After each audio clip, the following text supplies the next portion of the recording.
Papers to be laid on the table. Shri V. Muralidharan. Chairman sir, with your permission, on behalf of my colleague Shri Ashwini Kumar Chaubeji, I rise to lay the papers listed against his name at serial number 1 in today's revised list of business. Shri Krishan Pal. मैं आपके अनुमति से आज की संशोधित कार्यसूची में क्रम संख्या 2 पर मेरे नाम के सामने सूचीबद्ध दस्तावेजों को सदन के पटल पर रखता हूँ। साध्वी निरंजन ज्योति। माननीय सभापति महोदय, मैं आज की संशोधित कार्यसूची में क्रम संख्या 3 पर मेरे नाम के सामने उल्लिखित पत्र सभा पटल पर प्रस्तुत करती हूँ। Shrimati Anupriya Singh Patel. Chairman sir, with your permission, I rise to lay on the table of the House documents mentioned against my name at serial number 4 in the revised list of business for today. Shri Rajiv Chandrasekhar. Chairman sir, I rise to lay the papers listed against my name at serial number 5 in today's revised list of business. Shri Kailash Chaudhary. माननीय सभापति जी, आपकी अनुमति से मैं आज की राज्यसभा की संशोधित कार्यसूची में मेरे सहयोगी सुश्री शोभा करंदलाजे जी के नाम के सम्मुख मद संख्या 6 पर उल्लिखित पत्र सभा पटल पर प्रस्तुत करता हूं। श्रीमती दर्शना Vikram Jardosh. Sir, with your permission, I raise to lay on the table of the House papers mentions against my name at the serial number 7 on the Ministry of Textile as per the today's revised of this list. Shri Som Prakash. Inspector sir, with your kind permission, I lay on the table of the House paper listed against my name at serial number 8 in the revised list of business for today. Thank you, sir. Shri Kailash Chaudhary. माननीय सभापति जी, आपकी अनुमति से मैं आज की राज्यसभा की संशोधित कार्यसूची में मेरे नाम के सम्मुख मद संख्या 9 पर उल्लिखित पत्र सभा पटल पर प्रस्तुत करता हूं। Shri Debu Singh Chauhan. Honorable Chairman, sir, with your kind permission, I rise to lay on the table of the House the papers mentions against my name at serial number 10 in today's revised list of business. Report of the Department-related Parliamentary Standing Committee on Water Resources, Shri Anil Prasad Hegde. I rise to lay on the table the 19th report of the Standing Committee on Water Resources 2022-23 as listed against my name in today's list of business. Honorable members, 5 notices received under Rule 267 are held by me as to be not in order.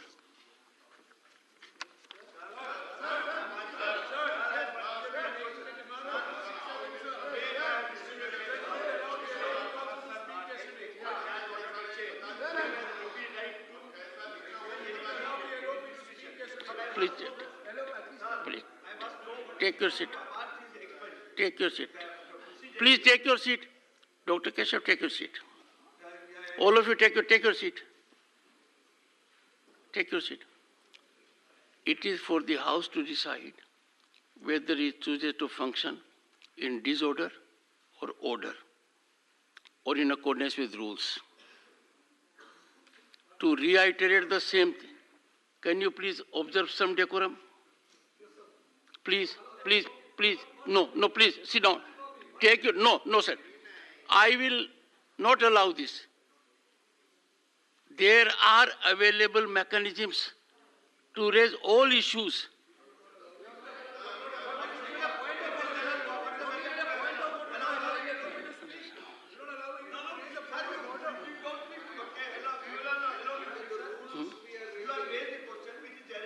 But it has to be, then I must reply.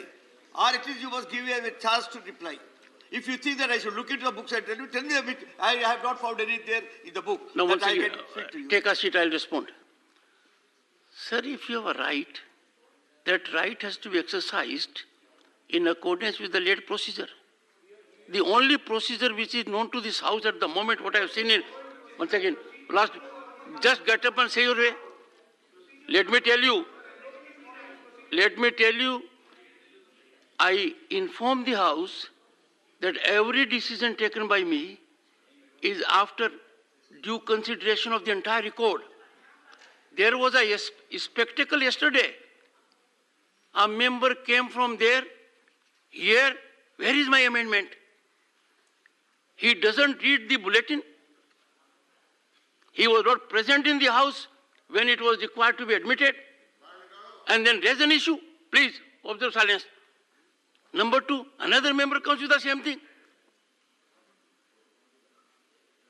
Is this the way to raise issues?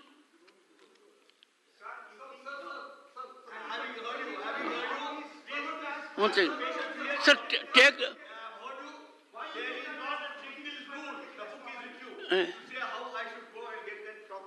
The chairman. Is there anything in the book? I challenge any member here to give me how adjournment motion should sir, be given. why challenge? I ask even Jetmalari to tell me. You have put all I those think things House you is have not, told us. I don't think House is in a mood to get with the business. I just raised a question. No, sir, I don't allow. No, no. No. Please. Please, please. Mr. Sanjay Singh, your conduct repeatedly is under scanner. The kind of conduct which you have shown, take your seat. Take your seat. Take your seat. And let me tell you, if I have to take an action at my level, I would seek to avoid it to an extreme degree. Because ultimately, I am one amongst you all. Whatever authority I wield must get support from you. If there is anything which is happening in the House, I will have to share the responsibility of it. That I have not been able to draw on the experience and talent of the House. I have interacted with the leaders yesterday. I do not appreciate disorder. I do not appreciate disorder being responded by disorder. I seek your guidance. Can we justify every unwholesome activity because it happened in the past? There.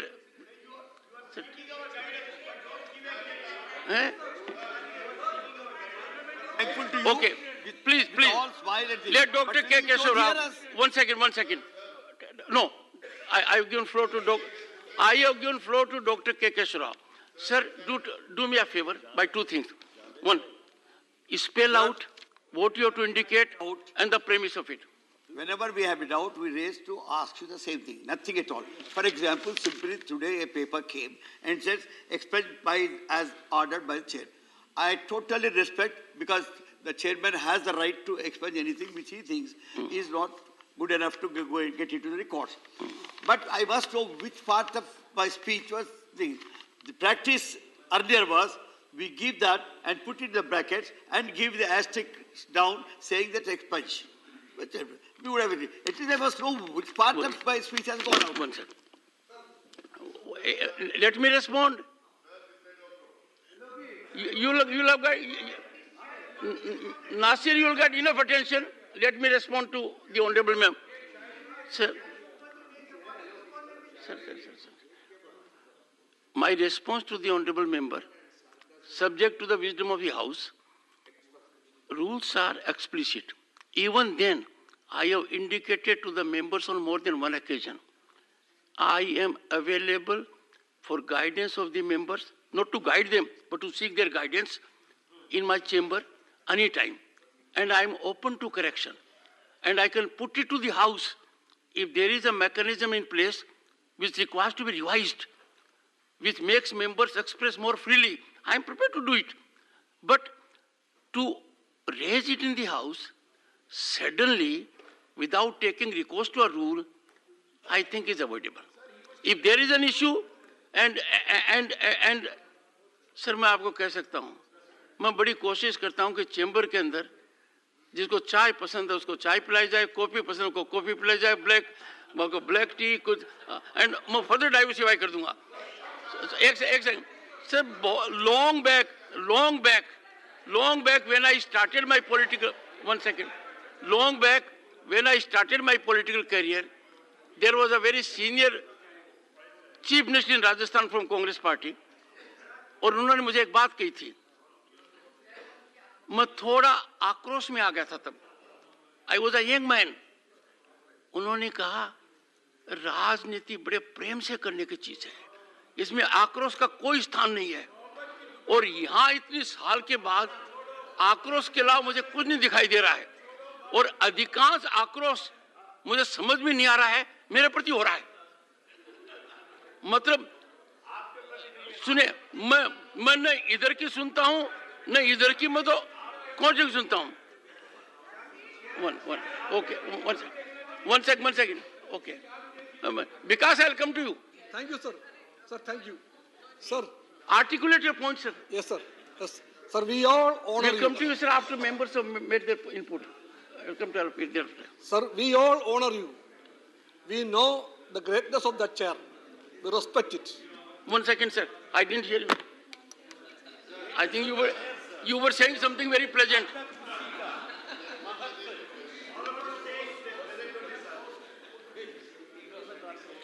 Sir, I was saying, we all respect you. We know the greatness of that chair, and we want to honor it again and again. Our request is that please try to help us, to cooperate with us, to cooperate with you. Many a time we see that we have to express ourselves. This is the parliament, not a primary class. When some of us, including the LOP, to raise a serious issue, kindly allow him or anybody to express themselves. Don't make it a place where we are not supposed to open our mouth. Sir, my last point.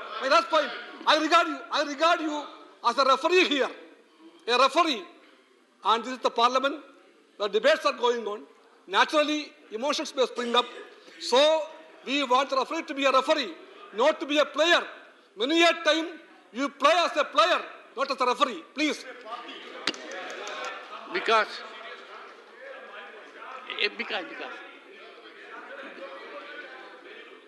Because.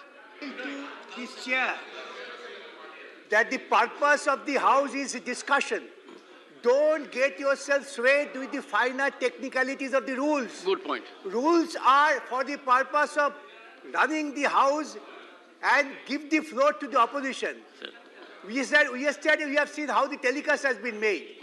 It was not expected from this house that a 50% of the telecast will be made to give someone credit without reflecting the essence of others. Pramod Tiwari ji. Sir, my point of order is under Rule 261, You are raising a point of order. 261 to 260. 1 second. Raise a little later, sir. Sir. Me. Sir, यह सभापति की राय हो कि वाद विवाद में किसी ऐसे शब्द या शब्दों को प्रयोग किया गया है जो मान हानिकारक, अशिष्ट या असंसदीय या गरिमा रहित है, या हैं तो वो स्वविवेक से आदेश दे सकेगा ऐसे शब्द या शब्दों को सभा की कार्रवाई के विवरण में से निकाल दिया जाए।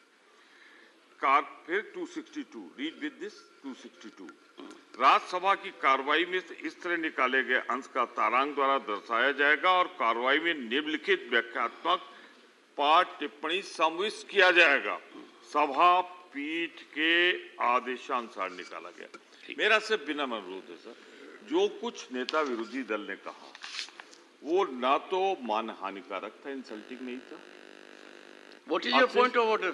सर कि जो भी निकाला गया है एलओपी के कार्रवाई से वो 261, 260 का वायलेशन है। सर हम वायलेशन करें तब तो ठीक है सर, आपकी तरफ से अगर हो जाए तो सर वो एक गलत नजीर बन जाएगी, और शेरो शायरी तो हमेशा प्यार मोहब्बत से होती है सर, तो उसको नहीं निकाला जा सकता। और फिर निकालने की प्रक्रिया है कि वो रहेगा और कहा जाएगा ये निकाल दिया गया। मेरे समझ में नहीं आ रहा है सर कि शेर और शायरी प्यार मोहब्बत से होती है या प्यार मोहब्बत की वजह से शेर और शायरी होती है। एक सेकंड सर आपने कितनी बार प्यार किया ही बता दें मुझे। सर अगर सही में जो पहले कोई प्यार आपको याद आ जाए तो तो उसमें शायरी तो अपने आप हो जाती है, और आपसे सब प्यार करते हैं इसलिए एलओपी की शायरी हो गई सर। तो प्यार में तो ऐसे ही होता है सर। नासिर हुसैन सर, नासिर हुसैन के पहले मेरा जो ये कहना है कि जो निकाला गया गलत है, और गलत के साथ साथ सर, गलत के साथ साथ निकालने की विधि गलत है। आपने नहीं गलती की होगी सर, या नीचे हो गई होगी, नहीं, उसको सही कर ले। एक चीज आपको बताऊं सर, ये बर्डन शिफ्टिंग की बात छोड़िए sir. I am happy to inform the house that I have one of the best committed and informed officials. Sir. So we have the best committed chairman, sir. अब मैंने point out कर दिया है, तो sir गलती को मान के correct I am making this observation in the august presence of former Prime Minister Dr. Manmohan Singh ji. ठीक है, He realizes, sir, and he is absolutely a guiding factor in this, that people who work under you, they are as good as you make them to be. sir, But my situation is a little different. sir. They are क्या करना है मुझे? performing in exemplified manner. I work in a manner so that I don't run them down. Point taken. Sir, पूरी आदर के साथ, सम्मान के साथ, और सबसे ज्यादा सम्मान के साथ मैं कहना चाहता हूं कि 262 और 263 का जो वायलेशन हुआ सर, उसे करेक्ट कर दें सर, फिर से उसे कार्रवाई का हिस्सा बना दें, जिससे गलत नजीर न हो sir. Sir, sir, 1 second. All issues connected with Rule 267 and all issues connected with the issue of expansion of observations made here, the members who feel aggrieved or have a point of view or wish to make an input or suggest modifications or give us a way forward approach may spare time. I invite all of them in my chamber in the afternoon today. 1 second. Nasir Hussain.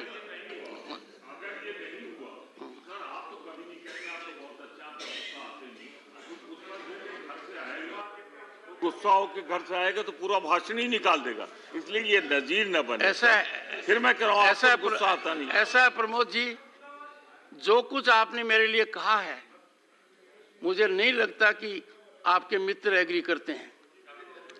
ये Nasir Hussain sir, Nasir Hussain Nasir Hussain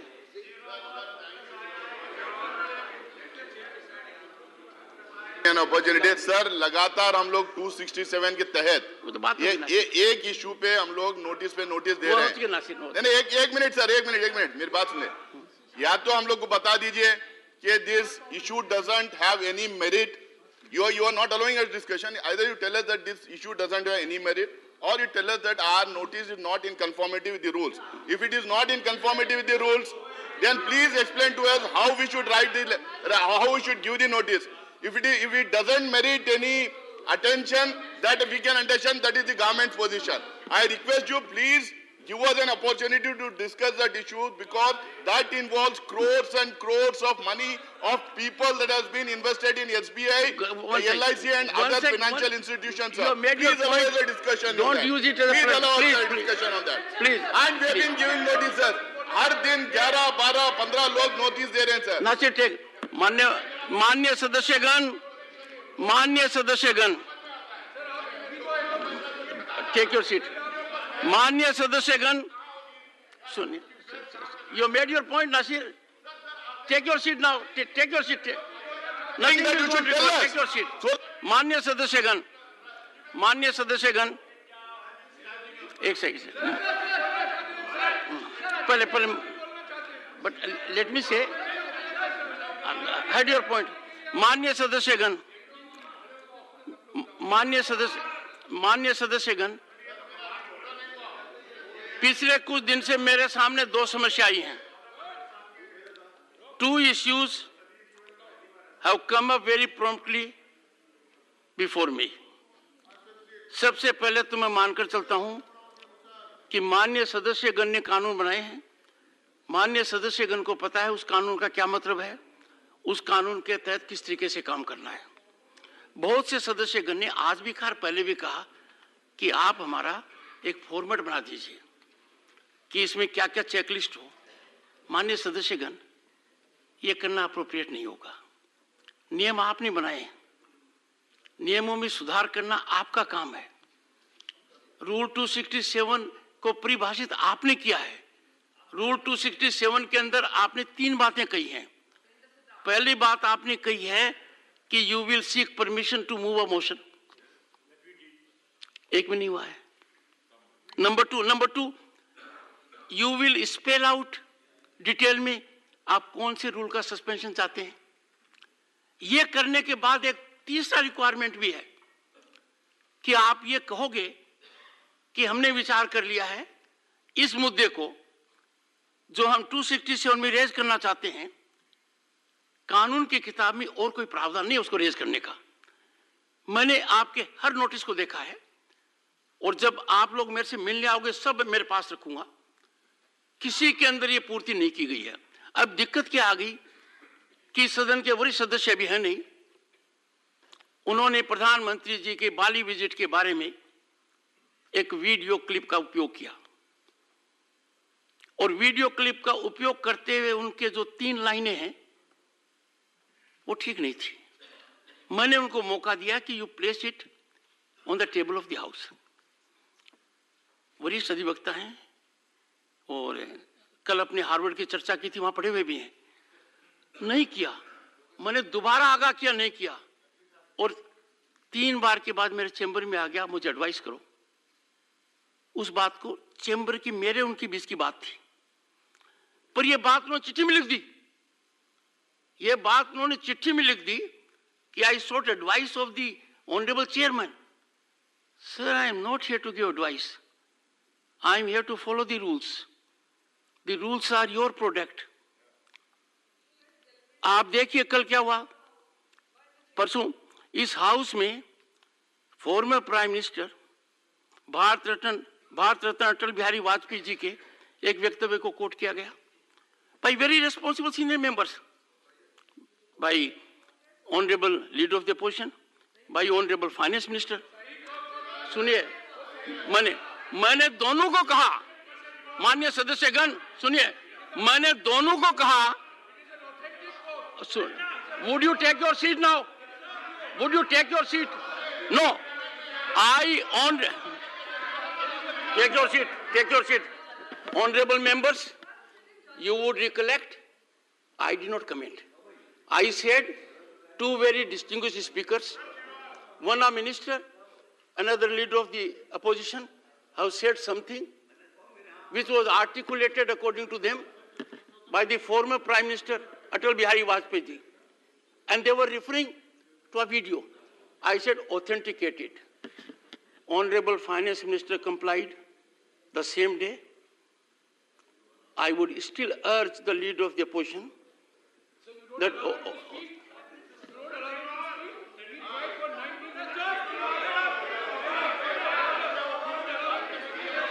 I think somebody in the party will advise Jairam Ramesh ji to little look to the rule book, listen to the chairman when he is on his feet, and then understand what has been said. I urge, request and plead with everyone in the house whom I have, in discharge of my duty, given a direction to put a document on table of the house. Those who have not... Honorable members, honorable members, honorable members, honorable members, it is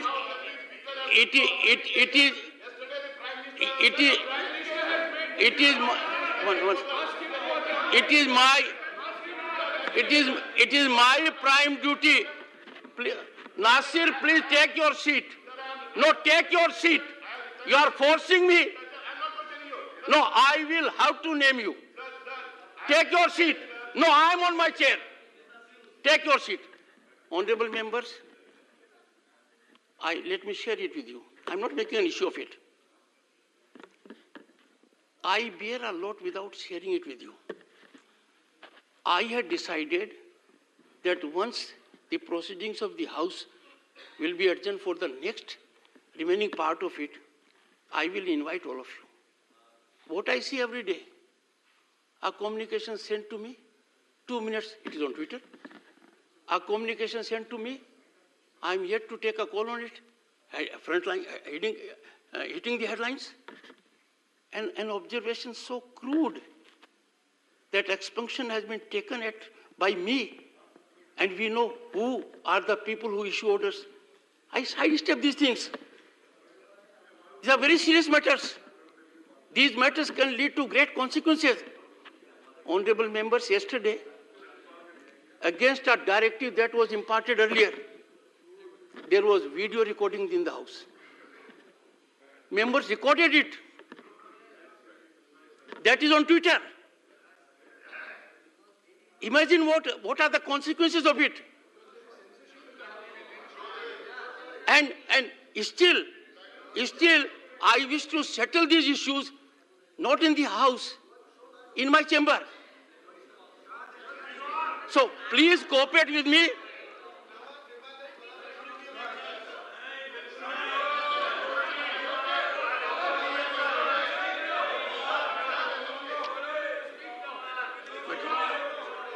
Honorable, one second, please listen to, please, Honorable Leader of the Opposition, please. No.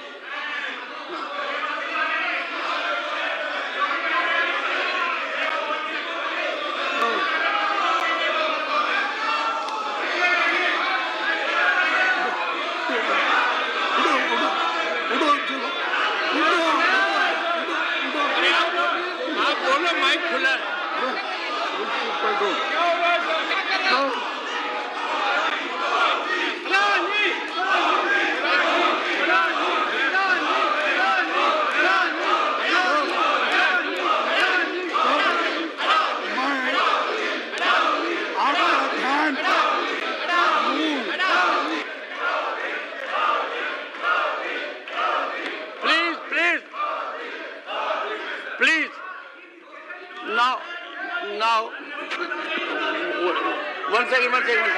one second.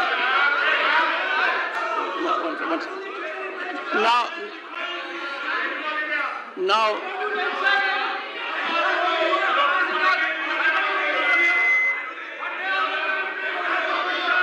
I think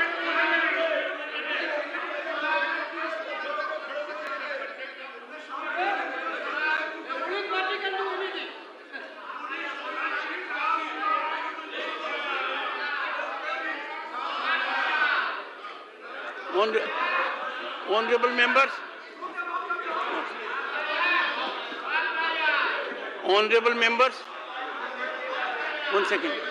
Please lend me your ears.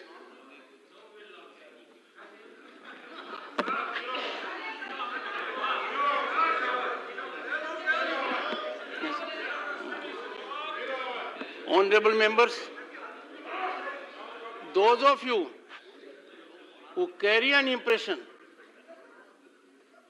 that I do not act in even-handed manner, please see the proceedings.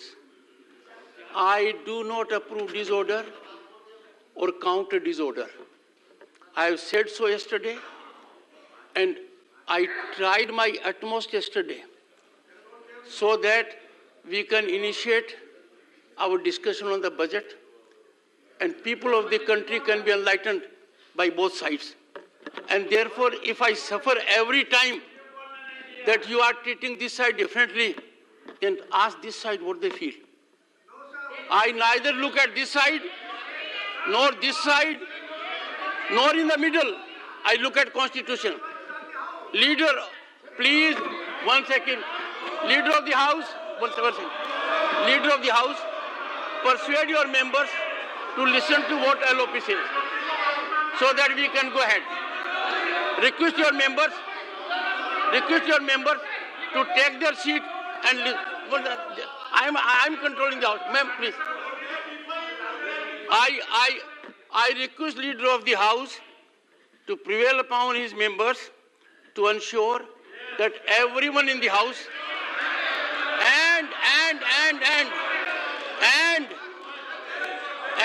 and leader of the opposition and floor leaders, because what I had seen yesterday from all of you was something. Dr. John Britas, I greatly admire and respect your energy. It should not be unregulated. Even a nuclear power has to be regulated to be effective. So, if I have called upon leader of the house, same applies to leader of the opposition and every floor leader and every member of this house. I'm calling. Yes. One second. You don't allow your member of.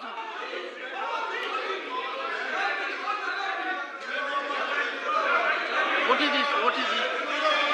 What is this? What is this?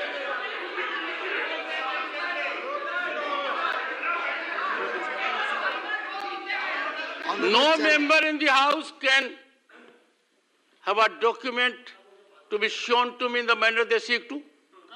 Either placard. All will be treated with. एक बात इस house को मैं एक बात बताना चाहता हूं और बड़े भारी मन से बताना चाहता हूं. Every transgression both sides will not go without my deep reflection. और मैं आपको ये बता सकता हूं, मेरा परम कर्तव्य है विश्व के सबसे बड़ी संस्था के अंदर मैं चेयरमैन हूं. कोई भी कदम उठाते समय ये नहीं देखूंगा वो कितना गंभीर है, ये देखूंगा क्या कानून की परिधि पर खरा है.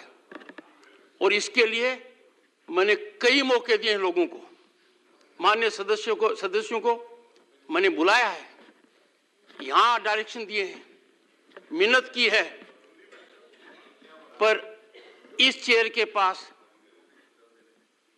अधिकार संविधान ने दिए हैं. I appeal to all of you to listen in rapt attention to leader of the opposition and leader of the house. And if thereafter I find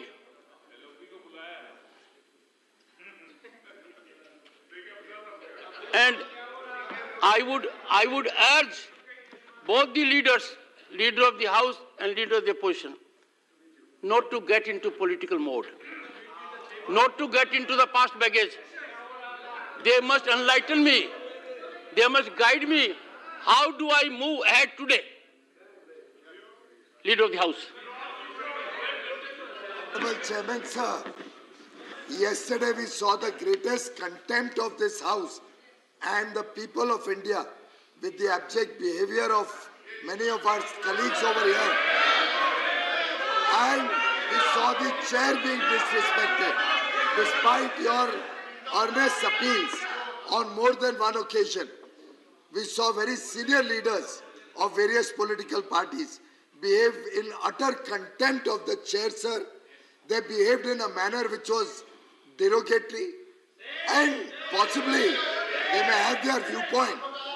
But your suggestion in their viewpoint, we were talking about our leader, maybe they are talking about their leader.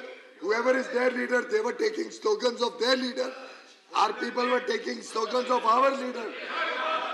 But in the process, the Honorable Prime Minister was heckled, misbehavior of the highest order by the members from the opposition side, and obviously tempers ran high. The members of the ruling party were requesting for an apology which was not forthcoming from any of the leaders of the opposition, and therefore, sir, with the behavior that we have seen yesterday of the Prime Minister, with the fact that every rule of the House has been in contempt, with the fact that your own instructions are being totally disobeyed. I don't think the leader of the opposition should continue with the rest of his comments until he first gives an apology on behalf of all the opposition.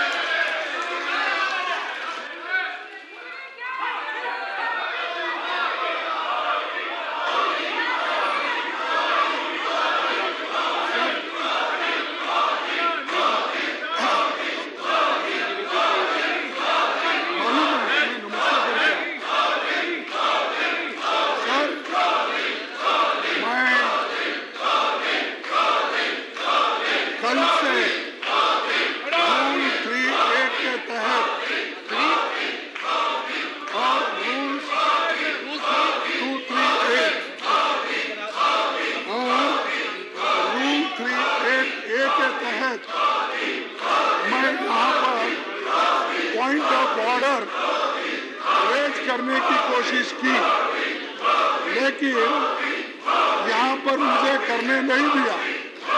हम आपको तो respect करते हैं, आपकी इज्जत करते हैं। हमारा जो भी गुस्सा होता है वो सरकार पे होता है और आपके ऊपर नहीं।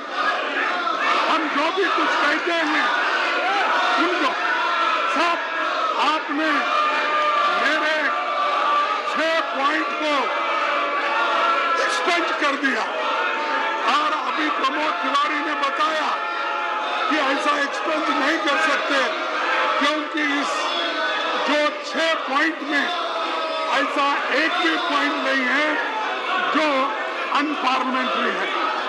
जब यह अनपार्लियामेंट्री नहीं है तो इसको एक्सपेंड कैसा कर सकते हैं? एक और हर एक चीज को पहला पॉइंट है, आपको चुप्पी साधने की वजह से और मोनी बाबा बनने की वजह से ये परिस्थिति घट गई।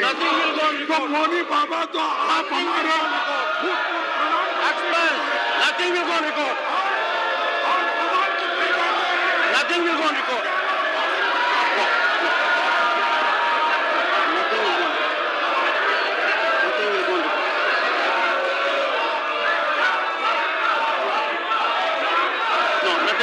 Nothing will go on record.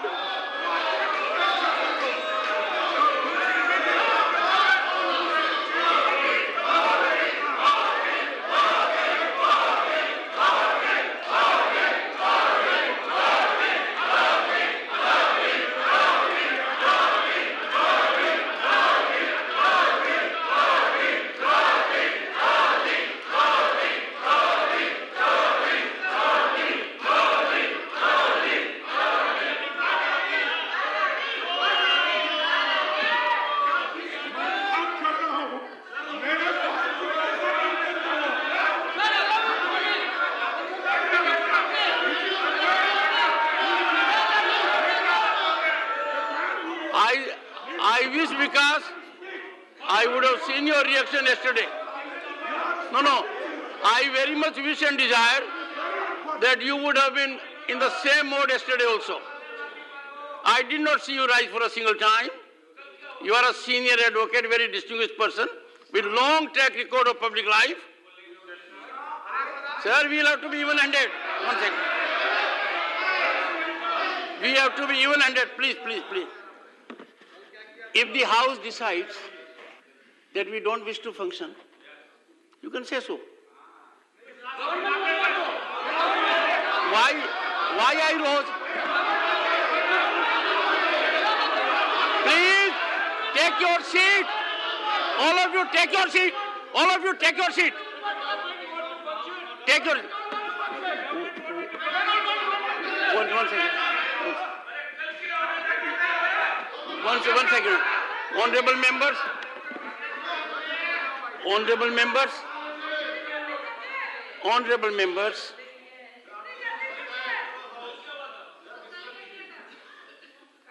I gave floor to the leader of the opposition.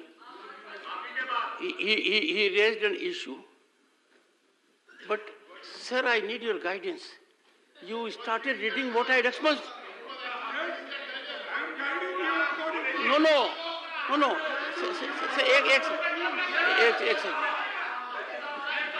Honorable members, the leader of the opposition has sent a communication to me.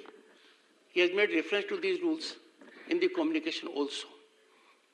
Anything coming from Leader of the House and Leader of the Opposition merits immediate attention, consideration, and all inputs are secured. So I have had the benefit of going through the rules. And the Leader of the Opposition read them within his domain. What I object, and to use the word object for Leader of the Opposition or Leader of the House is very different. Leader of the Opposition, he started reading the portion which I had expunged. Would you approve it? Would you approve it? No, sir, nothing will go on record. Now, no. I cannot countenance such an outrage of the rules. No. Nothing will go on record except what the chair says at the moment.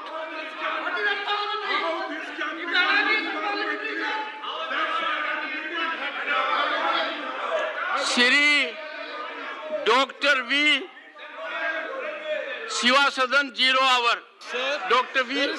Shivasadan. There is an urgent need to address the issue of the unemployment, sir. Here the government is telling they will provide the jobs. But the thing is that, sir, lakhs of employment, lakhs of vacancies are vacant in the country. So it should be addressed. Sir, in railway, military, and everywhere the posts are laying vacant, sir. You see the points. I have asked the question to the Prime Minister, Honorable Prime Minister, about the vacancies, and I got the reply. There is a 9,79,327 posts are lying vacant in these various ministries and departments. Sir, this government is not creating the jobs. They are destroying the existing jobs, sir. Sir, I have a data given by the government. The data, sir, you please look at the data. In 2016-17, there were 11 lakh and 11.5 lakh regular employees in central public sector units, sir. But what is the existing situation? What is the situation now, sir? The data by the government says that it has come down to 8.6 lakh. The Labour Ministry has given this data to me in this house, sir. It means that 3 lakh jobs has been destroyed by this government, not only in the public sector companies, even in the central services also. Proper recruitment is not happening here, sir. Look at the condition of Indian Forest Service. Sir, there are 1,006 vacancies. 1/3 of the posts are lying vacant, sir. We are discussing increasing problems of man-animal conflicts, sir. But it is the fact that there are not enough officers to manage our forest. Sir, look at the condition of Indian Economic Service. There are 105 posts. Vacancies are lying, sir. Sir, 1/5 of the posts are lying vacant. Again, the recruitment is coming down year by year. This shows the lack of seriousness about the economic policy of the government, sir.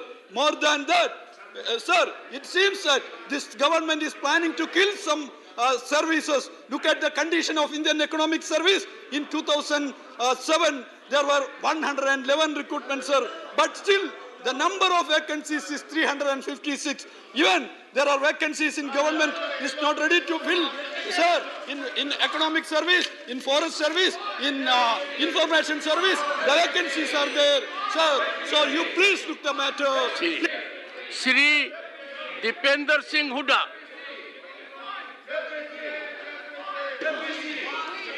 Sir, मैं एक अति महत्वपूर्ण मुद्दा OBC की creamy layer के लिए उठाने के लिए मैं खड़ा होना चाहता था, जो हरियाणा सरकार ने 8 लाख से घटा के 6 लाख कर दिया। लेकिन अगर हमारे नेता विपक्ष को बोलने नहीं दिया जाएगा, Take your seat. Shri Vijaypal Singh Tomar. No, you are not availing it. Nothing will go on record. माननीय सभापति महोदय, धन्यवाद।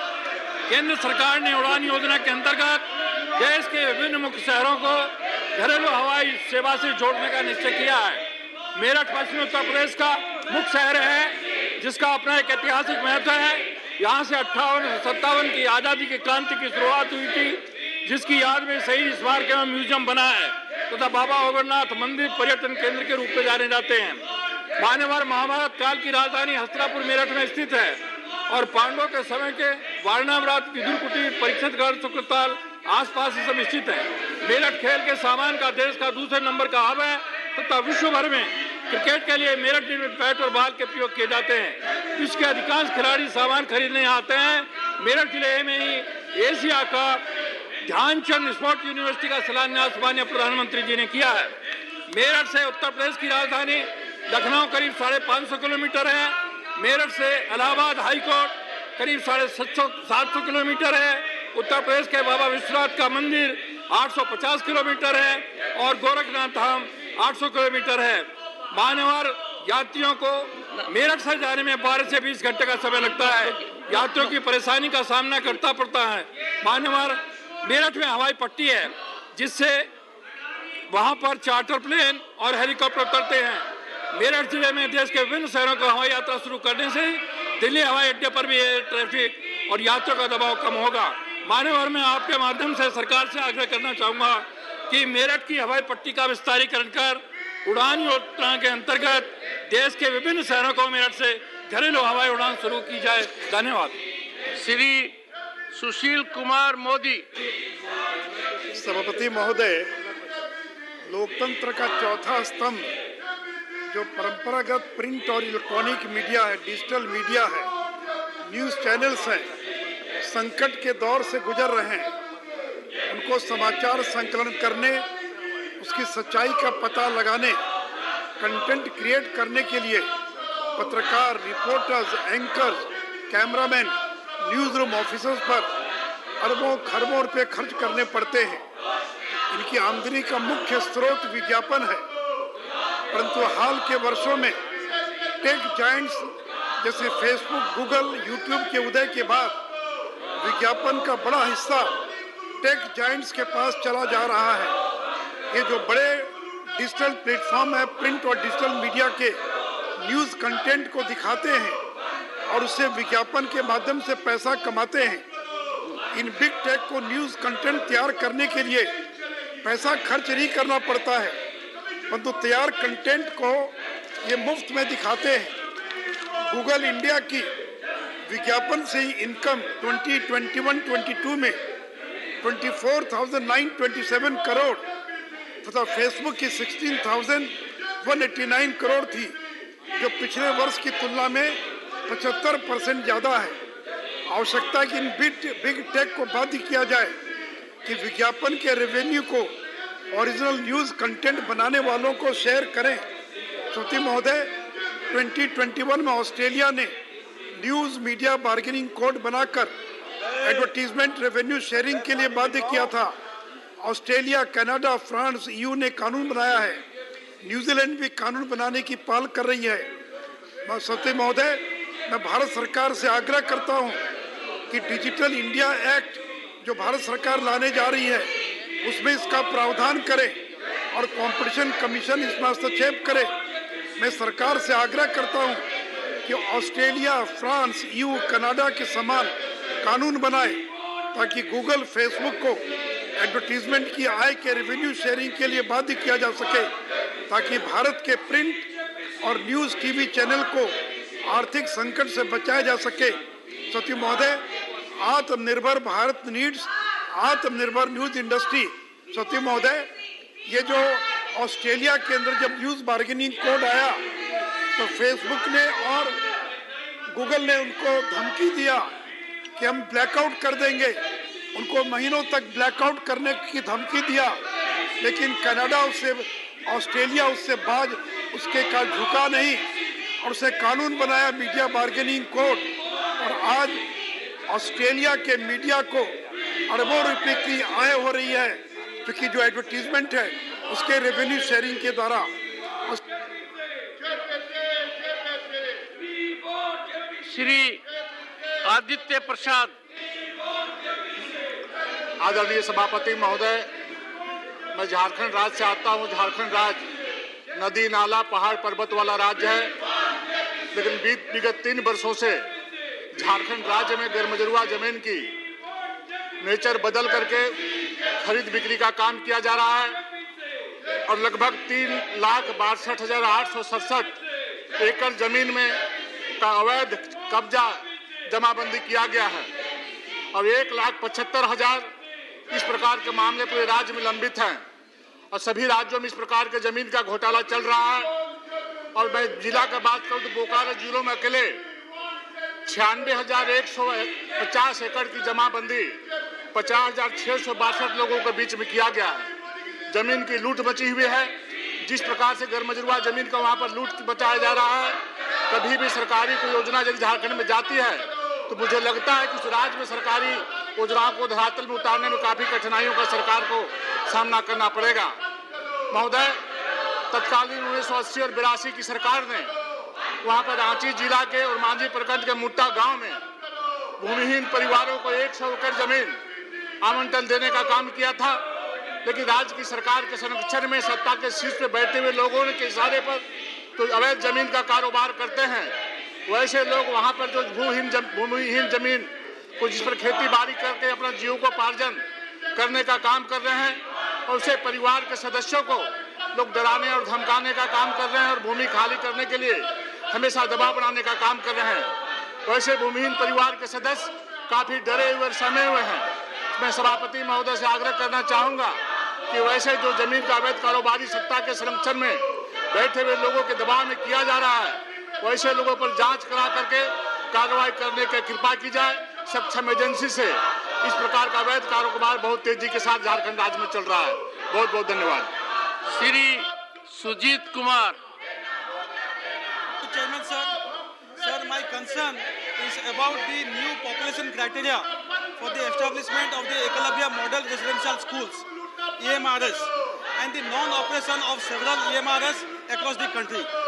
Sir, as per the revised guideline released by the Ministry of Tribal Affairs in 2020, the criteria for setting up a EMRS in a sub-district is that the ST population of that sub-district should be 50% and the tribal population should be at least 20,000 in that sub-district.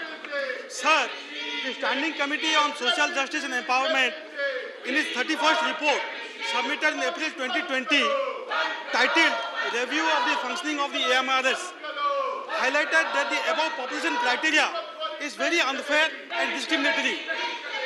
Because, sir, we know that there are several tribal pockets in this country, several sub-districts which have substantial tribal population, may not be 50%, maybe 40%, 35%, 45%, but they are deprived of the AMRS schools because of this new population criteria.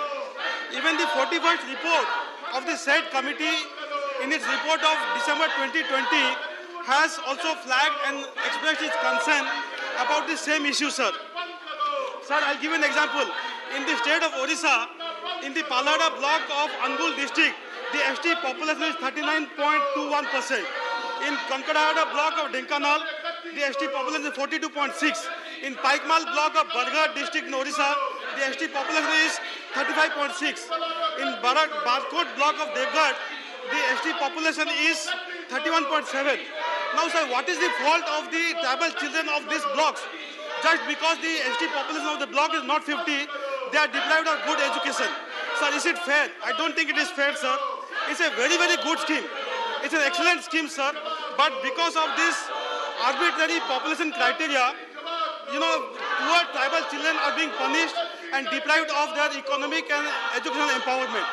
Sir, the other issue I wish to raise is that according to the website of the Ministry of the Tribal Affairs, it is disheartening to see that of the 104 EMRS schools sanctioned for Odisha, only 34 are functioning, 32, sir. 72 are non-functional. Sir, now the Honorable Finance Minister during her budget speech highlighted that in the next 3 years, the center will recruit 38,800 teachers and support staff for the 740 EMRS, serving 3.5 lakh tribal children, which is highly commendable, sir. But, sir, how is this lofty goal going to be fulfilled when the schools are non-functional, when the school buildings are yet to be complete? So, sir, through you, I would like to comment to revise this new population criteria and complete all the schools and make them functional. Thank you. Shri Khiru Mahto. सभापति महोदय, DMT जिला खनिज foundation trust का निर्माण आदरणीय प्रधानमंत्री माननीय नरेंद्र मोदी जी ने खनन प्रभावित क्षेत्र में पेयजल, शिक्षा, सड़क, रोजगार एवं अन्य विकास योजनाओं को क्रियान्वित करने के उद्देश्य से किया है, जिसमें फंड की व्यवस्था कोयला व्यवसायों से 30 रुपये प्रति टन कटौती की जाती है। झारखंड राज्य के रामगढ़ जिला में खनन प्रभावित क्षेत्र मांडू, चितरपुर, पतरातू ब्लॉक हैं, लेकिन इस जिले में इस फंड का जिला समाहरणालय में 1.5 करोड़, स्विमिंग पूल में 4 करोड़, टाउन हॉल बनाने में 2 करोड़, फर्नीचर में 8 करोड़, पार्क में 2.75 करोड़, इंडोर स्टेडियम में 7.5 करोड़, बाजार टाउन में स्टेडियम निर्माण एवं 232 करोड़, टोटी झरना सौंदर्यीकरण तथा करोड़ रुपये सदर अस्पताल के सामानों की आपूर्ति करने में खर्च किए गए हैं। जिले में कर्मचारियों या आउटसोर्सिंग से बहाल कर कर्मचारियों के वेतन इसी फंड से देने की चर्चा भी जोरों पर है।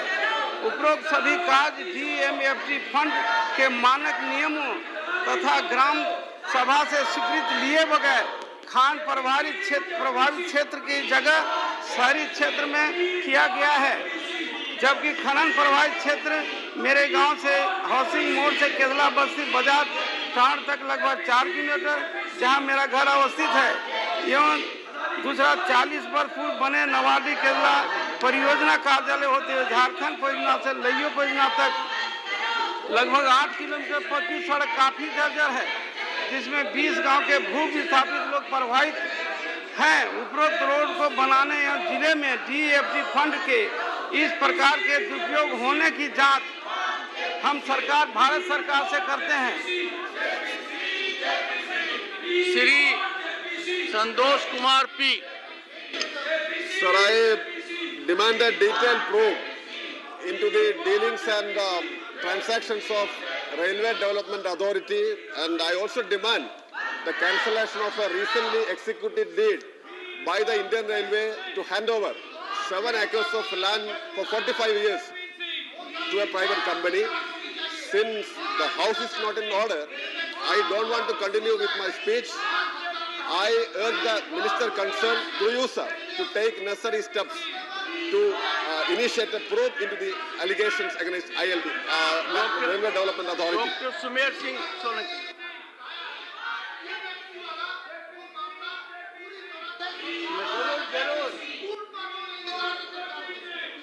जी धन्यवाद। माननीय सभापति महोदय, नर्मदे हर। माननीय सभापति महोदय, मैं आपका एवं सदन का ध्यान एक महत्वपूर्ण संवेदनशील विषय की ओर आकर्षित करना चाहता हूं। मध्य प्रदेश के निमाड़ क्षेत्र के साथ संपूर्ण भारतवर्ष के विभिन्न क्षेत्रों में एक विकट स्थिति बनी हुई है।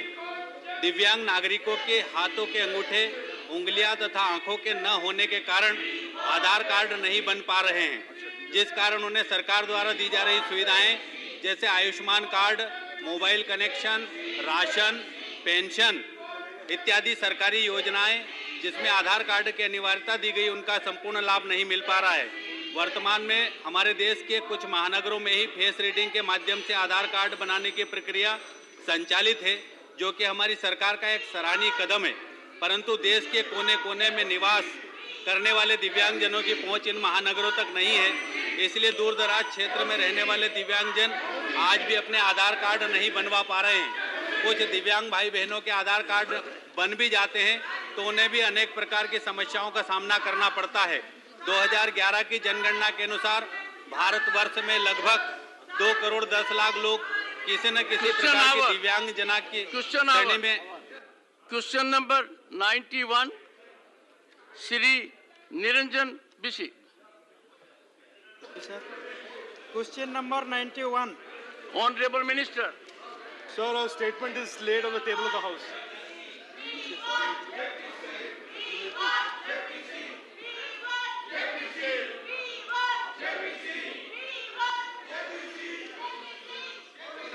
Question over.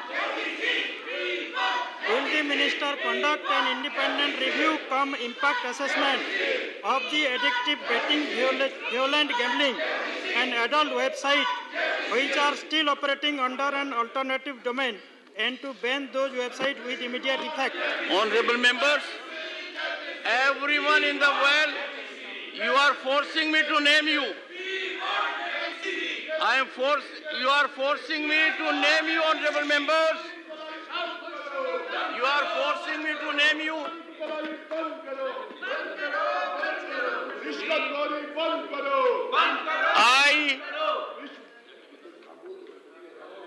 I hope you go back to your seats. Don't force me to name you. Please.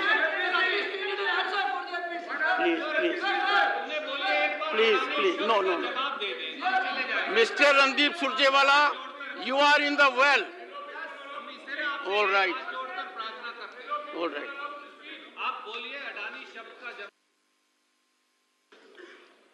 Honorable members, I would like to avoid it. I again appeal to you to go to your seats. If I name, sir, I appreciate Jairamji that you have chosen not to be in the well. I appreciate that. No, I don't. I want everyone to be on their seat.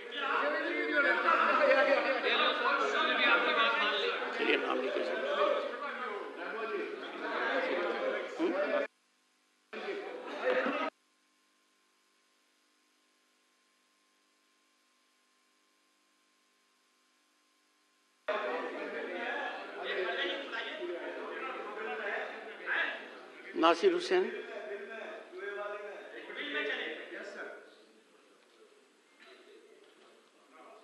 Pratap Imran Gadi.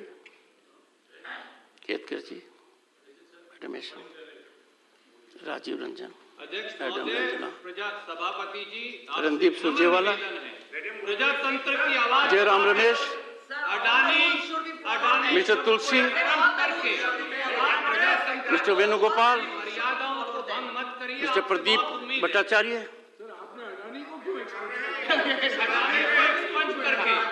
I think, Mr. Jairam Ramesh, you will have to be permanently stationed in Harvard to understand rationality of what I do. I name all these persons, Madam Yagnik, Mr. Neeraj Dagni, Dipender Huda. I request you to go to your seats. I would not like that you continue with your disorder. It will be appropriate. All right. I name all these people to withdraw from the house.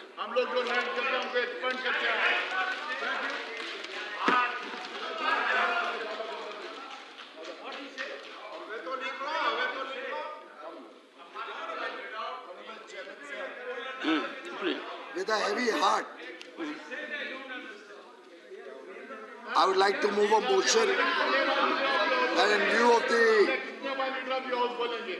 disorderly behavior and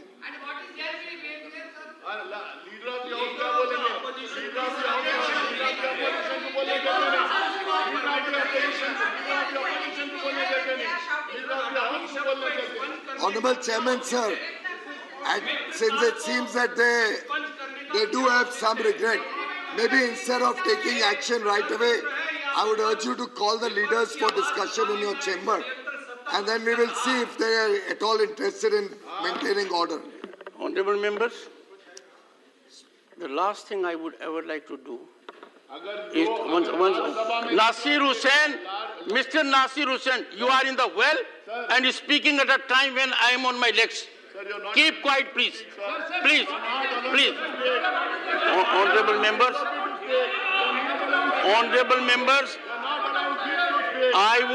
the last thing I would want, Leader of the Opposition, the last thing I would want is to direct that a member does not participate in the proceedings of the House. Because the moment the member does that, the member outrages the confidence of the electorate.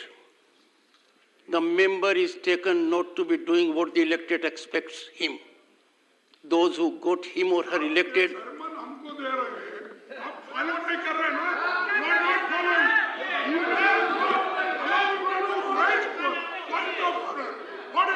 Honorable Leader of the Opposition. Honorable Leader of the Opposition. No. Honorable Leader of the Opposition. 1 second. One second.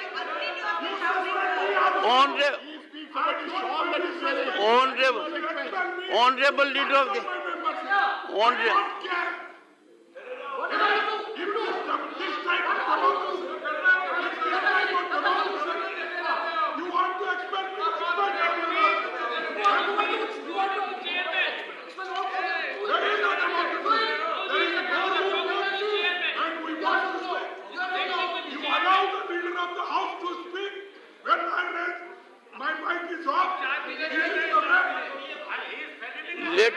Let me put the record straight. Honorable members, please. Jairam Ramesh, at least when your leader of the opposition is speaking, you can observe some silence. At least during that time. I know it has become a chronic habit.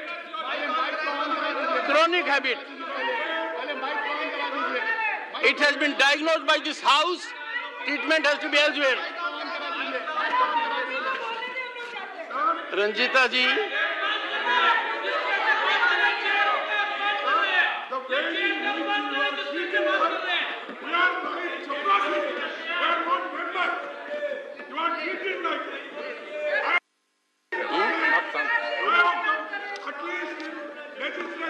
अब sir आपसे एक अनुरोध करूं, आप अपने सदस्यगण को अपनी कुर्सी पर जाने दीजिए। नहीं सर, पहले कुर्सी पर जाइए। वेणुगोपाल जी पहले कुर्सी पर जाइए। मैं बोलूंगा फिर देखूंगा। बैठिए, कुर्सी पर जाइए। कुर्सी पर जाइए।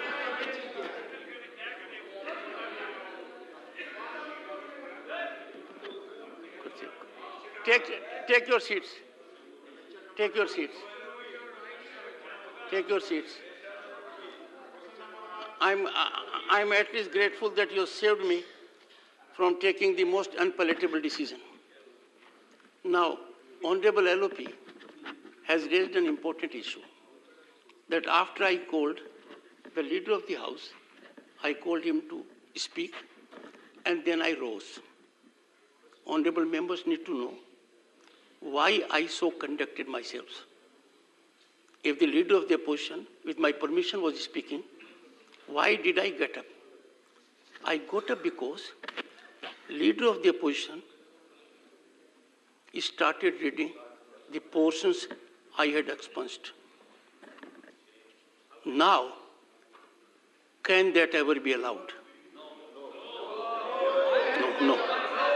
I will give floor to the Leader of the House, Leader of the Opposition, but if they act in a conduct this side or that side, and that is in offense, outrageous disregard of my direction, and in respect of which I had already this morning indicated that if members have another perception, we'll find a way out.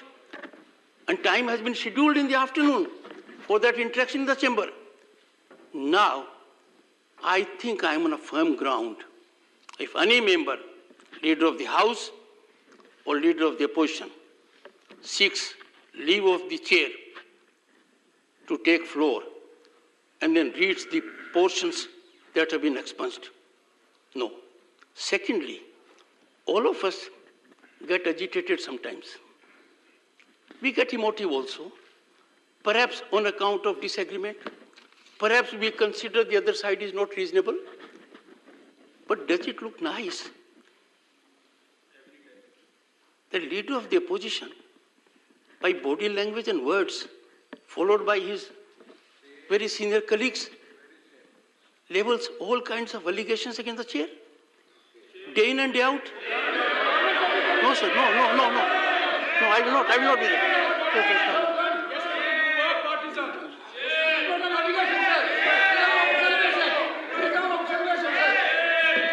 all of us, I request, let me tell you, the respect which leader of the opposition has, in my estimate, will never go down. He has earned it over decades, but I am entitled to reflect and reveal my feelings. Many people tell me that how come this is happening? I can't equate leader of the House and leader of the opposition with all members are equal. They belong to the August House. What I have seen, you see. Now, I don't want to use the word shout, but that is what I face every day. Please think about it. And may I make an appeal to both sides? This side also, this side also. Please don't find justification for every wholesome wrong activity from the past. Let us not. I requested all of you, let us leave the baggage of yesterday behind. I know what happened yesterday. The world knows it. The Prime Minister of the largest democracy was on his legs. And I had the occasion people coming so close to me. I could have taken recourse. Even today also I am thankful. I am thankful to wiser counsel that I will save. May I please request all of you to permit me at the moment to take only the listed business. And then I invite floor leaders for a near brainstorming session, and only the floor leaders, so that in that group we can deliberate, discuss, and come out with a formulation. I will be open to anything, including immediate directions by me, and I can assure this House, when I reacted that I can be unlisted, I said can't be unlisted by them or this side. And I can never be enlisted by anyone to do a job. May I now request all of you to take enlisted business? And please, then.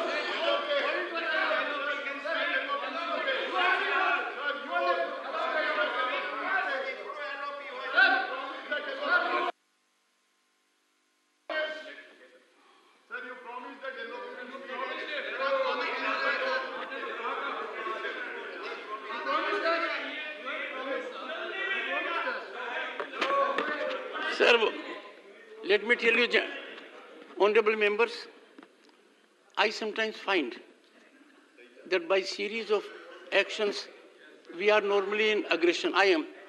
But Venugopal is beating me hands down. Sir, what is that? Sir, no, don't do it. Don't do it, sir. Sir, don't be that aggressive. Whatever you say, let me tell you, Venugopalji, whatever you say is heard, keeping in view that you are a member of this August House and a senior member of the party. So if you raise your lung power, not good, sir. Whatever you will say silently, I put this on. So may I start with the listed?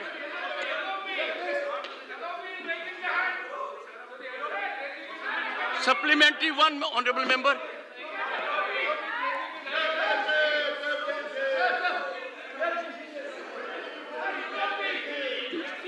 In the chamber. Will the minister conduct an independent review cum impact assessment of the addictive betting, violent gambling, and adult audience websites which are still operating under an alternative domain, and to ban those websites with immediate effect? Honorable Minister. So, I thank the member. Sir, I thank the member for raising this question. I want to just... 1 second. 1 second, Honorable LOP. Take your seat. Honorable LOP has to say something. Sir. 1 second. Please. Sir. Listen to the Honorable LOP. And I would appreciate the House to do it in rapt attention. No, please. You don't want to listen, then please. leader of the opposition, leader of the House, and every member will be heard in rapt attention. And if that does not happen, both sides are forcing me to act. Please, please, please, leader of the opposition. Sir, एक minute बैठो. Please, please. Sir, I raised certain points as per rules only. And why it is prejudiced towards me, I don't know. Sir. One minute. Sir, you can expunge my word, you can expel, you can dismiss me from membership. But I want to tell my feeling. I want to tell my feeling. And when Sorry. Take your seat. Take your seat, sir. Take your seat, sir. Take.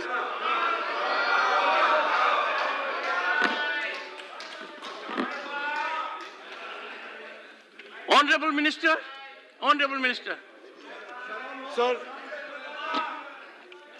Sir, I thank the member for asking this very important question. But I would like to clarify a certain number of things before I get to the supplementary, sir. Sir, I think you get to the supplementary. Sir, No, get to the supplementary only. Because the question is a little bit erroneously framed. Because he talks... Honorable Minister. I respect you, sir. Honorable Minister. Sir. I try to take as many questions as possible. Agreed. Therefore, you have had the opportunity to give your response in writing. Agreed. The honorable member is expecting response only to the supplementary. Only to the supplementary. Sir, the honorable member has asked some questions about online gaming apps and other apps that are addictive. And I would just like to clarify that the government of India's policies are to make sure that the internet remains open, safe and trusted and accountable for all digital Nagriks. And the apps that he refers to are onboarded by the operating environments like iOS and Android, which are outside the government domain.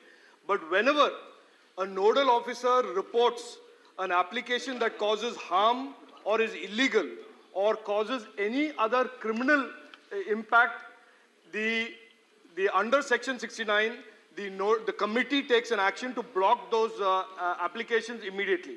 As far as online gaming is concerned, sir, he is aware that there are rules that are going to be prescribed for online gaming shortly, and those will address the issue of illegal betting that is available on the internet, sir. Second supplementary. Thanks, sir. Whether Honorable Minister is planning to introduce a standard operating procedure for the online loan application to protect the privacy concern of its customers. Honorable Minister. Sir, the online loan apps that the honorable member has referred to are regulated by the Reserve Bank of India, sir. And as far as the government of India is concerned, like I said, sir, our objectives through rules and the law is to ensure that if there is any instance of safety and trust or reciprocally user harm or criminality, then the committee takes actions, identifies the apps and blocks those apps under Section 69. Shri Brijlal.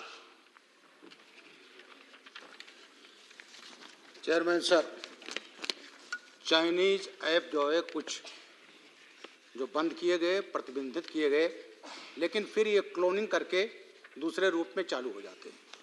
मैं माननीय मंत्री जी से जानना चाहूँगा कि ये जो clone apps हैं, उनके निगरानी के लिए उसको प्रतिबंधित किए क्या उपाय किए? This is the point I was making. This is the point I was referring to in terms of the context. Sir, we do not ban apps or block apps based on its jurisdiction. There is no attempt by the government of India to selectively block apps based on the origin of the app. The apps that are blocked based on illegalities, user harm or criminalities that the app demonstrates. Mr. Tambidurai. Chairman, sir. Honorable Minister said regarding the online game. Sir, ask your question. I want to put. You are a senior man. I am asking. Directly question. I am directly putting, sir. In Tamil Nadu, because of online game, many people committed suicide. Therefore, that is why we are requesting whether the government will come forward to ban this kind of Honorable Minister. Save the people of innocent Honorable people Minister. are losing life. Sir, without getting into an explicit assurance, I can assure the honourable member we are seized of the issue and the menace of online gaming, and we are committed to making sure the internet is safe and trusted for all digital Nagriks, including those in Tamil Nadu. Sujit Kumar. Sir, recently the government order issued for banning 138 betting apps and 94 lending apps. Now, I do understand from the reply of the Honourable Minister that the government is not in the business of banning apps. Only under 69A of the IT Act it can be done. Now, all of these apps which have been banned have Chinese links. Now, how come so many apps, 138 plus 74, it's a huge number, 94. How come so many apps have Chinese links, and why ban them only when Honourable you have Minister. malicious designs? First of all, it is incorrect to say all the apps have Chinese origins. We have detected certainly amongst the apps banned a number of apps that are Chinese origin.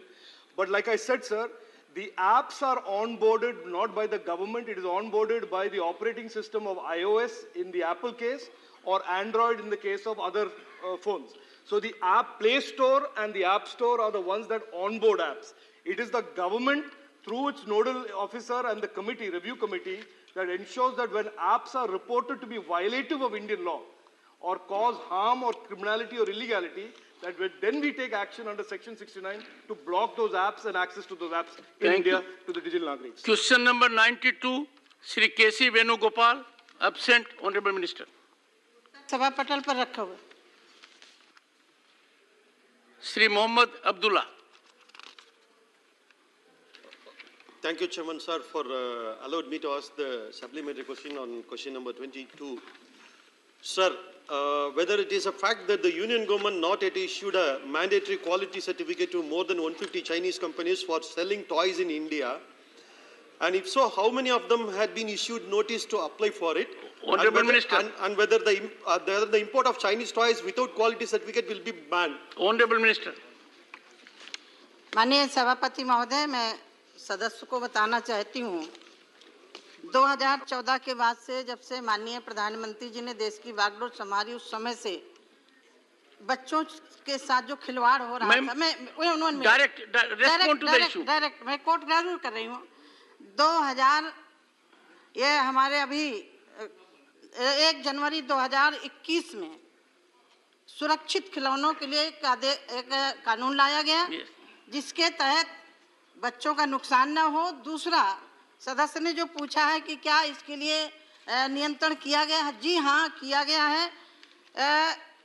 भारतीय हमारे जो खिलौना बेचने वाले लोग हैं उसमें से घरेलू कंपनियों को 1033 और विदेशी कंपनियों खिलौना बनाने वालों को सिर्फ 30 लाइसेंस दिया गया जिसमें चाइना का एक भी कंपनी नहीं है। Shri V Vijay Sai Reddy. Thank you, Chairman, sir. Sir, whether the government is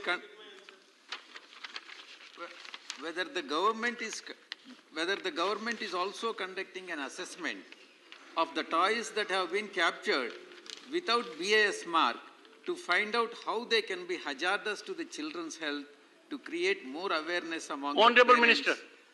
Thank you, sir. माननीय सभापति महोदय, कुल छापे 100, कुल जब्त किए गए खिलौने 39,794। राज्यवार ब्यौरा हमने पहले दे दिया है और जहां भी खिलौने जब्त पाए जाते हैं उस पर कड़ी कार्रवाई की जाती है और उसके बावजूद भी नहीं मानते तो जो लागत लगाते हैं खिलौनों सहित उनके ऊपर कार्रवाई की जाती है। Question number 93, Shri Birendra Prasad Basse, not present. Honourable Minister. I'm present. Oh, you are such a pleasant human being. How I missed you. I don't know, sir. I will seriously reflect on it.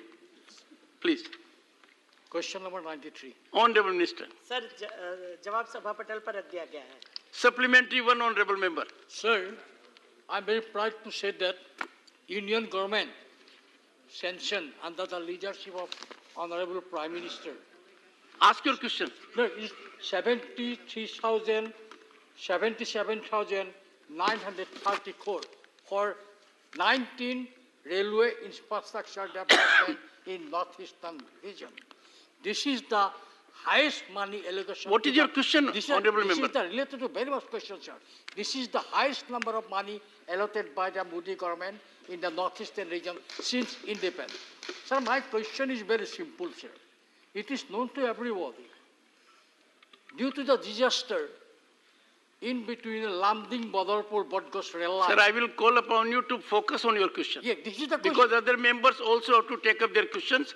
I want the honorable minister to pointedly respond. Yes, sir. And that can happen when you pointedly ask. Ask your question. My question is that in Lamding, Badarpur, Bodgos line, there is a Hafrong railway station. Due to the disaster, many months, railway was not connected, railway was not running due to the disaster, due to the poor quality of track or poor quality or not utilizing the modern technology. Now, I want to know for honorable minister, can Modi government took some initiative to utilize modern technique to protect the hilly area? Honorable Minister. Sir, आज जो अमृतकाल का budget है railway का आज आप तक ये का देखिए, अधिकतम honorable minister, look at what a situation. You two are together virtually. हाँ sir, But it is through me. आज तक का सर्वाधिक बजट जो 2,60,200 करोड़ का जो बजट अमृतकाल का आया है, जो आज तक का रेलवे का सबसे अधिक बजट है। और आज अपने प्रधानमंत्री जो वंदे भारत, जो आत्मनिर्भर भारत की ओर बढ़ते हुए नए रेलवे की टेक्निक के साथ में आज 2 और वंदे भारत ट्रेन का इनॉग्रेशन करने जा रहे हैं।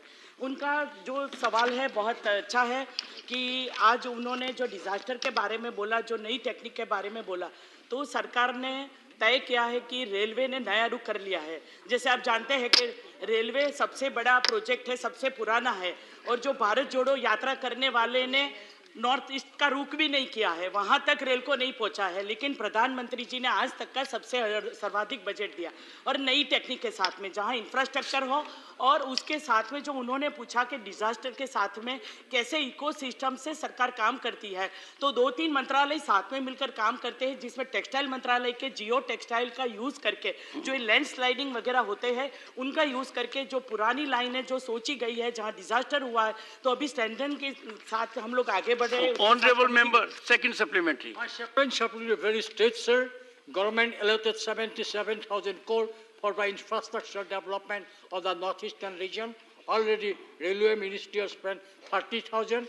They have targeting to finish 1,990 kilometer length of the railway track in northeastern land. But out of that, sir, only 30 kilometers has come. Your question. My question is that they all till up to 2022, 409 kilometer length was constructed. Remaining length, railway line will be constructed when and when presentation of budget will be fully utilized. Honorable Minister. जैसे उन्होंने बताया 49 kilometre का कार्य पूर्ण हो चुका है और इसमें 30,312 रुपये का खर्च हो चुका, लेकिन आज तक जो 7 किलोमीटर की गति से काम होता था 2014 से पहले 4.16 किलोमीटर की गति से काम होता था, आज 7 किलोमीटर प्रतिदिन हो चुका है उसकी गति, और ये बढ़कर आने वाले 2022-23 में 12 किलोमीटर की प्रतिदिन हो जाएगी। तो उन्होंने जो सोचा है आज तक की तुलना में 2009 से 14 की तुलना में 190% ज्यादा लाइन का काम शुरू हो चुका है, उसका कमीशन हो चुका है, और जो प्रोजेक्ट के बारे में उन्होंने बताया तो 19 प्रोजेक्ट जो नॉर्थ ईस्ट के हैं, इसमें से 12 प्रोजेक्ट असम राज्य से संबंधित है। जैसे उनकी चिंता है कि उन्होंने आज तक देखा नहीं कि भाई नॉर्थ ईस्ट के तरफ भी कोई देखता है, तो हमारे प्रधानमंत्री जी के नेतृत्व में सारे प्रोजेक्ट चल रहे हैं। Thank you, Chairman, sir. While expressing my gratitude to the Honorable Prime Minister and Railway Minister for commissioning new lines in the northeastern region, I would like to ask the Honorable Minister as to when the requisite approvals for the new lines will be completed, especially given in serial number 15, Dimapur to Tizit line. Thank you. Honorable Minister. Sir, जैसे उन्होंने बताया है कि north east के ये जो है मणिपुर, नागालैंड और मिजोरम में भी जो योजना हम लोगों ने शुरू करी है, मैं एक चीज़ बताना चाहती हूँ आपके माध्यम से। जो पहले के समय में रेल लाइन चलती थी, इसके बदले में जो हिली एरिया है इसके अंडर कंस्ट्रक्शन काम करके हम टनल के माध्यम से रेलवे को ले जा रहे। जिस तरह से उत्तराखंड में, जिस तरह से जम्मू कश्मीर में जो उनकी वो सरकार के लिए गेम चेंजर होने वाला है, इसी तरह ये जो 7 सिस्टर्स है वहाँ जो इंफ्रास्ट्रक्चर इंफ्रास्ट्रक्चर के प्रोजेक्ट चल रहे हैं, जहाँ जो ब्रिजेस है, जो हिली एरिया में काम करना होता है तो बहुत सावधानी से, अच्छे से, गति से हमारा काम चल रहा है। और सबसे बड़ा ब्रिज जो अभी चेनाब का है, इसी तरह का एक ब्रिज वहाँ भी बनने जा रहा है। तो मैं उनको आश्वासन देती हूँ कि उन्होंने जो प्रश्न पूछा है, जो प्रोजेक्ट चल रहा है, वो सही समय पर पूरा होगा। श्री कार्तिकेय शर्मा जी से सवाल करना चाहता हूं कि रेलवे की मेजर अपग्रेडेशन योजना के तहत अब तक कितने प्रतिशत रेलवे स्टेशनों को अपग्रेड किया गया है और आगामी समय में इस योजना में हरियाणा के कितने रेलवे स्टेशनों को शामिल किया जाने की योजना प्रस्ताव। Honourable minister. सर, जैसे ये इससे संबंधित नहीं है प्रश्न, फिर भी मैं बता सकती हूँ कि जो अमृत स्टेशन जो 6वां प्रश्न है अपना, तो उसी समय में है कि सरकार ने तय किया है कि 1275 स्टेशन जो है उनको नया रूप देंगे, उनको एक बिजनेस सेंटर के तरह दोनों तरफ से जैसे एक्सेस हो जाए। Station is the heart of the city और प्रधानमंत्री जी के मन के नज़दीक है, तो रेलवे में दोनों तरफ से एक्सेस हो जाए, एक बिजनेस सेंटर जैसा हो जाए, उनको पब्लिक एम्यूनिटीज़ के साथ में उनको फैसिलिटी मिले। इसके लिए हमने अमृत स्टेशन योजना बनाई है, इसके तहत ये काम भी शुरू हो जाएगा। Doctor Shantanu Sen. Thank you, respected Chair, for allowing me to raise the supplementary question. Sir, as per record, since 2018 to 2022, nearly 92,000 posts of Indian Railways have been abolished. Despite this abolition, still the vacancy is 2.98 lakhs. My humble question before my ministry, what is the stand of our ministry regarding the same? Thank you, sir. Honorable Minister. संबंधित नहीं है, इससे संबंधित प्रश्न नहीं है, ये Assam railway project से संबंधित प्रश्न है। In any case, the honorable member may get in touch with the honorable minister for the needful. Question number 94, Ms. Indu Bala Goswami. Question number 94. Honorable Minister. माननीय सभापति जी, उत्तर सभा पटल पर रख दिया गया। Supplementary one, ma'am. धन्यवाद सभापति महोदय। मैं आपके माध्यम से माननीय मंत्री जी से जानना चाहती हूँ कि कृषि इंफ्रास्ट्रक्चर फंड के तहत लघु उद्योग स्थापित करने पर किसान को ब्याज पर कितने प्रतिशत छूट दी जाएगी? Honorable Minister. माननीय सभापति महोदय जी, माननीय सदस्य जी ने बहुत अच्छा सवाल पूछा है।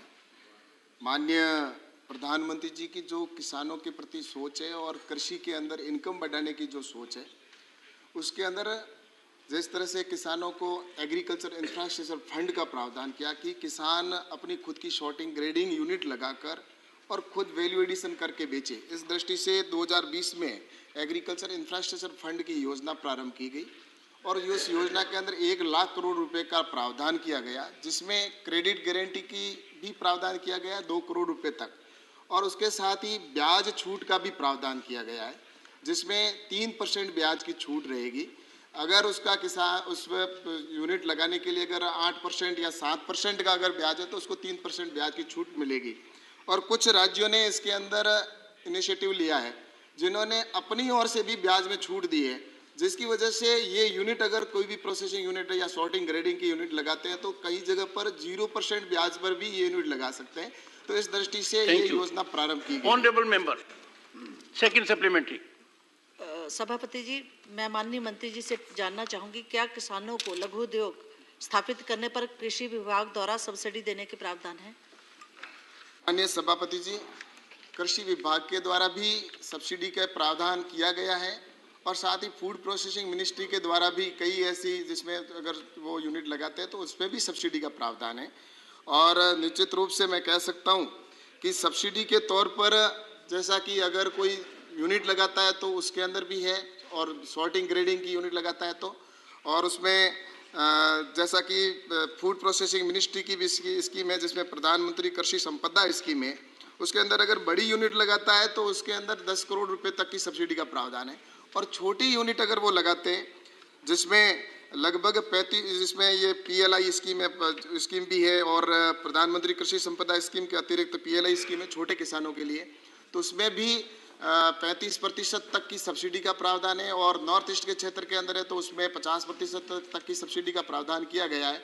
और FPO बनाते हैं अगर कोई किसान, तो FPO के अंदर भी किसानों को इसमें सब्सिडी का प्रावधान किया गया है, जिससे कि आने वाले समय के अंदर गाँवों के अंदर स्ट्रक्चर पहुंचे, गाँवों के अंदर वैल्यू एडिशन करके किसान सॉर्टिंग ग्रेडिंग की यूनिट लगा सके ताकि उसकी किसान की इनकम बढ़ सके।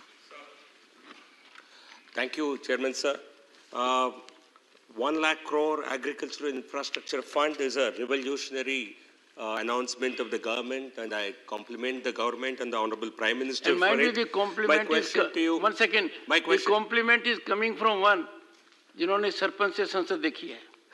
Go ahead.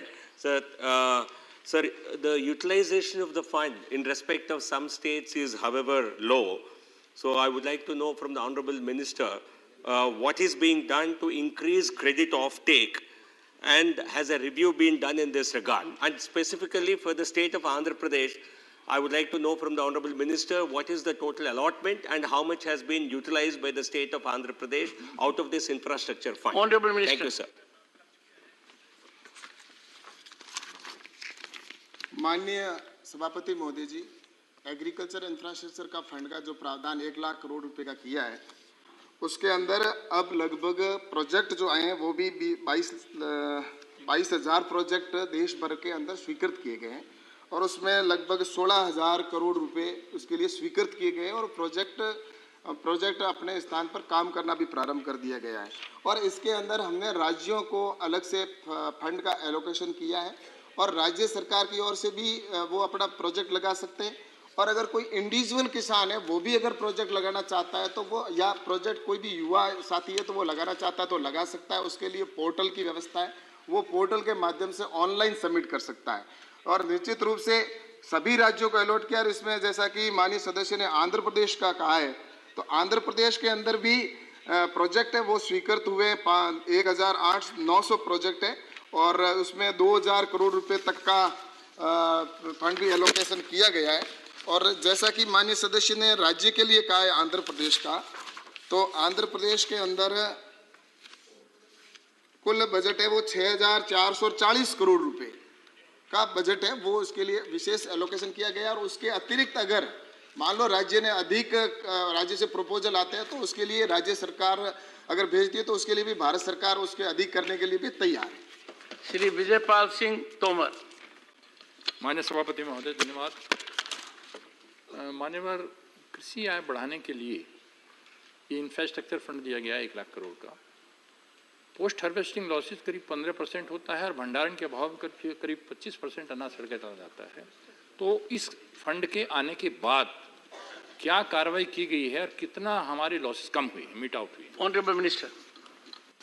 माननीय सभापति महोदय जी, ये सही है कि माननीय सदस्य जी ने जो इंफ्रास्ट्रक्चर के अंदर और जिस तरह से लॉसेज की बात की है, और इसको लेकर भारत सरकार और नरेंद्र मोदी जी की सरकार जब से बनी है तब से कई प्रयास किए, और जिसमें ये एग्रीकल्चर इंफ्रास्ट्रक्चर फंड भी बहुत बड़ा योगदान कर रहा है, और जिसमें सरकार को भी, राज्य सरकारें हैं वो भी इस फंड का उपयोग कर सकती है।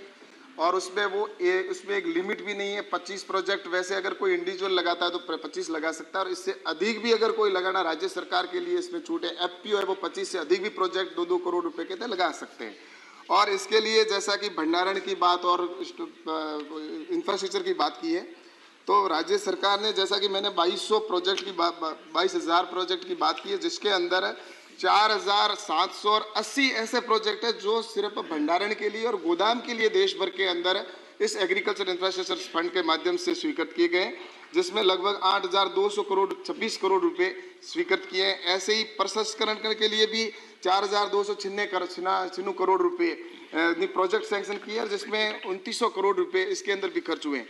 तो इस तरह से पूरे जो प्रोजेक्ट है, मैंने बताया आपको कि इसके अंदर 22,131 प्रोजेक्ट सैंक्शन किए गए, और निश्चित रूप से इसके अंदर सरकार की ओर से भी प्रयास है, और लगातार इसको स्ट्रक्चर को मजबूत करने के लिए ही इस एग्रीकल्चर इंफ्रास्ट्रक्चर फंड का प्रावधान किया गया, और इसको राज्य सरकारों के माध्यम से और स्टार्टअप के तौर पर भी इसको काम में, और युवा साथी वो भी अपने बिजनेस के तौर पर काम कर रहे हैं।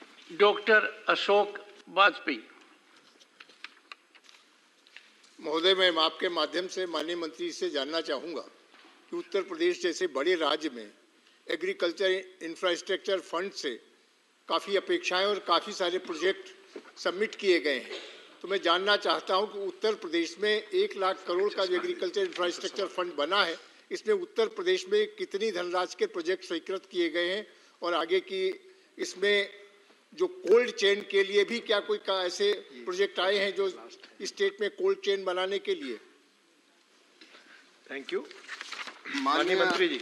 माननीय सभापति जी, उप सभापति महोदय जी, जैसा कि माननीय सदस्य ने कहा है, तो उत्तर प्रदेश के लिए भी फंड का एलोकेशन किया गया है, सभी राज्यों के लिए किया गया है 1 लाख करोड़ में से। उसमें उत्तर प्रदेश के लिए 12,831 करोड़ रुपए का प्रावधान किया गया है। और इसके साथ ही आने वाले समय के अंदर, जैसा कि मैंने पहले भी कहा, कि राज्य को अगर और आवश्यकता होगी तो राज्य सरकार के माध्यम से, भारत सरकार की ओर से उसको फंड को और बढ़ाया जा सकता है। और जैसा कि प्रसंस्करण की बात की गई है कि कितने प्रोजेक्ट प्रसंस्करण के लिए स्वीकृत किए गए हैं, तो प्रसंस्करण के लिए भी स्वीकृत किए गए हैं और दूसरे जो प्रोजेक्ट हैं उनके लिए भी स्वीकृत किए गए हैं। इसके अंदर मैं आपको जो एग्जैक्ट डिटेल है वो मैं माननीय सदस्य को वैसे पहुंचा दूंगा, लेकिन फिर भी मैंने पहले कहा कि प्राथमिक प्रसंस्करण के लिए राज्य का स्पेशल तो अभी पहुंचा दिया जाएगा आपके पास में, लेकिन जो देश भर का है उसके अंदर 4,200 और 96 प्रोजेक्ट सैंक्शन किए और जिसमें 2,900 करोड़ रुपए इसके लिए स्वीकृत किए गए हैं। धन्यवाद माननीय मंत्री जी। अब नाउ नेक्स्ट क्वेश्चन है नंबर 95। क्वेश्चन नंबर 95 और 100 दोनों एक ही नेचर के हैं, इसलिए we are taking together. Question number 95, lieutenant general DP Vats ji. Sir, question number 95 माननीय मंत्री जी। पटल पर रख दिया गया है। फर्स्ट सप्लीमेंट्री माननीय डीपी वत्स जी। माननीय मंत्री जी, एलएसडी में आप 8.5 करोड़ के करीब वैक्सीनेशन दे चुके हैं। 1,85,000 के करीब कैटल पेरिश्ड और 32.5 लाख के करीब इन्फेक्शन हुआ। मैं जानना चाहता हूं, इसके लिए जैसे आपके फुट एंड माउथ डिजीज के लिए नेटवर्क प्रोजेक्ट्स हैं, रिसर्च प्रोजेक्ट, क्या एलएसडी के लिए भी कोई रिसर्च प्रोजेक्ट लॉन्च हुआ है? थैंक यू माननीय मंत्री जी। माननीय सभापति महोदय, एलएसडी चूंकि बिल्कुल नई बीमारी है, 2019 में पहली बार इस देश में आई है और 19 के बाद 20-21 में इतना इसका स्प्रेड नहीं था, 22 में जितना हुआ है। अब ये भी, वैसे तो इसमें गोट पॉक्स वैक्सीन हम लगातार लगाते रहे हैं, लेकिन आईसीआर में कई रिसर्च प्रोजेक्ट इसके ऊपर चल रहे हैं और अभी आईसीआर के द्वारा एक नई वैक्सीन जो इंडिजिनस है बिल्कुल, वो लॉन्च की गई है। 3 कंपनियों ने वो ली भी है और उसके ट्रायल चल रहे हैं इस समय पे IVRI बरेली में। मुझे उम्मीद है कि ट्रायल के रिजल्ट बहुत जल्दी आने के बाद कमर्शलाइज होगी। उसके अलावा भी कई प्रोजेक्ट इसके ऊपर, रिसर्च इसके ऊपर जारी है। धन्यवाद। Second supplementary. मंत्री जी, हिसार में बना हुआ एक वैक्सीन कहते हैं दुनिया का बेस्ट वैक्सीन है, क्या इसको एक्सपोर्ट करने की कोई प्लानिंग है? धन्यवाद। जो वैक्सीन आईसीआर ने बनाया हिसार में, जो माननीय सदस्य जानना चाहते हैं, वो 3 कंपनियों ने उसको लिया है, प्राइवेट कंपनी, प्राइवेटाइज किया जा चुका है, लेकिन वो भी ट्रायल के तौर पे। जब तक उसका ट्रायल IVRI बरेली उसको रिकमेंड नहीं करेगा, ना तो उसकी देश में मैन्युफैक्चरिंग हो सकती है। पहले देश में मैन्युफैक्चर शुरू हो एक बार ट्रायल के बाद, रिजल्ट आने के बाद, उसके बाद मुझे उम्मीद है कि देश के दूसरे हिस्सों में इसको एक्सपोर्ट हम कर पाएंगे। धन्यवाद। माननीय हरनाथ सिंह यादव जी, क्वेश्चन नंबर 100। माननीय मंत्री जी, क्वेश्चन नंबर 100 उत्तर सभा पटल पर रख दिया गया। पहला सप्लीमेंट्री पॉइंटेड। माननीय सभापति जी, मैं 1 मिनट अतिरिक्त लूंगा आपसे।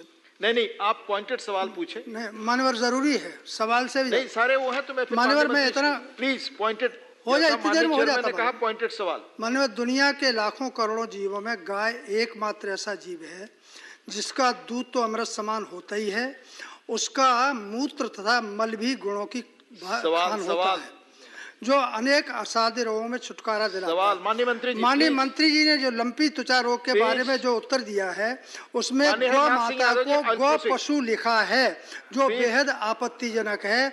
मैं माननीय मंत्री से अनुरोध करूंगा कि कृपया इसको ठीक करने को। धन्यवाद। अब मेरा सवाल है, नो प्लीज माननीय मंत्री, माननीय मेरा 1 मिनट का सवाल, 1 मिनट का। नो 1 मिनट नहीं, प्लीज माननीय मंत्री प्लीज। ये सच है कि देश में गाय को माता माना जाता है और गौ माता कहा जाता है, लेकिन जो सरकारी जवाब है उसमें इसी तरह से जाता है। हमारी भावनाएं अलग हो सकती है, लेकिन सरकारी जवाब थोड़ा अलग होता है। माननीय सदस्यगण और माननीय मंत्रीगण, बहुत साफ कई बार माननीय चेयरमैन ने कहा है कि पॉइंटेड सवाल और पॉइंटेड आंसर, इसलिए प्लीज कृपया इसका पालन करें। जी।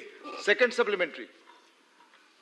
महोदय, पूरे देश में लंपी त्वचा रोग से 1,84,653 पशुओं की मृत्यु हुई है, जिसमें सर्वाधिक संख्या 76,030 राजस्थान की है। मैं माननीय मंत्री जी से जानना चाहता हूं, क्या भारत सरकार राज्यों से मिलकर किसानों की हुई जो हानि हुई है उसकी क्षतिपूर्ति करने के लिए कोई कार्य योजना बनाने पर विचार करेगी? धन्यवाद। माननीय सभापति जी, ऐसी कोई योजना नहीं है। कुछ प्रदेश सरकारें अपनी तरफ से जो डेथ हुई हैं उनको कंपनसेशन जरूर दे रही हैं, जैसे कि महाराष्ट्र, कर्नाटक। केंद्र सरकार की तरफ से इस तरह की कोई योजना नहीं है। धन्यवाद। सप्लीमेंट्री ऑन क्वेश्चन नंबर 95, माननीय जुगल सिंह लोखंडवाला। धन्यवाद सभापति महोदय। माननीय मंत्री जी से मैं पूछना चाहता हूं कि जिस तरह मंत्रालय द्वारा दूध की काफ़ी सारी उत्पत्ति हुई है, पर आज की तारीख में भी देखते होंगे कि दूध और दूध की प्रोडक्ट का भाव बढ़ रहा है, तो उसको नियंत्रण करने के लिए कोई सुझाव आप रख सकते हैं या कुछ किया है उसके बारे में बता सकते हैं माननीय मंत्री जी? धन्यवाद। पिछले कुछ समय से दूध की कीमतें बढ़ी हैं और सबसे महत्वपूर्ण यह है कि शायद इस देश में किसान या मजदूर जो ज़्यादातर इस फील्ड में हैं, अगर 100 रुपये का दूध बिक रहा है तो 75 रुपये किसान के पास जाते हैं। किसी और फील्ड में ऐसा नहीं है। किसी भी आप सब्जेक्ट में एग्रीकल्चर में भी कहीं ऐसा नहीं है कि 75% हिस्सा किसान के पास जाए। पिछले कुछ दिनों से फॉडर की और फीड की कीमतें बढ़ी हैं, जिसकी वजह से दूध की कीमतें बढ़ी हैं। अगर वो कीमतें नीचे आती है तो स्वाभाविक रूप से दूध की कीमतें नीचे आएंगी। और मैंने पहले भी कहा है कि कम से कम किसान को भी इतना मिलना चाहिए कि वो आगे कम से कम डेयरी या इस फील्ड में जाता रहे। अगर हम कंज्यूमर की थोड़ी सोचते रहेंगे ज़्यादा, एक बैलेंस बनना जरूरी है, तो मुझे लगता है इतनी अभी चिंता की कोई बात नहीं है। दूध का उत्पादन भी बढ़ रहा है और ऐसा बहुत ज़्यादा नहीं होगा। जब कीमतें नीचे आएंगी फीड एंड फॉडर की, दूध की कीमतें स्वाभाविक। धन्यवाद। श्रीमती सीमा द्विवेदी।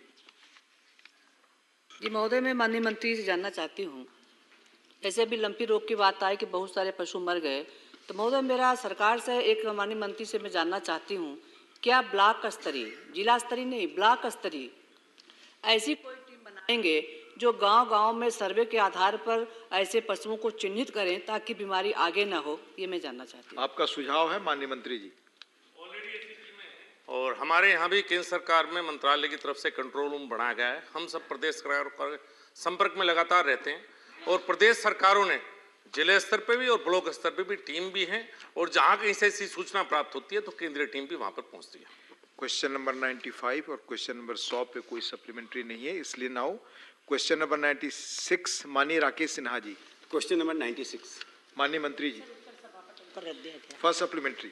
उपसभापति महोदय, मैं आपके माध्यम से मंत्री जी से जानना चाहता हूँ कि जिस प्रकार प्रधानमंत्री जी ने डीकोलोनाइजेशन की बात कही है, उसका प्रभाव इस देश की समाज और विचारों पर पड़ रहा है, तो ऐसे कुछ स्टेशन हैं जिनका नाम ब्रिटिश साम्राज्य ने भारतीयों के प्रति कंटेम्प्ट के कारण रखा था, जिनमें से एक स्टेशन बिहार के सोनपुर डिवीजन में बरौनी फ्लैग है।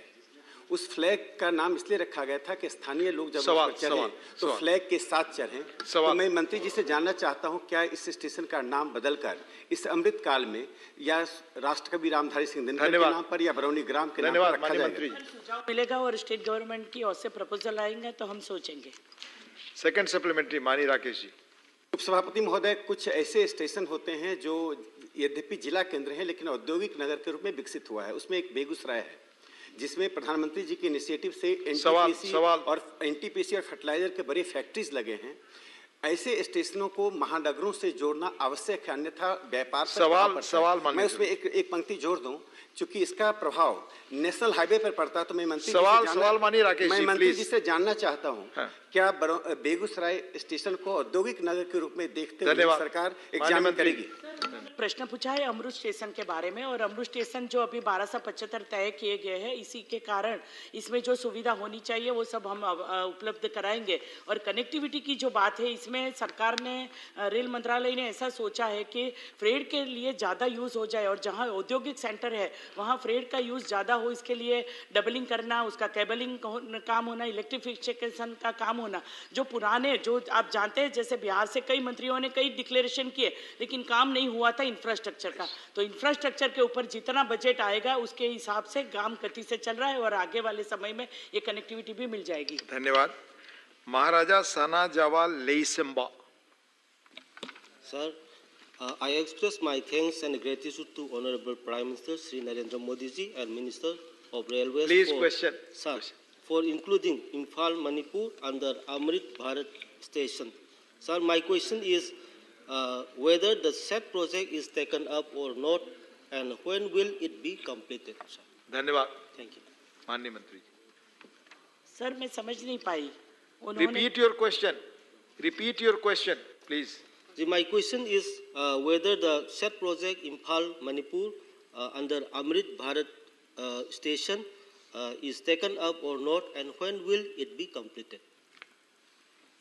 हाँ सर, जितने स्टेशन का चयन किया गया है 1275 स्टेशन अमृत भारत योजना में लाई गई है और इसके लिए 7,332 करोड़ का खर्चा रेलवे में जो अब तक 7,332 स्टेशन से इसमें से 1275 स्टेशन के ऊपर अमृत भारत योजना लाई गई है और इसमें 13,375 करोड़ रुपए का आवंटन भी हो चुका है. तो जिस तरह से 8 जोन में ये काम बांटा गया है और मैंने पहले भी बताया कि स्टेशन का क्या अमृत स्टेशन में क्या हो सकता है तो शहर के दोनों तरफ से उसको जोड़ना, उसको सस्टेनेबल एनवायरनमेंट फ्रेंडली सॉल्यूशन लाना, दिव्यांग जनों की सुविधा उनको स्टेशन पर सिटी सेंटर के तरह निर्माण किया जाना, तो ये सब सुविधा के साथ में उनका डेवलप होगा. धन्यवाद.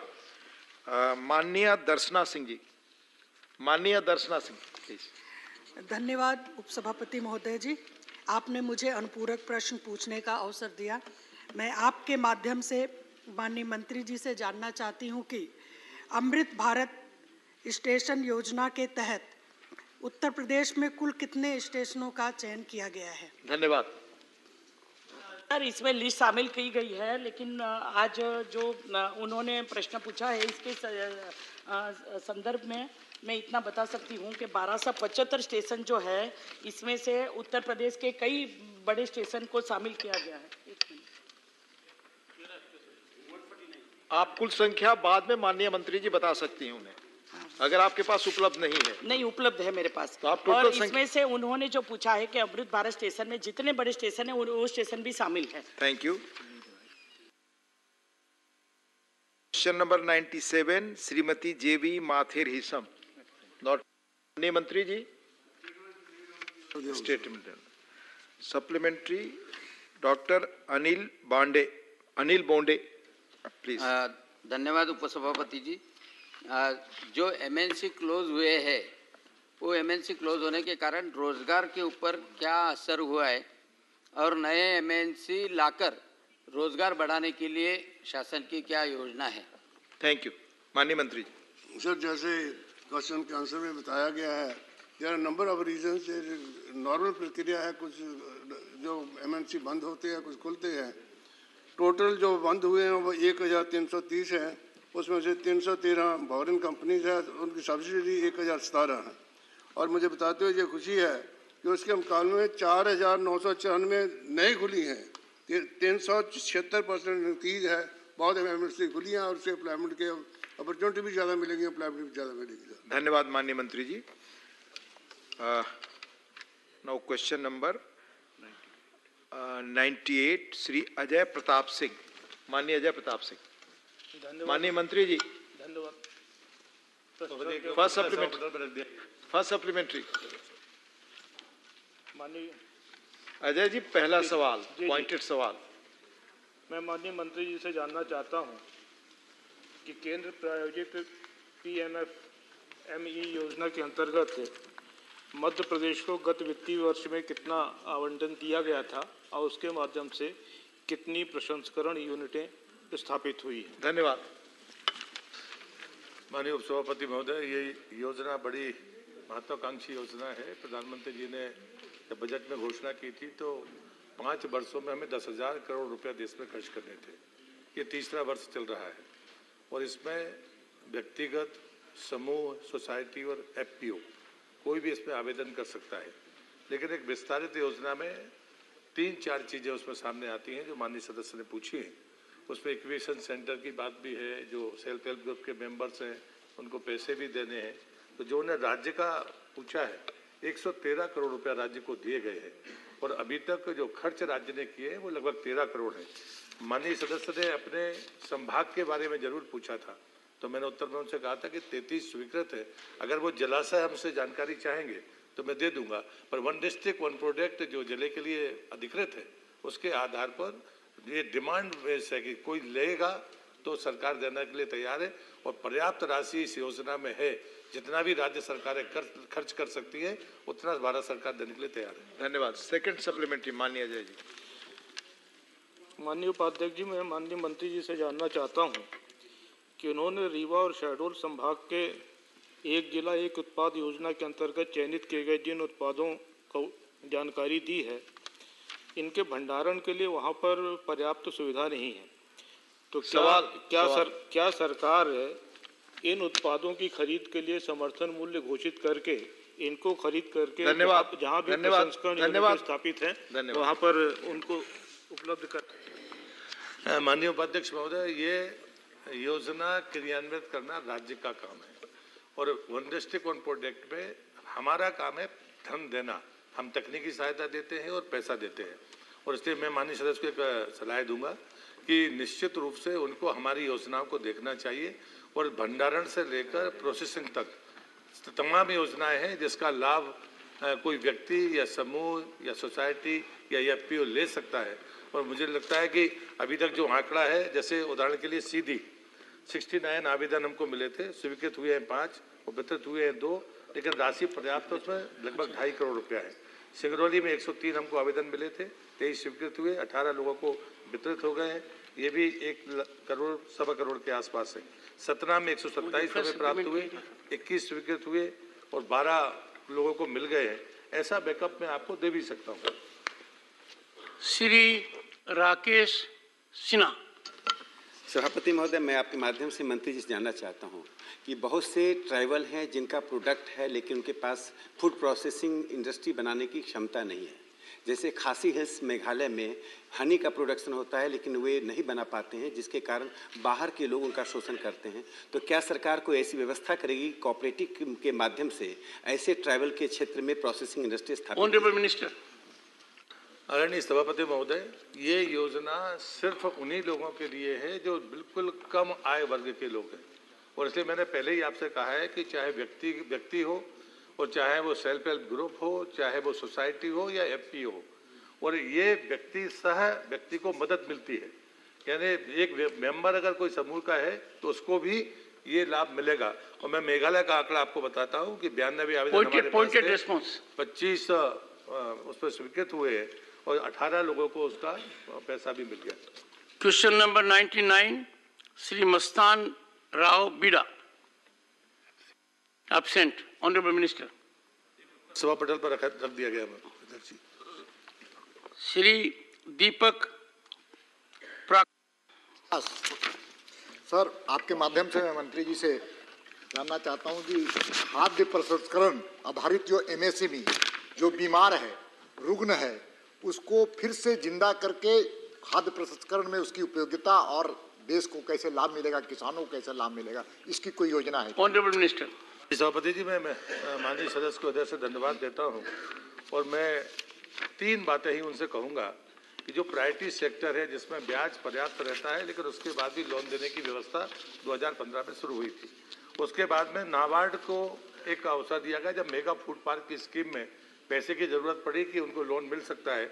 उसके लिए ये योजना है जो इसमें ब्याज की कमी है, यानी 6.75 अगर अभी ब्याज है तो मानकर चलिए कि 1.5% कम ब्याज उसको मिलेगा। तीसरा जो लाभ वो ले सकते हैं वो क्रेडिट गारंटी ट्रस्ट फंड जो माइक्रो और स्मॉल इंडस्ट्रीज के लिए है, इसमें अगर कोई लोन लेना चाहता है तो उसको मदद मिल सकती है। Question number 101, doctor Shantanu Sen. Absent. Honourable minister. उत्तर सभा पटल पर रख दिया गया। माननीय question hour is over. Honorable members, discussion on the Union Budget 2023-24 has already commenced yesterday. It is proposed to continue the discussion today from 5 p.m. to 8 p.m. with the leave of the House. Do I have leave of the House? So we will continue discussion on the Union Budget 2023-24 from 5 p.m. to 8 p.m. The House is adjourned to meet at 2:30 p.m.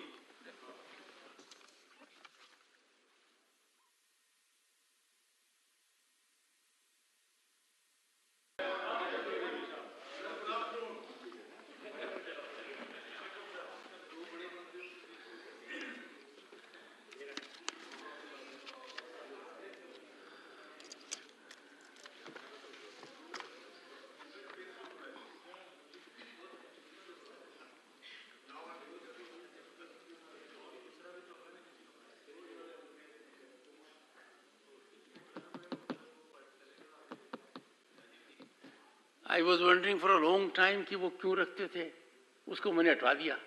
So I was thinking how to draw the attention.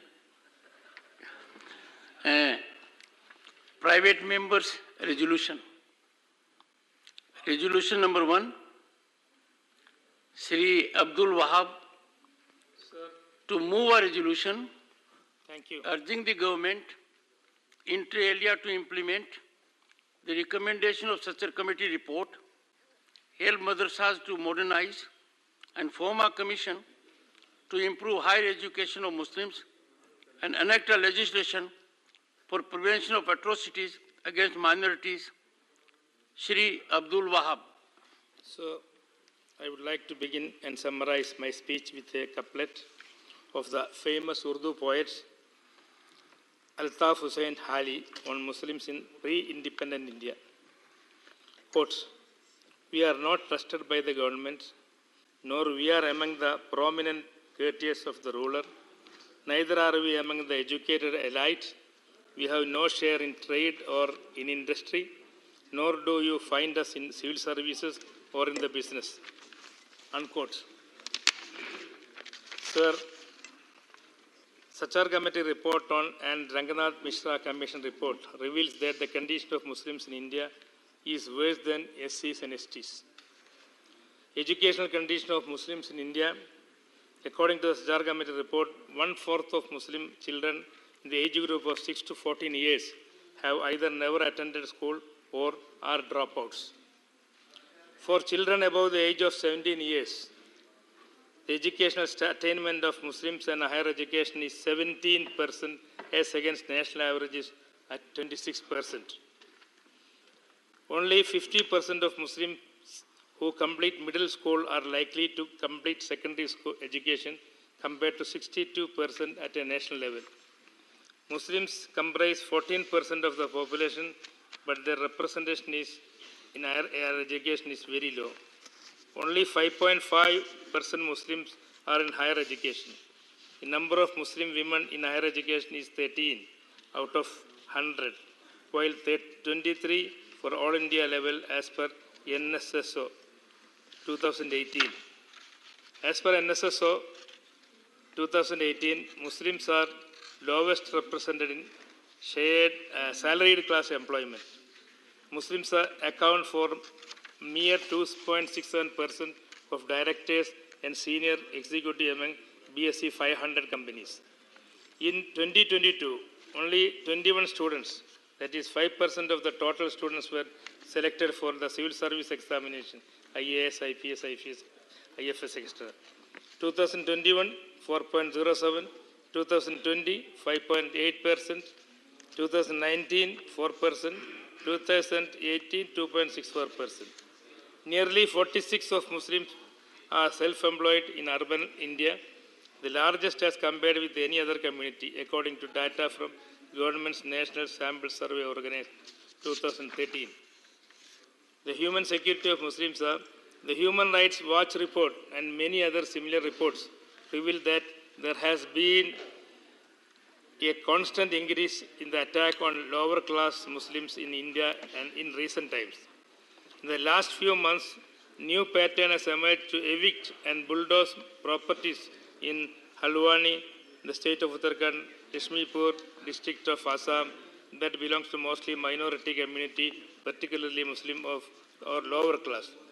In June, 3 United Nations Special Rapporteurs wrote to the Indian government expressing their concern that some of these victims have been carried out as a form of collective and arbitrary punishment against the Muslim community in low-income group communities. Therefore, I propose that the House urges upon the government to implement the recommendation of Sachar Committee report and other reports that have discussed the educational and social backwardness of Muslims, to reinstate and enhance all those scholarship and educational upliftment programs that aim to improve the higher education participation of Muslims, to help madrasas to modernize the special infrastructure fund, to develop and implement special affirmative actions for Muslim women to improve their higher education in central universities, institutes of national importance, and work participation of Muslim women, to form a commission to study the discrimination, inequality against Muslims in university spaces and the private and public jobs and their representation in higher education. Sir, to form a joint parliamentary committee or a judicial commission headed by retired Supreme Court judge to study the evictions and have been carried out as form of collective and arbitrary punishment against the Muslim minority and low-income communities, to enact a legislation of Ministry, Prevention of Atrocities Act, to protect minorities of the country so as to build confidence amongst the Muslims who are vulnerable to mob attack and other hate crimes. Thank you, sir. Thank you. Thank you. Abdul Wahab ji, resolution moved. Now, Honorable Sri Jawahar Sarkar ji. Sir, I support the resolution moved by the Honourable Member, but I feel he's being a little defensive. I don't know why all of a sudden over the last few years there's a feeling of being pushed back.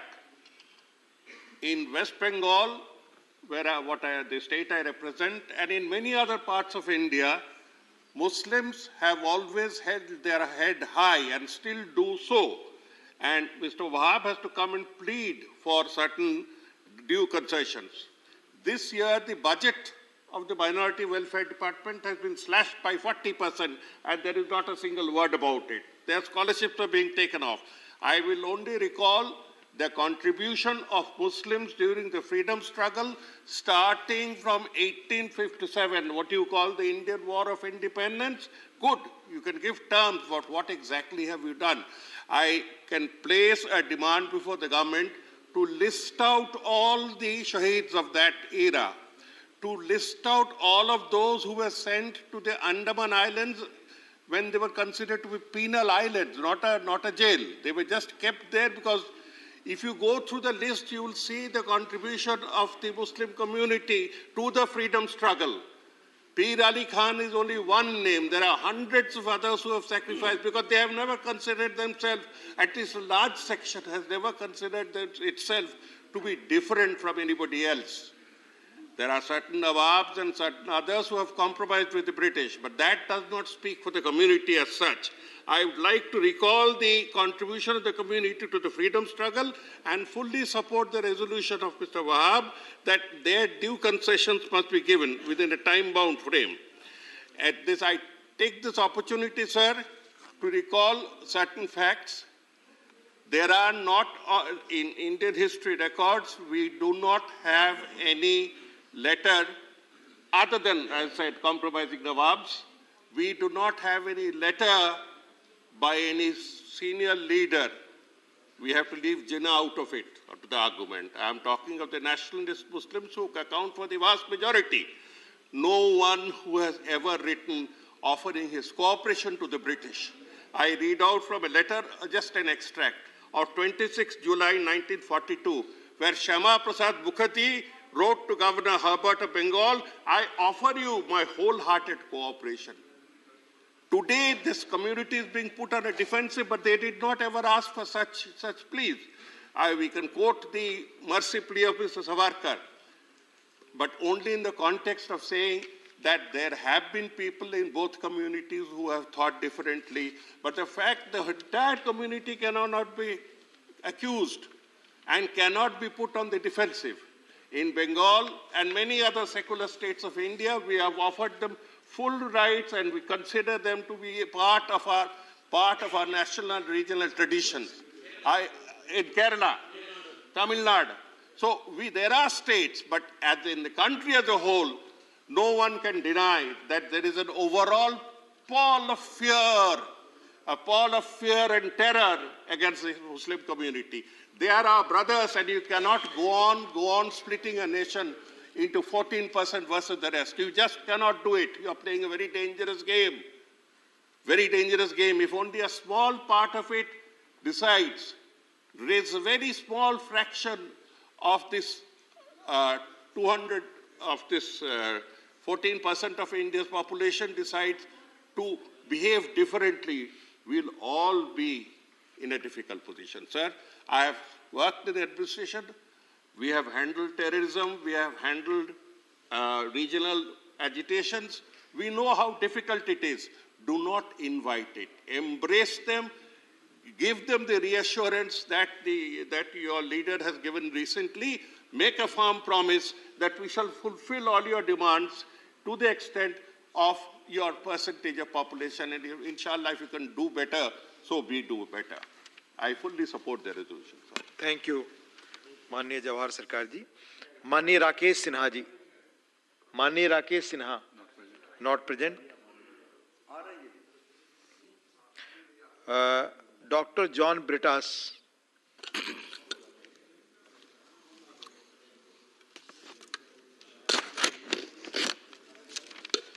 Thank you very much, sir.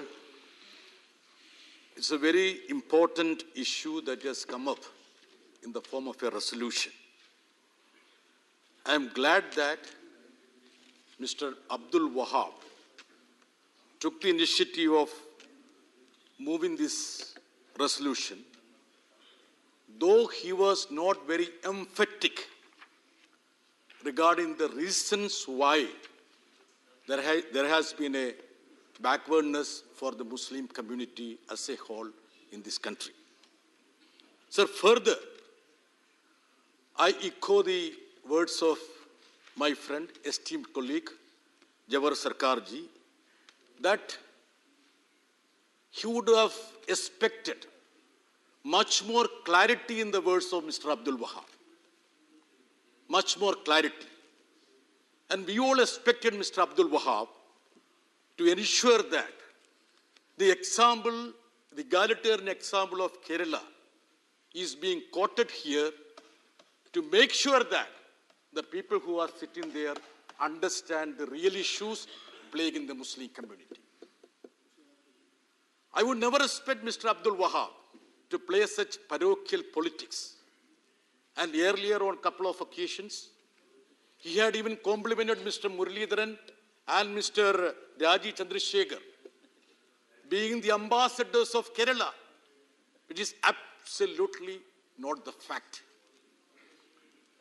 In any case, I would appreciate the spirit behind this resolution and would come to the pertinent aspects of this resolution.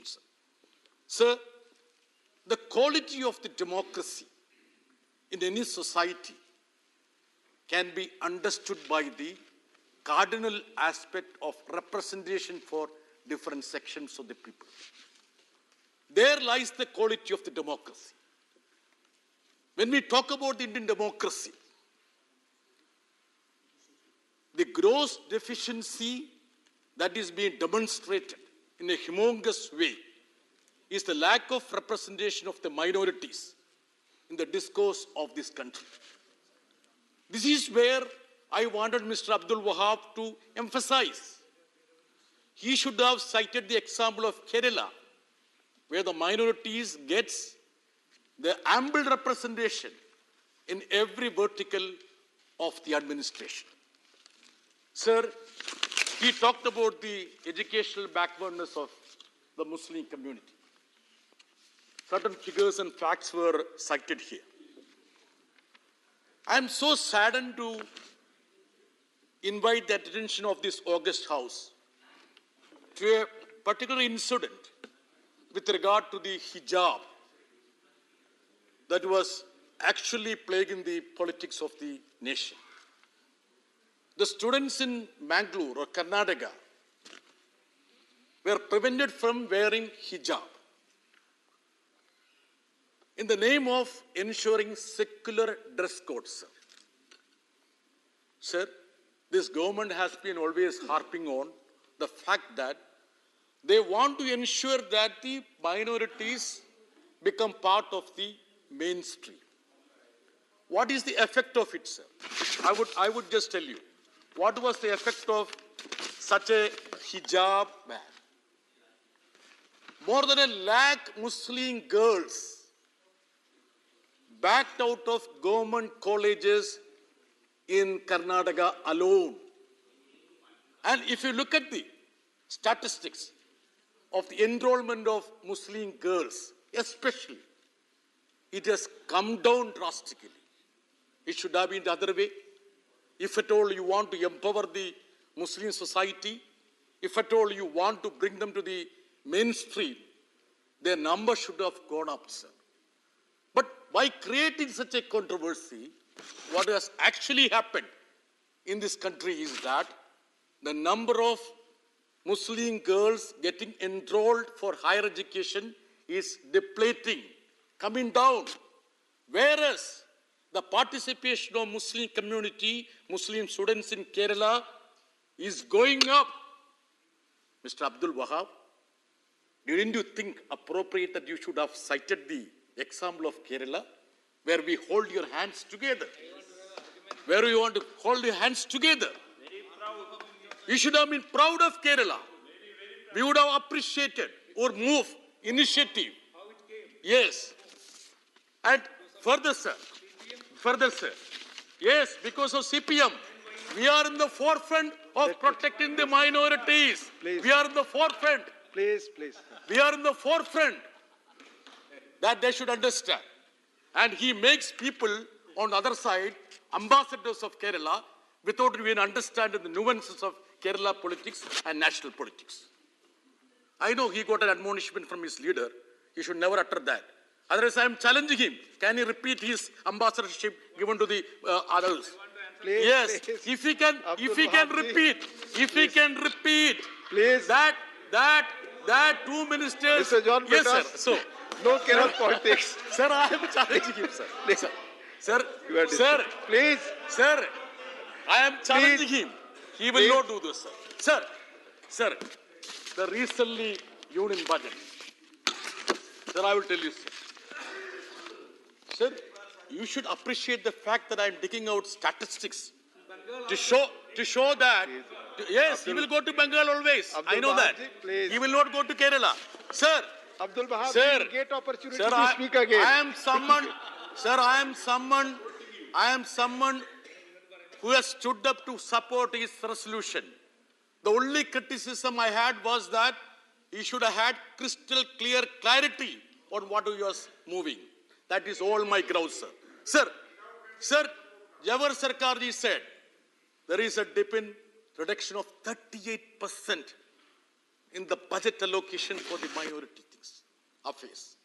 Sir, I would tell you, sir, you want to modernize the madrasas. Sir, in UP, so much of talk has been whipped up in the name of modernizing the madrasas. Niranjan ji, you also must have read. You are busy practicing in Supreme Court, but in the meantime, you also would be looking at the newspapers. Sir, what has happened? There is a reduction of 93%. 93% cut in the allocation of madrasas. Sir, it was 160 crore. You know, it came down to 10 crores. It came down to 10 crores. What has happened to this country, sir? Sir, one more thing, sir. Sir, yeah, bahut hai. Dekho, that is the style. Please. That is the attitude of this government. You have two more speakers from your yes, party. Sir, this is an important issue. I am talking for the minorities. But the time sir, no issue, sir. There are very few members to speak on this. We are all concerned about it. Please continue. Sir, I will tell you. Sir, the allocation for research schemes for minorities, including Muslims, Christians, Sikhs, Jains, Buddhists, and Parsis, were reduced 50%, sir. In this budget, in this budget, down from 41 crore to 20 crores, sir. Sir, please understand the pre-metric scholarship for minorities, down from 1,425 crores last year to 433 crore. Abdul Wahab ji, देखो 1,425 say it has come down to 433 crores pre-metric scholarship for minorities. Madam, you are from UP. You know the hapless condition of the minorities there. Why are you keeping mum? You should have stood up and you stood up and told. Mr. John Britas, please conclude now. Sir, the allocation. Please. Sir, the allocation for PMJYK came down from 1,650 to 600 crore this year. Sir, more than 1,000 crore has been cut for that, sir. Sir, what is the slogan, sir? Every time, Ragesh ji aaya, thoda delay ho gaya. You should have spoken. Sir, I will tell you, sir. Sir, the slogan, Sabka Saath, Sabka Vikas. Kiska Vikas, sir? Kiska Vikas? Kiska Vikas? आपस में no cross talking, please. Please. No, sir. Honorable members, no cross talking, please. Mr. John Britas, please. Sir. Please. Neeraj ji. Please. Now, no, sir. Please give me two more. Please, yeah. please conclude. I am facing you. Anupriya ji is saying that.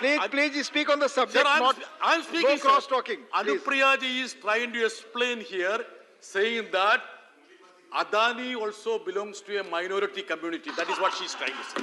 माननीय John Brittas जी, अनुप्रिया जी ने record पे कुछ भी नहीं बोला. Please don't have cross talking between you. Please address the chair. Sir. Please. Sir. Please. Sir. बैठिए. Please. Sir. Please. Sir, please check with any. Please. Sir, madam, please check with anybody from Kerala that I am a mind reader, sir. I was reading her mind, sir. Yeah. Please. Sir, one more thing, sir. So, in Supreme Court,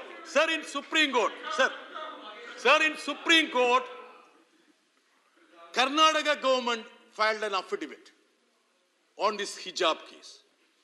And the Karnataka government said in its affidavit that we are not allowing hijab, that is to ensure a secular dress code for the college students. Fair enough, sir.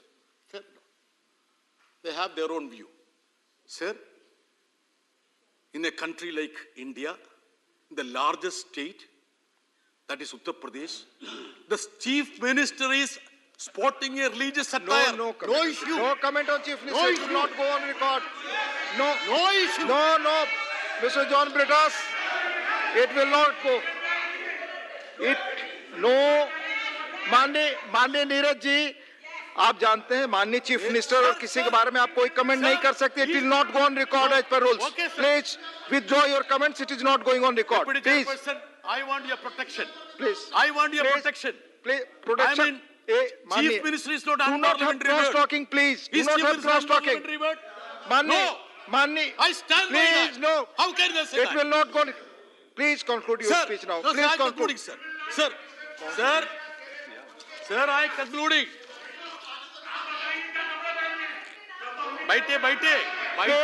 Please. माननीय John Brittas, please take oil. Please. I will clear rule number 238, its explanation, Mr. John Britas.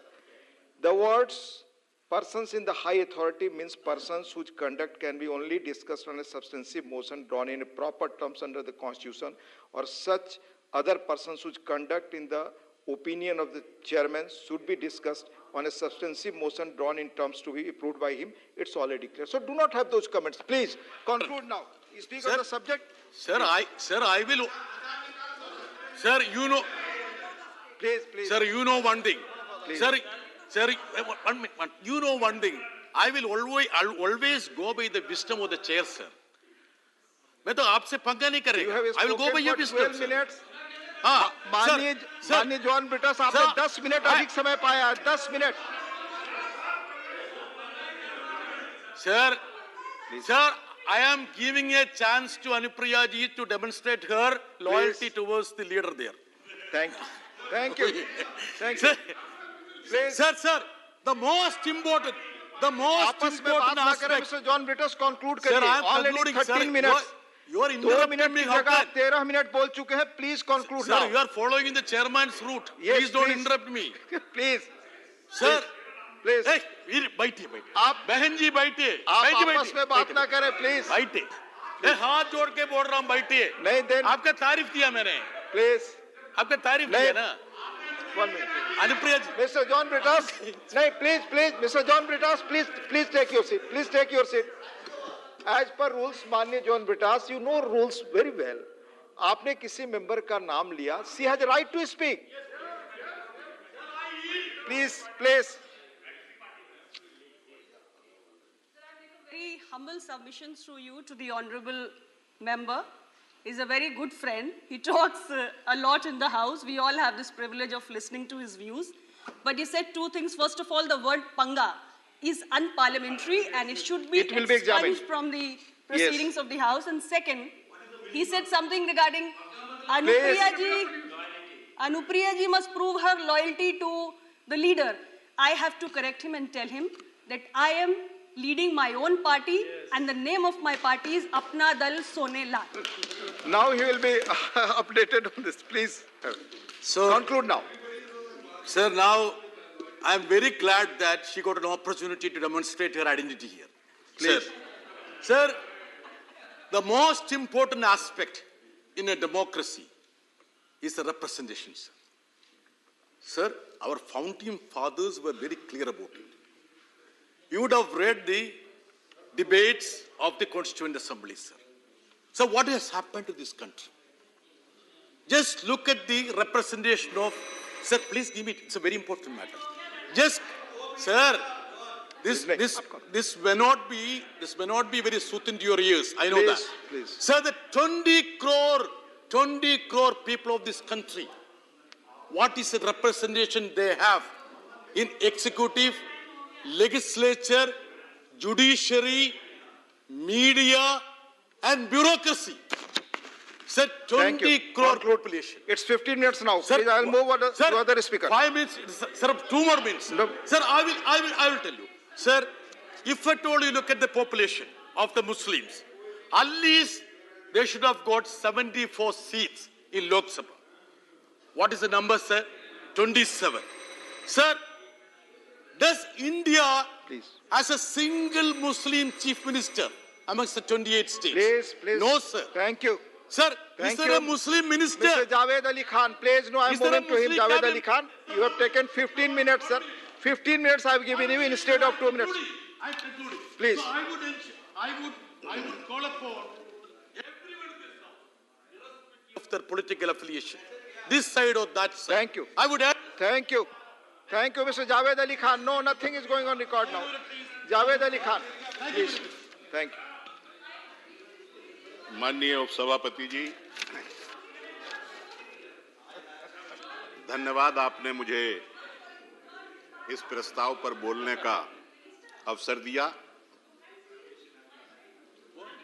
जो resolution हमारे साथी अब्दुल वहाब साहब ने रखा है, मैं इसके समर्थन में बोलने के लिए खड़ा हुआ हूं। सर, मुझे बहुत अच्छा लगा था जब 2014 में माननीय प्रधानमंत्री जी ने नारा दिया था, सबका साथ सबका विकास, और उससे ज्यादा अच्छा तब लगा जब 2019 में माननीय प्रधानमंत्री ने ये कहा कि इस देश के अल्पसंख्यकों को, विशेषकर मुसलमानों के बारे में उन्होंने कहा कि उनके एक हाथ में कुरान और एक हाथ में कंप्यूटर होना चाहिए। जब हम अल्पसंख्यक समाज के विकास की और उत्थान की बात करते हैं तो हमारा आशय ये होता है सर कि उनके अंदर शिक्षा का प्रचार प्रसार हो, रोजगार के अवसर उनको मिलें, कौशल विकास के क्षेत्र में जो मुसलमानों की परंपरागत मोनोपोली एक तरीके से रही है, उसमें वो और आगे बढ़ें, आधुनिक तकनीक के साथ उनकी भाषा और संस्कृति का भी संरक्षण हो। ये सब बातें मिला करके हम मानते हैं कि किसी समुदाय का विकास होगा। लेकिन भारत सरकार की क्या नीति रहे? आज की तारीख में मैं ये कह सकता हूं कि अल्पसंख्यकों की घनघोर उपेक्षा ये सरकार कर रही है, मौजूदा सरकार। सर, एक कार्यक्रम है, बहुत मशहूर था वो एक जमाने में, उसका नाम है प्रधानमंत्री का 15 सूत्रीय कार्यक्रम अल्पसंख्यकों के कल्याण हेतु। आज उस कार्यक्रम का कहीं जिक्र नहीं है। हालांकि वो इन प्रधानमंत्री का नहीं था जो आज है, वो पुराने वाले प्रधानमंत्री जी ने बनाया था और इन्होंने अभी उसे विड्रा भी नहीं किया है, उसे खत्म भी नहीं किया है। अल्पसंख्यक कल्याण मंत्रालय की जो योजनाएं हैं उनकी समीक्षा का प्रावधान है। सर, 2014 के नवंबर में जब हम राज्यसभा के सदस्य बनकर के आए तो अल्पसंख्यक कल्याण मंत्री की तरफ से एक पत्र मिला हमें कि आप इतने जिलों में, 7 जिले हमें आवंटित किए गए थे, अल्पसंख्यक कल्याण के लिए जो केंद्र सरकार की योजनाएं हैं उनकी निगरानी समिति के सदस्य हैं। हालांकि वो 6 साल हमारे पूरे हो गए, एक भी मीटिंग किसी जिले में नहीं हुई, न किसी ने बुलाया। आज तो ये पता भी नहीं है कि अल्पसंख्यक कल्याण योजनाओं की जो समीक्षा का प्रावधान सरकार ने कर रखा था वो जारी है भी या नहीं है। और एक और बात बताऊं सर, मैं, एक समिति है दिशा जो जिला स्तर पर काम करती है और केंद्र सरकार की जितनी भी योजनाएं हैं उन योजनाओं की समीक्षा दिशा की बैठक में होती है। साल में 1 या 2 बार कम से कम वो दिशा की बैठक होती है। ग्रामीण मंत्रालय, ग्रामीण विकास मंत्रालय उस दिशा की बैठक का आयोजन करता है, उसको संचालित करता है। उसके अंदर केंद्र सरकार की 41 योजनाएं दी गई हैं जिनकी समीक्षा होगी। और मैं बड़े दुख के साथ ये कहता हूं माननीय उपसभापति जी कि उसके अंदर अल्पसंख्यकों के कल्याण से संबंधित एक भी योजना नहीं है जिसकी समीक्षा जिला स्तर पर दिशा की बैठक में होती हो। मैं माननीय मंत्री जी से यह आग्रह करूंगा कि कम से कम आप अल्पसंख्यकों के कल्याण के लिए कुछ करें या ना करें, लेकिन उनकी योजनाओं की समीक्षा के बारे में तो कुछ कदम उठाइए। सर, अभी जो बजट हुआ, अल्पसंख्यक मंत्रालय का पिछले वर्ष जो बजट था वो बजट था सदस्यगण प्लीज 5020 करोड़ रुपए। सर, इस बार जो बजट है, जो बजट पेपर पेश हुआ, जो बजट हमारे यहां पेश हुआ है, उसमें उसको मद को घटा करके 3097 कर दिया गया, यानी 1923 करोड़ रुपए सीधे सीधे अल्पसंख्यक कल्याण मंत्रालय में घटा दिए गए। किस किस मद में घटाएं सर? अल्पसंख्यकों में शिक्षा के सशक्तिकरण के लिए हम लोग सब चिंतित हैं। जब हम कंप्यूटर और कुरान की बात करते हैं तो इसका मतलब यह है कि अल्पसंख्यकों में शिक्षा का सशक्तिकरण होना चाहिए। पिछले बजट में जो पिछले वर्ष का था उसमें था 2515 करोड़ रुपए और इस वर्ष आवंटित हुआ है 1689 करोड़ रुपए। 826 रुपए सीधे सीधे खत्म कर दिए गए। जो कॉम्पिटिटिव एग्जाम होते हैं उनको संचालित करने के लिए, उनके लिए कोचिंग की व्यवस्था की जाती है। सर, अल्पसंख्यक समुदाय के बच्चों को कोचिंग देने के लिए जो पिछली बार बजट था वो था 79 करोड़ और इस बार 49 करोड़ घटा करके मात्र कर दिया गया है 30 करोड़। सर, ग्रेजुएट और पोस्ट ग्रेजुएट स्कॉलरशिप 321 करोड़ घटा दी, 365 करोड़ से घटा करके 44 करोड़ पर ले आए हैं। और स्किल डेवलपमेंट की बात बहुत होती है, कौशल विकास की बात मुसलमानों के लिए, और माना जाता है कि कौशल विकास पे एक तरीके से मुस्लिम दस्तकारों की एक मोनोपोली है और वो करते हैं। इसका बजट था पिछली बार 100 करोड़ रुपए और इस बार बजट डॉक्यूमेंट में लिखा गया है मात्र 10 लाख रुपए। मैडम 10 लाख रुपए में तो आप उस पूरे सामान को समेट भी नहीं पाएंगी। जहां 100 करोड़ खर्च होते थे स्किल डेवलपमेंट के लिए, उसमें सिर्फ 10 लाख। मदरसा एजुकेशन, सर मदरसे का नाम सुन करके हमारे कुछ साथियों के तन बदन में आग लग जाती है, जबकि मदरसे का मतलब ये होता है पाठशाला। पाठशाला हिंदी का शब्द है और मदरसा जो है उर्दू का शब्द है। उस पर खर्च हुए थे पिछले वर्ष जो आवंटित हुए थे 160 करोड़, वो घटा करके इस बार कर दिया गया है 10 करोड़। 55 महीने से मदरसों के आधुनिकीकरण का प्रोग्राम जो माननीय अटल बिहारी वाजपेयी जी की सरकार के दौरान शुरू हुआ था, 55 महीने से मदरसा आधुनिकीकरण शिक्षकों को वेतन नहीं मिला है, क्योंकि केंद्र ने अपना अंश नहीं दिया उसमें अंशदान, तो राज्य सरकार ने भी उत्तर प्रदेश में अपना अंशदान नहीं दिया। 55 महीने से दर दर की ठोकरें वो खाते हुए घूम रहे हैं।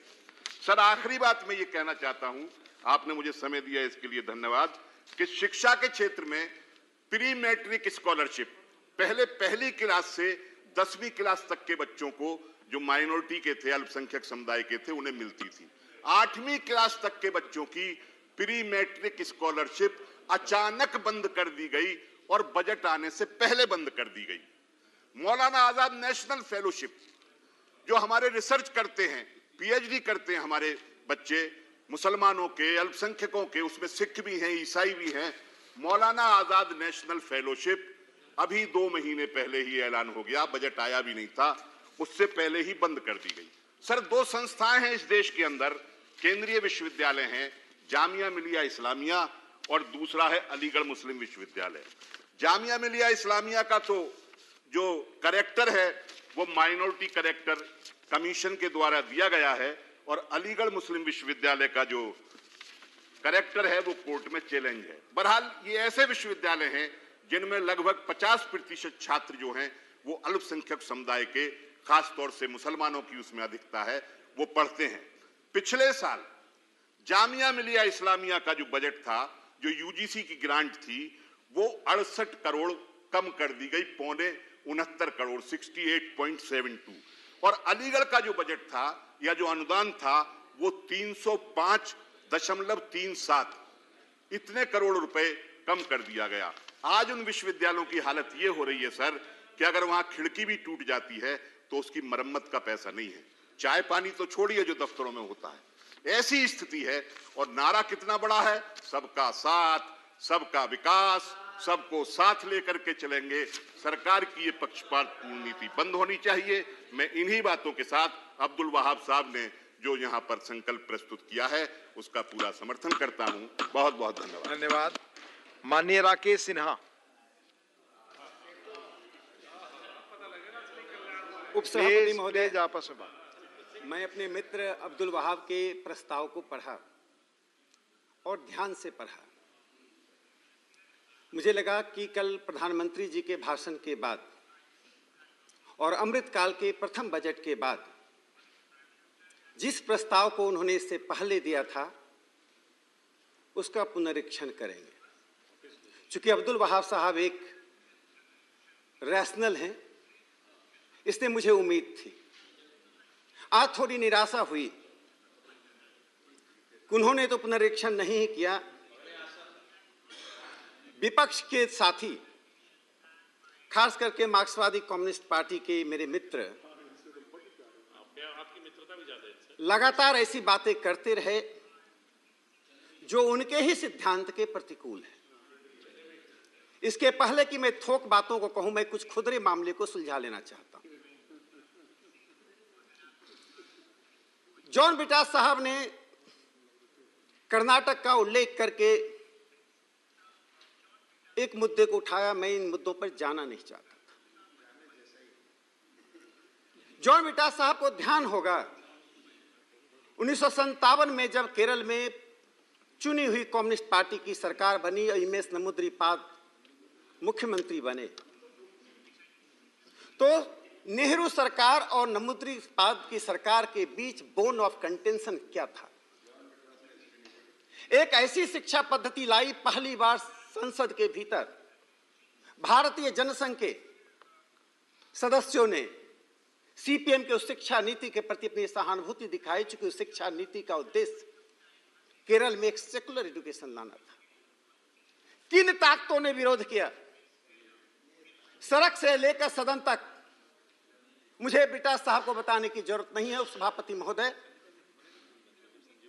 संसद के डिबेट के पन्नों में वे सभी बातें उल्लेखित हैं और सिर्फ उस शिक्षा नीति के विरोध के कारण और मार्क्सवादी सरकार को मैं उस वक्त के नमूद्रीपाद की सरकार को मैं दाद देता हूं कि एक सेकुलर इथॉस की शिक्षा लाने के लिए, जिसके लिए कर्नाटक सरकार ने पहल की कि शिक्षण संस्थाओं में भेदभाव ना हो, उस नमूद्रीपाद की सरकार को 1959 में उखाड़ कर फेंक दिया।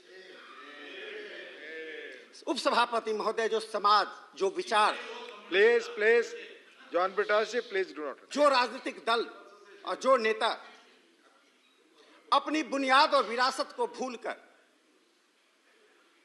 संदर्भ के अनुकूल अपने आप को बदलता है, वह विचार, वह संगठन, वह दल, वह देश, वह सभ्यता का अंत होता है।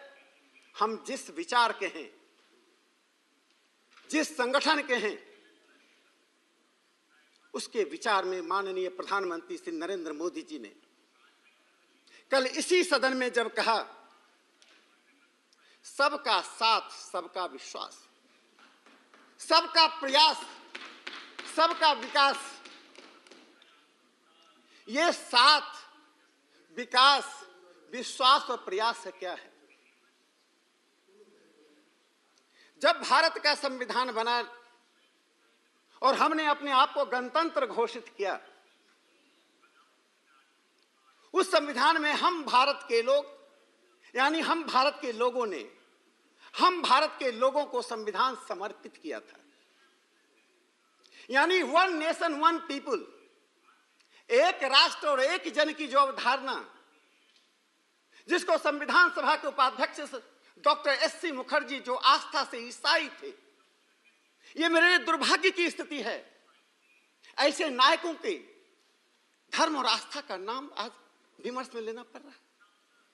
विपक्ष यह स्थिति पैदा कर रहा है, जिन नायकों को हम उनके कर्तृत्व और व्यक्तित्व से जानते हैं, उन नायकों को हम आस्था और धर्म से जाने।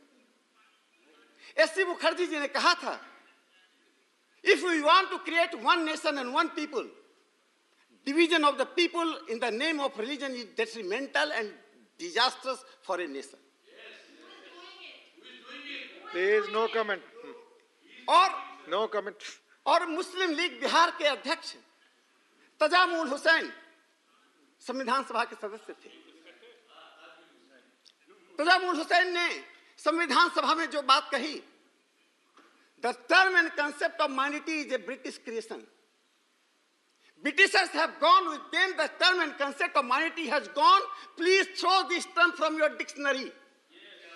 Because we worship some religion from different perspective, that does not make me minority.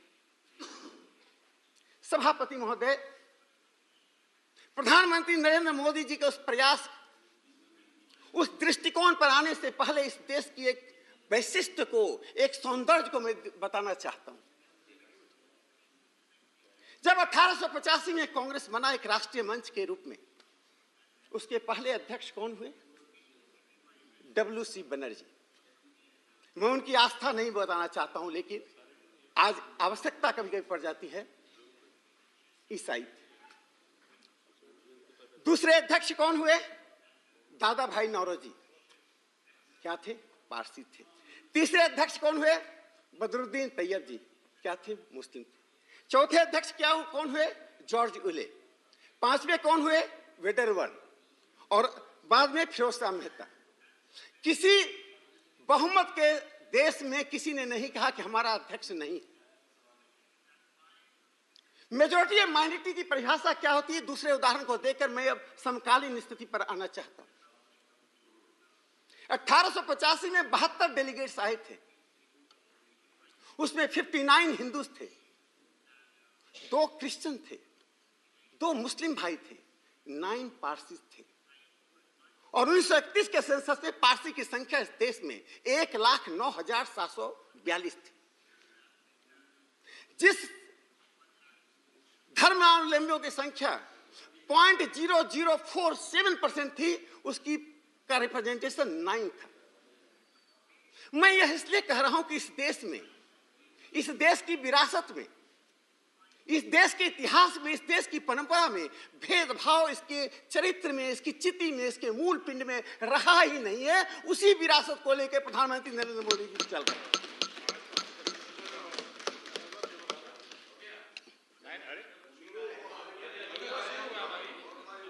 अभी तो भूमिका है। उपसभापति महोदय, मैंने जब तजामुल हुसैन को उद्धृत किया, मैं पटना में उनका घर खोजने गया था। वो नहीं थे, अमेरिका शिफ्ट कर चुके थे। मैं उनसे मिलना चाहता था कि कौन सा व्यक्ति है जिसने कहा कि अपने शब्दकोश से इस शब्द को फेंक दीजिए, लेकिन विपक्ष के लोगों ने उसी शब्द को शब्दकोश का पहला और अंतिम शब्द बनाकर रखा। जब इस देश में 2014 में एक सरकार बनी, अनेक प्रकार की कोलाहल, जिन लोगों की हल की जड़ और जमीन उखड़ गई, चाहे वो न्यूयॉर्क टाइम्स का एडिटोरियल बोर्ड था कि हिंदुस्तान के लेफ्ट लिबरल थे, एक कोलाहल पैदा किया। प्रधानमंत्री नरेंद्र मोदी जी ने जिन योजनाओं को की शुरुआत की, पहली योजना जनधन योजना थी, फाइनेंशियल इंक्लूजन की योजना थी। इस देश के गरीब लोग जो गांव में, कस्बों में, झुग्गी में, झोपड़ी में रहते हैं, बैंक का साइन बोर्ड देखते थे, लगता था बड़े लोगों की जगह। आज 40 करोड़ से अधिक लोग,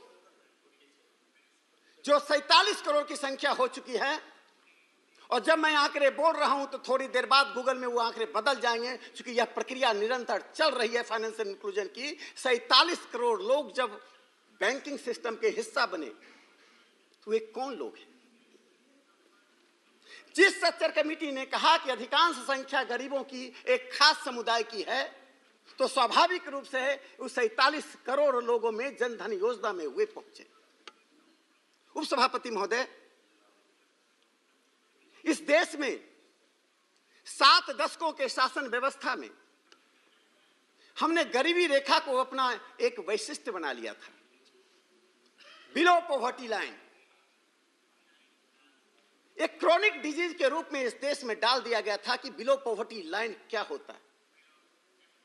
राजनेता सम्मान से बोलते थे कि बिलो पॉवर्टी लाइन 0.1% ऊपर गया, 0.1% नीचे गया।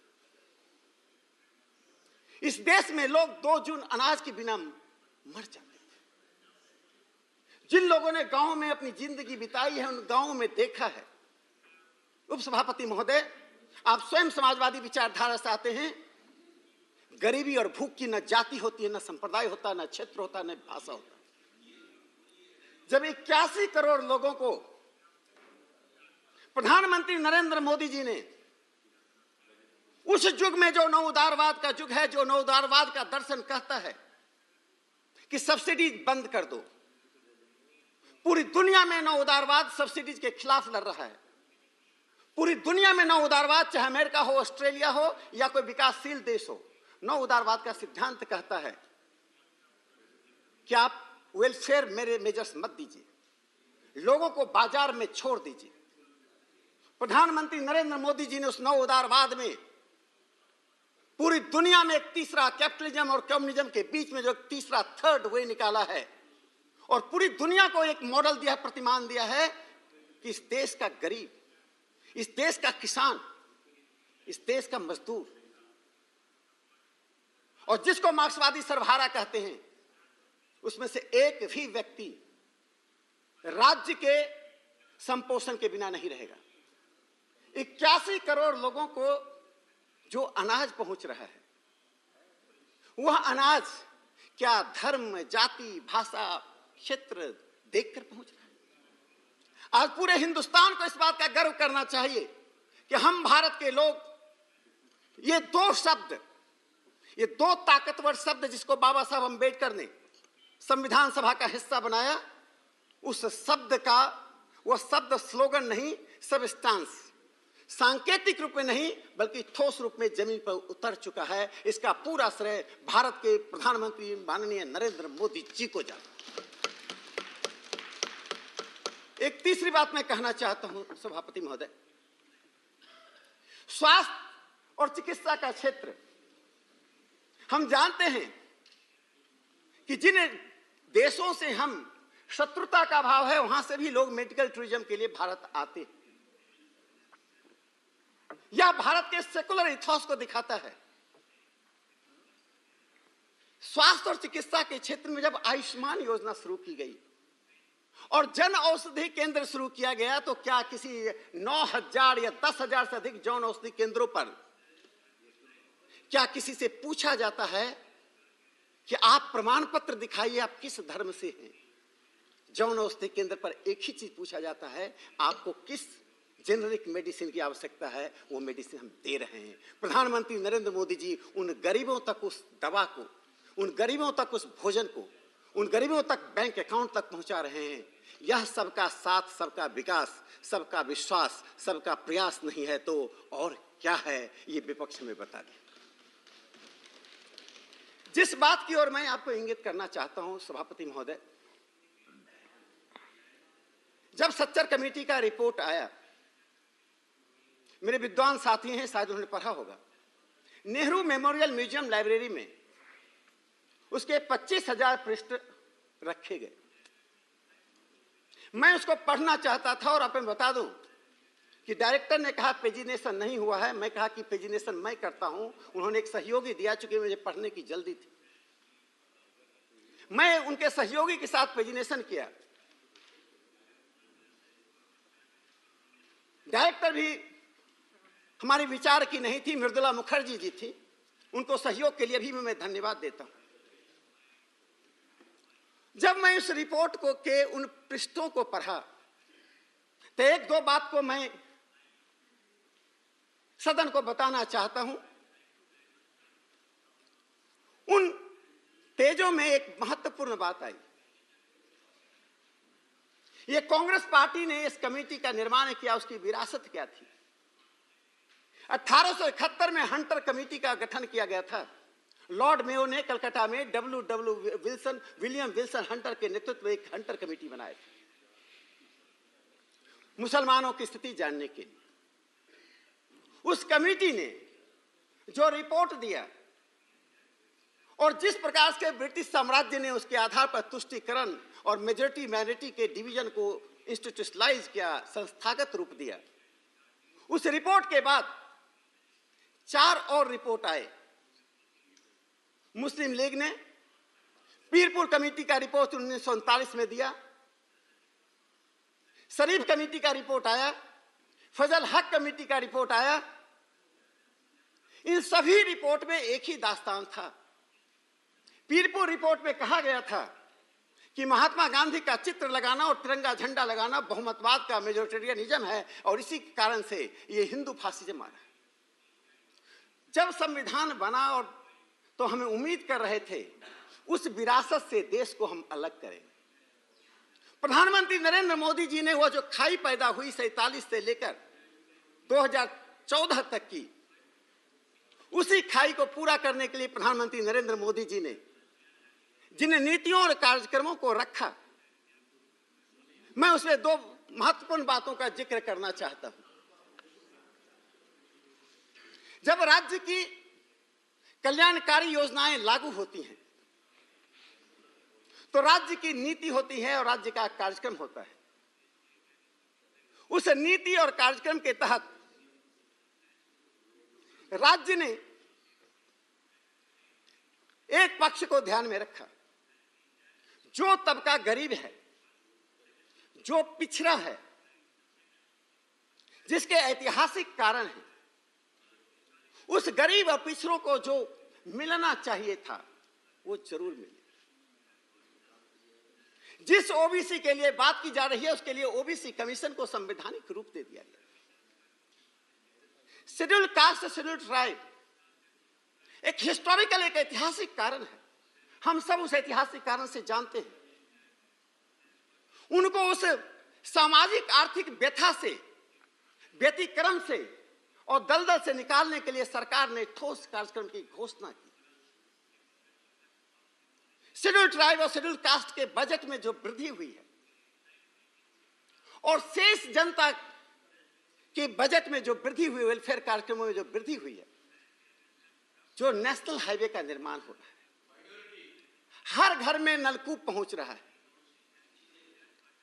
जिस घर में जल पहुंच रहा है, जिस घर में शौचालय पहुंच रहा है, उस घर में अल्पसंख्यक और बहुसंख्यक का बोर्ड लगा हुआ नहीं है। जिस बोर्ड को लॉर्ड मेयो ने, लॉर्ड कर्चन ने लगाया, जिस बोर्ड को लगाकर पंडित नेहरू चलते रहे, प्रधानमंत्री नरेंद्र मोदी उस बोर्ड को लगाने के लिए तैयार नहीं है। आपको जो कहना है कह लीजिए, हमारी सरकार सबका साथ, सबका विकास, सबका विश्वास और सबके प्रयास के आधार पर चलेगी। जो एक महत्वपूर्ण और निर्णय प्रधानमंत्री जी ने लिया कि देश की विरासत को उभारना। जब देश की विरासत उभारा जाता है उपसभापति महोदय, उसे स्वतंत्रता से संग्राम का एक बड़ा इतिहास था। जब प्रधानमंत्री जी ने कहा कि तिरंगा यात्रा निकालो, तो मैं एक घटना का जिक्र करना चाहता हूं आपकी अनुमति से। मेरे जैसा समाजशास्त्र का विद्यार्थी उसी एनसीईआरटी की किताब के दायरे में बंधा हुआ रह जाता। मैं यह जानना चाहता था, धर्म नहीं, जाति नहीं, क्षेत्र नहीं, भाषा नहीं, कौन सा ऐसा व्यक्ति है जिसका जन्म हुआ और जन्म से पहले उसका पिता शहीद हो गया। मैं 400 स्थानों पर फोन किया। अंत में वर्धा में अरविंद मालपे मुझे मिले, डॉक्टर अरविंद मालपे, जिनकी उम्र 81 साल थी। उनके स्वर्गीय पिता गोविंद मालपे 1942 में चिमूर में जब ब्रिटिश सरकार ने बर्बरतापूर्ण गोली चलाई तो शहीद हो गए। वो अरविंद मालपे का धर्म, जाति, रंग, राजनीतिक पार्टी का कोई महत्व नहीं था। यह प्रधानमंत्री नरेंद्र मोदी जी की यह कल्पना थी कि भारत की विरासत को उभारा जाए। संभवतः 20 साल और बीत जाते तो अरविंद मालपे की, गोविंद मालपे की कहानी सामने नहीं आ पाती। मैं ठीक अपने क्षेत्र 42 में, चूंकि आप अंग्रेजों के साथ थे, मैं उसका जिक्र नहीं करूंगा, आप चिंता मत कीजिए। ठीक मैं उसी प्रकार जब मैं अपने गृह क्षेत्र बेगूसराय गया तो स्वतंत्रता सेनानियों का सम्मान कर रहा था। उसमें हमने जाति धर्म नहीं देखी, उस किस पार्टी के थे नहीं देखा, उनका सम्मान। 11 लोगों के सम्मान करने में एक व्यक्ति शहीद कुमार था, उनके परिवार को मैंने पूछा आपका नाम शहीद कुमार कैसे पड़ा। यह प्रधानमंत्री नरेंद्र मोदी जी का ये की प्रेरणा है कि जन इतिहास को कुल इतिहास के ऊपर रखो, इसमें किसी की साया ना पड़े, धर्म, जाति, क्षेत्र की। तो शहीद कुमार ने कहा, जब उनके पिता को खंजर से ब्रिटिश अधिकारी मार रहे थे तो अस्पताल जाते वक्त उन्होंने मृत्यु से पहले, शहादत से पहले कहा कि जाओ शहीद कुमार आ रहा है। मुझे 2 ऐसे लोग मिले, गोविंद मालपे के पुत्र अरविंद मालपे वर्धा में और शहीद कुमार बेगूसराय के मेघौल में, जिनके पिता शहीद हुए, पुत्र का जन्म बाद में हुआ। इस देश की यह विरासत है। ये साझी विरासत को अल्पसंख्यक बहुसंख्यक के नाम पर मत बांटिए। गरीबी को, बेरोजगारी को, कानून और व्यवस्था को अल्पसंख्यक बहुसंख्यक के नाम पर मत बांटिए। सेंट जेवियर कॉलेज का केस था, saint Xavier college versus Gujarat राज्य, जिस केस में साफ तौर पे सर्वोच्च न्यायालय के 9 बेंच के जज ने कहा था कि आर्टिकल 29 और 30 को कंपैटिबिलिटी के साथ देखिए। जावेद जी बोल रहे थे, अभी नहीं है। उसके बाद सेंट स्टीफेंस कॉलेज का केस आया, जिसमें 5 लोगों के बेंच ने निर्णय दिया। दोनों ने क्या निर्णय दिया? सेंट स्टीफेंस कॉलेज के सुप्रीम कोर्ट के बेंच ने जो निर्णय दिया बहुत ही महत्वपूर्ण है। भारत की जो पंथ निरपेक्षता का मूल पिंड है, उस मूल पिंड को सर्वोच्च न्यायालय ढूंढते हुए कहता है कि शिक्षण संस्थानों में सेग्रीगेशन, रिलीजन के आधार पर सेग्रीगेट करना, धर्म के आधार पर लोगों को बांट कर बैठाना, यह सेकुलर इथोस का एंटीथेसिस है। जो आप पंथ निरपेक्ष देश का निर्माण करना चाहते हैं, जो एक सेकुलर डेमोक्रेसी बनाना चाहते हैं, उस सेकुलर डेमोक्रेसी में शिक्षा का बहुत महत्व होता है। मैं 3 लोगों का नाम लेता हूं, हुमायूं कबीर, मोइन शकीर और ए फैजी। ए फैजी यूपीएससी के चेयरमैन थे। हुमायूं कबीर को हम सब जानते हैं। इन तीनों में किसी का संबंध हमारी विचारधारा से नहीं था। ये सभी मार्क्सवादी विचारधारा के थे। तीनों ने क्या कहा? तीनों ने साफ तौर पर कहा, वही बात कही जिसे प्रधानमंत्री नरेंद्र मोदी जी आज शिक्षण संस्थाओं में, वेलफेयर योजनाओं में लागू कर रहे हैं कि धर्म के आधार पर प्रतिस्पर्धा करना सेकुलरिज्म को प्राप्त करना नहीं होता है। ए फैजी ने कहा कि हमारा संविधान और हमारी विरासत दोनों हमें इस बात की अनुमति नहीं देता है कि हम लोगों को बांटे, हम लोगों को समान आंखों से देखें। इसलिए जो अल्पसंख्यक संस्थाओं की बात करते हैं,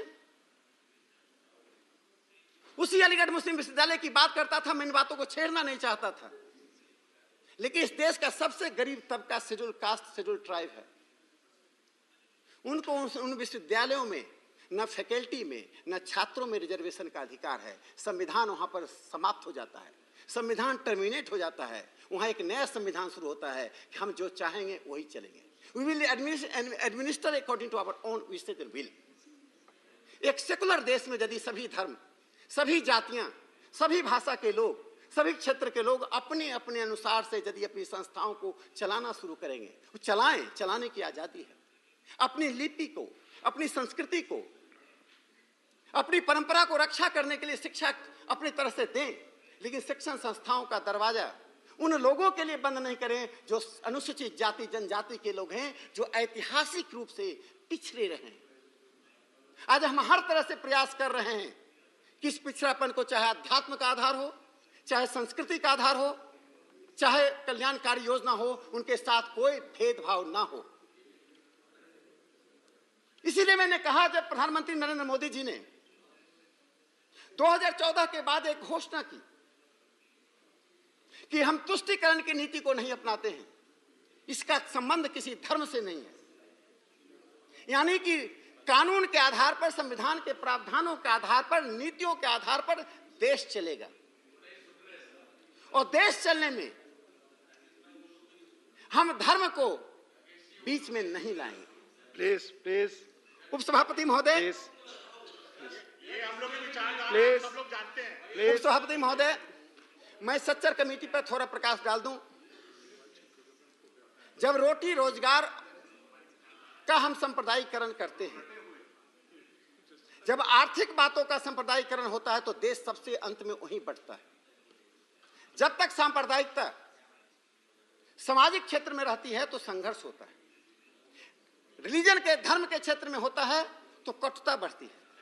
लेकिन जब आर्थिक क्षेत्र में सांप्रदायिकता का प्रवेश होता तो देश बढ़ जाता है। आप 47 का इतिहास देख लीजिए। देश इसलिए बटा था कि हर जगह एक समानांतर बिजनेस चैम्बर बन गया, हर जगह मजदूरों का समानांतर ट्रेड यूनियन बन गया। धर्म के आधार पर जैसे जैसे लोग आर्थिक आधार पर बंटने लगते हैं, एक दूसरे से अलग होने लगते हैं, फिर देश के बंटने के लिए सिर्फ भूमि पर सिर्फ एक लाइन खींचना होता है।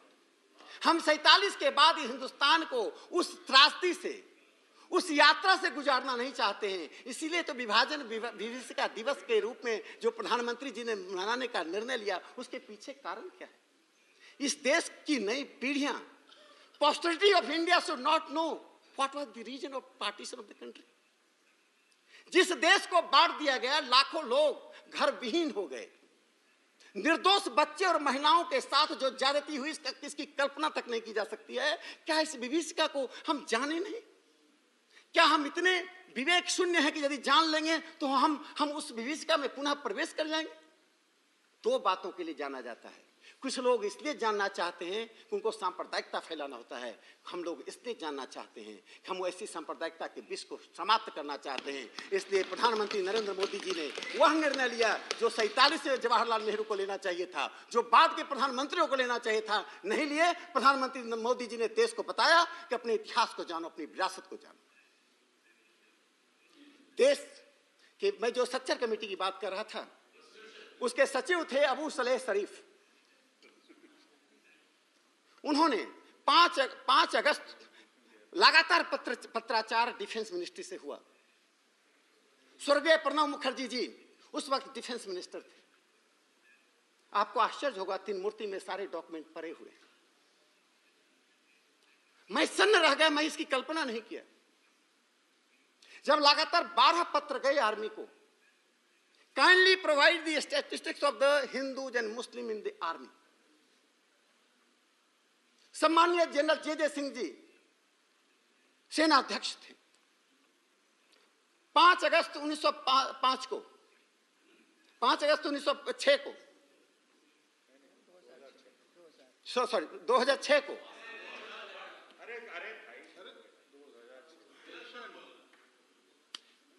डिक्शनरी में पढ़ा है ना आपने? 5 अगस्त 2006 को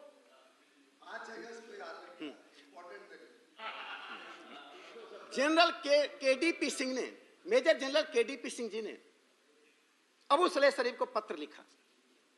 उन्होंने कहा कि भारतीय सेना का एक ही चरित्र है, वह देशभक्ति। भारतीय सेना का एक ही सेवा शर्त है। सर, इस पे तो ताली मार सकते हैं, भारत की सेना की बात है। मैं अपने अपने सदन के बेदम बातों पे तालियां नहीं बजेगी।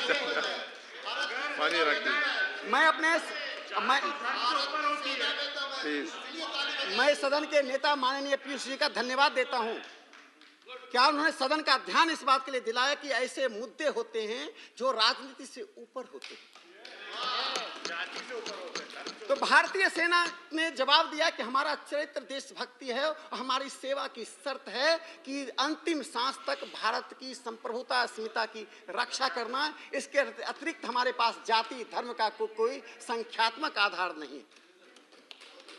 और अंत में भारत की सेना ही एकमात्र संगठन है जिसने सच्चर कमेटी के सभी प्रकार के अनुरोधों दुराग्रहों के बावजूद स्टैटिस्टिक्स नहीं दिया। मैं अभी भी भारत की सेना का अभिनंदन करता हूं, बधाई देना चाहता हूं। कुछ समय की सरकार की उस दुराग्रह को, सांप्रदायिकता को, सेना में सांप्रदायिकता के विस्मरण करने को रोकने का काम किया। मैं जनरल जे सिंह जी को इसके लिए बहुत बहुत अभिनंदन करना चाहता हूं। सभापति महोदय, समय सीमित है, प्लीज आपस में बात नहीं, प्लीज। समय सीमित है। मैं 2 घटनाओं का जिक्र करके बैठना चाहता हूं। पहली बात, देश आजाद हुआ। स्वाभाविक था, भारतीय जनसंघ की संख्या छोटी थी। हमारी भूमिका देश की राजनीति में छोटी पार्टी होने का कारण सूक्ष्म थी। जो स्थूल रूप में थे, मैं उनका नाम लेना चाहता हूं, राम मनोहर लोहिया जी। समाजवादी नेता थे जिन्होंने रामायण मेला बाद में शुरू की। राम मनोहर लोहिया जी ने हिंदुस्तान टाइम्स को एक स्टेटमेंट, अखबारों को एक स्टेटमेंट जारी किया, सभी अखबारों को, 1947 में अक्टूबर के महीने में 28 अक्टूबर को। घटना यह घटी कि लखनऊ और दिल्ली में 2 धर्म के आधार पर कॉन्फ्रेंस हुए। और कॉन्फ्रेंस किसके द्वारा हुआ, उस इतिहास की घटना को जानिए, उसमें कोई सांप्रदायिकता नहीं है। हमारे समाजवादी मित्रों को मालूम होगा। स्टेट्समैन 15 दिसंबर 1947 को पढ़ लीजिए। टाइम्स ऑफ इंडिया 15 अगस्त 1947 को पढ़ लीजिए। देश बढ़ चुका था 14 अगस्त को, पार्टीशन हो चुका था। कराची में सम्मेलन हुआ। भारत के 120 मुस्लिम लीग के प्रतिनिधि गए। जिन्ना ने निर्णय लिया कि हिंदुस्तान के मुस्लिम लीग का अध्यक्ष मद्रास मुस्लिम लीग के अध्यक्ष होंगे और लियाकत पाकिस्तान के होंगे। जिन्ना ने कहा, अपने पैर पर खड़े रहो, अपना नेतृत्व डेवलप करो, मौलाना आजाद से दूर रहो। वहां से निर्देश लेकर आए। उसी पार्टी की विरासत को लेकर हमारे अब्दुल वहाब साहब चल रहे हैं। उस विरासत को फेंक दीजिए, उस विरासत को फेंक दीजिए। आपकी जड़ में, जमीन में आजादी के बाद, Please. अरे बैठ जाइए Please, चोट मत चिल्लाइए, कुछ समझ लीजिए बात को। Take your seats. झा साहब, समझ लीजिए, झा साहब आपस में बात नहीं, बैठिए, प्लीज, अरे बैठिए, प्लीज आपस में बात नहीं, प्लीज, ये सहमत की मीटिंग नहीं है, नो क्रॉस टॉकिंग, ये संसद है, सहमत की मीटिंग नहीं है, प्लीज, ये सहमत की मीटिंग नहीं है, प्लीज। अब्दुल वहाब साहब सामर्थ्यवान हैं अपनी बात को कहने के लिए। अब्दुल वहाब साहब को मैं बताना चाहता हूँ, Abdul Wahab is there, he will defend himself, please. हाँ, ये will reply, please, he will reply, please. सुन लीजिए, स्टेट्समैन ने वो न्यूज छापा, प्रथम पृष्ठ पर टाइम्स ऑफ इंडिया ने छापा कि एक दूसरे देश का प्रधानमंत्री हमारे देश के पॉलिटिकल पार्टी का नेतृत्व गठित करते हैं। इससे मैं कहना चाहता हूं, हिंदुस्तान को यदि आगे बढ़ना है तो जिस मंत्र को प्रधानमंत्री नरेंद्र मोदी जी ने दिया, वह मंत्र सिर्फ हिंदुस्तान के लिए नहीं है, वह मंत्र दुनिया के सभी देशों का है। जिन देशों में नस्लवाद है, जिन देशों में रंग भेद है, अपार्थाइड है, जिन देशों में ब्लैक एंड व्हाइट डिवीजन है, सबका साथ, सबका विकास, यह सिर्फ भारत का मंत्र नहीं है, यह वैश्विक मंत्र का इजहार भारत ने, जैसे प्रधानमंत्री जी ने योग को दुनिया तक पहुंचाया, श्री अन्न को दुनिया तक पहुंचाया, वैसे भारत की इस वसुधैव कुटुंबकम से निकली इस विचारधारा को दुनिया को दिया। यह प्रधानमंत्री जी के द्वारा दुनिया को दिया गया एक महत्वपूर्ण योगदान है। सभापति महोदय, मैं जो बात कहना चाहता हूं, ये सदन माखौल उड़ाने की जगह नहीं होती। Please, no, mister John Brittas, please, nothing is going on record. जिस पंथनिरपेक्षता की बात मैं कर रहा हूं, उस पंथनिरपेक्षता को मैं परिभाषित करके सच्चर कमेटी के उस बात को फिर से एक बार दोहराना चाहता हूं। सच्चर कमेटी ने अपने भीतर एक उप समिति बनाया था। जो विद्वान हैं वो जाकर पढ़ें और संपर्क करें। उप समिति ने क्या रिकमेंडेशन दिया था? उस उप समिति ने कहा कि constituency reserve for the Muslims, schedule caste, schedule tribes are detrimental for the reservation for Muslim representation. उसने यह भी कहा कि सभी ऐसे क्षेत्रों को मिलाकर ऐसी कॉन्स्टिट्यूएंसी का गठन करना चाहिए जिससे मुस्लिम रिप्रेजेंटेशन बढ़ सके। राकेश बसंत उस सदस्य थे सच्चर कमेटी के, वो अहमदाबाद मैनेजमेंट के मेंबर थे। उन्होंने पत्र लिखा, The division of works in Sachar committee is lopsided. Some members have been given works which is beyond the terms and conditions. Some members are deprived from the work. इसका कोई उत्तर नहीं है। उपसभापति महोदय, सच्चर कमेटी के 400 पृष्ठों का डॉक्यूमेंट पढ़ जाइए, उसके दूसरे चैप्टर को पढ़िए। वो क्या कहता है कि अस्पतालों में किसी खास धर्म के लोगों को जगह नहीं मिलती, स्कूल के प्रिंसिपल खास धर्म के लोगों को बाहर कर देते। क्या इस देश में एक भी ऐसे इंस्टांस को, घटनाओं को सच्चर कमेटी प्रस्तुत नहीं कर पाई? लेकिन सच्चर कमेटी ने डिवीजन के बीज को बोने का काम किया। जो काम पीरपुर कमेटी किया, शरीफ कमेटी किया, अबुल फैजल कमेटी किया और उसके पहले हंटर कमेटी किया, उसी की विरासत को लेकर सच्चर कमेटी चल रहा था। उस विरासत को हम खारिज करते हैं। हम अल्पसंख्यक बहुसंख्यक विभाजन को नहीं मानते हैं। हम वन नेशन वन पीपल की अवधारणा को मानते हैं। सब तक अनाज पहुंचेगा, सब तक स्वास्थ्य पहुंचेगा, सबके प्रयास को शामिल किया जाएगा, सबके विश्वास के साथ देश आगे बढ़ेगा, तभी हम भारत के लोग कहलाएंगे, अन्यथा खंडित रूप से हम देखे जाएंगे। और अंत में सिर्फ यह तजामुल हुसैन ही नहीं थे, संविधान सभा में नजीरुद्दीन अहमद थे, संविधान सभा में गुलाम रसूल थी। उन्होंने क्या कहा? उन्होंने कहा कि एक दूसरे का विश्वास लिया जाता है।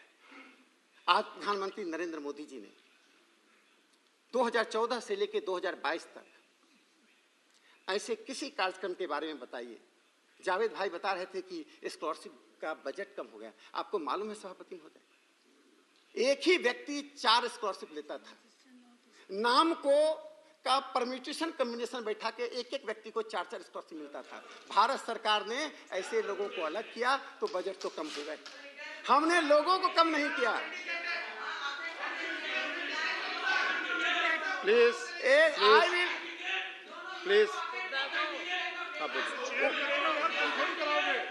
उपसभापति महोदय, मैं इसको प्रमाणिक रूप से ऑथेंटिकेट सोमवार को कर दूंगा। He will authenticate सोमवार को He has told he will authenticate. ये आप Please. जाइए लोकसभा राज्यसभा के प्रश्न उत्तर में ही आ गए, मुझे बहुत दूर जाने की जरूरत नहीं पड़ेगी। आप ऑथेंटिकेट कर दें। जिन लोगों Please. को दर्द होता है, जिनकी दुकानें बंद हो रही हैं, प्रधानमंत्री नरेंद्र मोदी जी की कल्याणकारी योजनाओं से जो समाजवाद के नाम पर महलों में रहकर समाजवाद का नाम लेते थे, विलासिता का जीवन देकर समाजवाद का नाम लेते थे, जो एनजीओ चलाकर इस देश में समाजवादी बनते थे, उन सब के दुकान को प्रधानमंत्री नरेंद्र मोदी जी ने बंद कर दिया।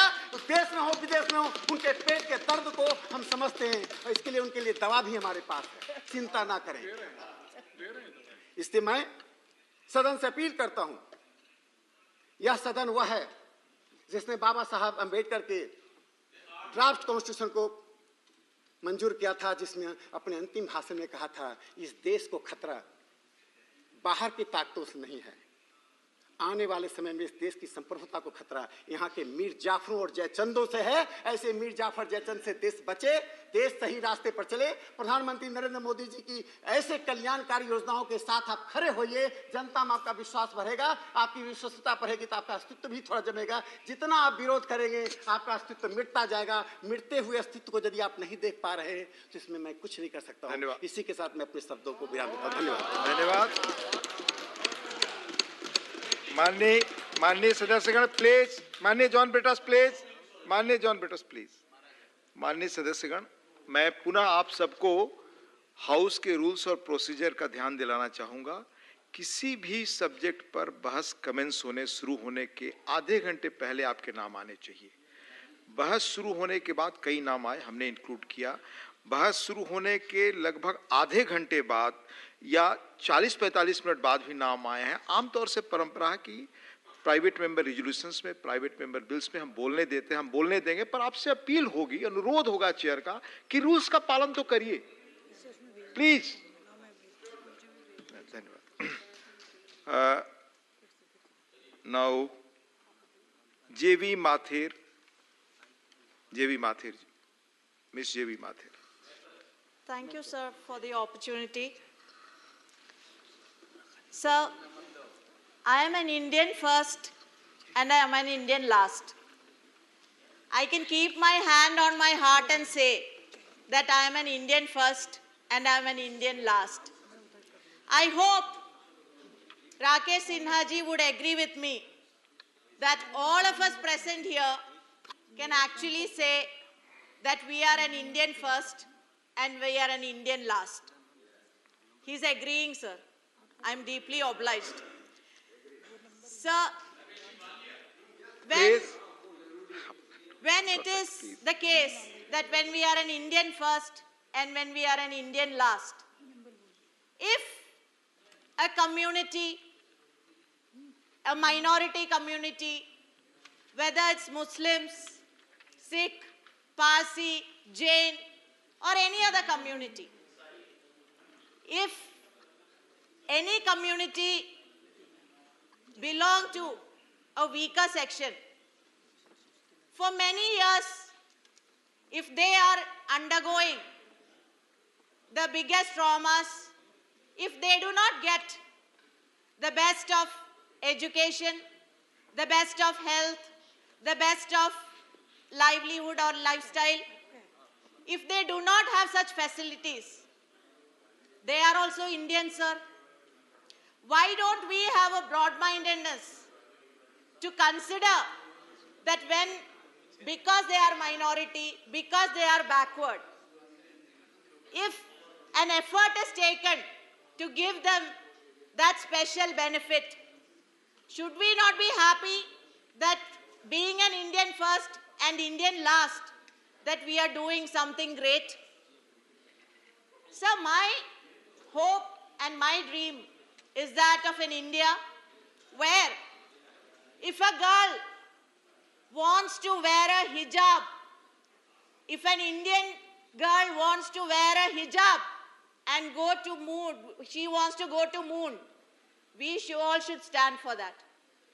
If an Indian girl wants to wear a bindi and dream of going to the moon, then we all should stand by that. Yes. If a Christian girl wants to wear a cross and dream of going to the moon, we all should stand by that. Why is it that we, instead of encouraging everyone, we always create intolerance? Sir, I want to specifically speak on Maulana Azad National Fellowship. Many of them spoke. When was it brought? It was brought in 2009, pursuant to Sachar Commission report. Who brought it? UPA brought it. Why UPA brought it? Because UPA believed that we should take everyone along. UPA believed in an inclusive India.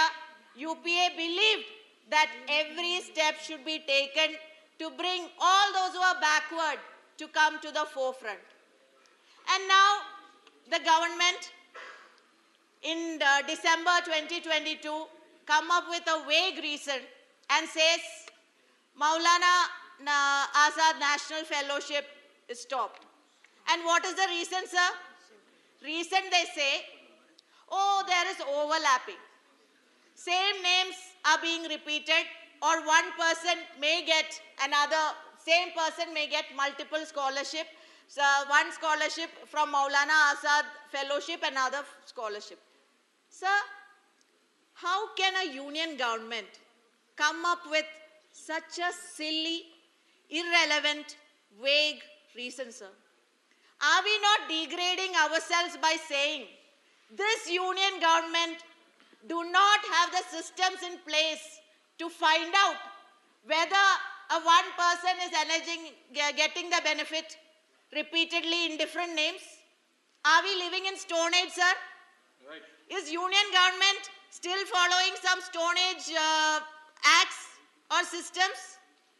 Don't we have the system to find out if one person is getting the benefit or not, multiple benefit or not?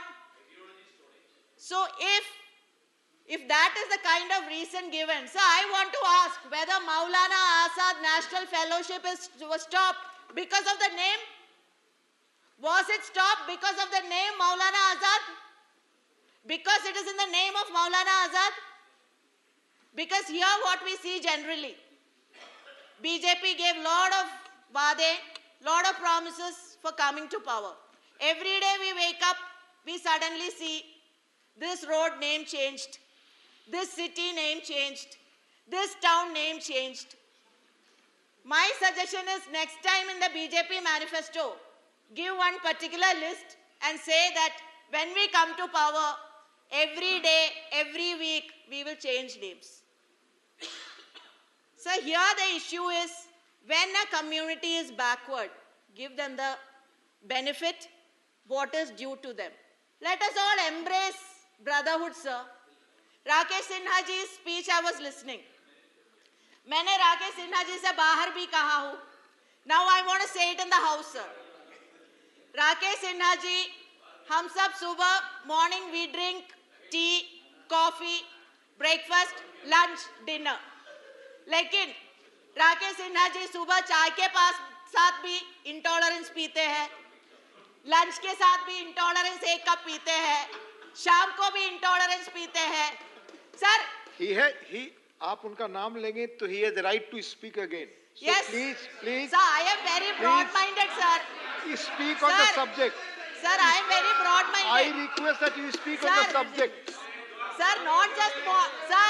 You speak on the subject. Sir, not just. Please. No, this is my subject. Yes. Because there should not be intolerance. Subject is yours, Rakesh Sinha and Sir, conduct. this Please, is all subject. Please. Not in the morning, in the afternoon, in the night. You look at all the tables, there's only one glass on this entire house. That is on Rakesh Sinhaji's table, because while speaking, he was drinking intolerance then also.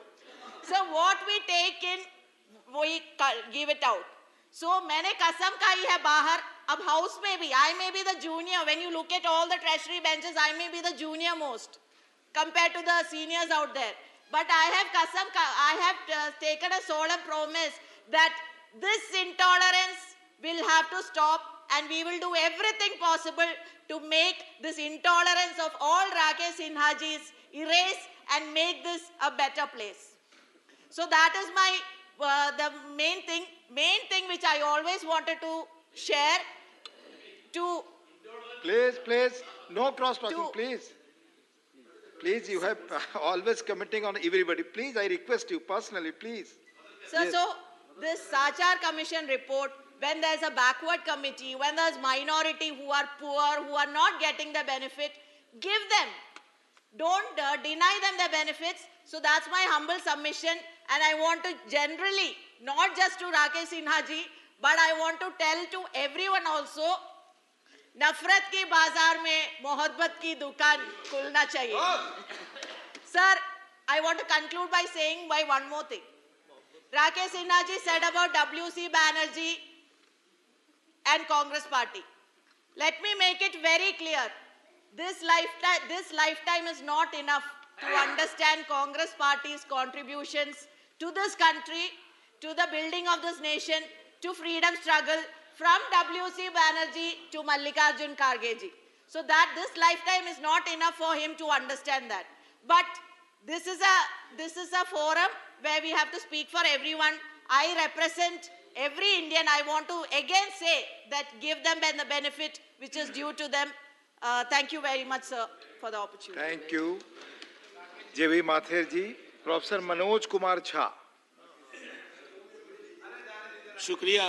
शुक्रिया माननीय उपसभापति महोदय. मैं जेबी माथुर जी को ये कहना चाहूँगा कि राकेश भाई जो यहाँ बोले वो दिल से नहीं बोले. वो मतलब वो सब इंटॉलरेंट वगैरह का कोई मामला नहीं है. कई वर्षों से मैं जानता हूँ. नहीं, सब्जेक्ट पे ही आ रहा हूँ सर. सब्जेक्ट के सबसे बड़ा हिस्सा तो वही है. अगर वुड वाले फॉर्म में जा रहे थे आज.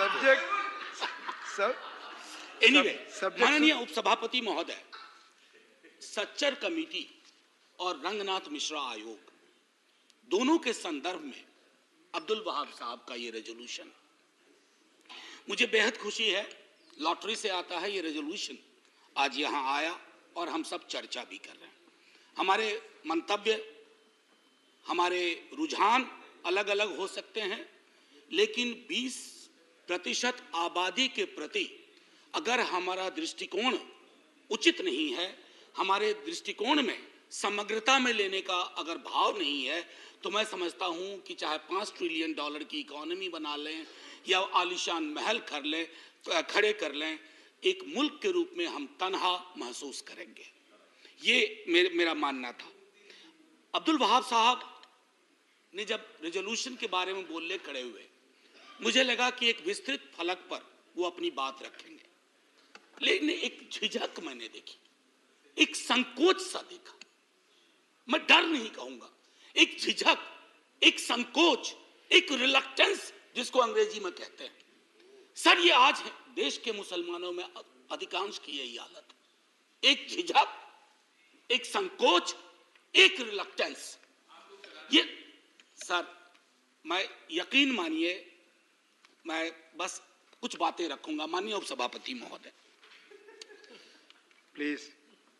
समाज के अंदर ध्रुवीकरण, इससे कोई इनकार नहीं कर सकता, और यह भी कोई इनकार नहीं कर सकता कि यह ध्रुवीकरण समाज के लिए अच्छा है.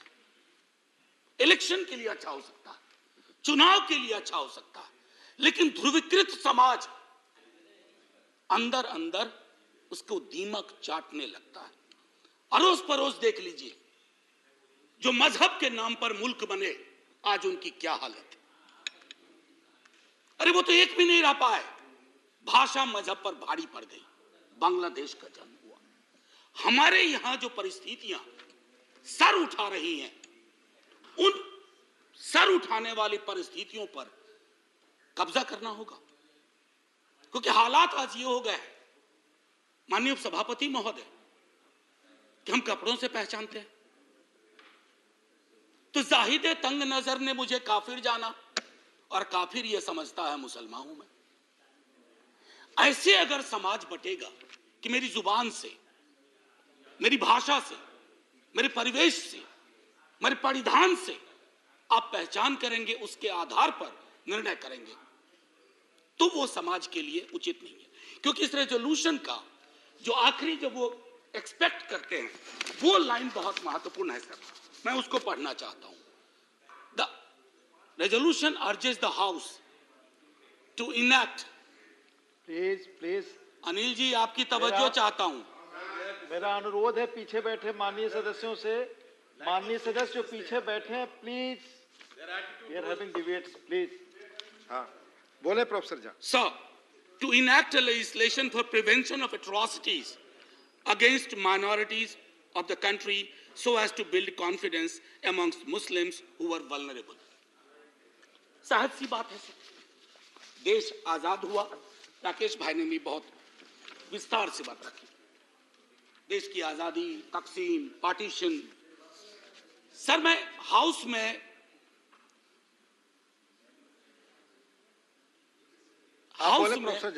सर असल में क्या है ना, मेरे अंदर का या राकेश भाई के भी अंदर का शिक्षक मरा नहीं है, तो अक्सर हम जब बोलते हैं जी सर, आप सिर्फ आपको मैं छात्र तो मान ही नहीं सकता, मैं तो आपके मैं सिर्फ ये कहना चाहता था, देखिए ना तारतम्य भी टूट जाता है कि वो जो पार्टीशन का वक्त, और मैं अक्सर लोगों से कहूंगा कि आप कम्युनिस्ट हो, कांग्रेस हो, बीजेपी, जनसंघ के लोग हो, निर्दलीय हो, फ्री थिंकर हो, लास्ट फेज जो प्यारेलाल जी की है, बापू की जिंदगी का लास्ट फेज, सर उसको पढ़ा जाए। शायद 47-48 में उस लास्ट फेज को पढ़े जाने की उतनी जरूरत नहीं थी जितना 2023-24 में लास्ट फेज को पढ़े जाने की जरूरत है। हम तो आजादी का अमृत वर्ष मना रहे हैं ना, पहली सालगिरह हुई थी आजादी की 48 में।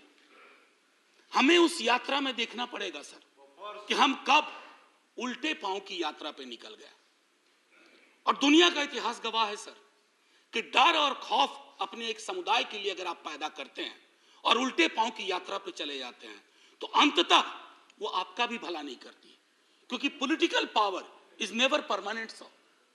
No, every political power, I have said this in this house, has an expiry date. कि किसी भी सभ्यता, और अपने देश को हम कभी देश नहीं कहते हैं, हमारे तमाम मित्र अग्री करेंगे, सहमत होंगे, हम इसको सभ्यता कहते हैं, हिंदुस्तान की सभ्यता। तो बापू ने कहा था कि जिस सभ्यता में माइनॉरिटीज के लिए जगह नहीं होगी उसको एक सार्थक दृष्टिकोण से नहीं देखा जाएगा, वो सभ्यता चूक सी जाएगी, उसके अंदर दिक्कतें पैदा होंगी। मैं बजटरी एलोकेशन में 1-2 मिनट लूंगा, उस पर बोलने से पूर्व एक बात कहूंगा कि डर और खौफ के इस माहौल ने इस देश में, जो मैंने झिझक की बात की अब्दुल वहाब साहब की, वो झिझक जो मैंने कहा कि वो मैं अपने स्टूडेंट्स में देखता हूं सर। मुश्किल हालात से आते हैं, पीएचडी के लिए मेरे पास सब्जेक्ट देते हैं, और मैं देखता हूं कि वो सब्जेक्ट कुछ और देना चाहते हैं लेकिन चुनते हैं ऐसा विषय जो उनके हिसाब से उनके मुस्लिमनेस को बचा ले। ये क्यों हो रहा है सर? ये नहीं होना चाहिए ना। मैं तकरीबन मेरे अंदर 20 पीएचडी हुई है और ये पहले नहीं। मैं आग्रह करूंगा प्लीज हाथ जोड़ के विनती, आपस में प्लीज कुछ अनुभव साझा कर रहा हूं। 20 पीएचडी हुई है। आज पिछले 7-8 वर्षों में मैं देखता हूं कि मुश्किल हालात से आ रहे हो, किस बात पे पीएचडी करनी है? डल लेक के इकोलॉजी पे। अरे साहब, फिर बात करता हूं सर, लगा कि यहां सेलेक्ट होगा कि नहीं होगा ये सब्जेक्ट। सर ये क्यों हुआ है? हमने पूरे के पूरे इकोसिस्टम में इतना जहर भर दिया है। जहरीली हवा पहले तो उनको नुकसान करती है जिसके लिए आपने हवा छोड़ी है, लेकिन सर हवा वतन की सरहद को नहीं देखती है, धर्मों की सरहद को नहीं देखती है। वो जहर इधर भी लौट के आ रहा है, और वो जहर जब आता है ना सर, सब कुछ छत विच्छत करके। अभी मैंने हाल में देखा, प्रधानमंत्री जी ने चिंता व्यक्त की, प्रधानमंत्री जी ने चिंता व्यक्त की, हमारे सुप्रीम कोर्ट ने चिंता व्यक्त की कि ये क्यों हो रहा है इस देश में। शाम से नुमाइश चलती है टेलीविजन चैनल्स पे, हिंदू मुसलमान, इंडिया पाकिस्तान। यहां हमारा सवाल रोटी का है, रोजगार का है। क्यों प्रधानमंत्री जी जब स्लोगन देते हैं, वो स्लोगन क्या इसके साथ मेल खाते हैं? लेकिन कहां से ये सह मिल रही है इन टेलीविजन चैनल्स को कि शाम से लेकर के देर रात तक नुमाइश, घृणा की, नफरत की। बहुत मुश्किल है सर। और ये मैं पहले भी कहा हूं, कई दफा मुझको अब सेंस ऑफ डेजावू होता है बोलते वक्त।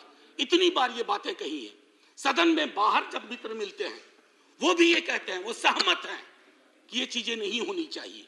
सर अब देखिए, कई दोस्त, कई हमारे स्टूडेंट, मैं अपनी पीड़ा शेयर करना चाहता हूं। मेरा एक स्टूडेंट, प्लीज सर, मेरा एक स्टूडेंट, उसका नाम है मीरान हैदर, वो जेल में है सर। अभी हाल में आपने देखा होगा कि माननीय उच्च न्यायालय का एक ऑब्जर्वेशन आया कि आप स्केप कोट बना रहे हो, चाहे उमर खालिद हो, खालिद सैफी हो, सरजिल ईमान हो, गुलफिसा हो, शिफाउर रहमान हो, या मीरान जो अपने स्टूडेंट का मैंने जिक्र किया। सर, जो ऑब्जर्वेशन कोर्ट के आ रहे हैं, अक्सर होता है क्विटल होता है, हो जाता है, इनके ऊपर कुछ नहीं था। 8 साल बाद सर, दुनिया में इजाद नहीं हुई वो विधा कि उसके 8 बरस लौटा दिए जाएं। मेरे स्टूडेंट्स हैं, एक 4 बरस जेल में काट करके आया, एक्विटल के बाद कोई आरोप नहीं था, लेकिन उसका 4 बरस वापस कर सकेंगे हम? ये हालत है सर एक एवरेज मुसलमान की। मैं अभी भी कह रहा हूं कि हमारी संसद में अभी भी ये ताकत है कि अब्दुल वहाब ये विषय लाते हैं और इस पर चर्चा होती है, थोड़ी मत भिन्नता होगी, लेकिन इस जो हमारी ताकत है ना लोकतंत्र की सर, इस ताकत को बचा के रखेंगे तो भरोसा होगा हर समुदाय का। इसकी जरूरत है सर। एक मैं कहना चाह रहा था डिडक्शंस को लेकर के, मेरे कई साथी कह चुके, मैं रिपीट नहीं करूंगा। टोटल बजटरी एलोकेशन, मेरे मित्र कह रहे थे कि हम एक नजर से देख रहे हैं, एनॉमलीज थी स्कॉलरशिप में। नहीं सर, सरकार खुद एडमिट की है मेरे सवाल के जवाब में कि 90% एक्सपेंडिचर नहीं हुआ।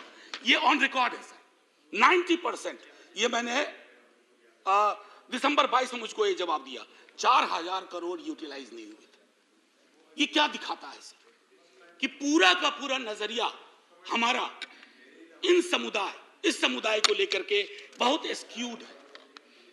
बहुत तारीफ होती है, बुलडोजर बुलडोजर बुलडोजर। हमने तो यूके के पीएम को भी बिठा दिया बुलडोजर पे।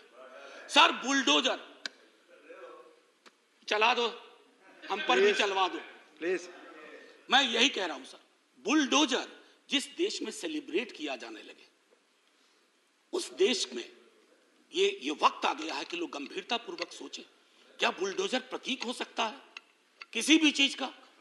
अगर है तो कोर्ट को क्यों कहना पड़ता है? माननीय न्यायालय ने कहा फिर तो हमारा काम हम पर ताला लगा दो, बुलडोजर चला दो। और किसी को बुलडोजर बाबा के नाम से सेलिब्रेट किया जाता है। अब पता नहीं वो कैसे कंफर्टेबल है उस नाम के साथ, मैं तो नहीं हूं। सर, मेरा ये कहना है कि जितने भी ह्यूमन राइट वॉच की रिपोर्ट देखें आपको स्पष्ट तौर पे मिलेगा, देश की और बाहर की मॉब लिंचिंग, हेट क्राइम्स, ये क्यों बढ़ रहे हैं 8 वर्ष में, 9 वर्ष में अचानक मेरे देश में? ये गांधी, नेहरू, आजाद, अंबेडकर का देश है। मैं जानता हूं नेहरू को लेकर के आपके अंदर बड़ी दुविधा रहती है। एक डिमोलिशन स्क्वाड है नेहरू को खत्म करने का, और मैंने इसी सदन में कहा है नेहरू कांग्रेस की प्रॉपर्टी और कॉपीराइट नहीं है, नेहरू इस देश की विरासत है। जितना हक नेहरू पे कांग्रेस का है, एक एक हिंदुस्तानी का है। मैं जानता हूं कि कांग्रेस के दूसरे प्रधानमंत्रियों के लिए आपको उतना नहीं करना पड़ेगा, नहीं मेहनत करते हैं अटैक करने में, नेहरू पे करते हैं, क्योंकि नेहरू अभी भी दीवार बन के खड़े हैं पार्लियामेंट्री डेमोक्रेसी को प्रोटेक्ट करने के लिए। उस दीवार को जब तक आप नहीं गिराएंगे तब तक आप अपना रियलाइज नहीं कर पाएंगे goal, whatever ulterior motives you have. So मैं अब इसको बाकी चीज को, जैसे अब मैं एक बात कहूं, हमारे बिहार के एक मंत्री हैं, सब लोग, मैं नाम नहीं लूंगा, बात बात पे वो मंत्री महोदय कहते हैं कि पाकिस्तान चले जाओ, पाकिस्तान चले जाओ। ना उनको क्षेत्रफल का अंदाजा है पाकिस्तान का, ना उनको कॉम्प्लिकेशन पता है कि पाकिस्तान कैसे भेजोगे अरबों लोगों को। मुझे तो एक ह्यूमन राइट एक्टिविस्ट अस्मा जहांगीर जी को आप जानते होंगे, मैं उनके स्मृति में एक भाषण के लिए मुझे बुलाया गया, मुझे मना कर दिया गया। तो पता नहीं वो मंत्री महोदय डेली कागज लेके बैठते हैं, इसको पाकिस्तान भेजो, उसको पाकिस्तान भेजो।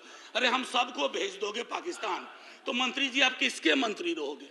आपका इलाका खाली हो जाएगा। अब वो सीमांचल गए, सीमांचल में पलायन हो रहा है, उन्हीं की पार्टी के लोगों ने कहा कि ये गलत बात है, कोई पलायन नहीं हो रहा। लेकिन आपको वो कैराना मॉडल ढूंढना था सीमांचल में, तो जब तक पूरा का पूरा न, अब मैं आपको छोटी वानगी देके खत्म करूंगा। एक मोहतरमा है, वो कहती है चाकू तेज रखना, पता नहीं कब जरूरत हो जाए। ये है सर, और इनको मन से माफी नहीं मिली थी एक बार।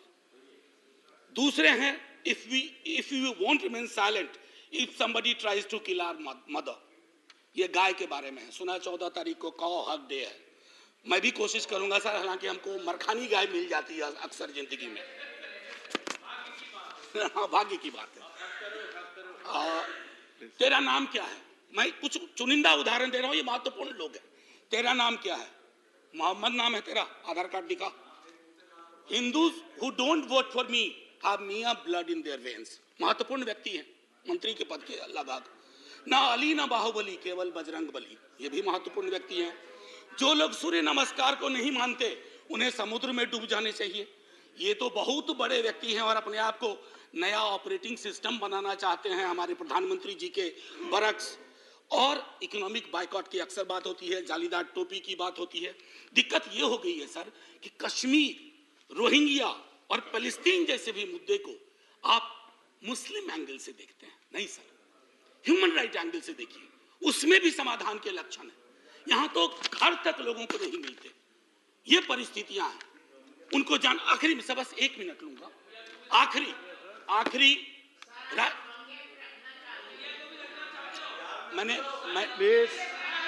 Please no cross talking. आपको मौका मिलेगा बोलने का, इधर तो आप बोले। आपने सुना नहीं, मैंने कहा कि इन मुद्दों को भी मुस्लिम एंगल से मत देखो बस। प्लीज आपस में बात ही नहीं, प्रोफेसर जहां बोले कंक्लूड कर प्लीज। नहीं, वो आदत नहीं है कि डोंट लिसन टू देम। मैं तो इसी चीज की पैरवी हमेशा करता हूं, you listen to us, I listen to you. Democracy is all about speaking and listening, more of listening than speaking. ये सबसे अपेक्षा है इस सदन में। जी सर, सबसे अपेक्षा है कि डेमोक्रेसी, जैसा आपने कहा, सुनने और धैर्य से जानने का, सुनने पर हर और पक्ष सुनाने से, की चीज है। सुनने सुनाने की, हर पक्ष से। सर आखिरी, मैं राही मासूम रजा बहुत बड़े लेखक हुए, आधा गांव लिखा, लेकिन एक व्यापक समाज में उनकी प्रसिद्धि हुई कि राही मासूम रजा ने महाभारत की स्क्रिप्ट लिखी थी, जो बहुत फेमस सीरियल हुआ था। मैं उनकी एक छोटी कविता पढ़ना चाहता हूं सर, आपकी इजाजत से। मेरा नाम मुसलमानों जैसा है, मुझको कत्ल करो और मेरे घर में आग लगा दो। मेरे उस कमरे को लूटो जिसमें मेरी बयानें जाग रही हैं, और मैं जिसमें तुलसी की रामायण से सरगोशी करके कालिदास के मेघदूत से कहता हूं, मेरा भी एक संदेश है। मेरा नाम मुसलमानों जैसा है, मुझको कत्ल करो और मेरे घर में आग लगा दो, लेकिन मेरे रग रग में मां गंगा का पानी दौड़ रहा है। मेरे लहू से चुल्लू भर महादेव पर फेंको और उस योगी से कह दो, महादेव अब इस गंगा को वापस ले लो। ये जलील तुर्कों के बदन में गाढ़ा गया लहू बनकर दौड़ रही है। इसके आगे कुछ नहीं कहना है सर। जय हिंद। धन्यवाद। धन्यवाद। Doctor V Sivadasan please.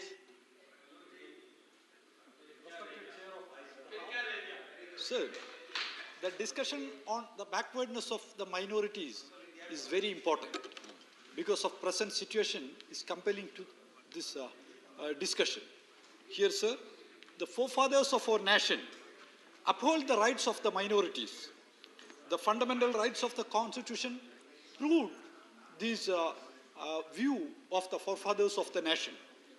Sir, the remarkable contributions had made by Sardar Vallabhbhai Patel, the great leader of our nation. Sir, it is reflecting the basic principle of the nation, unity in diversity. The diversity is the beauty of the nation. Sir, diversity is the strength of the nation. Diversity is the spirit of the forward march.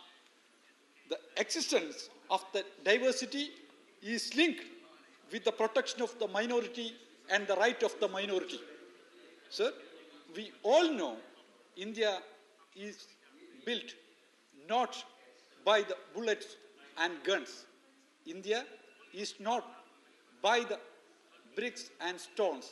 We all know, sir, India is built by the struggle of the people. The struggle represents the unity of the people, sir, that was developed in diversity by the diversity. Sir, But this government, what they are doing here, they are trying to destroy the diversity of the nation. The union government and the ruling party are continuously attacking the diversity of the nation, the rights of the minorities, including Muslims and Christians. Sir, look at the data of education sector. The 1/4 of the Muslim children in the age group of 16 to 14 years, they are not in schools. So, why it is happening in India? How this government is addressing this burning issue? So here, we look at the matter of backwardness. They are reducing the financial assistance to the education sector for the minorities' development. Sir, the number of fellowship has been reduced. The very, very big number has been reduced. Sir, what is the condition of Maulana Abdul Kalam Azad Fellowship? Here, the Treasury bench already spoken the minority rights, but they couldn't mention a single word on Maulana Azad Fellowship. Sir, in higher education sector, the enrollment ratio of students belongs to Muslim community is very below the national average. The same time, they are reducing the fellowships year by year. Sir, in health sector, same kind of problems you are facing.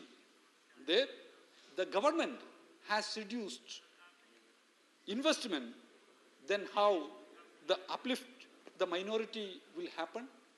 How the upliftment will happen? This is the burning question, sir. It will ruin the entire health sector. The attacks of minority also we are seeing in our nation. I don't know why our respected member, Abdul Wahab, he didn't say a single word about Gujarat massacre, Gujarat genocide. Please. So, I think he also some fear about to tell the story behind the Gujarat incident, Gujarat genocide.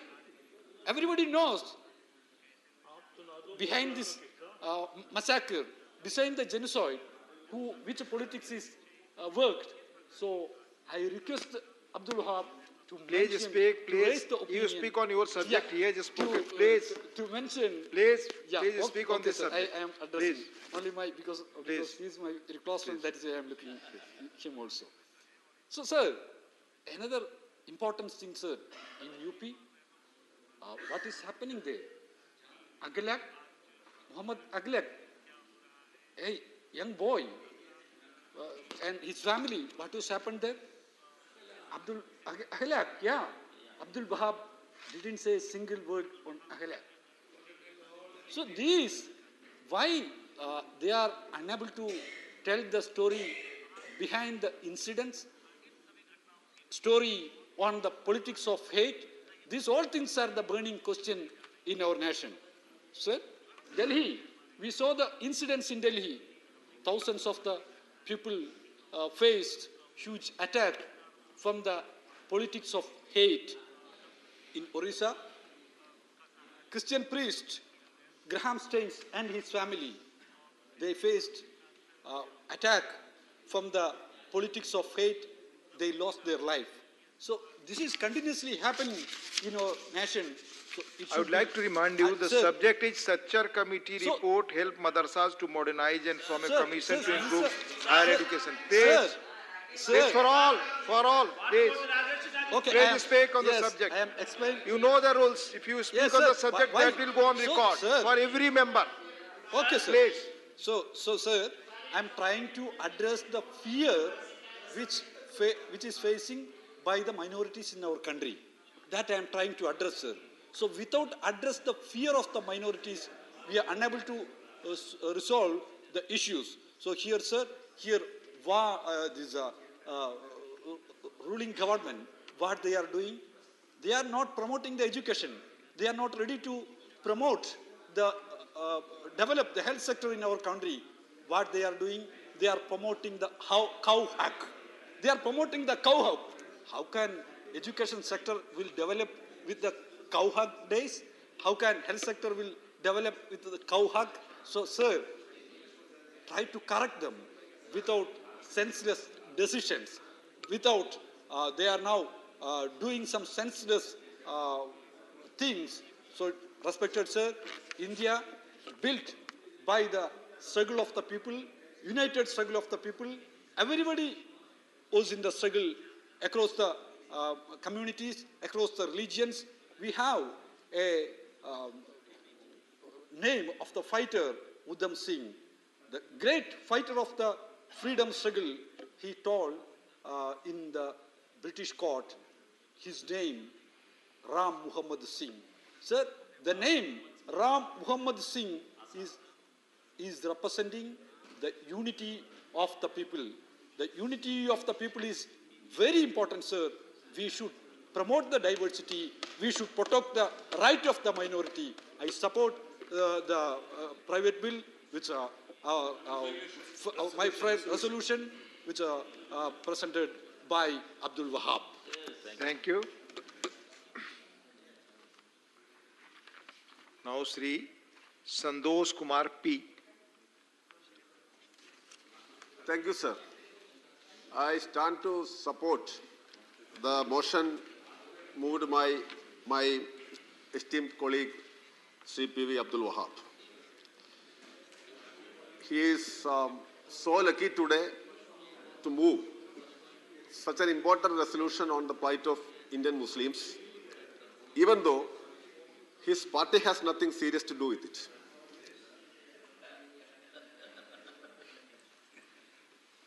Sir, allow me to speak now, please. India is the house of India.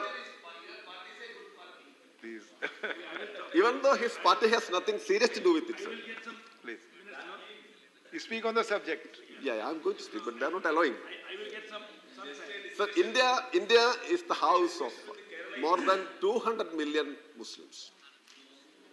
So, what we are talking about is the plight of a considerable section of our population.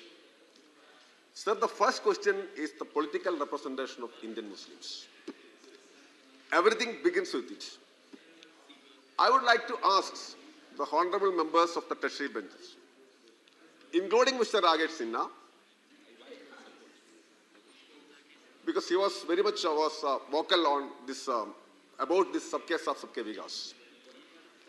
You claim yourself as the largest political party in the world, maybe because of a sizable number of missed calls also, missed call membership also.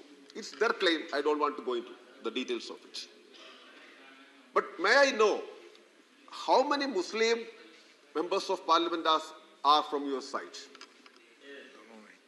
It was a lengthy, vocal, poetic speech, but a reality is a reality. How many elected Lok Sabha members you have? Are you ready to hug the Indian Muslims instead of the cow? This is a very important question. And now take the case of our assemblies. What about the BJP representation in Muslim representation in UP Assembly? Let me tell you, UP is having a population of Muslim population of 20%. And the number of elected representatives are 9%. I mean the Muslim representatives. And out of these 34 MLAs, do you have even a single member of in the Legislative Assembly? And now take the case of Gujarat, where you have a thumping majority. How many Muslim MLAs are your party is having there?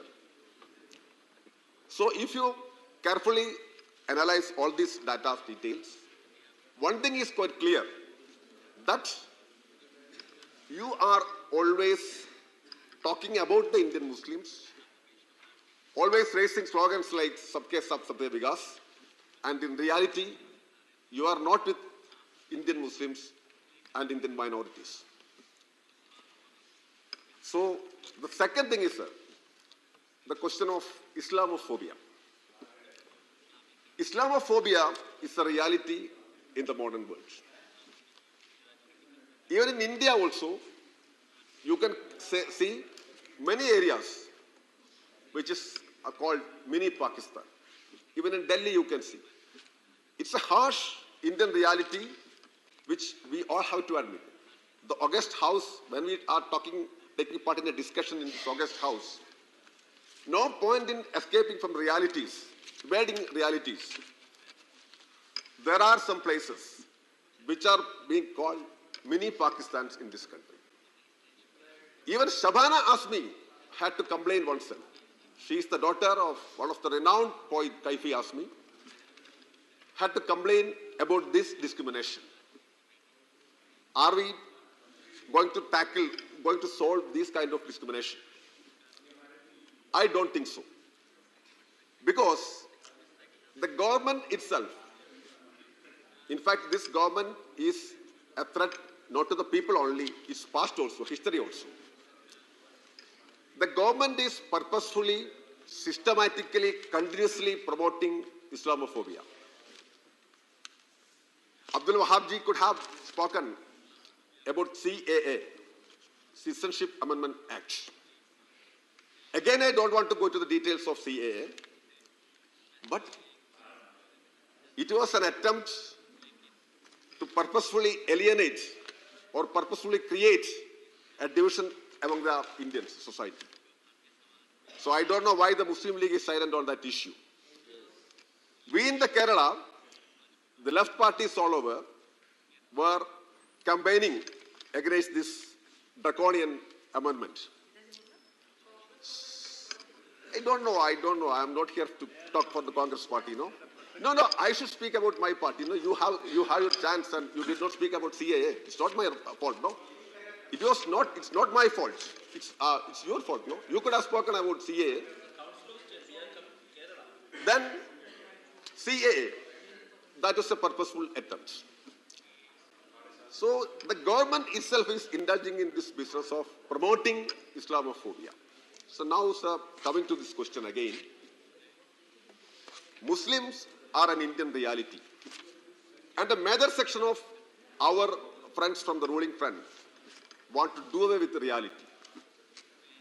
This is not going to happen.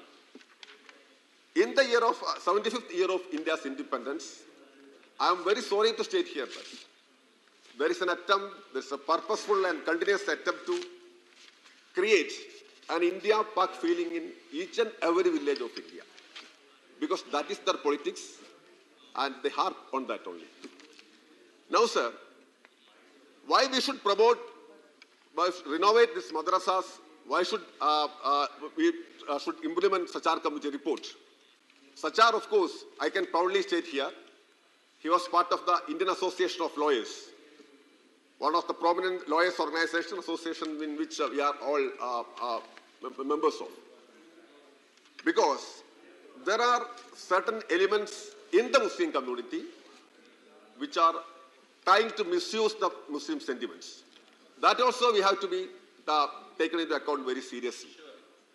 Some outfits are there, maybe with the backing of international agencies and others.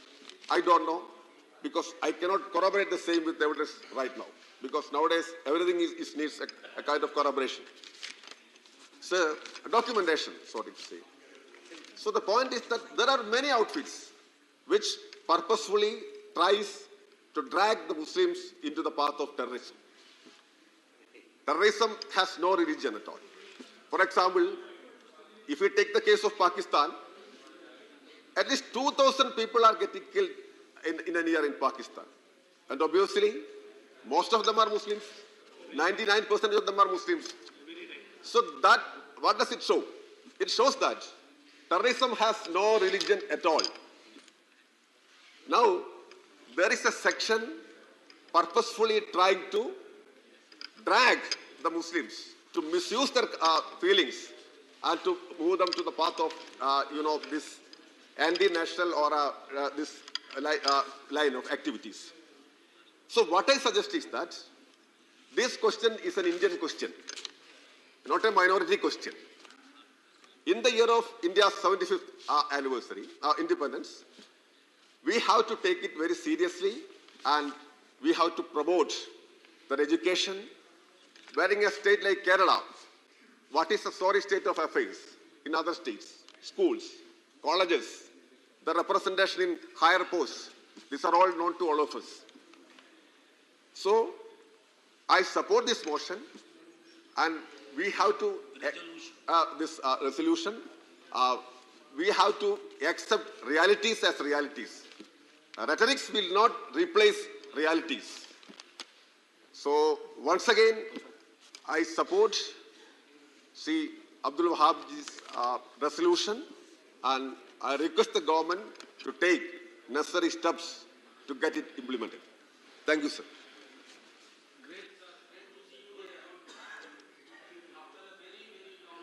Shri GVL Narasimha Rao ji. Not present. Srimati Geeta alias Chandraprabha ji. धन्यवाद महोदय। आदरणीय सभापति महोदय, आपका बहुत बहुत आभार। आपने मुझे इस महत्वपूर्ण विषय पर बोलने का अवसर प्रदान किया।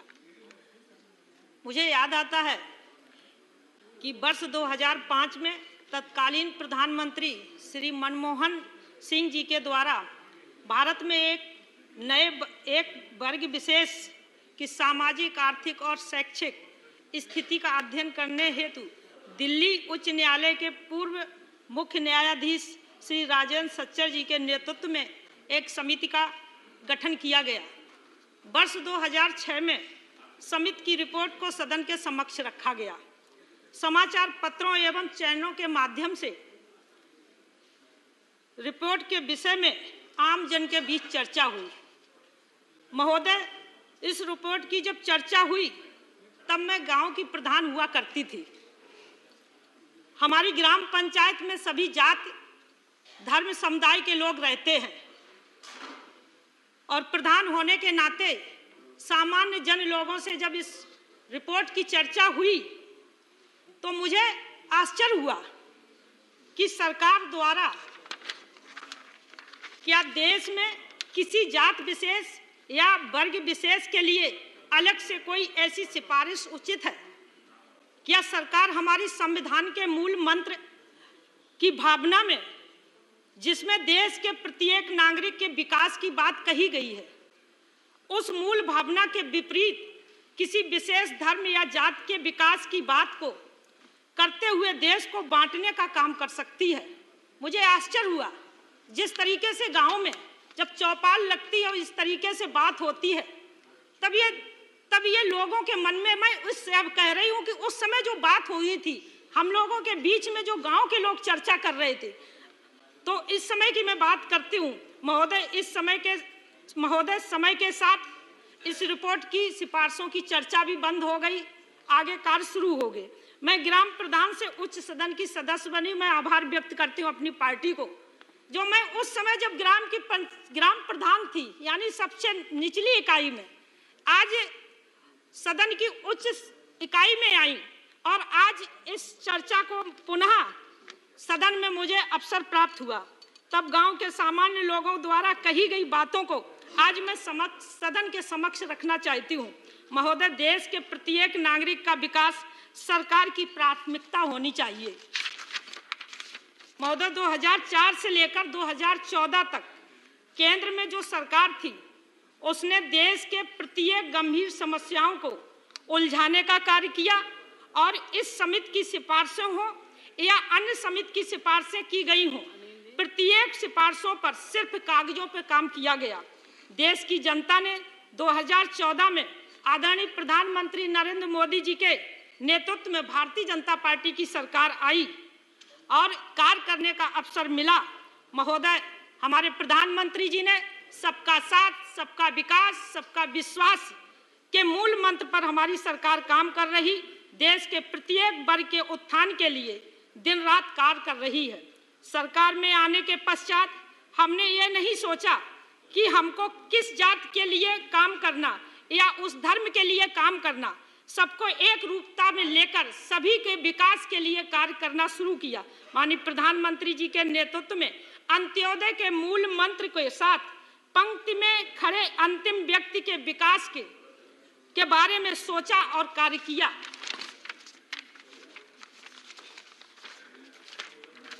महोदय, हमारे प्रधानमंत्री जी के नेतृत्व में हमारी सरकार द्वारा देश में महिलाओं के हितों की रक्षा हेतु विभिन्न योजनाओं के माध्यम से निरंतर कार्य कर रहे। मुझे एक याद आती है, जब मैं ये सच्चर कमेटी की सिफारिशें पढ़ी तो मुझे एक याद आया, एक नारा अभी बड़ी तेजी से विपक्ष के हमारे सभी सम्मानित साथी कि भारत जोड़ो यात्रा, भारत जोड़ो यात्रा, भारत जोड़ो यात्रा। ये भारत जोड़ो यात्रा क्या है? भारत तो भारत में रहने वाले, अरे सुन लीजिए भैया, आप ही कह रहे हैं, सुन लीजिए, मैं आपकी बड़ी ध्यान से बात सुनती हूँ। ये भारत कब अलग था? हिंद देश के निवासी सभी जन एक हैं, रंग रूप वेशभूषा चाहे अनेक हो, हम इस आधार से काम करते हैं। महोदय, माननीय प्रधानमंत्री जी के द्वारा जब बेटी बचाओ बेटी पढ़ाओ योजना शुरू की गई, क्या हमारी सरकार ने ये पूछा था कि बेटी किस जात की है या बेटी उस जात की है? ये नहीं देखा। सब देश की बेटियों के लिए एक साथ काम करने, उनके उत्थान के लिए, उनको आगे बढ़ाने के लिए काम किया है।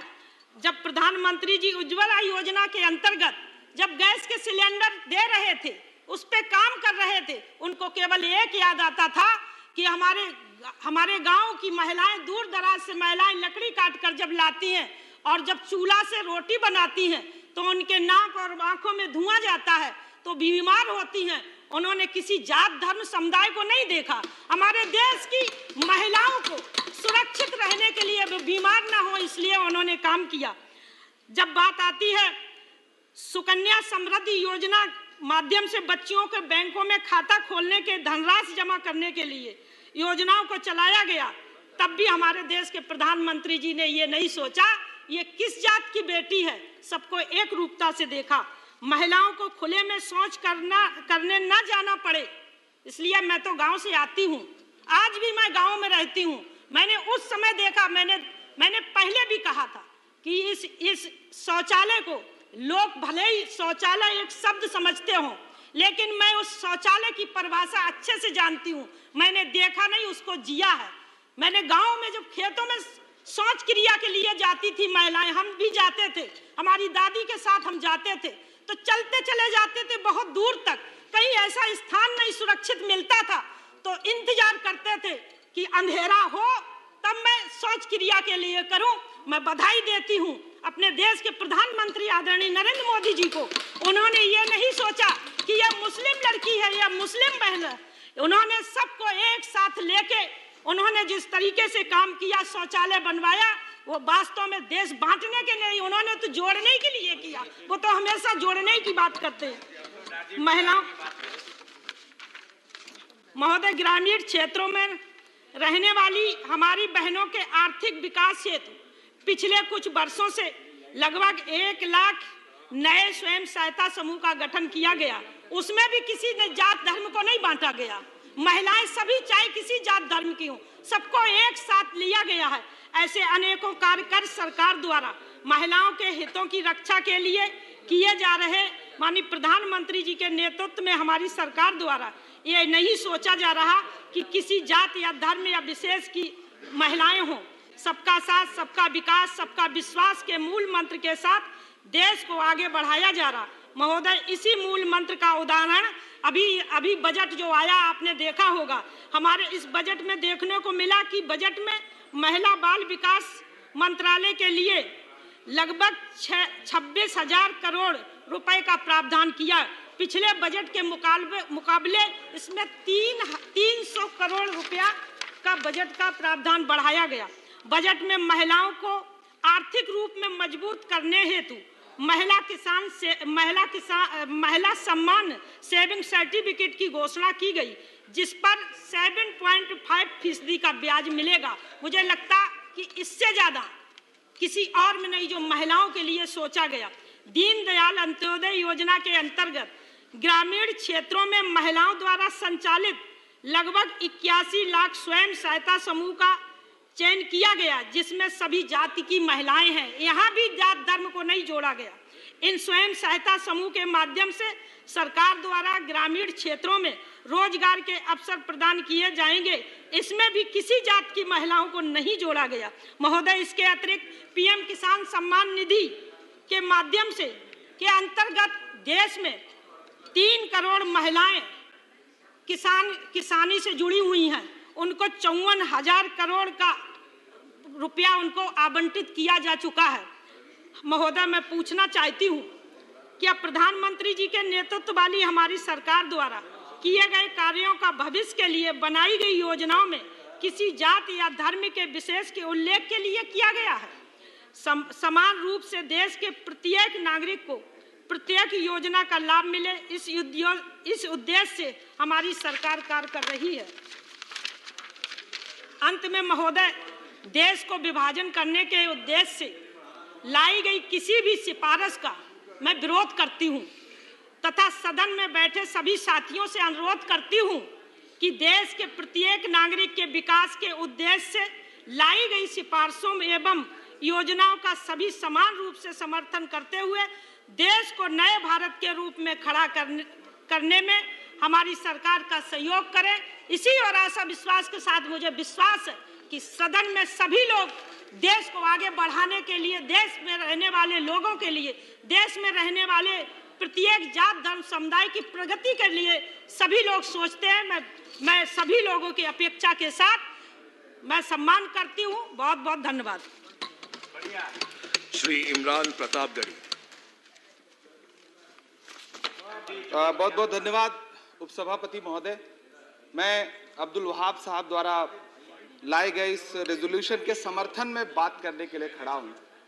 इसी थके हुए दस्ते तलब से मांगते हैं, इसी थके हुए दस्ते तलब से मांगते हैं, हम अपने जख्मों का मरहम तो कब से मांगते हैं, वो भीख मांगता है हाकिमों के लहजे में, हम अपने बच्चों का हक भी अदब से मांगते हैं। उपसभापति महोदय, ये जो रेजोल्यूशन है इसके जो महत्वपूर्ण 1-2 बिंदु हैं उसमें एक बात कही गई है कि सच्चर समिति के प्रतिवेदन और अन्य प्रतिवेदनों की सिफारिशों को कार्यान्वित किया जाए जिसमें मुसलमानों के शैक्षिक और सामाजिक पिछड़ेपन पर चर्चा हो। उद्धृत कर रहा हूं मैं इसे। दूसरा पॉइंट है कि छात्रवृत्ति और शैक्षिक कार्यक्रमों को बहाल किया जाए और सुधारा जाए जिससे उच्चतर शिक्षा भागीदारी में सुधार आए। मदरसों के आधुनिकीकरण की बात की गई।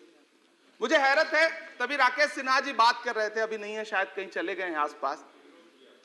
उन्होंने अपने भाषण में 23 बार सबका साथ सबका विकास की बात की।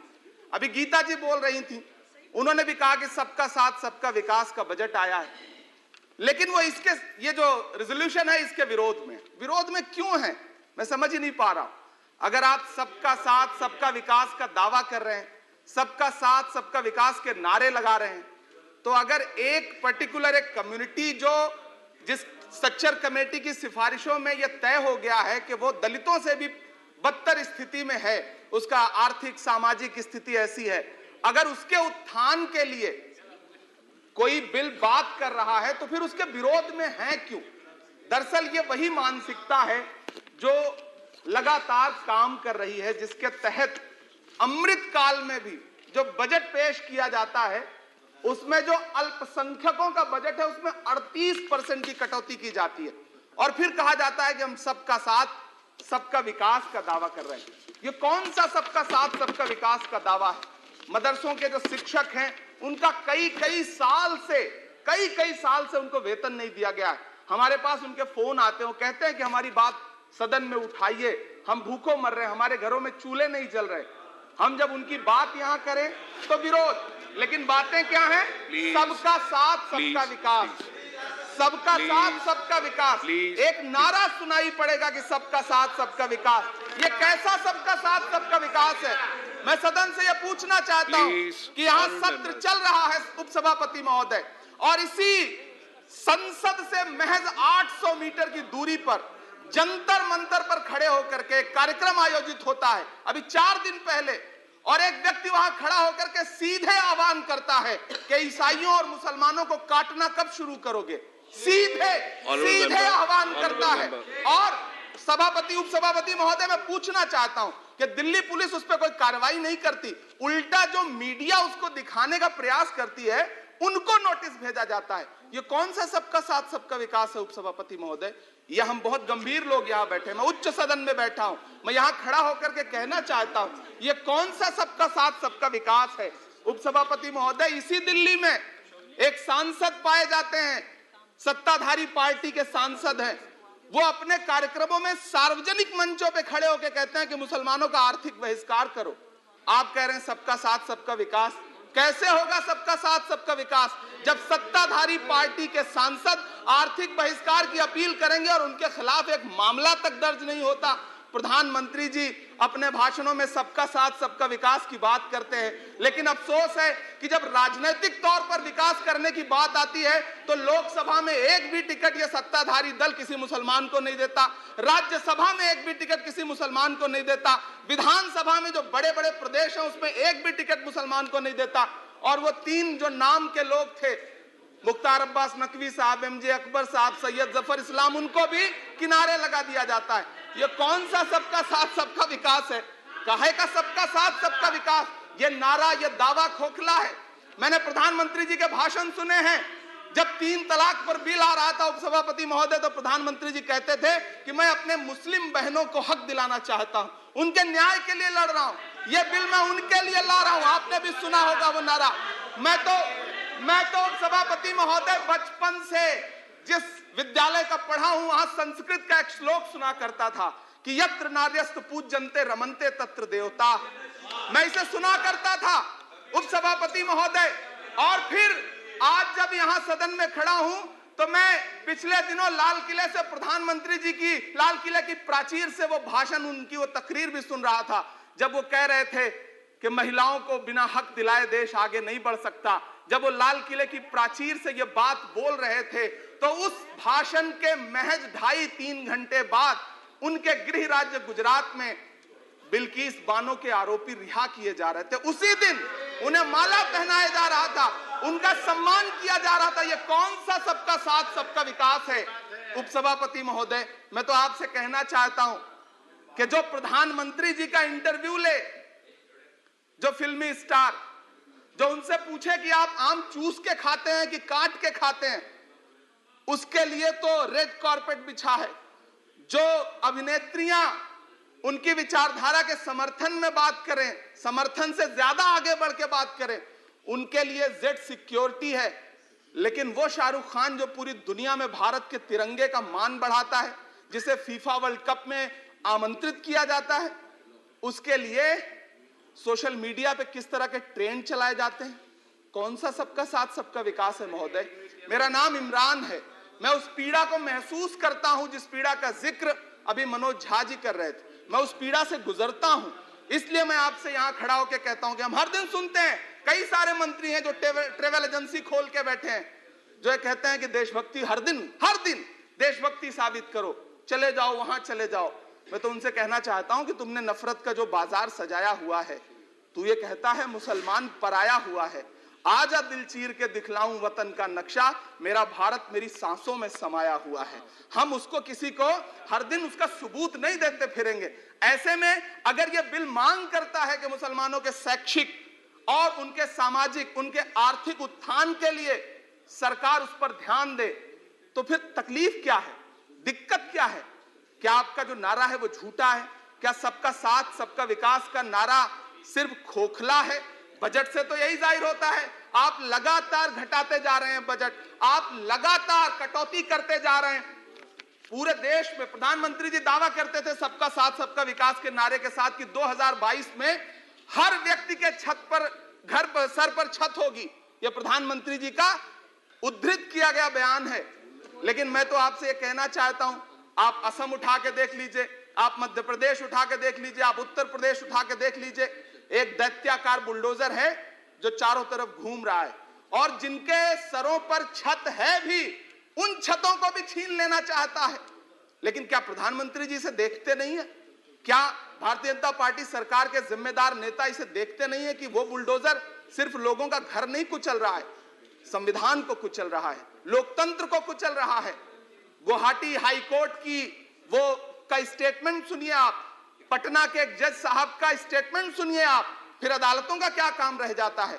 ऐसे में सबका साथ सबका विकास कैसे माना जाए? उपसभापति महोदय, मैं तो आपसे ये कहना चाहता हूं कि पूरी दुनिया में कहीं भी जब कोई अल्पसंख्यक सफल होता है, किसी उच्च पद पर पहुंचता है, तो हम सारे लोग, हमारे तमाम साथी खुश होते हैं। ऋषि सुनक जब प्रधानमंत्री बनते हैं तो भारत में जश्न मनाया जाता है, मुझे खुशी होती है। आप दुनिया के किसी दूसरे देश में अल्पसंख्यक अगर सफल होता है तो आप खुश होते हैं, मिठाइयां बांटते हैं, लेकिन अपने देश में अल्पसंख्यकों के खिलाफ किस किस तरह के नारे इसी दिल्ली और उसके इर्द गिर्द लगाए जाते हैं, क्या वो हम नहीं सुनते हैं? और अगर सुनते हैं, और अगर पाकिस्तान आपके लिए जिंदाबाद होगा, हमारे लिए हिंदुस्तान जिंदाबाद है, भारत जिंदाबाद है। मैं आपसे ये कहना चाहता हूँ, आपसे ज्यादा देशभक्त हूं मैं भारत का इमरान हूँ, मैं भारत का इमरान हूँ महोदय, मुझे बोलने दें। बाहर भी नहीं बोलने देंगे, यहाँ भी नहीं बोलने देंगे, ये कौन सी प्रवृत्ति है?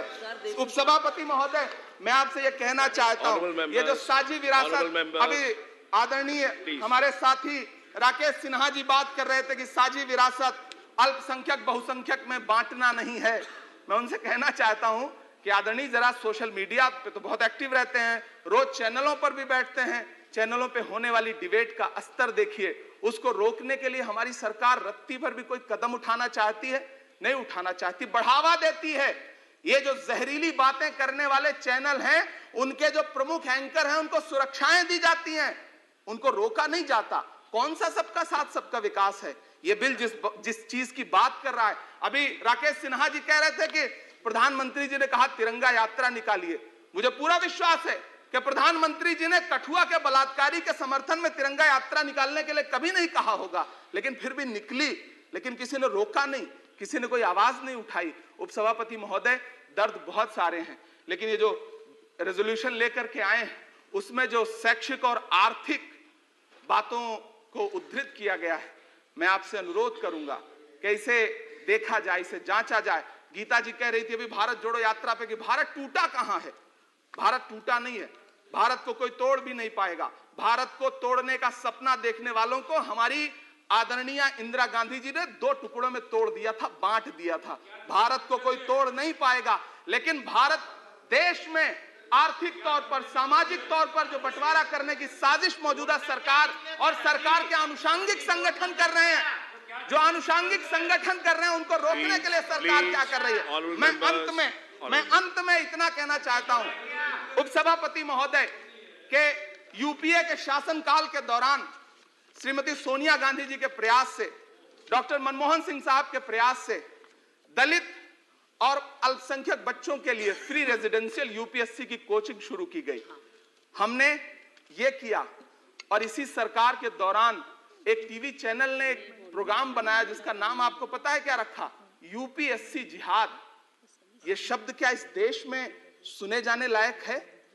लेकिन सरकार ने क्या किया? एक शब्द नहीं बोला। माननीय उच्चतम न्यायालय ने संज्ञान लिया, जब लोग उच्चतम न्यायालय गए तब वो कार्यक्रम रुक सका। ऐसे कार्यक्रम बनाए जा रहे हैं और सरकार कह रही है कि सबका साथ सबका विकास। उपसभापति महोदय, मैं अंत में आपसे इतना कहना चाहता हूं कि ये जो आर्थिक और सामाजिक आधार पर जो बहुत बड़ी खाई है, उसको पाटने के लिए ये जो रेजोल्यूशन लाया गया है, मैं इसका समर्थन करता हूं। तमाम वो शहर जहां अपना छोटा छोटा रोजगार है, जिनका जैसे मुरादाबाद का पीतल उद्योग, अलीगढ़ का ताला उद्योग, या देश में जो तमाम शहरों में बुनकर उद्योग है, इस सब की बढ़ोतरी के लिए, इनको आगे बढ़ाने के लिए, इन्हें संजोने के लिए ये बिल बहुत कारगर रहेगा। शैक्षिक तौर पे लोगों को आगे लाने के लिए बहुत कारगर रहेगा। तो मैं ये रेजोल्यूशन बहुत कारगर रहेगा। और मैं अपने सत्ता पक्ष के साथियों से कहना चाहता हूं कि रिश्तों की ये नाजुक डोरें तोड़ी थोड़ी जाती हैं, अपनी आंखें दुखती हों तो फोड़ी थोड़ी जाती हैं। हम भी इसी देश का हिस्सा हैं। हम आपसे अनुरोध करते हैं कि इस रेजोल्यूशन को संजीदगी से लिया जाए। मैं इसके समर्थन में अपनी बात रख रहा हूं। धन्यवाद। Shri GVL Narasimha Rao.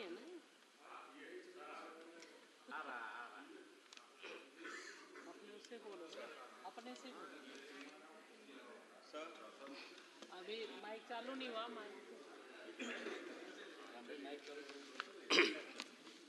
Thank you for the opportunity, Chairman sir. The resolution is about implementation of the Satchar Committee. We as a party had opposed the very idea of the Satchar Committee report that was commissioned because it was patently a communal exercise. It reflected politics of minorityism and politics of appeasement. ये भी एक vote bank राजनीति की एक प्रयास थी और ये सूडो सेकुलरिज्म तथाकथित धर्म निरपेक्षता का और एक उदाहरण था और डिविजिव राजनीति का और एक उदाहरण था। इसमें देश के सैनिक बलों का भी गिनना, धर्म के आधार पर गिनती करना इस कमेटी का एक प्रक्रिया था जिसका हमने पूरे देश ने इसका विरोध किया है। क्या देश के सैनिक बलों का भी गिनती हम धर्म के आधार पर करेंगे? सेंट्रल रिजर्व आर्म फोर्सेस का भी धर्म के आधार पर गिनती हुआ इसमें, स्टेट पुलिस का भी गिनती हुआ। इस प्रकार हम धर्म के आधार पर, जात के आधार पर गिनती करने लगेंगे तो क्या ये डिविजिव राजनीति का, डिविजिव गवर्नेंस का एक प्रतीक नहीं बनेगा?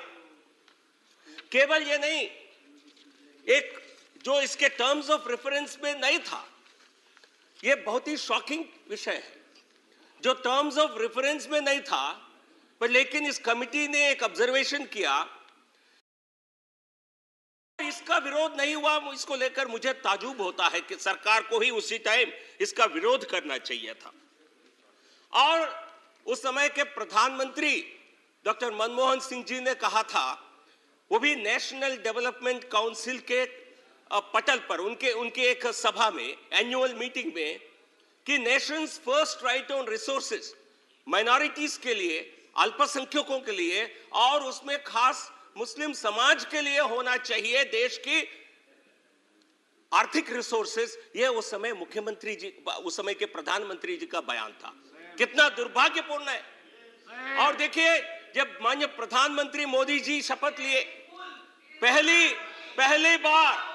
पहले बार उन्होंने राष्ट्रपति जी के अभिभाषण को धन्यवाद देते हुए जब उन्होंने सदन में बात किया, तब माननीय प्रधानमंत्री जी ने कहा था, he said, government should work for the needs of the people. गरीब के लिए काम करना सरकार का दायित्व है। और बाद में उन्होंने यह भी कहा, किसी एक राजनीतिक स्तर पर उन्होंने कहा कि कोई पॉलिटिक्स ऑफ अपीजमेंट, माइनॉरिटीज्म नहीं होना चाहिए। और अमृतकाल, जब अमृतकाल आया है, यह देश के हर नागरिक के लिए आया है, हर वर्ग के लिए आया है। जब देश के प्रधानमंत्री जी ने 11.7 करोड़ हाउस होल्ड टॉयलेट बनाए, क्या उसमें बड़े संख्या में क्या हर धर्म के अल्पसंख्यकों को लाभ नहीं मिला था? क्या 9.6 करोड़ एलपीजी कनेक्शंस दिए हैं, 50 करोड़ आयुष्मान भारत के इंश्योरेंस कार्ड मिले हैं, 220 करोड़ कोविड वैक्सीनेशन मिले हैं, 48 करोड़ जनधन बैंक खुले हैं। ये सारे के सारा विकास हर वर्ग के लिए, हर गरीब के तबके के लिए ये लाभ मिला था। ये है प्रधानमंत्री मोदी जी का नीति, सबका साथ, सबका विकास, सबका विश्वास और सबके विकास के लिए प्रयास। तो माननीय उपसभापति जी, देश माननीय प्रधानमंत्री जी की इस नीति से पूरी तरह संतोषजनक है और इस प्रकार की जो डिविजिव राजनीति है, इसका हम विरोध करते हैं और इस प्रस्ताव का हम घोर विरोध करते हैं। धन्यवाद sir.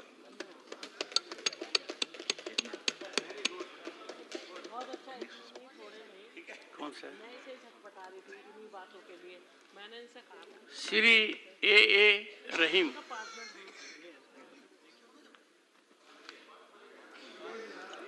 Thank you, sir. Thank you for this opportunity. Sir, I would like to support. We will continue it. Yes. The next again. Next. And you will be on the legs. Thank you, sir.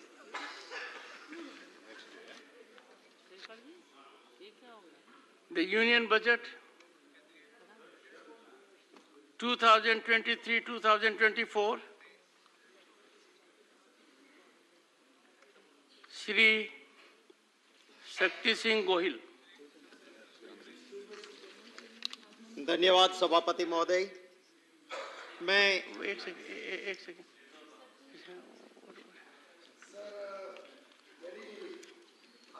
Unfortunate incident has happened yesterday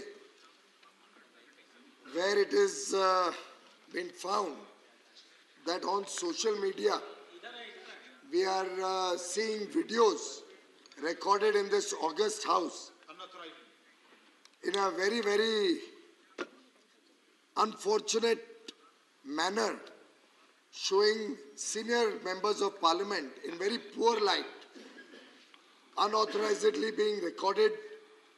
Clearly it shows that it has been recorded in the precincts of this August house, and it has been demonstrated and distributed through social media.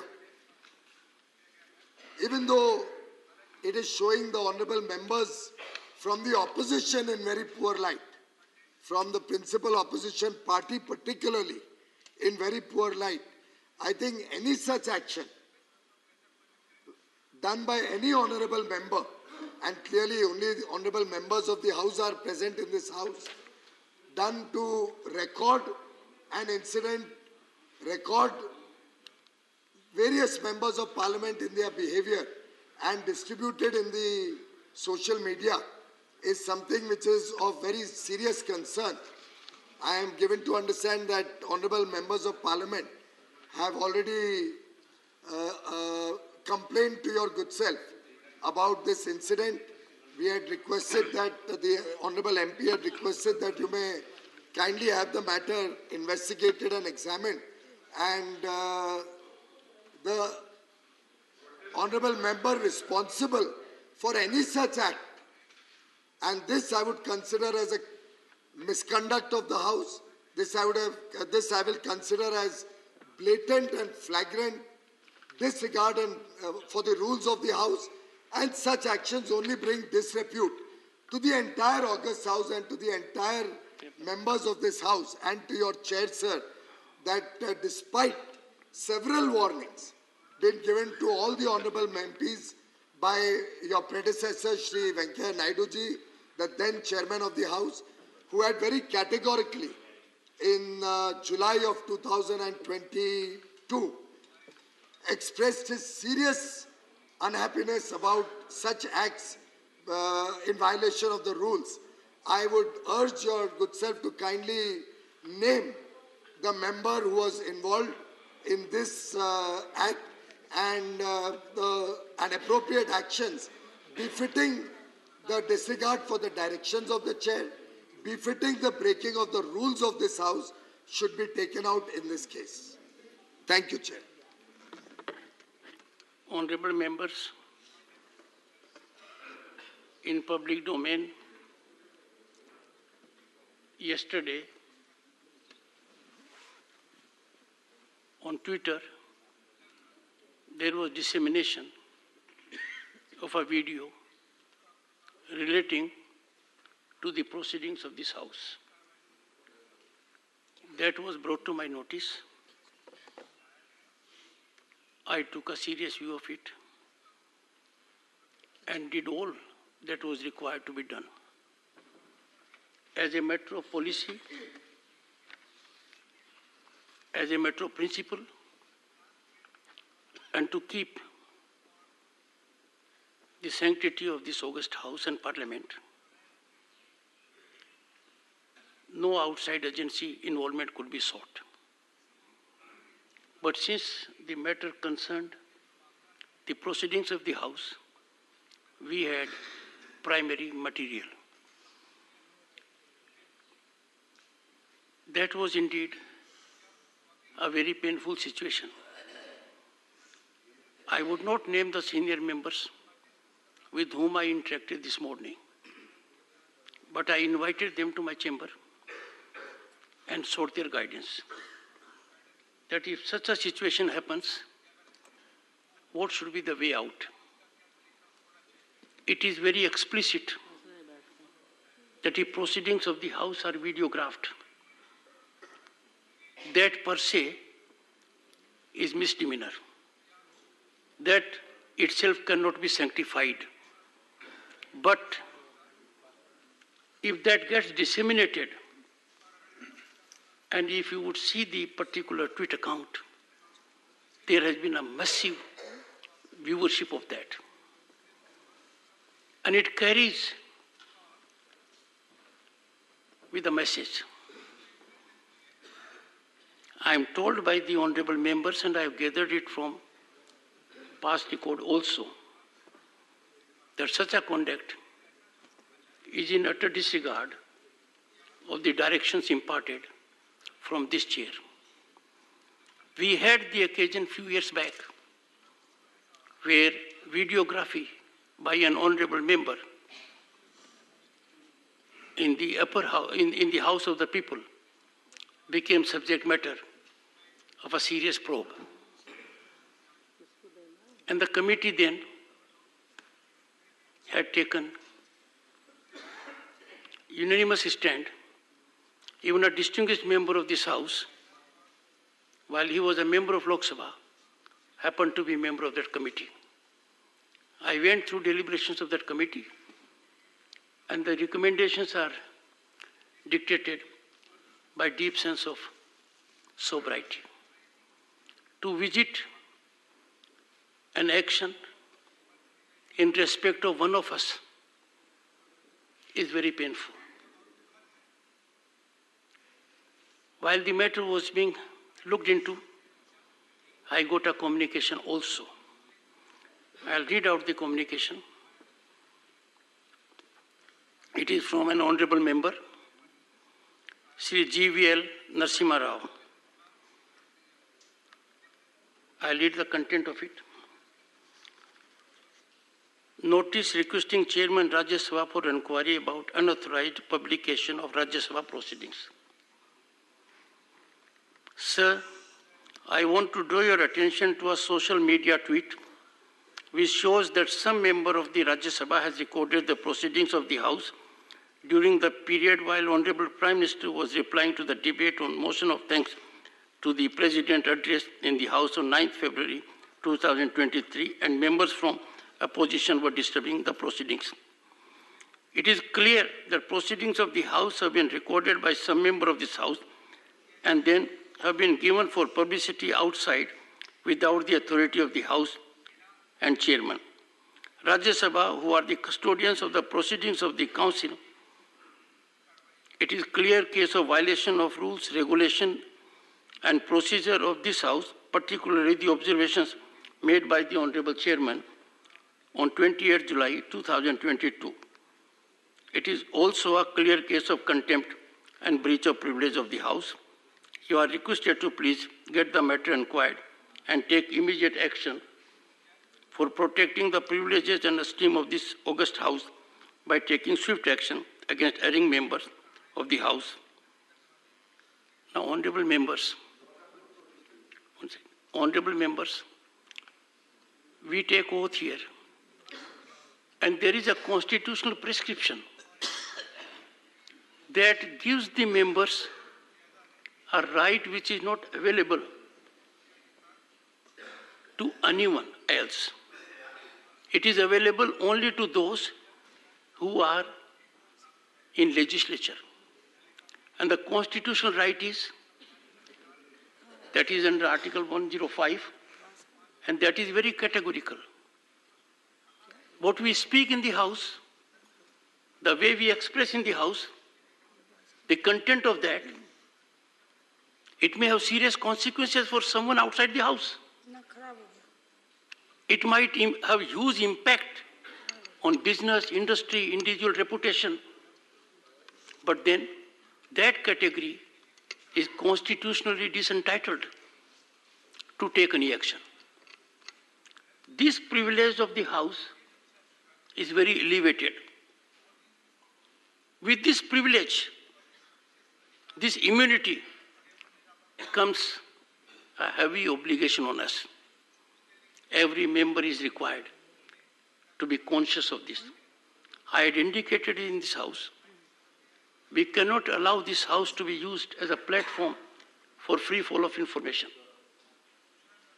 Go ahead. I heard with rapt attention what complaint has been made to the Honorable Chairman. regarding the alleged videography. But I would like to mention that yesterday the reporting by the Rajya Sabha TV on the proceedings in the Rajya Sabha, Honorable member, especially at the time when the Honorable Prime Minister was replying you are a very on the motion of thanks, was completely one-sided. Honorable member, The proceedings were not correctly reflected in the Rajya Sabha TV. Was the Rajya Sabha TV instructed that only the treasury benches should be covered? Honorable member, you are a very senior member of the House. I thought you will be reflecting on the issue at hand.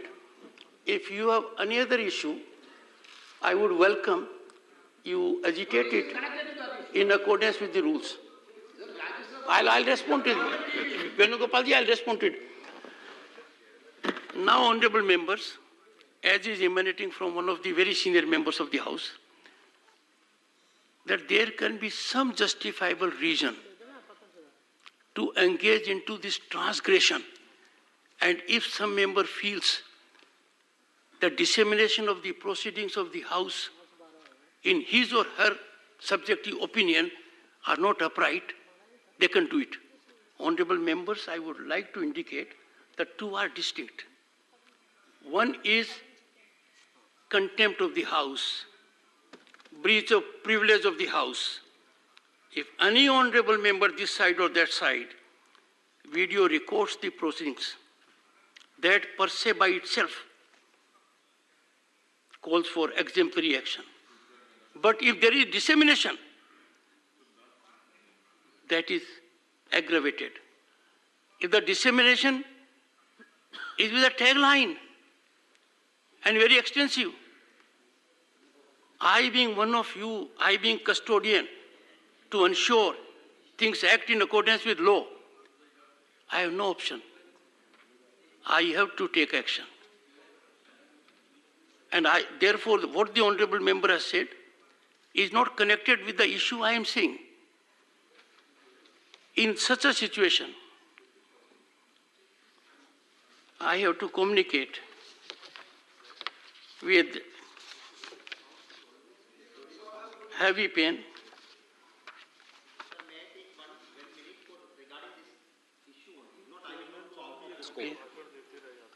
माननीय सभापति महोदय, मैं सिर्फ एक गुजारिश करता हूं आपसे कि आप जिस लाइन पे बात करें उसी पे कि हमारा प्रोसीडिंग्स जो है हाउस का, किसी भी असेंबली या parliament, it's always open for the people.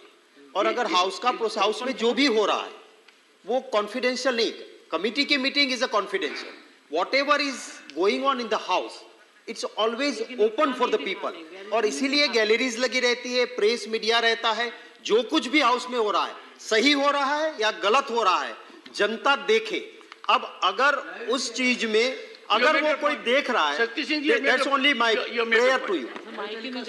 One second.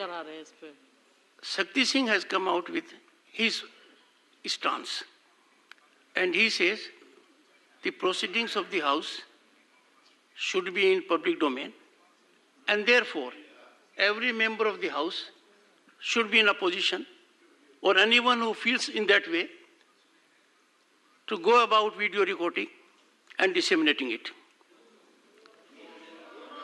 So all I am saying, honorable members, is this: the issues are different. The case on which I am reflecting at the moment is that an honorable member of this House has used an electronic instrument to video record the proceedings of this House, and that recording has found way in public domain by way of someone holding a Twitter account. And that action, honorable members, is in utter disregard of the directive issued by the chairman on 28th of July 2022.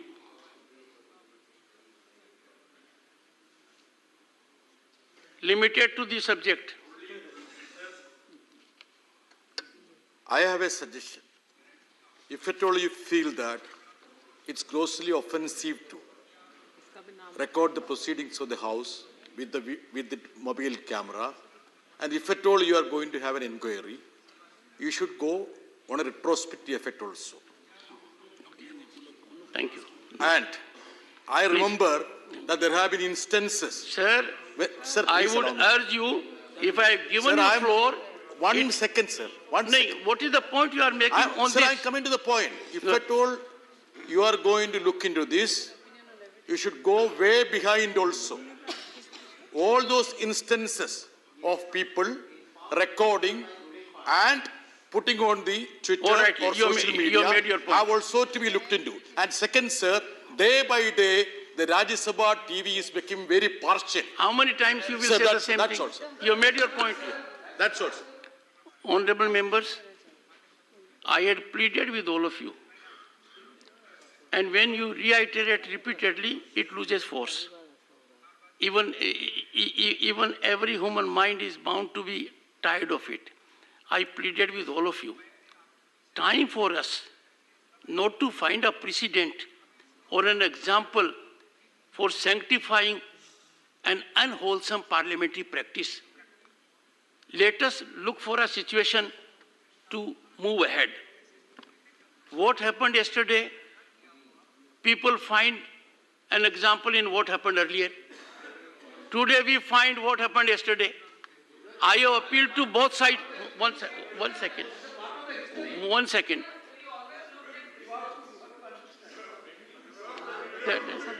Mr. Venugopal. No, sir. Mr. Venugopal. Sir. I'll tell you why I have called Mr. Venugopal to speak. Because Mr. Venugopal was member of a committee that rendered a report unanimously with respect to a member of the... My situation is that howsoever I may find it very painful for me, I cannot but take a call of my duty. I cannot shirk it. I normally sit in the House much longer. You would have noticed my absence today. My absence was noticed because I was on the point, ma'am. But ma'am, let me inform Mr. Nasir. A member of the House does not need support of another member to seek my attention. Please.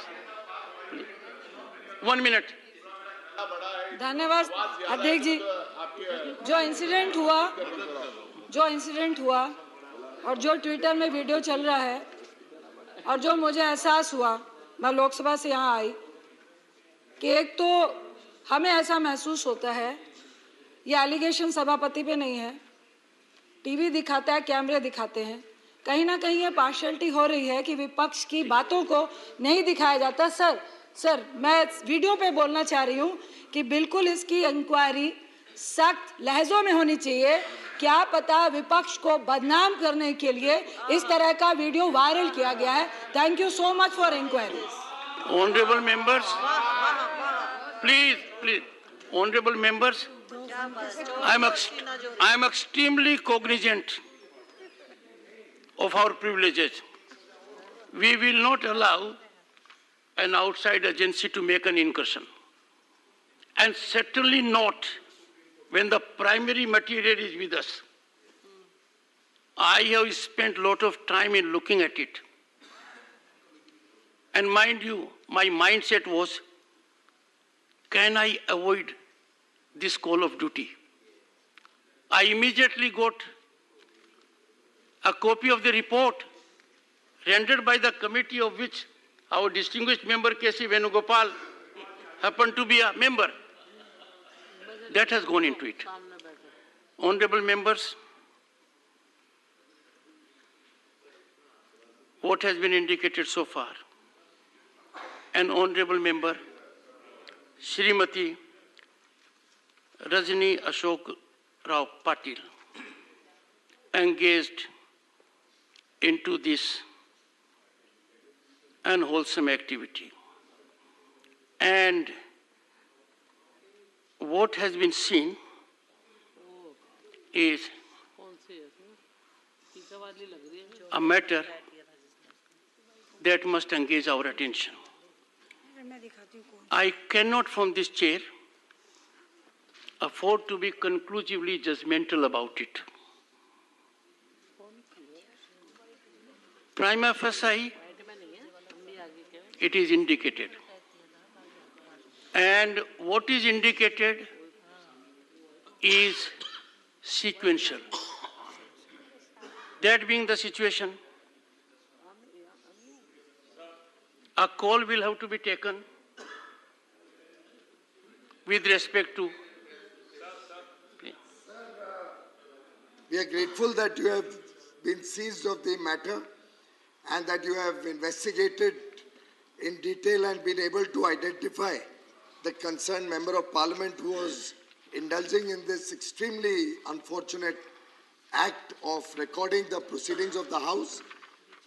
And I would urge you to, having reflected on what you have just said and agreeing with your comments that despite so many warnings and despite your predecessor also taking note of this and warning all the members, despite your own endearments to all of us to maintain order and not break the rules of the House, with this background, I think we should take action in the matter, and I would urge you to kindly name the member concerned for appropriate action. I am constrained and in deep anguish and pain. It cannot be more excruciating than what I feel. Srimati Rajni Ashok Rao Patil is named by me for having engaged into this.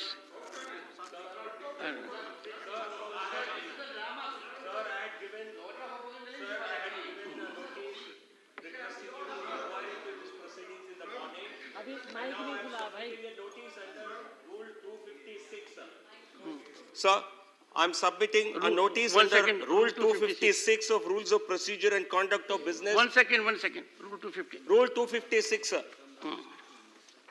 So if I'm allowed to read... 1 second. 256. Go ahead. Sir, that this House, I propose the following motion to be adopted by the House, sir.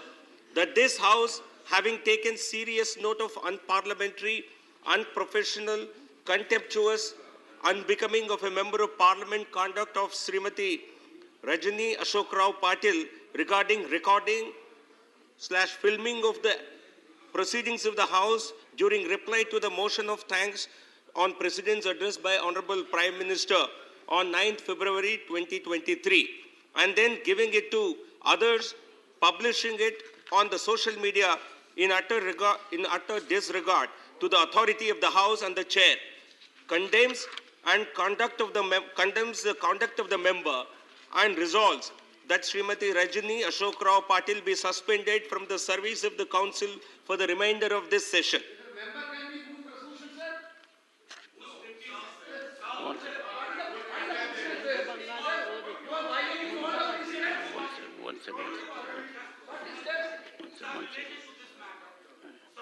Would you, Professor, would you keep confined to the point? Sir, I'll not take more than 40 seconds and I'll just say, sir. Sir, the recording, whatever you say, we are with you. It is unfortunate, but rule of law also says, sir, the matter should be investigated. As in the Lok Sabha, there was a committee. Please form the committee so that the so-called accused also gets a chance. Otherwise, it is arbitrary and it does not follow the spirit of the rule of law. That's all, sir. Dr. Abhishek Singhvi. I'm not going to the other issues, but the learned member just mentioned 256. Yes. Obviously, these are factual matters. There will have to be some notice, some response. There is no facts, I think, with anybody. And the facts may be this way or that way, we don't know. But reading 256(1) as it is, the issue may not arise, it may not apply. I'll tell you, learned chair, why. The chairman may, comma, if he deems it necessary, comma, name a member who disregards the authority of the chair. I don't think there is a direct disregarding in that sense, but let's go on. One second. Honorable member, it's a very serious matter. It can't be more serious to me than you think. Hear him in rapt attention. I am reading. Dr. Singhvi is a distinguished senior advocate, a jurist. We must lend our ears to him. I am a humble member of this house and I am only quoting the same rule which my learned friend here relied upon.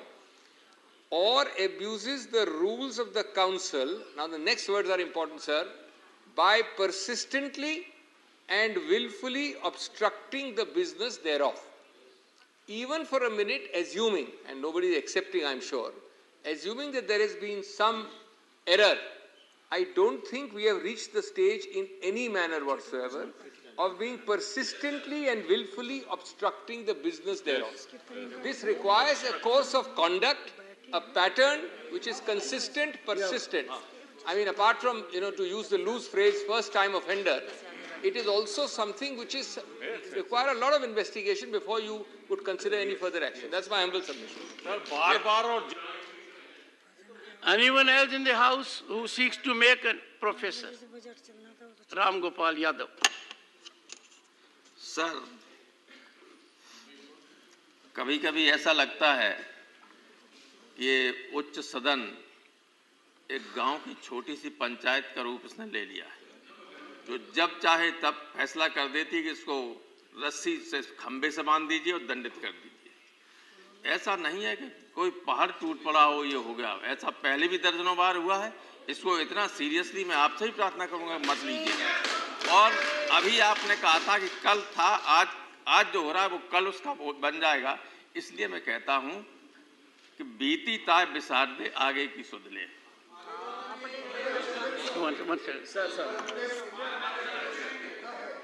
मैं सिर्फ यही गुजारिश करूंगा कि आप ये reflect करिए कि ये इतनी बार अब हो चुका है कि इसलिए ये ना हो, इसके लिए कभी ना कभी इस पे एक्शन होना आवश्यक है।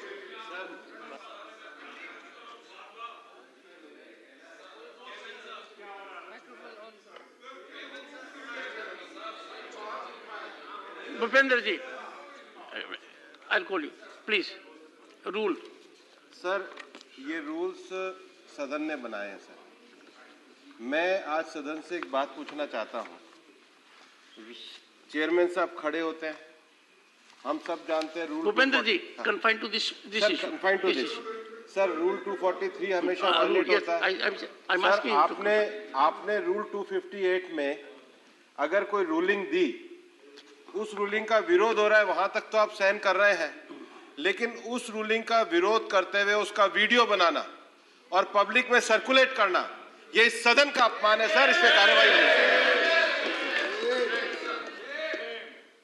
Sir, on the honorable leader of the opposition, sir, on this point. देखिए, जो आपके सामने ये जो आज ये प्रश्न उठा है, तो इसको तो आप तो पहले जांच करने की बात की, इंक्वायरी, फिर इंक्वायरी के बाद अगर कोई सदस्य गिल्टी है तो फिर उसके बाद आप उसको वार्न कर सकते हैं, पहली बार है तो माफ कर सकते हैं, आप समझा सकते हैं, आपको सब जस्टिस के सारे तत्व उसूल सभी मालूम है। आप सिर्फ रूलिंग पार्टी की अपील पे और वो कहे सीधा आप फांसी पे चढ़ाए, ऐसा तो नहीं होना चाहिए। तो इसीलिए मैं आपसे विनती करता हूँ कि हाथ जो ये इस मामले को ज्यादा मत बढ़ाइए। अगर आप बढ़ाते गए तो बहुत से इस सदन में बहुत कुछ हुआ, उधर भी हुआ, इधर की बात भी हुई, और इसीलिए अब वो छोड़ दीजिए। अब ये आपके सामने आया है, आप निर्णय लीजिए, उनके दबाव में निर्णय मत लीजिए, मेरा यही कहना है। Honorable members, 1 second. one second, please. I will not appreciate any member rising without permission. Honorable members, I'll get all shades of opinion for a simple reason. This is too serious a matter for me. This is too serious a matter for the House. Dr. Shantanu Sen. Next. Briefly on the point, sir. Sir, I will definitely, I will be on the point. Sir, my submission is, definitely videography should not be done inside the House. I do agree with you. You please make a committee and inquire. But at the same time, my submission will be, another part of the story is remaining untouched. Can our learned chair take any step so that Rajya Sabha TV will be acting impartial from now onwards? Sir, point.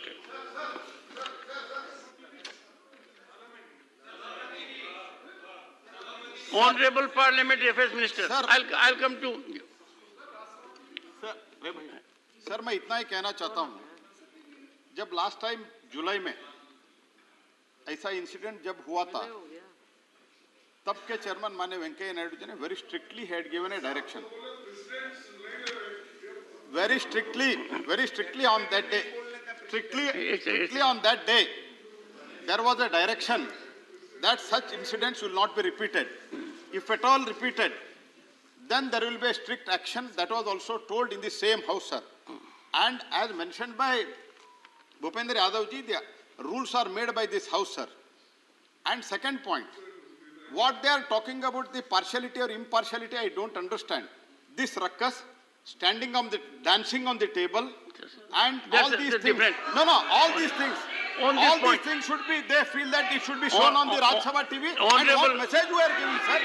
What message you are giving to the people of this country, sir? This is what I would like to ask them. Sir, yes, honorable member.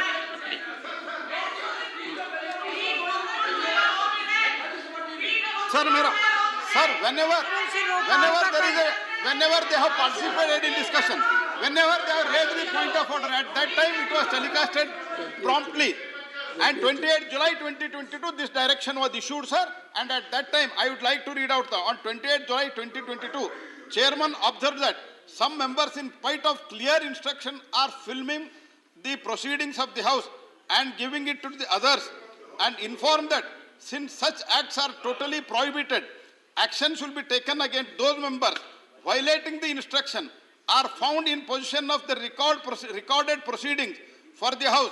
The chairman also named the members who were displaying the placards while standing in the well of the House. This is what that was said on that day, sir. So I urge you, sir, the strict action should be taken and such bad act should be totally barred. Sir, we are considering a very serious matter. Any decision should not be in a hasty manner. We have an ethics committee. That ethics committee may consider, examine that matter and find a solution. Pramod Tiwari.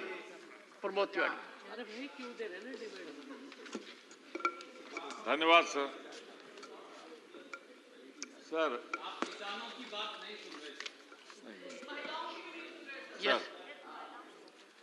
Sir, ये तो सब आपको रटा होगा sir, आप समझते हैं, बहुत अंदर तक समझते हैं. मैं जो समझ रहा हूं सर वो आपके सामने रख रहा हूं. ये जो आपने 256 का 1 और 2 पढ़ा है सर, उसमें सिर्फ एक बार पे हम जरा सा आपका नजर चाहते हैं. यदि सभापति आवश्यक समझे तो सर, अगर आपको लग जाए कि बहुत बहुत बहुत जरूरी, इसके बिना तो काम ही नहीं चलेगा, तो उस सदस्य का नाम ले सकेगा जो सभा पीठ के अधिकार की उपेक्षा करे. तो सर ये इंटेंशन तो नहीं था कि आपके अधिकार की उपेक्षा करें. मैं सिर्फ क्लियर कर रहा हूं. और बार बार इस पे मैं बार बार कह रहा हूं, बार बार ये एक सिंगल इंसिडेंट है, बार बार नहीं है सर. इनके द्वारा जानबूझकर, बार बार भी है और जानबूझकर है, राज्यसभा के कार्य में बाधा डालकर, कौन सी बाधा हुई उसमें मेरी समझ में नहीं आया, राज्यसभा के नियमों का दुरुपयोग करे. तो सर ये 3 पॉइंट सेटिस्फाई होने चाहिए. पहली बात, जानबूझकर, चलिए ठीक है, बार बार सर ये सिंगल इंसिडेंट है। और सर आपसे एक अनुरोध है कि आप तलवार उठाएंगे तो कलम करेंगे सबसे पहले महिला को सर, आपके हाथ से एक महिला और भद्र महिला अगर एक बार आप इशारा कर देते तो दोबारा नहीं करती। ये तो है ही है महिला विरोधी जो बैठे हुए हैं सर, इसके साथ समस्या एक है ना, ये जानबूझकर है ना बार बार है, और जब तक बार बार इंक्वायरी में ना आ जाए the observations imparted by the honorable member कि एक महिला का कलम करेंगे, ठीक नहीं है sir. These are disapproved. They will be expunged. I don't want to go further. Go ahead. I'll come to you. Sir मेरा ये कहना है सर महिला विरोधी अनपार्लियामेंट्री इसको डिलीट किया जाए सर। ये जो तिवारी जी ने कहा महिला विरोधी, ये अनपार्लियामेंट्री है सर, इसको डिलीट किया जाए। भूपेंद्र जी, Tiwari ji is a very senior member. I have taken note of it and I am deleting those observations. They are ex post defamatory and not wholesome for the chair. Mr. Jawar Sarkar, 1 second. Please listen to honorable member. Honorable member Jawar Sarkar, please. Jawar ji, address me. Sir, I would, with total honor to the chair, I would submit that the chair may not undertake an act that may not be sustainable. I would submit, sir, there is a word persistently, number one, and willfully obstructing. This does not make any provision for an ex post facto judgment. A Twitter handle is given at a much later time outside the House. How does that mention in the Twitter come in with retrospective effect to disrupt the House? These are questions that, sir, I am not advocating. I am saying these may be raised, and we do not want the ruling of the chair to be questioned in any forum of law. That is the first submission, sir. And the second submission is that these two elements that I mentioned, persistently and willfully obstructing with retrospective effect.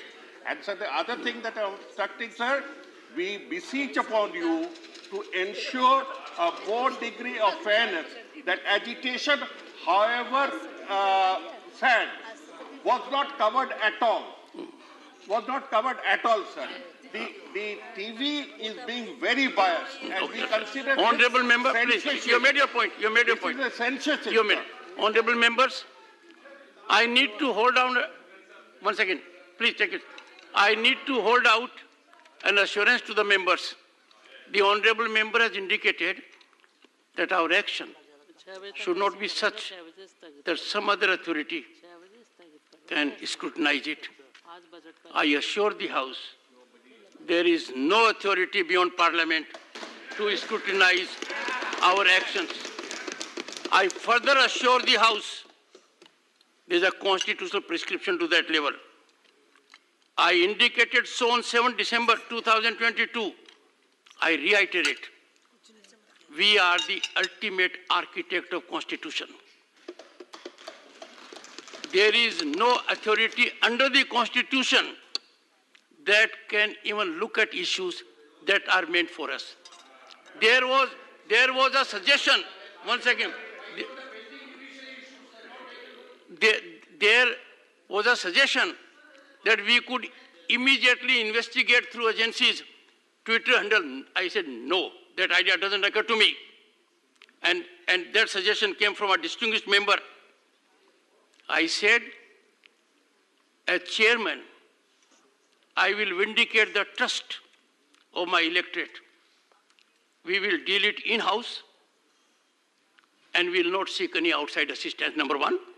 And number two, the Honorable LOP has made a very significant point. I will react to that once I have heard all of you. And with respect to interpretation of rule, we can't have a better lawyer than Dr. Abhishek Singhvi. And on a lighter note, I can tell you we need to be in lighter note because we are dealing with a very serious issue. It is one case in which Dr. Singhvi has rendered good opinion without fee.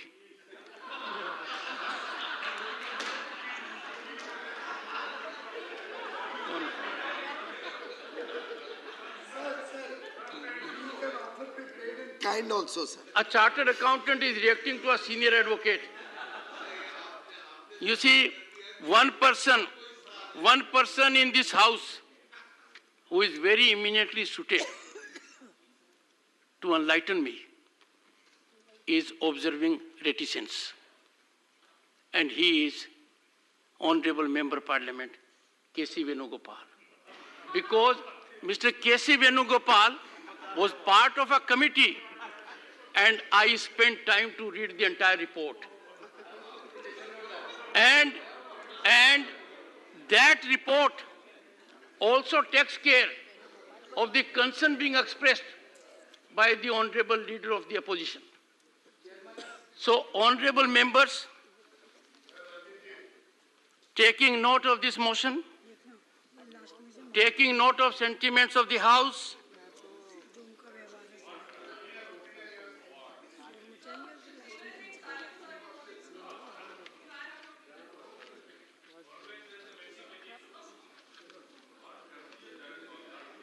the Honorable Member Rajni Patil Ashok Rao,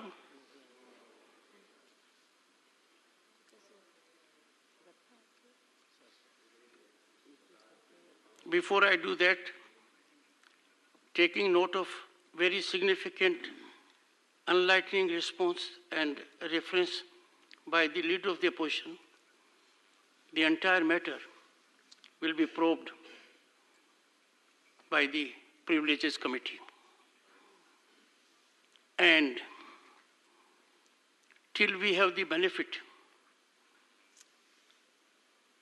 of the recommendation of the Privileges Committee for consideration of this august House, going by the situation and what I've seen, I don't wish to be judgmental, none in the House can be at the moment. But a strong prima facie situation has emanated. Dr. Rajni Ashok Rao Patil is suspended for the current session till we have the benefit of the privileges. Okay, all right. Fair enough. Honorable Leader of the Opposition has made a very significant. Honorable Rajni Patil Ashok Rao, please. Ma'am, please.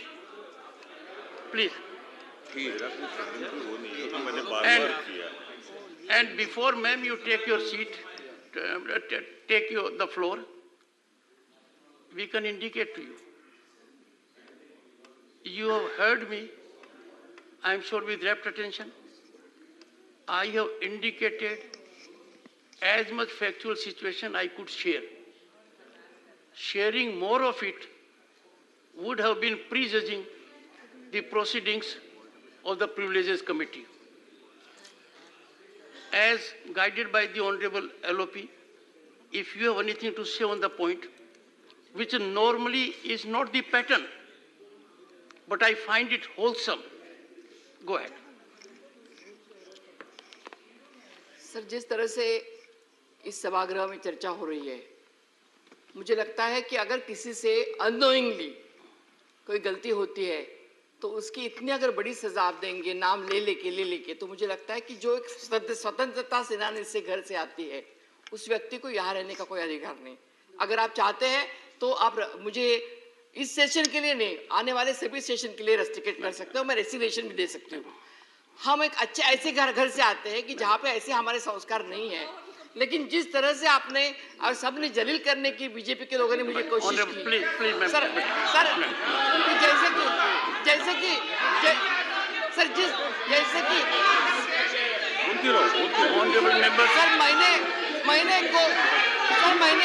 मैंने कोई भी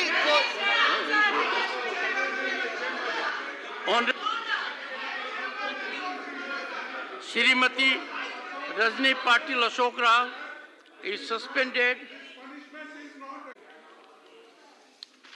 Shri Shakti Singh Gohil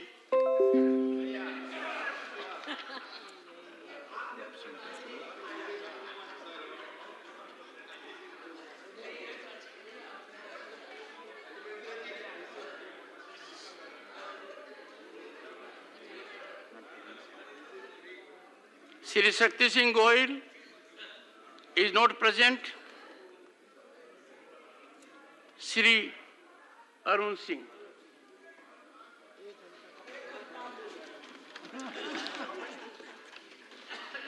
धन्यवाद chairman sir. आज मैं केंद्रीय budget 2023-24 में तो देश के वित्त मंत्री जी ने माननीय प्रधानमंत्री जी के नेतृत्व में रखा है, उसके समर्थन में बोलने के लिए खड़ा हूं। और इस समय मैं देख भी रहा हूं, जो विपक्ष के पार्टी जैसे कांग्रेस पार्टी है, मुख्य रूप से अलग अलग बहाना बना करके संसद को लगातार संसद में हंगामा करना और गैर जिम्मेदाराना व्यवहार करना, उसके बाद संसद से वॉकआउट करना, वह यहाँ पे नहीं है। होते तो और अच्छा लगता, या तो उनके बारे में कुछ और बताता। यह बजट सर्वस्पर्शी और सर्वव्यापी भी है, अर्थात सभी क्षेत्रों के लिए है, चाहे लद्दाख के दूर दराज के गांव हों, अरुणाचल प्रदेश के बॉर्डर के गांव हों, जम्मू कश्मीर के अनंतनाग से लेकर के दूर दराज के गांव, कन्याकुमारी के गांव, वहां सभी क्षेत्रों के लिए कुछ न कुछ इस बजट में है। वहीं सभी व्यक्तियों के लिए इस बजट में ध्यान रखा गया है और इसीलिए पूरा देश एक ध्वनि से माननीय प्रधानमंत्री जी की प्रशंसा कर रहा, अभिनंदन कर रहा है। हमें तो याद है कि जब 2013-14 का बजट आया था, उसमें यूपीए की सरकार थी और जाने का वक्त उस समय था।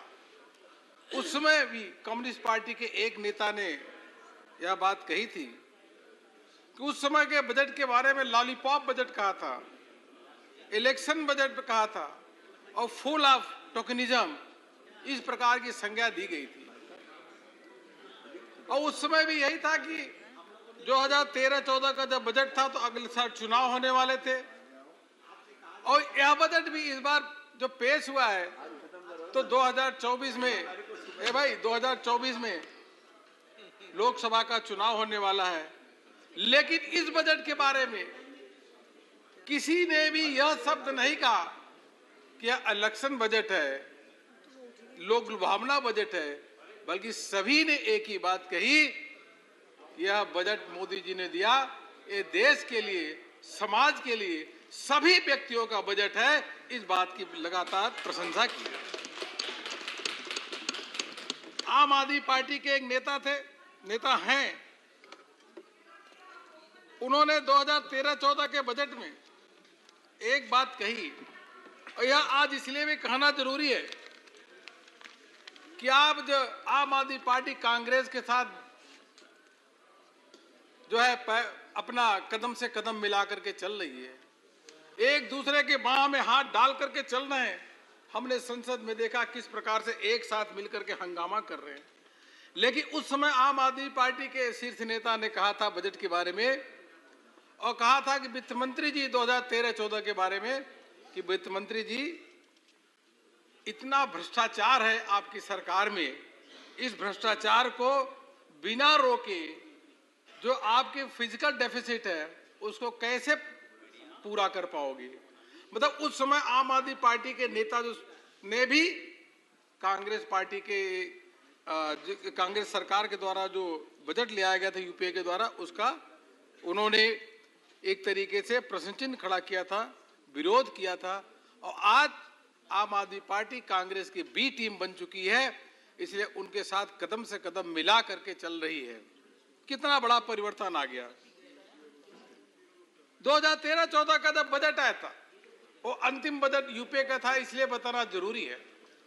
एक सर्वे एजेंसी ने रिसर्च कराया, और सर्वे एजेंसी ने जो रिसर्च कराया, पी सर्वे एजेंसी ने, तो यह पाया कि 10 में से 7 भारतीय नाखुश थे, क्योंकि उस समय चारों ओर अंधकारमय था, घोटाला ही घोटाला था, पॉलिसी पैरालिसिस था। यहां तक कि यह स्थिति थी कि जब विदेश में जाकर के चिदम्बरम जी भी गए थे, जब वहां इंफ्रास्ट्रक्चर बॉन्ड के लिए कि हम 25 बिलियन इंफ्रास्ट्रक्चर बॉन्ड इकट्ठा करना चाहते, $25 बिलियन का, तो यह जानना जरूरी होगा पूरी ताकत लगाने के बाद बाहर से पैसा नहीं मिला, 3.75 बिलियन ही डॉलर ले आ पाए। लेकिन आज स्थिति देखिए बदली हुई है। आज प्रधानमंत्री मोदी जी के नेतृत्व में बिल्कुल परिस्थिति बदल गई है। आज सबसे अधिक एफडीआई भारत में आ रहा है, और अप्रैल 2000 से लेकर सितंबर 2022 के बीच में देखिए 2.5 साल में, तो जहां $3.75 बिलियन नहीं मिलता था, आज $887 बिलियन एफडीआई भारत में आया है। यह प्रधानमंत्री मोदी जी की नीतियों पे भरोसा है, उनके काम पे भरोसा है। और आज फॉरेक्स रिजर्व की स्थिति यह है कि 572 बिलियन आज फॉरेक्स रिजर्व भारत में है, जहां आसपास के देश जो है कंगाली से गुजर रहे हैं, वहीं हमारा खजाना फॉरेक्स रिजर्व से भरा हुआ है। मैं एक चीज और बताना चाहूंगा मान्यवर, कि मैन्युफैक्चरिंग ग्रोथ 2013 फरवरी 13 में उसका -2.8 था, मतलब -2.8 मतलब निगेटिव मैन्युफैक्चरिंग ग्रोथ था 2013 में। वह तो नौकरियां तो जा ही रही थी। उस अर्थव्यवस्था को देश के प्रधानमंत्री जी को सौंपा गया, उसको लेकर के चले, और आज स्थिति बिल्कुल बदली हुई दिख रही है। लंदन का द इकोनॉमिस्ट जो मैगजीन है, वह सामान्य रूप से हमारे खिलाफ ही, थोड़ा भारत के खिलाफ रहता है, लेकिन वह भी मोदी जी की नीतियों के बारे में और देश की प्रगति के बारे में अपने आप को रोक नहीं पाया। उसने भी कहा, the Indian economy remains bright spot in south Asia में भारत की अर्थव्यवस्था एक ब्राइट स्पॉट में उगता हुआ स्थान है, द इकोनॉमिस्ट ने लिखा। उसी प्रकार से हम सबको मालूम है कि 2010 में से लेकर 14 की स्थिति तो खराब थी। 2014 में भारत की इकोनॉमी की स्थिति यह थी कि हम विश्व में 10वें स्थान पे थे। यह प्रधानमंत्री जी मोदी जी की नीतियां थी, उनका विजन, उनका सोच, उसका नतीजा था। उसका नतीजा यह हुआ कि हम विश्व की 5वीं अर्थव्यवस्था बने। और अमेरिका की मॉर्गन स्टैनली, उसने अपने रिसर्च में कहा है कि 2027 में भारत जर्मनी और जापान को छोड़ करके तीसरी अर्थव्यवस्था बनेगा, ये मॉर्गन स्टैनली ने कहा। विपक्ष के लोग, कांग्रेस के लोग, उनको देश पे तो भरोसा है नहीं, उनको बाहर के एजेंसियों पे भरोसा है। बाहर के देश जो कहते हैं उनकी अधिक बात सुनते हैं। तो मेरा उनसे निवेदन है कि कम से come the economist, Morgan Stanley और जो अखबार जो प्रशंसा कर रहे हैं, मैगजीन प्रशंसा कर रहे हैं भारत की अर्थनीति के बारे में, भारत की इकोनॉमी के बारे में, उसको तो समझ करके इस सदन में भी तारीफ उनको करना ही चाहिए, क्योंकि उनकी बात पे उनको भरोसा है। और यह स्थिति भारत की धीरे धीरे दुनिया में बदलती जा रही है। 2014 से पहले जब दुनिया में स्थिति यह थी कि जब दुनिया बोलती थी तो भारत सुनता था।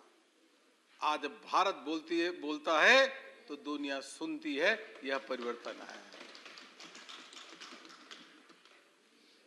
देश की आजादी के समय और उसके बाद भी सब लोगों ने एक सपना देखा था, और सबके मन में सपना भी है कि भारत समृद्धशाली हो, भारत शक्तिशाली हो और विकसित भारत का सपना सबके मन में है।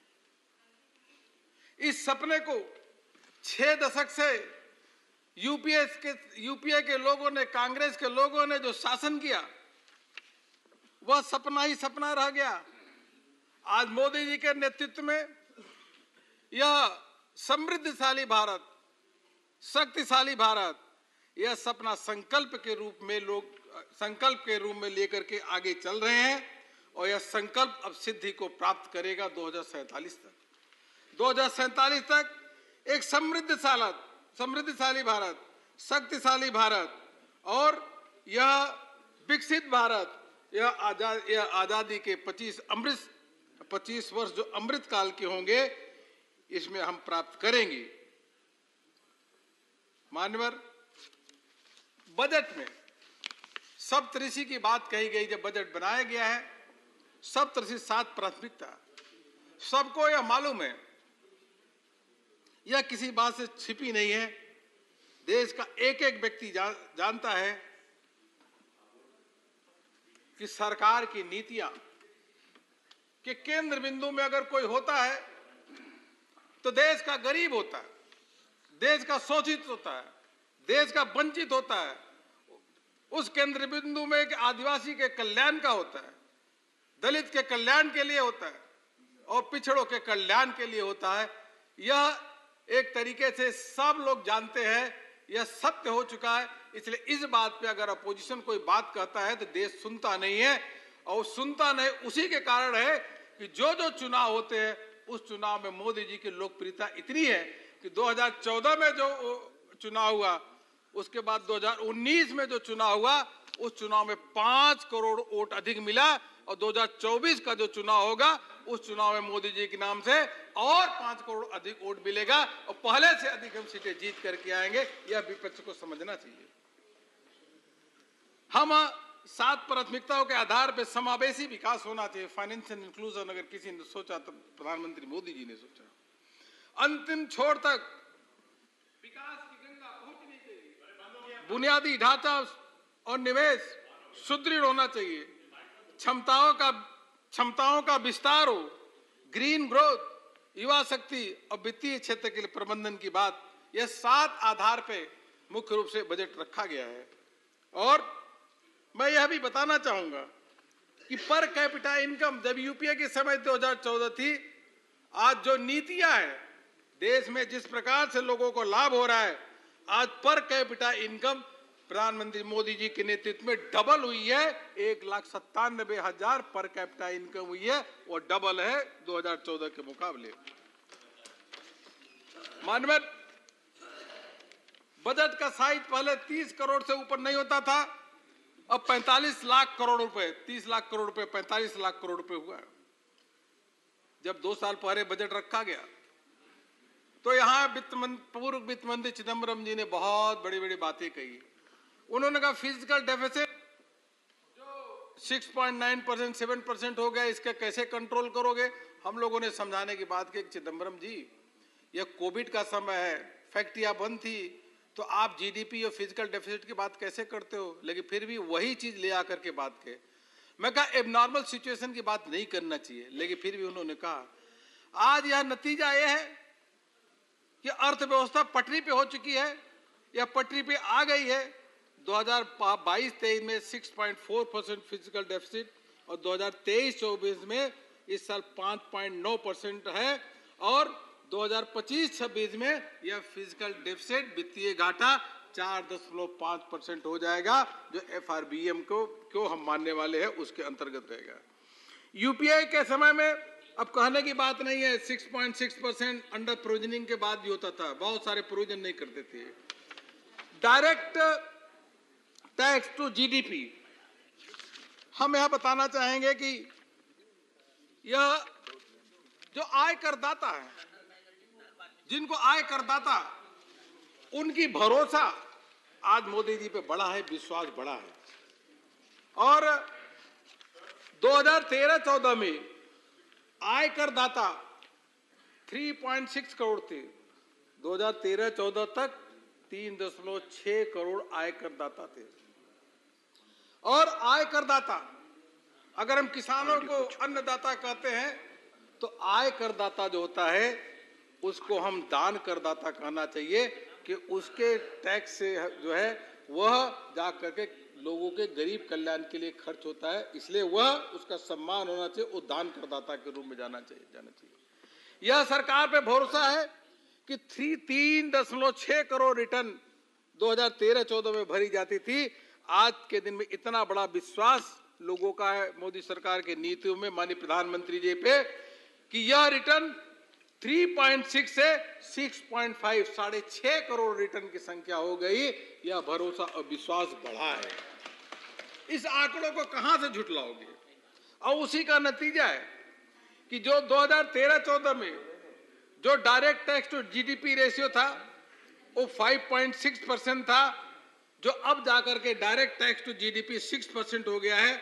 वह इनडायरेक्ट टैक्स 2013-14 में 4.4% होता था, अब 5.1%, मतलब डायरेक्ट और इनडायरेक्ट टैक्स दोनों जीडीपी से अगर रेशियो मिलाएंगे तो लगातार बढ़ रहा है।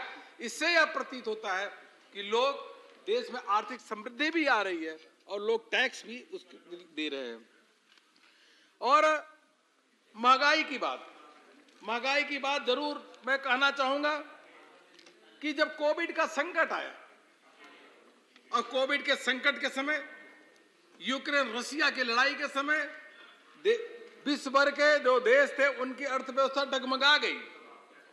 और अगर एनर्जी की बात करें, एनर्जी की इन्फ्लेशन उस समय यूके का 93% था, जर्मनी का 62% था, भारत का केवल 16% था।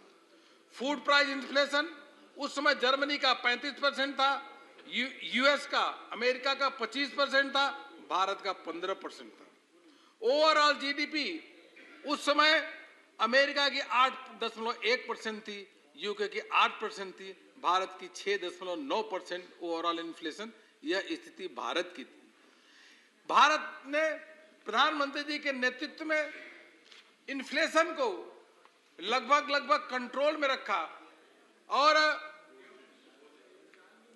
भारत की आर्थिक विकास गति भी तेजी से उस समय भी आज के दिन में रही।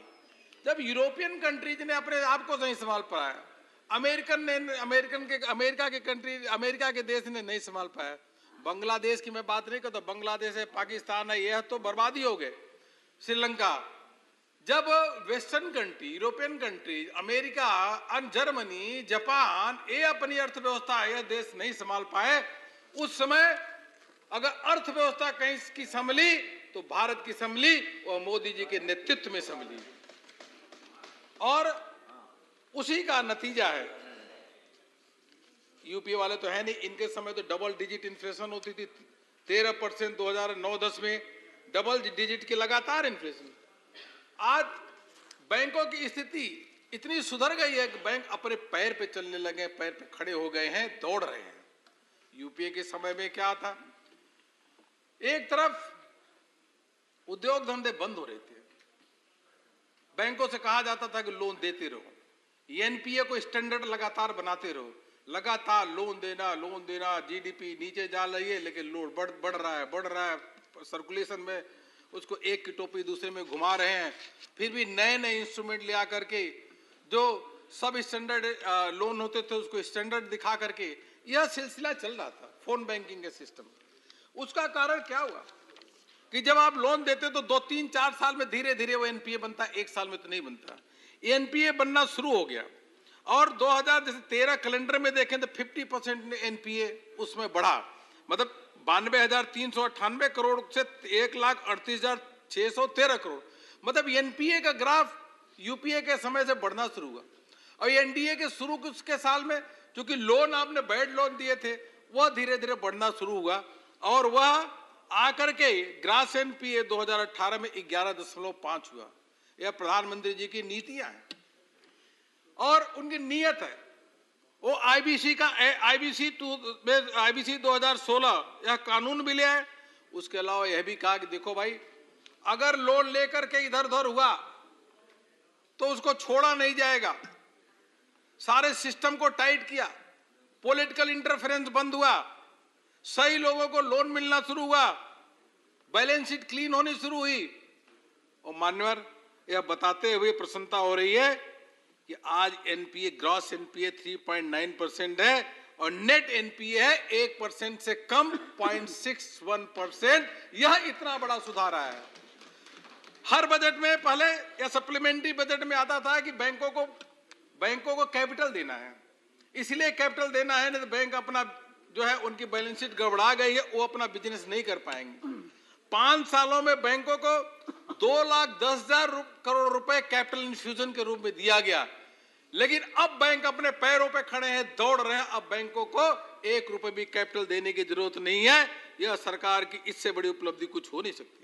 आज बैंक क्रेडिट हाईएस्ट है, कैपेसिटी यूटिलाइजेशन जो है वह भी 75% पे है।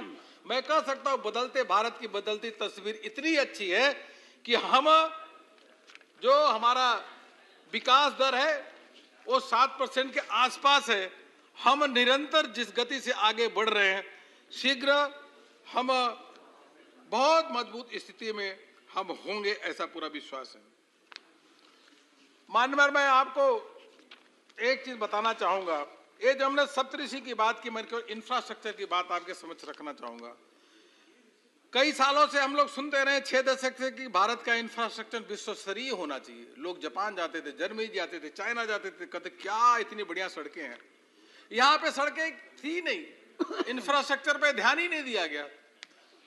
अब उसके बाद इसलिए उस समय कैसे ध्यान देते, 2013-14 में नेशनल हाईवे में 7,300 करोड़ रुपए नेशनल हाईवे के लिए रखा गया, केवल 7,300 करोड़ रुपए। आज नेशनल हाईवे के लिए जो पैसा रखा गया है 2,58,000 करोड़, 36 गुना अधिक। और इसी का नतीजा है कि यहाँ मेरठ पहले 3 घंटे लगता था, अब आप 40 मिनट पहुंच जाओ। अभी ये दौसा में 5 से 6 घंटा लगता था। प्रधानमंत्री जी दौसा में एक्सप्रेस हाईवे का 12 तारीख को उद्घाटन करने जा रहे हैं, अब आप फिर 2-2.5 घंटे वहां पहुंच जाओ। देश के कोने कोने में जिस प्रकार से इंफ्रास्ट्रक्चर का जाल फैला हुआ है, लोगों को कम समय आने जाने में लगता है। यह किसानों के लिए भी लाभकारी है, उनका फसल भी है, सब्जी भी है, सब कुछ का ट्रांसपोर्टेशन शीघ्र हो जाता है। और यह देश की प्रगति के लिए बहुत बड़ा एक तरीके से वरदान है, क्योंकि इंफ्रास्ट्रक्चर में जब आप खर्च करते हो तो वह आपकी जो एक तो आपके देश में आर्थिक विकास के लिए भी जरूरी है, उसके साथ साथ आपकी जो अर्थव्यवस्था, उसकी जो चक्र है वो कई गुना घूमता है। जब आप रोड के लिए मान लीजिए पैसा देते हैं, तो आप रोड के लिए अगर पैसा दिए तो वो सीमेंट खरीदेगा, सीमेंट वाला कंक्रीट खरीदेगा, कंक्रीट वाला लेबर को पेमेंट करेगा, तो 2 से 3 गुना जो मनी है उसका सर्कुलेशन होती है। इसलिए और इंफ्रास्ट्रक्चर जरूरी भी है। माननीय प्रधानमंत्री जी ने इसीलिए इन सब चीजों को ध्यान में रखते हुए पहले कितना 3.94%, फिर 4.3 लाख करोड़ रुपए, फिर 7.5 लाख करोड़ रुपए, इस बजट में सारे रिकॉर्ड को तोड़ते हुए इतना बड़ा सोच का व्यक्ति कोई हो नहीं सकता जो प्रधानमंत्री मोदी जी हैं। इस बजट में 33% बढ़ा करके 10 लाख करोड़ रुपए इंफ्रास्ट्रक्चर सेक्टर के उन्होंने रखा। यह सोच सामान्य सोच नहीं है। पीएम गति शक्ति मास्टर प्लान 13 अक्टूबर 2021 को जो शुरू हुआ, उसके माध्यम से अलग अलग प्रकार के जो भटकी और पेंडिंग प्रोजेक्ट से उसको सही दिशा में ले आने का काम, शीघ्र उसका काम पूरा वह भी किया। पहले 12 किलोमीटर नेशनल हाईवे बनता था, अब 37 किलोमीटर बना। देश की आजादी के बाद केवल 97,000 किलोमीटर सड़कें बनी थी, अब 1,41,000 किलोमीटर तक नेशनल हाईवे की सड़कें बन गई। रेलवे देश की लाइफ लाइन है, करोड़ों लोग रेलवे में चलते हैं कि रेल की पटरियों का भी विस्तार होना चाहिए, उसके साथ ट्रेन भी सुविधाजनक होनी चाहिए। कई ट्रेनों की लगातार सांसद लोग भी मांग रखते हैं, देश की जनता भी मांग रखती है। 2013-14 में बताऊं मैं, रेल का बजट 28,174 करोड़ होता था और 2013-14 में 28,174 करोड़ का जो बजट है, इस बजट को देखेंगे तो यह बजट 2,41,000 करोड़ मतलब 9 गुना रेल के बजट के बढ़ोतरी करेगी, 9 गुना। तो पहले तो इसके बारे में मंत्री तो बड़े बड़े, कभी बिहार के मंत्री, कभी यहाँ, सब लोग रेलवे मंत्री ही बनना चाहते थे, लेकिन रेलवे के लिए कुछ किया नहीं। आज वंदे भारत ट्रेन की क्या चारों ओर प्रशंसा हो रही है, सब सांसद लोग वंदे भारत ट्रेन मांग रहे हैं। और एयरपोर्ट के बारे में प्रधानमंत्री जी कहते हैं कि देश का जो नागरिक है, जो चप्पल में पहनता है, उसको भी एरोप्लेन में चलना चाहिए, ऐसी व्यवस्था हमको खड़ा। हवाई चप्पल, जो हवाई चप्पल पहनता है उसको भी प्लेन में चलना चाहिए, ऐसी हवाई जहाज में, ऐसा हमको व्यवस्था करना है। एयरपोर्ट केवल 2014 तक 74 ही थे, वो 74 एयरपोर्ट हमारी सरकार में 142 बने, और इस बजट में कहा 50 और नए एयरपोर्ट बनाए जाएंगे। देश के कोने कोने में एयरपोर्ट की सुविधा होगी। राज्यों के लिए भी मैं वित्त मंत्री जी को भी अभिनंदन करना चाहूंगा कि हमारे जो अलग देश के सभी राज्य हैं, उनको भी विश्वास करके, उनको भी साथ में लेकर के, जो 1 लाख करोड़ रुपए राज्यों के लिए रखा गया था इंफ्रास्ट्रक्चर के लिए, अब 1,30,000 करोड़ रुपए, 30% की वृद्धि, बहुत बड़ी वृद्धि होती है। अर्बन इंफ्रास्ट्रक्चर को मजबूती मिले, 10,000 करोड़ रुपए। इसके साथ एक बड़ी योजना इंफ्रास्ट्रक्चर के बारे में और मैं बताना चाहूंगा। पोर्ट है, कोल है, स्टील है, फर्टिलाइजर है, फूड ग्रेन इत्यादि हैं। इनके लिए एंड टू एंड संपर्क साधने के लिए यह सोचा गया है कि जब तक इसको एंड से एंड संपर्क नहीं बनाएंगे तो इसमें एक देश का विकास में और तेज गति से नहीं हो सकता। इसे 100 क्रिटिकल इंफ्रास्ट्रक्चर प्रोजेक्ट बनाए जाएंगे, जिनमें 75,000 करोड़ रुपए का यह इन्वेस्टमेंट होगा। यह लॉजिस्टिक, इस प्रकार से लॉजिस्टिक तैयार किए जाएंगे। मैं बाकी हमारे सदस्य तो कुछ बारे में बोलेंगे, कुछ अन्य विषय में एक डायरेक्ट टैक्स, इनकम टैक्स के बारे में जरूर बताना चाहूंगा। जैसा मैंने कहा कि देश के जो आय करदाता है, जिसको हम दान करदाता कहना चाहिए, क्योंकि उनका जब पैसा आता है तो गरीबों का मकान बनता है, एलपीजी कनेक्शन बनता है, इसलिए वो दान करदाता है, उनका सम्मान होना चाहिए।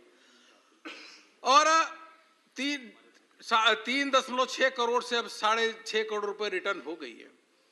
हमको याद है कि ये इनकम टैक्स के कॉरिडोर में क्या होता था, इनकम टैक्स के ऑफिस में क्या होता था। आय करदाता बेचारा जाता था अपना इनकम टैक्स असेसमेंट कराने के लिए, घंटों घंटों इंतजार करना पड़ता था। उस कॉरिडोर में, भाई सुनो, उस कॉरिडोर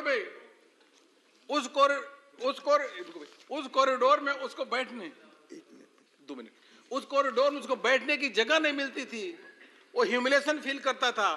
तो उसके बाद 2019 में फेसलेस स्कूटी ले आई गई, 2020 में फेसलेस अपील ले आया गया, और 2021 में फेसलेस ट्रिब्यूनल ले आया गया। यह व्यवस्था शुरू की। आज जो 100 जीसीआईटी की घोषणा हुई है, उससे हम कह सकते हैं कि शीघ्र से शीघ्र लोगों का केस की स्क्रूटनी भी खत्म होगी। मध्यम वर्ग के लिए इससे बड़ी तोहफा क्या हो सकता है कि उनके 7 लाख रुपए तक उनको छूट की घोषणा हुई है। 7 लाख रुपए की जो उनकी छूट की घोषणा हुई है, यह प्रधानमंत्री जी को हम लोग इसके लिए अभिनंदन करना चाहते हैं। एक ही चीज बताऊंगा, 2013-14 का अगर देखें तो 2013-14 का अगर टैक्स स्लैब ले तो 70,000 रुपए 7 लाख रुपए तक टैक्स लगता था। अब आज के दिन में, अगर आज के दिन के नया टैक्स रिजीम देखेंगे तो 7 लाख रुपए तक 1 रुपए भी टैक्स नहीं लगेगा। यानी मध्यम वर्ग जिसकी 7 लाख रुपए इनकम है, उसको 70,000 रुपए बचेगा। मतलब मध्यम वर्ग को 7,000 रुपए हर महीने की बचत इस बजट के माध्यम से है। 7,000 रुपए हर महीने बजट। या इसमें 3,000 जो 39,000 कंप्लायंसेज भी खत्म हुए और 3400 कानूनों को समाप्त किया गया। इसके अलावा समय की कमी है, एमएसएमई के सेक्टर में बहुत काम हुआ, रोजगार के क्षेत्र में। अब मैं अंत में एक बात कह के समाप्त करना चाहूंगा कि यह विकसित भारत 2027 की इस बजट में रूपरेखा रखी गई है। भारत की बदलती तस्वीर को इसमें झलक दिखती है। आज प्रधानमंत्री मोदी जी की सभी तारीफ कर रहे हैं, क्योंकि वह निर्णायक नेतृत्व है, निर्णय लेने वाले हैं, लोकप्रिय नेतृत्व है। और उसी के साथ साथ अगर जो विश्वास और भरोसे वाला नेतृत्व है, त्यागी और तपस्वी नेतृत्व है, ऐसा नेतृत्व को 10-20 साल में नहीं जन्म लेता, ऐसा नेतृत्व 100 साल में एक बार जन्म लेता है।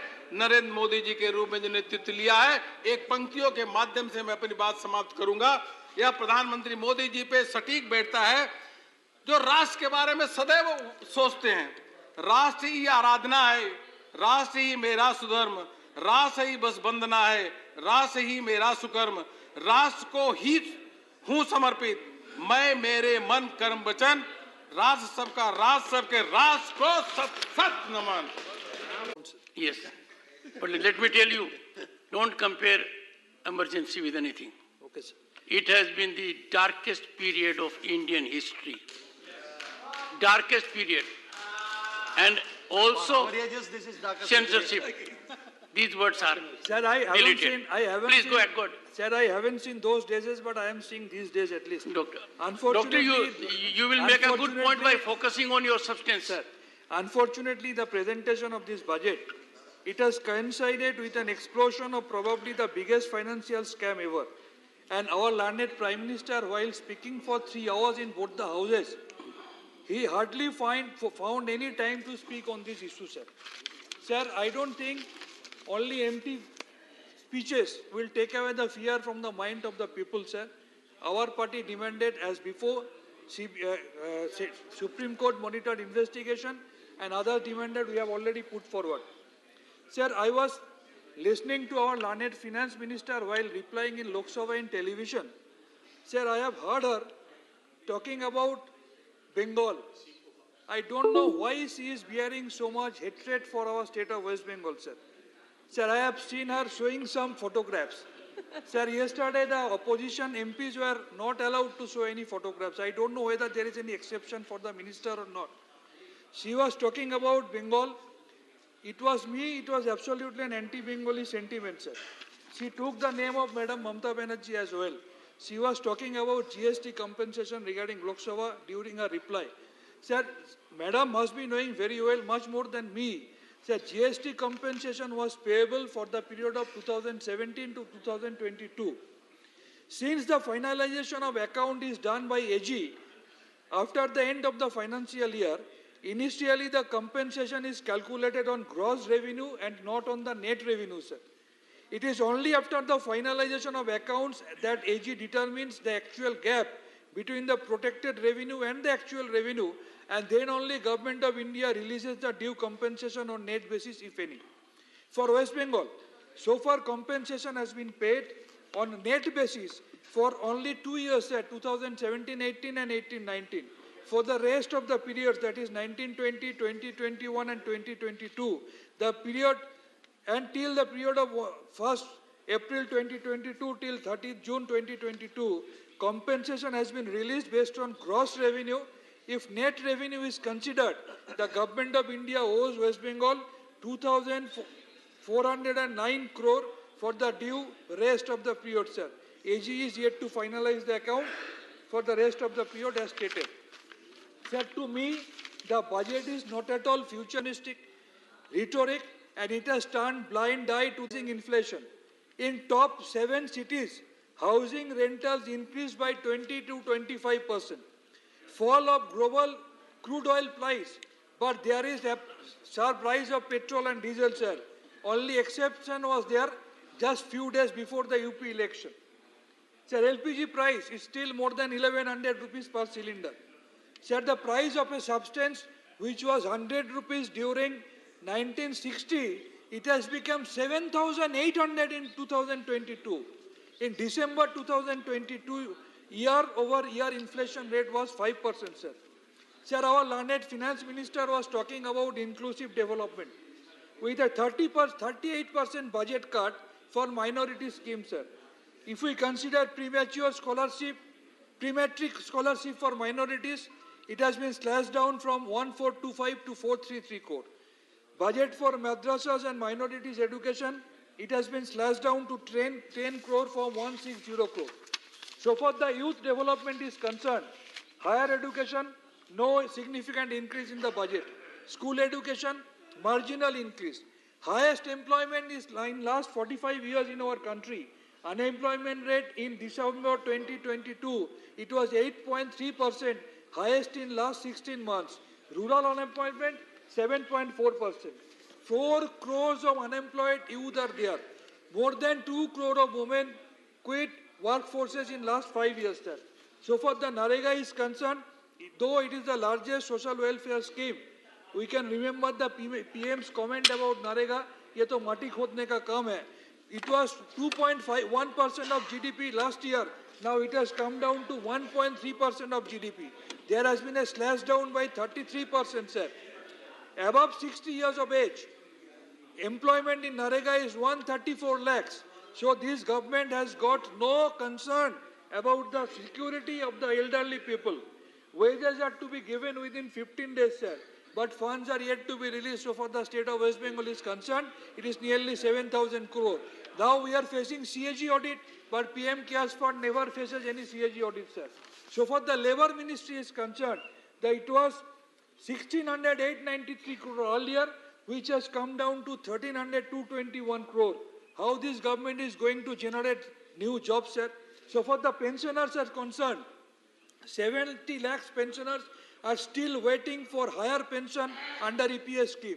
So far rural development is concerned, it has been slashed down from 5.8% to 5.3%. Our learned finance minister was talking about reaching the last mile, but census exercise which was supposed to be conducted in 2021 has been postponed till September 2023 without any reason, without showing any reason, which is leading to devastating effects in implementation of the welfare projects, sir. The fund has been slashed down from 3676 crore to 1564 crore, sir. Sir, so far food subsidy is concerned, I think in this case our Prime Minister, learned Prime Minister is following what he has said, na khaunga na khane dunga. That's why उन्होंने इनको घटा करके 2.87 lakh crore से 1.97 lakh crore लाया, जबकि global hunger index में India stands 107 out of 121 countries, sir. Sir, I am a doctor, I must say a few words about health. Our budget has hardly got any importance so far the health sector is concerned. We didn't get any lesson when we have seen the dead bodies were floating in the river during COVID. There are funerals on the banks of the river. We have seen WHO and Lancet criticizing India for COVID handling, but we got no lesson, sir. Apparently, it seems to be an increase in the budget, but if you consider with the inflation, actually it's a decrease in the budget, sir. Out-of-pocket expenditure, highest amongst the BRIC countries, it is more than 53.2%, sir. There is a slash down by 5% in the Ayushman Bharat. I urge upon our minister, please follow the Shastro Shati project of our state of Bengal, which not only gives 100% free health delivery to the people of the Bengal, it speaks about women empowerment by providing the card in the name of the lady of the family, sir. Sir, government has also not announced any measure to help end the 80 to 85% import in the medical sectors. No importance to the reports given by the standing committee, sir. Sir, Madam, learned minister was speaking about sickle cell anemia, but no specific head has been declared. She was talking about opening up new nursing colleges, but still India is facing scarcity of doctors. So for PM Jan Arogya Yojana is concerned, sir, in 2022-23, allocation was 6412 crore. Utilization was only 3115 crore, less than half of the targeted beneficiaries. So for the agriculture sector is concerned, our farmers can be run over during their movement, but the allocation is stagnant and 3.2%, sir. Though there is a rise in the price global fertilizer by more than 2,000%, the fertilizer subsidy, it was 2.25 lakh crore, it has come down to 1.75 lakh crore, sir.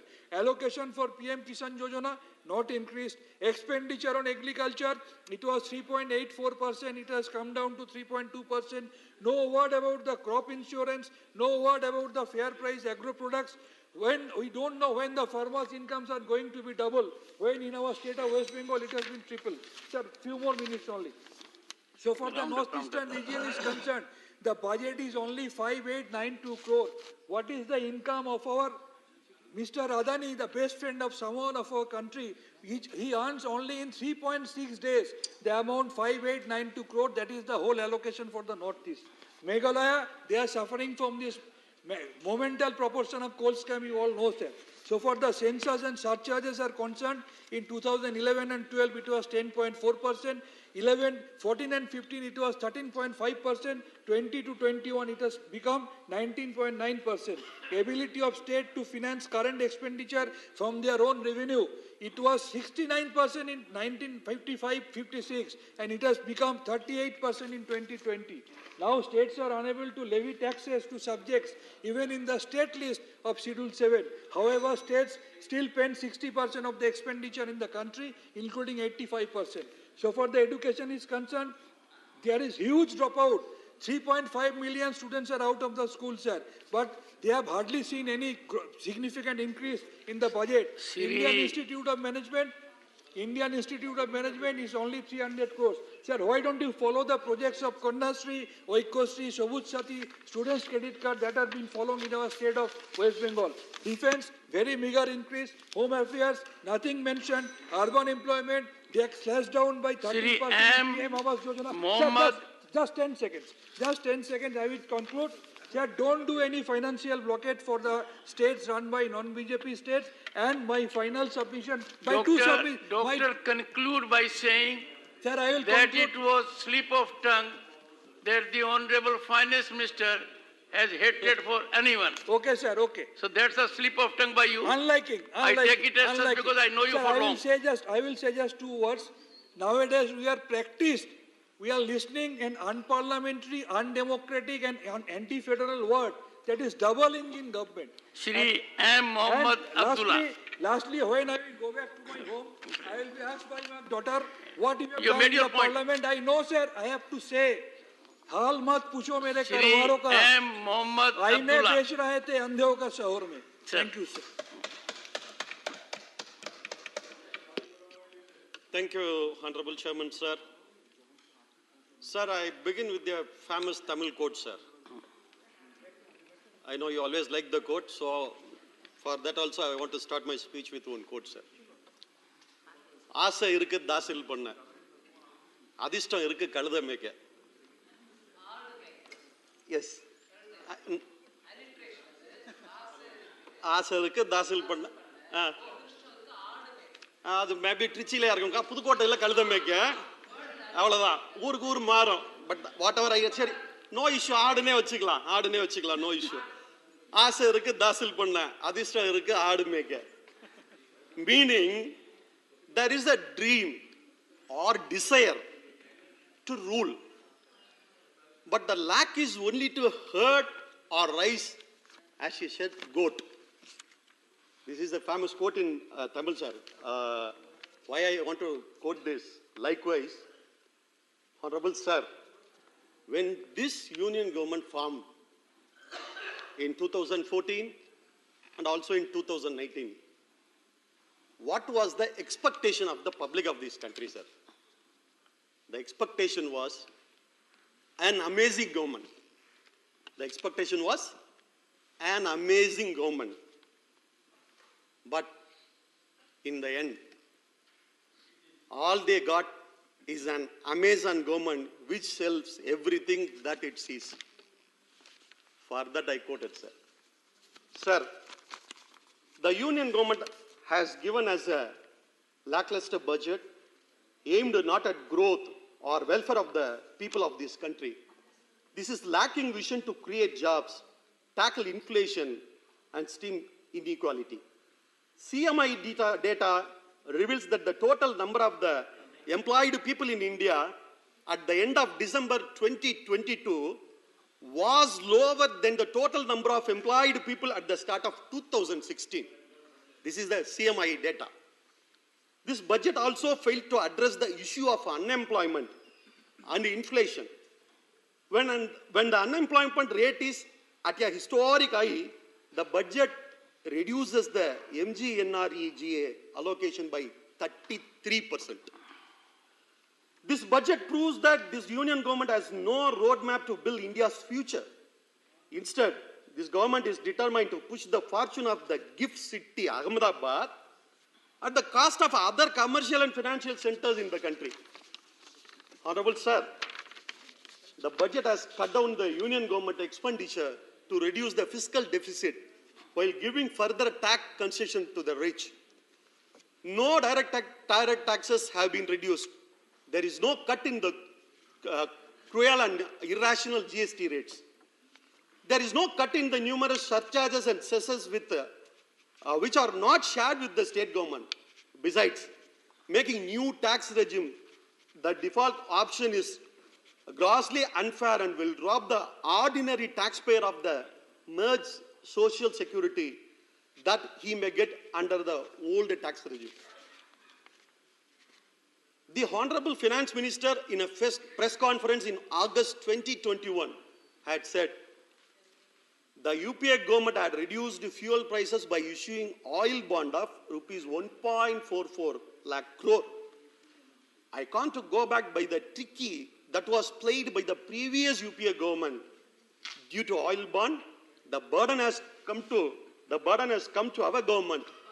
We are pleading to pay the oil bond of rupees 1.44 lakh crore of UPA government. This was said by our finance minister.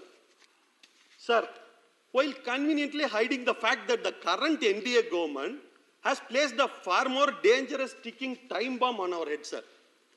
This government has no locus standi to talk about the UPA government or its oil bonds.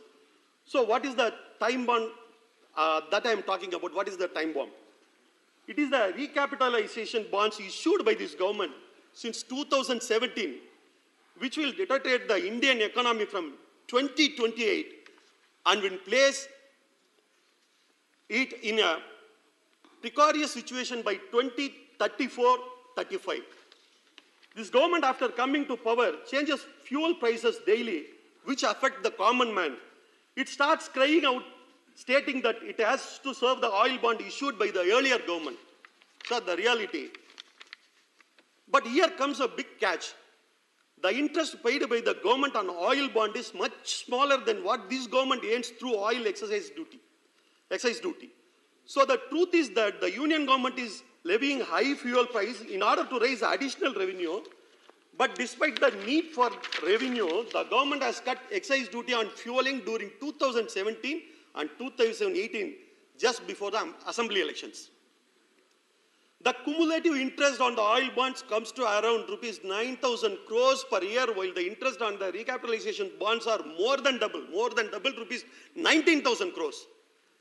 Honorable Chairman, sir, this government in 2019 introduced the recapitalization bond scheme for infusing equity into public sector banks to meet their capital requirements, which had taken a hit due to write-off of non-performing assets.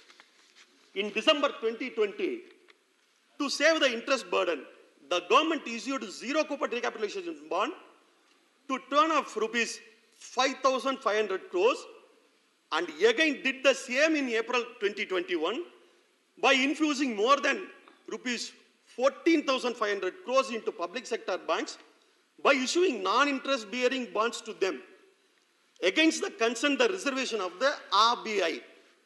As these special bonds are non-interest bearing and issued at par to the bank, it would be an investment which would not earn any return but rather depreciate with each passing year. Honorable Sir, everyone is talking about the Adani and the Edinburgh report and everything. How this government had a hand held Adani in the last 8 years by supporting it through his schemes and all. The past is already written, sir. The ink is dry. I don't want to talk about the past. I am here to... I have more time, sir. 16 more minutes, I have. I've divided equitably. I am here to focus on the future. I am here to explain what this government will be doing in the future for their corporate paymasters. Sir, I would like to explain the pathetic situation of scheduled banks of India. Sir, what is bank? What is the role of the bank? What is the nature of a bank? A bank is an institution. A bank is an institution which collects money from the public as a deposit and lends the money to the person who needs to start their business or some other purpose, mainly for business. So banks do not invest in capital. No bank invests in capital. It uses only public money for their lending operations. Earns some, excuse me.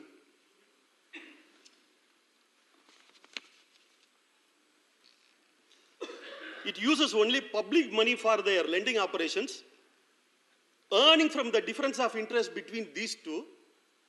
This is how banks are always supposed to be. This is how banks are always supposed to be. The duty of the bank manager is to collect the money from the public as a deposit and give loan to the needy people. This is the main duty of them, not only main duty, one and only duty of the manager. But what is happening today, Honorable Chairman, sir? A bank manager is spending more time of his work by selling mutual funds, by selling insurance, by selling another financial products. Even he is selling gold coin also nowadays. The bank become like a supermarket, and the duty of the bank manager's duty has become like a supermarket manager. So, round up. So his nature has changed. This is what I want to explain. So the bank manager, what a bank manager is poor, so he's spending more time. Someone is coming to the bank to deposit some money. He convinced that man to buy the mutual fund or insurance or some other thing. So after 2 or 3 years, when the public realize that their assets have decreased in value, they go back to the branch only to realize that the bank manager who had convinced them for the investment was no longer here, and he was transferred. Even if a customer complains, no action is taken on the earning officers, because bank today are only concerned with minting money instead of serving the public. Sir, I have 16 minutes, sir. Allotted time is 16 minutes. Now 9 minutes only was, sir. 3 speakers and I equitably divided. Yes, sir. Round up. You have made point impactfully. You started on a very good note. And what has impressed me very greatly is that a minor disturbance upset you. I am sit here and the kind of disturbance I face. Cooperate with me. I can understand you, sir. Conclude. I have a time, sir. Please conclude. Yes, sir. So 90% of this country are innocent and blindly believe the bank manager by thinking that they are educated. The activity of the bank manager is already bring down the deposit made by the public in the bank. Sir, this will lead to a situation where the banks are unable to function, and finally, this Amazon government will sell the bank at its intrinsic value, which will be 50 or 100 times lesser than the real value, thereby enriching your corporate paymasters, of which Adani seems to be our favorite. According to me, this government has only 2 policies, sir. One is, if any public sector undertaking belong to the people of India, they will immediately sell the company to their corporate master. This is one policy. And another policy is, while corporate companies struggle, very recently, like your friend Adani's companies were struggling, your government takes common man's money from the government company like LIC and SBI and infuses your friend coffers, who uses the money to manipulate the stock market just for his personal gains. This Amazon government either sells all government companies or uses the money from the government companies to invest into your friend's struggling companies. Thank you. Sir, 1 minute, sir. I just want to conclude because you are not giving me the time. Even nobody is there, you are not giving me the time. Thank you. 1 minute, sir. I just want to conclude, sir.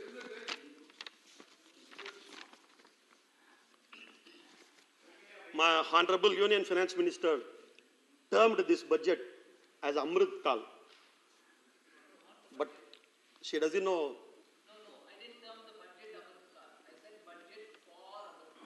Budget for Amrit Kal. And we can say budget for Amrit Kal, in Amrit Kal. Okay, budget for Amrit Kal. But people are calling this budget and this government as a Rahu Kal. As? At a Rahu Kal. But in reality, this is Yamagandam or Yamagal, the ringing of the death bell of the Indian economy. With this I conclude, sir. Thank you. Shri Sujit Kumar. Sir, be very brief. Thank you, sir. No one knows better than you do. Brevity is the soul of it. Sir, I have much to say. but because of your instruction, I'll try to be brief and speak faster. Sir, I'll begin by conveying the message of my party president and our Honorable Chief Minister, Sri Naveen Patnaik, who has lauded the growth focus of the budget, and I quote him, "The budget has some good aspects which needs to be appreciated, and there are some concerns which needs to be looked into and addressed. Good steps are increased capital investment, support to drinking water initiatives, and increasing rural housing. This will accelerate growth as well as have social impact in rural areas," unquote. Of course, he has some concerns which I'll highlight in due course. Sir, I'll certainly compliment the very competent Honorable Finance Minister for laying out a blueprint to take the country to a $5 trillion economy as we celebrate the 75 years of our independence, as we have the G20 presidency. Sir, E-Code project, allocation for the phase 3 of the E-Code project has been 7,000 crore, which is very laudable, which will create paperless code and also help in the faster delivery of justice to the citizens. Capital expenditure has been hiked by 37.4% over the RE of 22-23 to rupees 10 lakh crore. This will certainly have a trickle-down impact and help the country in its journey towards building physical infrastructure connectivity. Green growth or net zero. Sir, I'll also commend her for the steps taken by the government to boost the green ecosystem in the country. The National Green Hydrogen Mission, with an outlay of close to 20,000 crore, will facilitate the country to transition to a low carbon economy and also reduce our dependency on the fossil fuel imports. Sir, it won't be out of place for me here to mention that Odisha was the first state to keep track of and make public disclosure of the government expenditure made for climate action and to mainstream climate action into the state's budget. Sir, one of the least appreciated aspects of the budget is sports, and I think the Honorable Finance Minister has not gotten the due she deserves for this. Rupees 3,400 crore is the highest sports budgetary allocation, which is an increase of rupees 334 crore over last year. Sir, while we celebrate this focus on sports, I would like to bring to the attention of the House how Odisha has emerged as the sports hub of India under the leadership of our visionary CM, Sri Naveen Patnaik. Recently, we very successfully organized the Men's Hockey World Cup and built the largest capacity stadium in the world, hockey stadium, Birsa Munda Hockey Stadium. And also, sir, I'm proud to state that we are the only country to sponsor national team, both men's and women's hockey. Sir, Millet Mission, we welcome the Honorable FM's thrust on millet, and I'm happy that millet has been given the importance in this budget. Sir, it is pertinent to note that Odisha's Millet Mission is a pioneering initiative, and I urge the government to establish a center of excellence for millet research in the state of Odisha. Sir, PVTGs, we welcome the Pradhan Mantri PVTG Development Mission, for which an amount of rupees 15,000 crore has been sanctioned to improve the socio-economic conditions of PVTGs. Sir, let me tell you, sir, that we have 13 PVTGs in Odisha, and Government of Odisha has already started a program for PVTGs way back in 2015, 8 years ago, sir, called OPEILIP, Odisha PVTG Empowerment and Livelihood Improvement Program. Sir, over 32,000 PVTG households are realizing the development objectives of this. Sir, I'll now come to some of the concerns which has been flagged by our Honorable CM, particularly with regards to the social sector allocation, sir. Sir, conclude. Sir, give me 2-3 minutes, sir. 1 minute. Sir, 2-3 minutes, sir. Sir, education is an area which I would like to definitely talk about because I'm very passionate about it.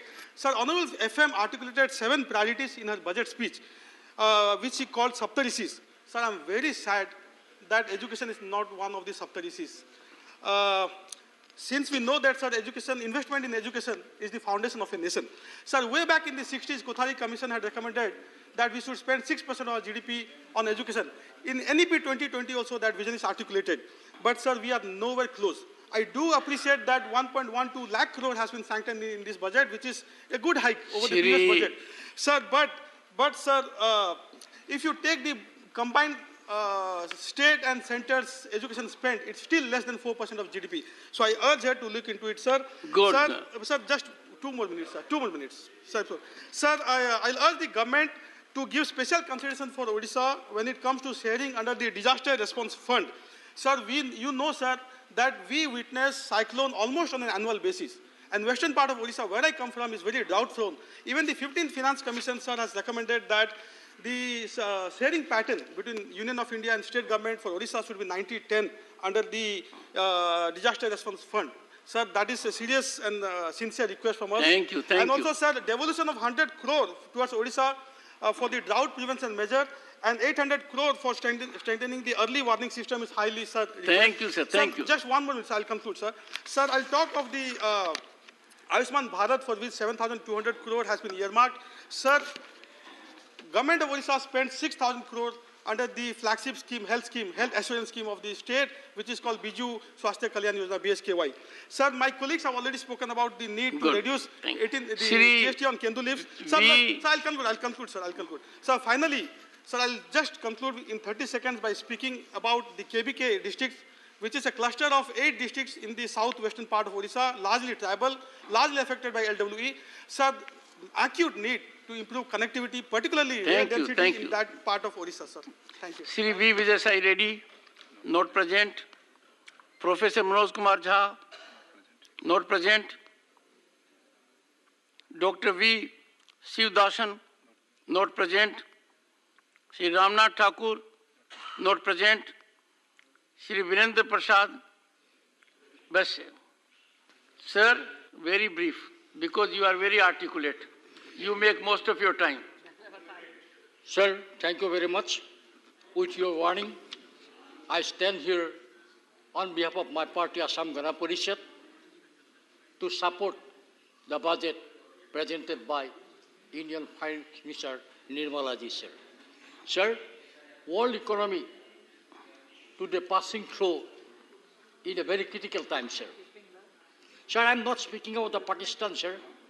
I am not speaking about the Sri Lanka, sir. Regression already started in the world, sir. Developed country, the financial condition of developed country, Germany is going down like anything, sir. Big powerhouse, the growth percentage of China in great part is declining, sir. Recently, what happened, sir? Due to the shortage of the funds, sir, New Zealand Prime Minister has resigned. And she declared, we have the lack of fund, we cannot give job to anybody, we have not money, sir. In this critical time, under the leadership of Prime Minister Narendra Modi ji, control of the Indian Finance Ministry, Indian economy is doing well, sir. In this time, economic growth for 6.8% is a modest growth, sir. I must compliment, sir, Honorable Prime Minister. Second is sir, inflation. Especially, I like to draw the attention of the Congress people who are also not here, but they must be listening from the TV. I like to share inflation. Sir, Congress के जमाना में क्या होता था? Onion का price कहाँ गया था? Sir, दाल का price कहाँ गया था? आम आदमी क्या बोलता था पहले? सर, गरीब आदमी हूँ, दाल रोटी खा के जिंदा हूँ, और कांग्रेस के टाइम में क्या बोला था? गरीब आदमी हूँ, दाल देख के जिंदा हूँ, sir. This is the inflation in the Congress time, sir. Sir, this budget is a growth-oriented budget, sir. This budget is a farmer-friendly budget, sir. This budget is for infrastructure development, sir. And this budget is for economic growth and employment generation in our country, sir. In her budget, Honorable Finance Minister has estimated 7 lakh crore for the infrastructure development, which is more than 37.4% compared with the previous year, sir. So it means that capital expenditure is our country is going to increase, sir. When capital expenditure is increased, sir, new airport is coming, new railway station is coming, new port is coming, money flow increase in the market. It means, sir, more and more job will be created, sir, and more people will be, sir, accommodated in the job, sir. Sir, one more thing I like to say, sir, which is very important at the time today. India is a self-sufficient, sir. Yes, sir. Give me 2 minutes, 3 minutes time, sir. It is very, because I'm the only person from the northeastern region, sir. Sir, self-sufficient is not only a slogan under the leadership of Narendra Modi ji. It is implemented and properly it is implemented. Sir, we remember in the COVID period, sir, what happened in our country. There is a shortage of masks, shortage of sanitizer, people have no medicine. And now today, India is self-sufficient. Not only that, India export medicine, India export sanitizer. This is the self-sufficient or population. Secondly, one more thing I like to know. Sir, India is the only country of the world where 200 people vaccinized. This is the great achievement of our government under the leadership. Sir, 2014, Honorable Prime Minister Narendra Modi ji took as a Prime Minister, sir. From 2014 to 2023, it is the golden area for the northeastern region, sir. Fine, sir. Sir, northeastern region, sir, money is increasing. Sir, I like to do 3 examples of the northeastern region, sir. But I'm the only speaker from the northeastern region. In Congress time, there is 1 cancer hospital in Assam, sir. Now, there is a 9 cancer hospital in Assam under the leadership of Narendra Modi. And another 10 cancer hospitals, sir. Another 10 hospitals in the pipeline under the leadership of Hemanta Biswa Sharma, sir. Sir, I'd like to say one more thing, sir. In railway infrastructure, northeastern region was neglected like anything.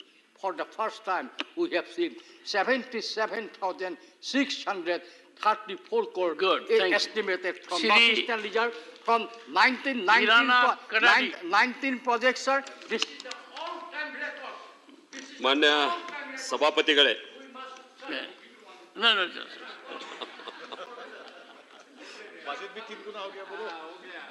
Allow me, sir. Sir, job is very important, sir. Sir, Assam government, under the leadership of Hemanta Biswa Sharma, announced Assam government will give appointment of 1 lakh people, sir. And Assam government already appointed 80,000 people, sir. Great. Another 20,000 is going to appoint very soon. This is Honorable Member. This is the success with the help of the Narendra Modi. Assam is passing through very nicely. Assam is doing very well. Madam Finance Minister, again I compliment. ಸಭಾಪತಿಗಳೇ, Yes. Bole. Please. Honorable Member, please. ಮಾನ್ಯ ಸಭಾಪತಿಗಳೇ, ಈ ದೇಶದ ಗೌರವಾನ್ವಿತ ರಾಜ್ಯಸಭೆಯಲ್ಲಿ budget ಮೇಲೆ ನನಗೆ ಮಾತನಾಡುವ ಅವಕಾಶ ನೀಡಿದ ತಮಗೆ ಧನ್ಯವಾದಗಳು. ಶರಣರ ಅನುಭವ ಮಂಟಪ ನಡೆಸುವ ಮೂಲಕ ಇಡೀ ಜಗತ್ತಿಗೆ ಮೊದಲನೇ ಪಾರ್ಲಿಮೆಂಟ್ನ ಕಲ್ಪನೆಯನ್ನು ನೀಡಿದಂಥ ಮತ್ತು ಕಾಯಕವೇ ಕೈಲಾಸ ಎಂಬ ತತ್ವವನ್ನು ಸಾರಿದ ಕ್ರಾಂತಿಯೋಗಿ ಶ್ರೀ ಬಸವಣ್ಣವರ ನಾಡು ಕರ್ನಾಟಕದಿಂದ ನಾನು ಬಂದಿದ್ದೇನೆ. ಸ್ವಾಭಿಮಾನ ಮತ್ತು ಸ್ವಾತಂತ್ರ್ಯಕ್ಕಾಗಿ ಹೋರಾಡಿದ ವೀರರಾಣಿ ಕಿತ್ತೂರು ಚೆನ್ನಮ್ಮ, ಸಂಗೊಳ್ಳಿ ರಾಯಣ್ಣನ ನಾಡು ನನ್ನದು. ಗ್ರಾಮೀಣ ಪ್ರದೇಶದ ರೈತ ಕುಟುಂಬದಿಂದ ಬಂದಿರುವ ನನ್ನನ್ನು ರಾಜ್ಯಸಭೆಗೆ ಕಳುಹಿಸುವ ಮೂಲಕ ಪ್ರಸ್ತುತ ಬಜೆಟ್ ಮೇಲೆ ಮಾತನಾಡುವ ಅವಕಾಶ ನೀಡಿದ ನಮ್ಮೆಲ್ಲರ ನೆಚ್ಚಿನ ಪ್ರಧಾನಿ ಶ್ರೀ ನರೇಂದ್ರ ಮೋದಿಜಿಯವರಿಗೆ ಹಾಗೂ ನಮ್ಮ ಪಕ್ಷದ ಎಲ್ಲ ನಾಯಕರಿಗೆ ನನ್ನ ಧನ್ಯವಾದಗಳನ್ನು ಅರ್ಪಿಸುತ್ತೇನೆ. ಮಾನ್ಯ ಸಭಾಪತಿಗಳೇ, ಜಗತ್ತಿನ ಹಲವು ರಾಷ್ಟ್ರಗಳು ಆರ್ಥಿಕ ಹಿಂಜರಿಕೆ ಕಂಡಿರುವ ಈ ಸಂದರ್ಭದಲ್ಲಿ ಹಣಕಾಸು ಸಚಿವರಾದ ಶ್ರೀಮತಿ ನಿರ್ಮಲಾ ಸೀತಾರಾಮನ್ ಅವರು ಮಂಡಿಸಿರುವ ಬಜೆಟ್ ಅನ್ನು ನಾನು ಸಮರ್ಥಿಸುತ್ತೇನೆ ಮತ್ತು ಸ್ವಾಗತಿಸುತ್ತೇನೆ, ಅವರನ್ನು ಅಭಿನಂದಿಸುತ್ತೇನೆ ಕೂಡ. ಈ ಬಾರಿ ಮಂಡಿಸಿರುವ ಬಜೆಟ್ ಸಮಾಜದ ಎಲ್ಲ ವರ್ಗಗಳಿಗೂ ಹಿತಕಾರಿಯಾದ, ಸರ್ವವ್ಯಾಪಿ ಮತ್ತು ಸರ್ವಸ್ಪರ್ಶಿಯಾದ ಬಜೆಟ್ ಆಗಿದೆ. ಇದು ಸರ್ವೇ ಜನ ಸುಖಿನೋ ಭವಂತು ಎಂಬ ಧ್ಯೇಯ ವಾಕ್ಯವನ್ನು ಪ್ರತಿನಿಧಿಸುವಂತಾಗಿದೆ. ಈ ಬಜೆಟ್ನಲ್ಲಿ ನೀಡಿರುವ ಕೃಷಿ ಸಂಬಂಧಿತ ಹಲವಾರು ಯೋಜನೆಗಳನ್ನು ಗ್ರಾಮೀಣ ಪ್ರದೇಶದ ರೈತರು ಹಣಕಾಸು ಸಚಿವರಾದ ಶ್ರೀಮತಿ ನಿರ್ಮಲಾ ಸೀತಾರಾಮನ್ ಅವರನ್ನು, ಪ್ರಧಾನಿ ಶ್ರೀ ನರೇಂದ್ರ ಮೋದಿ ಅವರನ್ನು ಮುಕ್ತ ಕಂಠದಿಂದ ಹೊಗಳುವಂತಾಗಿದೆ. ಮಾನ್ಯ ಸಭಾಪತಿಗಳೇ, ಕೃಷಿ ಆಧಾರಿತ ಗ್ರಾಮೀಣ ಆರ್ಥಿಕತೆಗೆ ಬಜೆಟ್ನಲ್ಲಿ ವಿಶೇಷ ಒತ್ತು ನೀಡಲಾಗಿದೆ. ಕೃಷಿ ಕಾಯಕಕ್ಕೆ ಬಲ ನೀಡುವಂಥ ಡಿಜಿಟಲ್ ತಂತ್ರಜ್ಞಾನದ ವಿಸ್ತರಣೆ, ನೈಸರ್ಗಿಕ ಕೃಷಿಗೆ ಉತ್ತೇಜನ, ಬೀಜ ರಸಗೊಬ್ಬರ ಪೂರೈಕೆಯ ಸರಪಳಿಯ ಬಲವರ್ಧನೆ, ಗ್ರಾಮೀಣ ನವೋದ್ಯಮಗಳ ನೆರವಿಗಾಗಿ ನಿಧಿ ಸ್ಥಾಪನೆಯಂಥ ಘೋಷಣೆಗಳನ್ನು ಮಾಡುವ ಮೂಲಕ ರೈತ ತನ್ನ ಜಮೀನಿನಲ್ಲಿ ಬೀಜ ಬಿತ್ತನೆ ಮಾಡುವುದರಿಂದ ಹಿಡಿದು ರೈತನ ಉತ್ಪಾದನೆಗಳು ಮಾರ್ಕೆಟ್ನಲ್ಲಿ ಮಾರುವವರೆಗೂ ಬೀಜ್ ಸೆ ಬಜಾರ್ ತಕ್ ಎಲ್ಲ ಹಂತಗಳಲ್ಲೂ ಅನುಕೂಲ ಕಲ್ಪಿಸುವ ಬಜೆಟ್ ಇದಾಗಿದೆ. ಈ ಬಾರಿಯ ಕೃಷಿ ಬಜೆಟ್ ರೈತರು ಸಾಲಕ್ಕೆ ಅವಲಂಬಿತರಾಗದೆ ಸ್ವಾವಲಂಬಿಗಳಾಗಲು ವಿಶೇಷ ಕ್ರಮ ವಹಿಸಲಾಗಿದೆ. ಸನ್ಮಾನ್ಯ ಪ್ರಧಾನಿ ನರೇಂದ್ರ ಮೋದಿಜಿಯವರ ರೈತರ ಆದಾಯ ದ್ವಿಗುಣಗೊಳಿಸುವ ಕನಸನ್ನು ನನಸು ಮಾಡುವತ್ತ ಸಾಗಿದ ಒಂದು ದಿಟ್ಟ ಹೆಜ್ಜೆಯಾಗಿದೆ. ಹೀಗಾಗಿ ದೇಶದ ಕೃಷಿ ಬಜೆಟ್ 2013-2014ರಲ್ಲಿ ಕೇವಲ 21,933 ಕೋಟಿ ರೂಪಾಯಿಗಳು ಮಾತ್ರ ಆಗಿತ್ತು. ಆದರೆ ಪ್ರಸ್ತುತ ಈ ಬಜೆಟ್ನಲ್ಲಿ ಕೃಷಿ ಕ್ಷೇತ್ರಕ್ಕೆ 1,25,000 ಕೋಟಿ ರೂಪಾಯಿಗಳನ್ನು ಮೀಸಲಿಡುವ ಮೂಲಕ ಮತ್ತು ಕಳೆದ 9 ವರ್ಷಗಳ ಅವಧಿಯಲ್ಲಿ ಸುಮಾರು 6 ಪಟ್ಟು ಹೆಚ್ಚು ಬಜೆಟ್ ಅನ್ನು ಮಾಡುವ ಮೂಲಕ ಇದು ರೈತ ಸರ್ಕಾರ ಅನ್ನುವಂಥದ್ದನ್ನು ನಮ್ಮ ಸರ್ಕಾರ ಸಾಬೀತು ಮಾಡಿದೆ ಅಂತ ಹೇಳಲಿಕ್ಕೆ ನನಗೆ ಹೆಮ್ಮೆ ಅನಿಸ್ತಾ ಇದೆ. ಅದಲ್ಲದೆ ಕೇವಲ ರೈತನನ್ನಾಗಿ ನೋಡದೆ ಅವನಿಗೂ ಕೂಡ ಹೊಸ ಕಾಲಜ್ಞಾನಕ್ಕೆ ತಕ್ಕಂತೆ ಅನ್ನದಾತನಿಗೆ ಡಿಜಿಟಲ್ ತಂತ್ರಜ್ಞಾನವನ್ನು ಉಪಯೋಗ ಮಾಡೋದ್ರ ಮುಖಾಂತರ ಕೃಷಿ ಕ್ಷೇತ್ರದಲ್ಲಿ ದುಡಿಯುತ್ತಿರುವ ಅನ್ನದಾತನಿಗೆ ಡಿಜಿಟಲ್ ತಂತ್ರಜ್ಞಾನಕ್ಕೆ ಈ ಬಜೆಟ್ನಲ್ಲಿ ಹೆಚ್ಚು ಅವಕಾಶವನ್ನು ನೀಡಲಾಗಿದೆ. ಡಿಜಿಟಲ್ ತಂತ್ರಜ್ಞಾನದ ಮೂಲಕ ಕಡಿಮೆ ಜಮೀನಿನಲ್ಲಿ ಹೆಚ್ಚು ಇಳುವರಿ ಪಡೆಯುವಂತೆ ಕ್ರಮ ವಹಿಸಲಾಗಿದೆ. ಡ್ರೋನ್ ತಂತ್ರಜ್ಞಾನದ ಮೂಲಕ ರಸಗೊಬ್ಬರ ಮತ್ತು ಔಷಧಿಗಳ ಸಿಂಪರಣೆ, ಬೆಳೆಗಳ ಮೌಲ್ಯಮಾಪನ, ಜಮೀನುಗಳ ಸರ್ವೆ ಕಾರ್ಯ ಮಾಡುವ ಕ್ರಮ ವಹಿಸಲಾಗಿದೆ. ರೈತ ಉತ್ಪಾದನೆಗಳ ಬೆಲೆಗಳನ್ನು ಆನ್ಲೈನ್ನಲ್ಲಿ ಮೂಲಕ ಪರಿಶೀಲಿಸುವ ಮೂಲಕ ಮಾರಾಟ ಮಾಡುವುದು, ಇದರಿಂದಾಗಿ ರೈತರ ಪ್ರವಾಸದ ಖರ್ಚು ಮತ್ತು ಸಮಯದ ಉಳಿತಾಯವಾಗಲಿದೆ. ಕೃಷಿ ಸರಕುಗಳ ಆನ್ಲೈನ್ ವ್ಯಾಪಾರಕ್ಕಾಗಿ ರಾಜ್ಯ ಕೃಷಿ ಮಾರುಕಟ್ಟೆಗಳಿಗೆ ಸಾಫ್ಟ್ವೇರ್ ನೀಡಲು ಕ್ರಮ ವಹಿಸಲಾಗಿದೆ. ಮಾನ್ಯ ಸಭಾಪತಿಗಳೇ, ವಿಶೇಷವಾಗಿ ಸಾವಯವ ಕೃಷಿಗೆ ಉತ್ತೇಜನ ನೀಡುವುದಕ್ಕಾಗಿ ಪರಂಪರಾಗತ ಕೃಷಿ ವಿಕಾಸ್ ಯೋಜನೆ ಮೂಲಕ ಸುಮಾರು 10 ಲಕ್ಷ ರೈತರಿಗೆ ಪ್ರತಿ ಹೆಕ್ಟರ್ಗೆ 50,000 ರೂಪಾಯಿಯಂತೆ ಸುಮಾರು 6.19 ಲಕ್ಷ ಹೆಕ್ಟರ್ಗೆ ಹಣಕಾಸು ಸಹಾಯವನ್ನು ಈ ಬಜೆಟ್ನಲ್ಲಿ ನೀಡಲು ಸನ್ಮಾನ್ಯ ಹಣಕಾಸು ಸಚಿವರು ನಿರ್ಧಾರ ಮಾಡಿದ್ದಾರೆ. ಅದರ ಜೊತೆಗೆ 2013-14ರಲ್ಲಿ ಕೇವಲ 23,612 ಮೆಟ್ರಿಕ್ ಟನ್ ಇದ್ದಂಥ ಸಾವಯವ ಉತ್ಪಾದನೆಯನ್ನ 2021ರಲ್ಲಿ ಸುಮಾರು 34 ಲಕ್ಷ ಟನ್ಗೆ ಏರಿಕೆ ಮಾಡುವ ಮೂಲಕ ಸುಮಾರು 143% ಸಾವಯವ ಉತ್ಪಾದನೆಗಳನ್ನು ಹೆಚ್ಚು ಮಾಡಲಾಗಿದೆ. ಇವತ್ತು ವಿಷಮುಕ್ತ ಆಹಾರದಿಂದ ನಾವು ಆರೋಗ್ಯಪೂರ್ಣ ಆಹಾರಗಳನ್ನು ನೀಡುವುದಕ್ಕಾಗಿ ಸಿರಿಧಾನ್ಯಕ್ಕೆ ವಿಶೇಷವಾದಂಥ ಮಹತ್ವವನ್ನು ಈ ಬಜೆಟ್ನಲ್ಲಿ ನೀಡಲಾಗಿದೆ. ರಾಷ್ಟ್ರೀಯ ಮಟ್ಟದಲ್ಲಿ ಸಿರಿಧಾನ್ಯಕ್ಕೆ ದೊಡ್ಡ ಮಹತ್ವವನ್ನು ನೀಡಲಾಗಿದ್ದು, ಇದರಿಂದಾಗಿ ಭಾರತ ಮಿಲೆಟ್ ಹಬ್ ಆಗಿ ಪರಿವರ್ತನೆ ಆಗಲಿದೆ. ಈ ಹಿನ್ನೆಲೆಯಲ್ಲಿ ಹೈದರಾಬಾದ್ನಲ್ಲಿ ಭಾರತೀಯ ರಾಗಿ ಸಂಶೋಧನಾ ಕೇಂದ್ರದ ಸ್ಥಾಪನೆಗೆ ಈ ಬಜೆಟ್ನಲ್ಲಿ ಘೋಷಣೆ ಮಾಡಲಾಗಿದೆ. ಸಿರಿಧಾನ್ಯ ಬೆಳೆಯುವ ರೈತರ ಕರ್ನಾಟಕ ಸರ್ಕಾರವು ಕೂಡ ಸಿರಿಧಾನ್ಯ ಬೆಳೆಯುವ ಪ್ರತಿ ರೈತರ ಎಕರೆಗೆ 15,000 ರೂಪಾಯಿಗಳನ್ನು ನೀಡುವ ಮೂಲಕ ಡಬಲ್ ಇಂಜಿನ್ ಸರ್ಕಾರದ ಒಂದು ಕ್ರಮವನ್ನು ನಾವು ಗಮನಿಸಬೇಕಾಗಿದೆ. ನೈಸರ್ಗಿಕ ಕೃಷಿ ಅಭಿವೃದ್ಧಿಗಾಗಿ ಮುಂದಿನ 3 ವರ್ಷಗಳಲ್ಲಿ 1 ಕೋಟಿ ರೈತರಿಗೆ ಪ್ರೋತ್ಸಾಹ ಮತ್ತು ಸಹಾಯ ಮಾಡುವ ಗುರಿಯನ್ನ ಈ ಬಜೆಟ್ ಹೊಂದಿರುವಂತದ್ದನ್ನು ಕೂಡ ನಾನು ಈ ಸದನದ ಗಮನಕ್ಕೆ ತರಲಿಕ್ಕೆ ಬಯಸ್ತೇನೆ.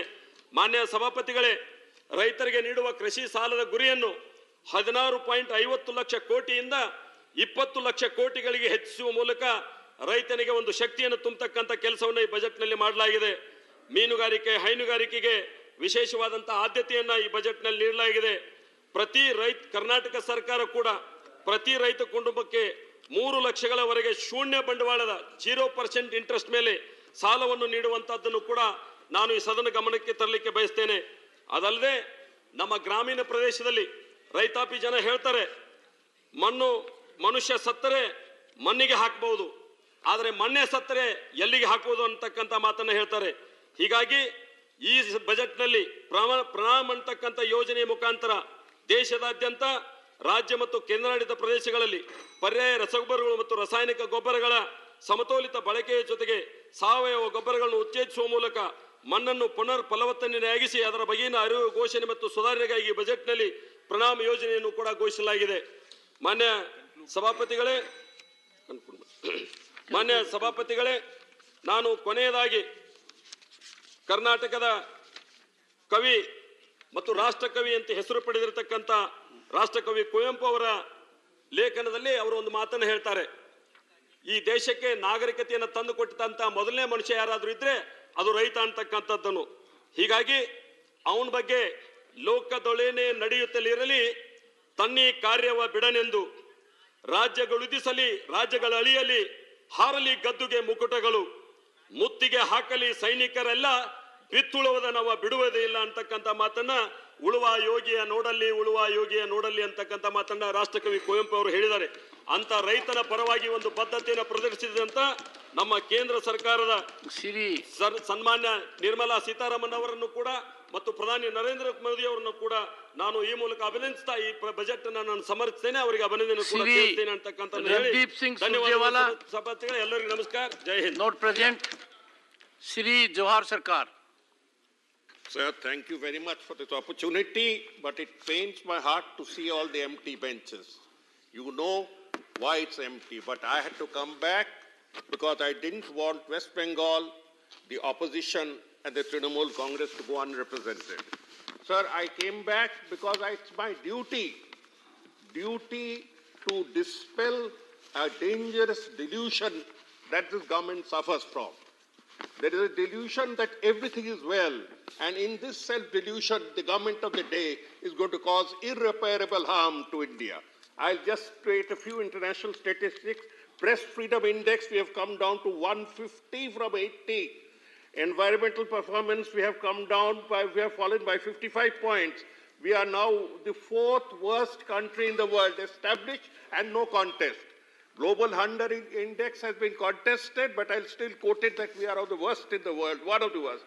Global Gender Index, we have reached a stage below Bangladesh. On healthcare and many other precedents, but I will not take more time on this.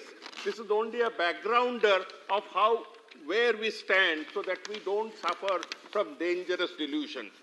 5% of the Indians own more than 60%. I am repeating this Oxfam report only to hammer down the point that this wealth could not have been taken out from the poor to enrich a particular small group without a conducive legal and economic regime. So you know it, I know it, that willingly or unwillingly we have colluded to enrich a small group, and this inequality will be of dangerous harm. Honorable member, your reflection is limited to your knowledge.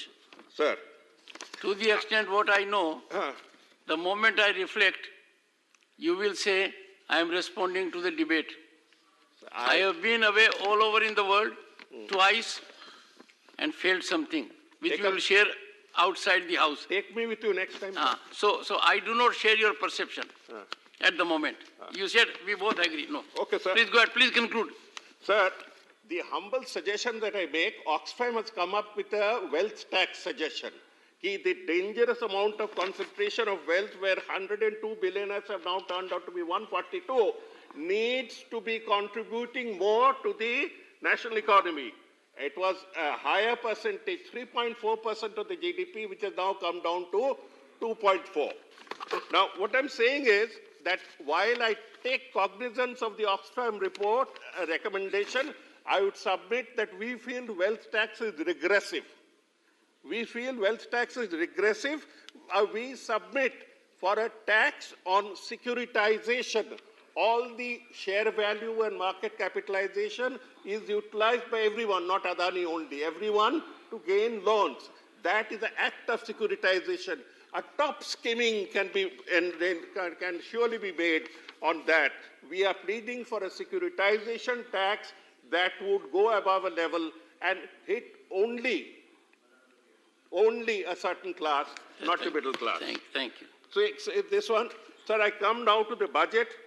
The fiscal deficit is still dangerously high. The government has reduced it, it's a fact, but we have come to 6.4, we are aiming for 5.9, God bless, we may achieve 5.9, but it's nowhere near the ideal of 3%. We have to find ways and measures, and one of the measures that I would suggest is that our tax to GDP ratio is one of the worst in the world. In a country of our consequence, it's one of the worst. In the sense that while the West has a tax to GDP ratio of as high as 40%, the capitalist countries have 40% tax to GDP ratio. India has increased from 10.3 to 11.7. So, which will not give any government, not this government, any government will not have resources to fulfill commitments. This needs a serious thought. This needs a serious examination by all. Now, 40% of the budget is going for consists of borrowing. This is dangerous. All governments have done it, but I would still submit that this is dangerous. 40% of whatever tax revenue goes for interest repayment, 46%. Most nations have a ratio of 8 to 12%, and we are there at such a high level of repayment. India has now 24% of its budget going into repayment. Fiscal deficit is nothing but a debt burden. Fiscal deficit will only make the situation worse. But added to the fiscal deficit, the root problem of it all, sir, is a current account deficit. $100 billion is our deficit with China. And all the Indians who said repatriation constitute that 100 billion. Where will we get the resources from? Another point is that this government has stressed on capital expenditure. 2 comments only. This capital expenditure of 10 lakh crore by the government indicates a complete failure of the private sector to invest. The private sector has not invested and no measures have been taken. We have exempted the 3.5 lakhs by way of corporate tax, but we have not been able to bring in animal spirits in them. Please conclude. The second part, sir, I would submit, is that capital assets has a dangerous link with corruption, contracts and corruption. Yes. It leads to a contractocracy. I fear that. We have cut down corporate taxes so severely from 30% to 22%, and my projected loss is 3.5 lakh crores foregone. We have mentioned of the tax to GDP. Sir, we call ourselves Vishwaguru. I take pride also. When I see terms like Vishwaguru, I also take pride. I'm an Indian and very much a part of the governance. But when we look at reality, away from the clapping and self-adulation, we will see that India has a population of 17.7%, and our contribution to the world economy is 1.42. 1.42. How can 1.42 of the world economy ever claim? So we need introspection. We need introspection here. Shri, we need to find out the reality. Finally. Sir, 17.7% contributing to just 1.42%. Per capita income, we can go by the entire GDP's comparisons from very different angles, but there's still... Honorable member, please conclude. Sir, I have 15 minutes. I'll give you please. 15 minutes. And you are making your points very impactfully. Sir, just a few sharp points. Sir, I made a calculation. We submitted it on the press, on the media, and I've sent a copy to the finance minister, to the MOS Finance, to verify the figures that I'm mentioning now in the House as a matter of record. Thank you. In the last 8 years, the total NPA has been 65.5 lakh crores. 65.5 lakh. Correct me if I'm wrong. Number 2, after all deductions, the write-off on the NPA has turned out to be 14.5 lakh crores. 14.5 lakh crores, even if you go in for recoveries after NPA, which happens at 13%, 14%, I am deducting 20%, yes. There is no explanation for 12 lakh crores in 8 years. It has never happened in Indian history. Thank you, Mr. Jawad Sarkar. Thank you. 12 lakh crore, we need to find out where it went, because it went to people who were not punished. Thank you, sir. People have got out with immunity. Shri. Sir, on food, sir, one word on food only. On food, I would submit that while the government has got into this system of providing free food, and I don't think any government can take it away, but this left-handed compliment that it has paid this year is a reduction of from 2.8 lakh crores to 1.9 lakh crores. That means almost 1 lakh crores saved by the government. So what does saved by the government means? It means the poor who don't get free food will now have to go to the market and buy it. Thank you. 3 rupiah ka chawal, 3 rupiah ka jagah, 30 rupiah. This is an infliction on the people. Thank you. We have also mentioned Narega, health, we are just 86,000 crores. Sir, can a respectable Vishwaguru nation do 86,000 crores? Education, sir, again, a disaster of 1.12. Now the Education Ministry is making up figures. Every time you ask them, they give me 2 figures. One is We spend 1 lakh crore from the central government, from the education ministry, and the central government spends 2.3. Thank you. Where does 1.6 come from? Shri P. Wilson. Sir, with these words, sir, I Thank you, draw the attention of the government to what I would term the need for urgent rectification. Sir, it has been rapid fire. Shri P. Wilson, not present. Dr. Amar Patnaik. Sir, audit your own time. Thank you so much. Thank you, Chairman, sir. Sir, I would like to start with what Orissa Chief Minister Honorable Naveen Patnaik once said. If you love your people, you don't fight for elections. You fight for change and transformation. If you work for the people, you will continue to live in the hearts of people like Mahatma Gandhi and Viju Babu. If you keep people at the forefront, it is not a political journey, but a spiritual experience. He also said that every life is important, and I want Orissa to be at the top state of India. So we talk about the Orissa model of governance. Now in this governance model, for 5 terms, the people of Orissa have given a chance. This is the 6th term, and what we have followed is a 5T framework, sir. And why I am saying this, I will also say in one line. The 5T framework talks about transparency, technology, timeliness, and teamwork leading to transformation. This is also the essence of the budget, of the union budget itself. This is the unique model of Orissa model of governance. Now, what has happened because of that? The state economy has grown faster than the national economy. Per capita income growth rate is higher than the national economy. Despite the pandemic, the size of the budget is 26% more than the last time. Orissa has been consistently generating revenue surplus and containing fiscal deficit and debt stock. 80 lakh people lifted out of poverty. And so from acute poverty, we have gone to a state of rapid transformation of society. How have we achieved this? So we have achieved this because we make not one budget, we make 7 budgets, sir.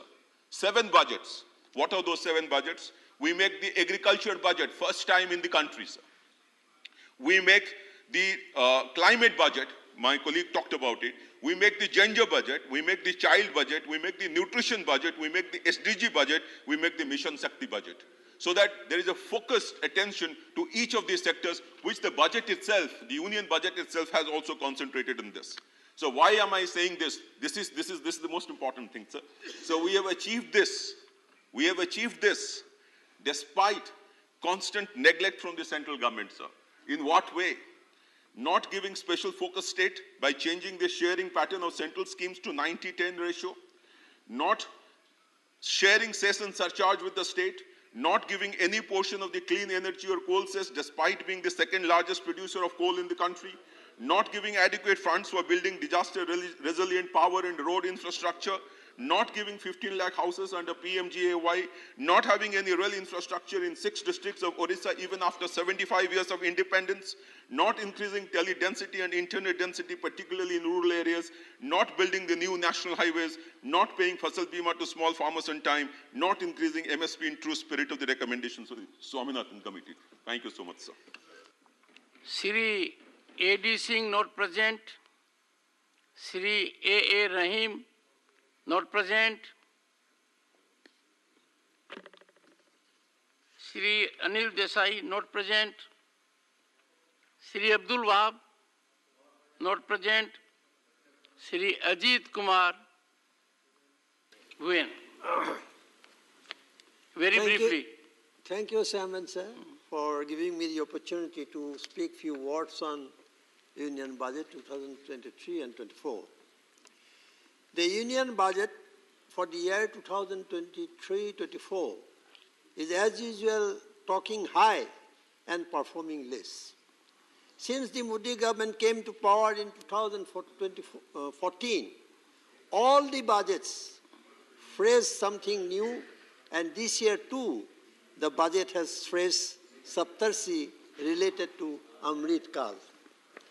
Sir, I tried to go through the budget at a glance, and with my little knowledge of economy, I didn't find any such reference of achievement. On the major claims and promises made by the Modi government in the past, here I would like to bring to the notice of the House that housing for all, doubling farmers' income, 100 lakh crore investment in infrastructure in 5 years, and $5 million economy by 2024. Will the government tell the status of such promises? In budget 2023, the estimates CGST collection are more than direct corporate tax. The government is more interested to tax the common people than the wealthy and privileged. The employment and underemployment amongst youth have been articulated in the budget, and inflation issue has been locked in the ivory tower. Perhaps the government must be not bothered to the concern of inflation and unemployment, as the government may use the communal plank to win the poll. It was expected that major announcement to fill vacancies in government departments and central-sponsored schemes for unemployed youth would be reflected in the budget, but no such initiative had been reflected in the budget. Sir, I belong to the Northeast region, and I have already mentioned that I have the lone voice from Northeast of opposition in the upper house, and I was listening very sincerely. And budget provision, I am very sorry to state that no special provision has been given to the region in the budget. Here, I would like to know why the region has been left to the routine provision of budgetary allocation when the government of India and Prime Minister always claim that the region and its welfare had been priority of the government. Sir, as the Northeast region has been lagging on several counts, will the government make corrective provisions to meet the expectation of the region when the Finance Minister will reply after the discussion? I rise to speak a few words regarding the ground realities of the projects of my home state of Assam. The state is lacking in the field of heavy industry, which plays an important role in the overall development as well as the employment. But there is no such proposal in the budget for setting up of any kind of heavy industry. The closure of 2 paper mills of the state and non-setting of any new heavy industry is simply manifestation of the treatment towards the Northeast in general, particularly to the state of Assam. The BJP rule has completed 9 years at the center continuously, and in Assam since 2016 onwards. It is with heavy heart I had to mention Thank you. Sir, 2 minutes, sir. The state is still deprived of significant and tangible development of mass value developed in wanted double engine rule. The investors conclave hosted with the mass fanfare a few years back has not been able to yield any investment in this state. Sir, 1 minute, sir, please. I am from Northeast, sir. Give us priority. Shri Dhananjay.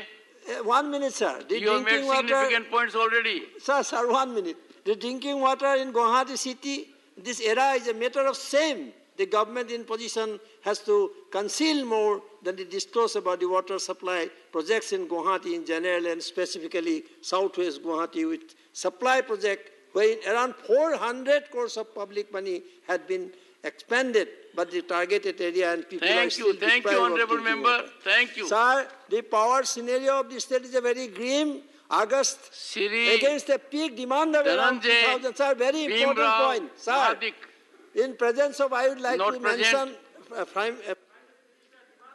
Shri Dr. L. Hanumanthaya, not present. Shrimati Shanta Chetri. You made a good point. You know you were accommodated. Honourable Member, you know for sure you were accommodated. Yes, ma'am. Thank you. Yes. Shrimati Shanta Chetri. Thank you, sir. I am a social worker, not an economist. Hence, I shall speak on what the budget means to a common man. I will dissect the finance budget from the point of view of a father. What it means to a father who has to provide for a family, ailing parents, and make sufficient saving for the uncertain future. Come April, the new school session begins with the usual increase of the school tuition fees. Does the budget relieve me from the extra burden, Madam Finance Minister? After a hard day's work, I sip a cup of tea from the hawker near my office. The price today is rupees 15, which was no more than 2 rupees in 2014. My parents' medicine bill are climbing. Any relief from this? When everything is online, why PM Medicine Store not providing online delivery? Because as a working father, I can't stand in those long lines during office hours. The prices of CNG increases every now and then, which is affecting my monthly budget. Any hope there? The prices of vegetables and grains are constantly on rise. Does the budget assure some stability in this count?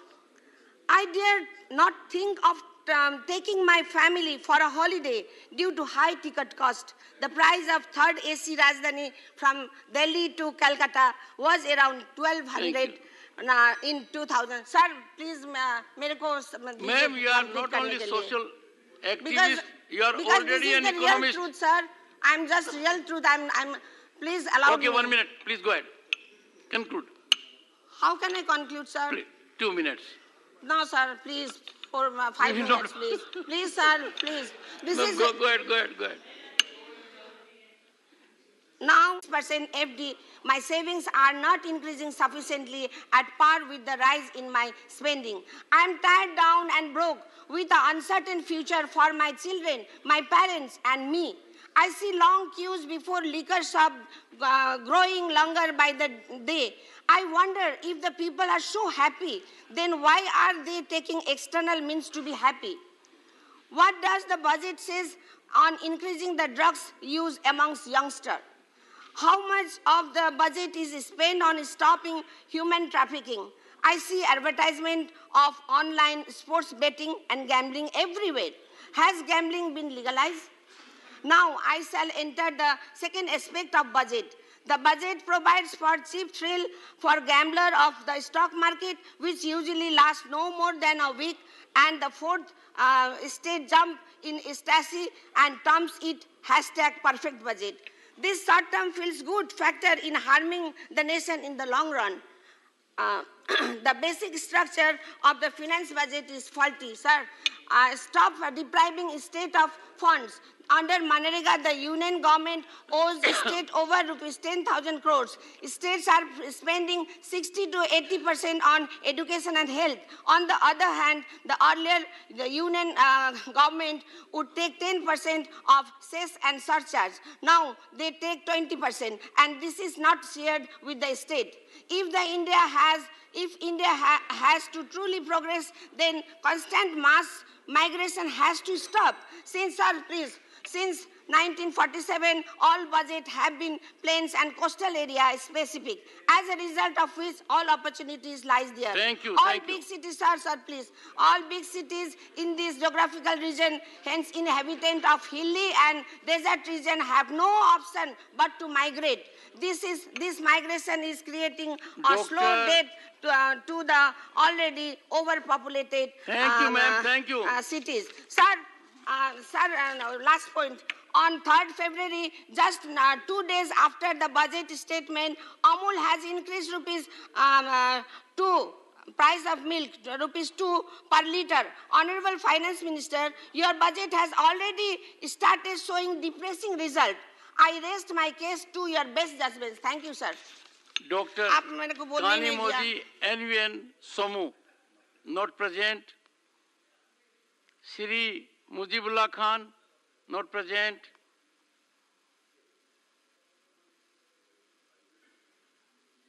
Dr. M. Tambidurai, Shrimati Vandana Chauhan, Shri Ramji. Yes. Shri Javed Ali Khan. Sir, present. Shri Ramji, I'm so sorry. You are so pleasantly dressed. Thank you. I'm sorry not because you are pleasantly dressed. I'm sorry that I couldn't locate you immediately. Okay. धन्यवाद मान्यवर कि आपने मुझे budget की चर्चा पर बोलने का अवसर प्रदान किया और साथ ही मैं आभार व्यक्त करना चाहता हूं अपनी पार्टी की मुखिया बहन कुमारी मायावती जी को भी। मान्यवर, बजट का पूरे देश की आवाम को इंतजार रहता है। जब बजट आने वाला होता है पूरे देश सोचता है कि कोई बजट आने वाला है, किसी को सरकार से टैक्स की रियायत चाहिए तो किसी को स्पेशल पैकेज। लेकिन मानवर गरीब, मजदूर, किसान और कमजोर वर्ग के छात्र और युवाओं को बजट से बड़ी उम्मीदें होती हैं कि सरकार कोई बड़ी राहत की घोषणा करेगी। गरीब सोचता है कि मेरी गरीबी खत्म होगी, किसान सोचता है कि मेरी फसल के दाम अच्छे मिलेंगे, सरकार खाद की, दवा की, बीज की और बिजली के दामों में कोई कटौती करेगी। गरीब छात्र सोचता है कि सरकार हम गरीबों के बच्चों के लिए पढ़ने में नए अवसर बनाएगी, जिससे वह आगे पढ़ लिख करके अच्छी नौकरी करेगा और अपनी गरीबी को दूर करेगा। लेकिन जैसे ही बजट आया, इन गरीब तबके के लोगों को, SC, ST, OBC और माइनॉरिटी के लोगों को और कमजोर वर्ग के लोगों को उम्मीदों पर पानी फिर गया और इनको बजट से निराशा हाथ लगी। देश में पहली की तरह पिछले 9 वर्षों में भी केंद्र सरकार के बजट आते जाते रहे, जिसमें घोषणाओं, वादों, दावों, उम्मीदों की बरसात की जाती रही, किंतु वे सब बेमानी हो गए जब भारत का मिडिल क्लास महंगाई, गरीबी व बेरोजगारी आदि के मार के कारण लोअर मिडिल क्लास बन गया। मान्यवर, मैं आपके सामने कुछ पॉइंटों को लेकर चर्चा कर रहा हूं। काला धन, जब आप संघर्ष कर रहे थे तो आपने वादा किया कि बहुत पैसा स्विट्जरलैंड बैंक पे जमा है, काला धन इतना पैसा जमा है कि पूरे भारत के देश के लोगों को, गरीबों को 15-15 लाख रुपए बांट दिया जाएगा। लेकिन आप उसके बारे में कोई सीरियस नहीं है। मानवर ब्लैक मनी, 16 जून 2022 को हिंदू के अखबार में न्यूज छपी कि 2021 में ब्लैक मनी स्विस बैंक के अंदर 50% जंप कर गई। माने 50% आज भी ब्लैक मनी वहां पे जमा की जा रही। मानवर कुछ रिपोर्ट ये भी कहती हैं कि 10 से 11 trillion US dollar black money के रूप में इलीगली स्विट्जरलैंड बैंक में जमा हुआ है। मानवर NPA की बात, लाखों करोड़ रुपए NPA किया गया, आज भी NPA है। धन्ना सेठ गरीबों की, देशवासियों की कमाई को लूट रहे मानवर, लेकिन उस पर भी कोई सीरियसनेस नहीं। राइट ऑफ किया गया, 14.5 लाख करोड़ रुपए राइट ऑफ किया गया, लोन टैक्स के रूप में धन्ना सेठों को किया गया। लेकिन वहीं पर किसान ठगा महसूस करता है। मानवर किसान कहता है कि धन्ना सेठों का पैसा माफ होता है तो हम किसानों क्यों नहीं होता? हम भी तो खून पसीना बहाते हैं, हमारा भी लोन माफ होना चाहिए। उसकी ये मांग है। मैं माननीय मंत्री जी से आपके माध्यम से कहूंगा उस पर भी संज्ञान ले लें। उज्ज्वला के बारे में कहना चाहता हूं, 9.6 करोड़ LPG कनेक्शन सरकार ने दिए, ये एक सराहनीय कदम, इसके लिए सराहना के पात्र हैं। लेकिन मानवर गरीब की तकलीफ को नहीं समझा। आज सिलेंडर का रेट कितना हो गया? 1023 रुपया हो गया। आज गरीब रो रहा है, वो 1023 रुपए का सिलेंडर नहीं भर सकता। लेकिन आपने जो प्रयास किया कि आपने पुराने ट्रेडिशन को खत्म करने के लिए सिलेंडर बांट दिए, लेकिन आज क्या हुआ? गरीब वापस पुराने ट्रेडिशन में पहुंच गया, उसने सिलेंडर को रख दिया। मानवर पॉइंट है, इंपॉर्टेंट पॉइंट है, मेरी बात को सुनिए। आप भी नहीं सुनेंगे तो कौन सुनेगा? मानवर हमें इनसे बड़ी उम्मीद है कि आप कुछ गरीबों के लिए करेंगे, दलितों के लिए करेंगे, किसानों के लिए करेंगे। आप सुनेंगे ही नहीं तो ये कहां से? बोलिए। मानवर 140 करोड़ की जनसंख्या आज देश में है, 54 सेंट्रल यूनिवर्सिटी आज देश के अंदर है और 459 एक्टिव स्टेट यूनिवर्सिटी है। डीम्ड यूनिवर्सिटी, प्राइवेट यूनिवर्सिटी की मैं बात नहीं कर रहा हूं क्योंकि वो मिडिल क्लास और गरीबों की पहुंच से काफी दूर है। और मानवर आज एजुकेशन के बजट में मात्र 0.1% की इजाफा किया है पिछले साल की अपेक्षा। इसलिए मानवर इस पर भी सरकार को ध्यान रखना चाहिए। आपने कहा 38,800 अध्यापक सहायक कर्मिक नियुक्त किए जाएंगे 740 एकलव्य मॉडल आवासीय स्कूलों में, सराहनीय कदम है। लेकिन आपने उसके बारे में ये नहीं कहा कि 58,099 अध्यापक और सहायक कर्मिक केंद्रीय विद्यालय, नवोदय विद्यालयों और हायर एजुकेशन में खाली पड़े हैं, इस पर कोई बात नहीं की गई है। मैं चाहूंगा आपके माध्यम से कि माननीय मंत्री जी इस बात का जरूर जवाब दें अपने जवाब में। माननीय लास्ट में एक और पॉइंट में कहना चाहता हूं, लास्ट पॉइंट है, दलित बच्चों के लिए आपने कोई रियायत प्रदान करने का काम नहीं किया। आखिर दलित का जो गरीब है, दलित है, वो ही पढ़ना चाहता है, वो भी चाहता है कि मैं इंजीनियर बनूं, मैं डॉक्टर बनूं, IAS बनूं, वो कैसे पढ़ेगा? उसके लिए कोई रियायत नहीं। माननीय इसमें भी रियायत करने का काम किया जाए। हायर एजुकेशन में फ्री एडमिशन की व्यवस्था सरकार करे, उसके लिए स्पेशल फंड की व्यवस्था करे। माननीय इसके बारे में एक मैं छोटी सी आपको मैं रियल स्टोरी बता रहा हूँ। माननीय एक विनोद कुमार मेरे जिले का एक लड़का है, वो मजदूरी करता है, उसकी बेटी का एडमिशन नर्सिंग कॉलेज में आ गया, नाम आ गया, वो बड़ी खुशी से उसने नर्सिंग में, मानवर 1 मिनट में माननीय उसका सच्चाई सुनना चाहिए आप लोगों को। आप सरकार में बैठे तो कुछ कर सकते हैं। मान्यवर उसने रात दिन मजदूरी करी, दिन में भी मजदूरी की, रात में मजदूरी करी।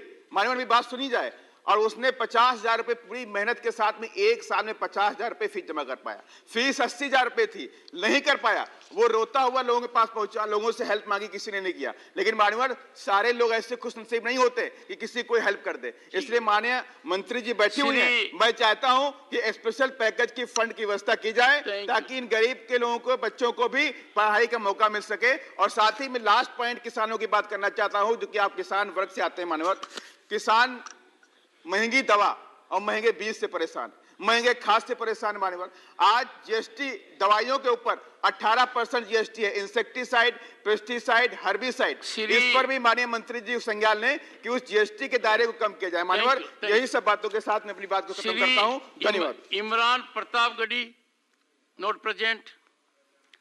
Shri Abir Ranjan Biswas not present. Shri M Shanmugam, not present.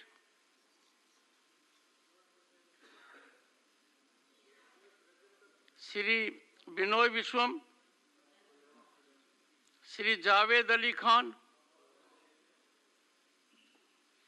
Honorable members, before I call upon the Honorable Finance Minister, I need to indicate that this was indeed a very important debate and discussion. People elect us to participate in this debate that from one side is made out to be game changer, and every member of the House has to contribute so that our progress continues to be on enhanced trajectory. This is a rare opportunity. People expect us that we make our contributions, our suggestions, so that the government may be enlightened. The absence of the members on this most momentous occasion does not augur well for democratic values. We are facing a situation where dialogue, debate, and discussion is evading the hallowed precincts of this House. We are yielding our ground to forces outside the House, and that will never strengthen democracy. There is no issue which cannot be determined by dialogue, deliberations, and discussions. I do hope my sentiments will be appreciated, and we will in future work seriously to raise the level of the debate. Honorable members are very well informed. They are enormously talented. They bring on the table huge experience, but it will do a great good if we are attentive when the debate takes place, so that we do not repeat a point that has been hammered on a number of occasions. I am happy some of the members have made well-prepared contributions, and that is highly impactful. It has sent a very bad signal today, like yesterday, that there are no speakers. They are absent. There can be no reason or rationale for such kind of absence from the House. I appeal to you before I call upon the Honorable Finance Minister. Speak as I do from this chair. I neither look this side nor that side. I cannot be enlisted by any segment of the House. I have to carry out my most onerous duties. I had to do one that was most unpleasant. I call upon the Honorable Finance Minister as the discussion has concluded. Honorable Finance Minister.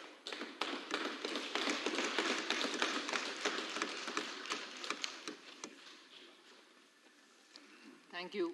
Thank you very much, Honorable Chair. I share the sense of disappointment that you've expressed in the absence of members who would have otherwise participated in the discussions. The budget was presented especially at a time when India's recovery from the pandemic had to be strengthened so that we have a sustained growth, which is the only sure way to remove the disparity and also build greater strength for our people. The disparity in income about which several members spoke can only be bridged if the development goals are achieved. And by better development, we will certainly be able to achieve better prosperity, better income generation for people, more jobs for people, and therefore, when I speak of Amrit Kal, and I said in the budget that that's the first budget in the Amrit Kal, we will be able to bring in all those factors which play to create a more robust economy, leading to a 2047 when we will see a very developed India, which is what the Honorable Prime Minister has also dreamt of and spoke of, and also has laid the path for achieving it.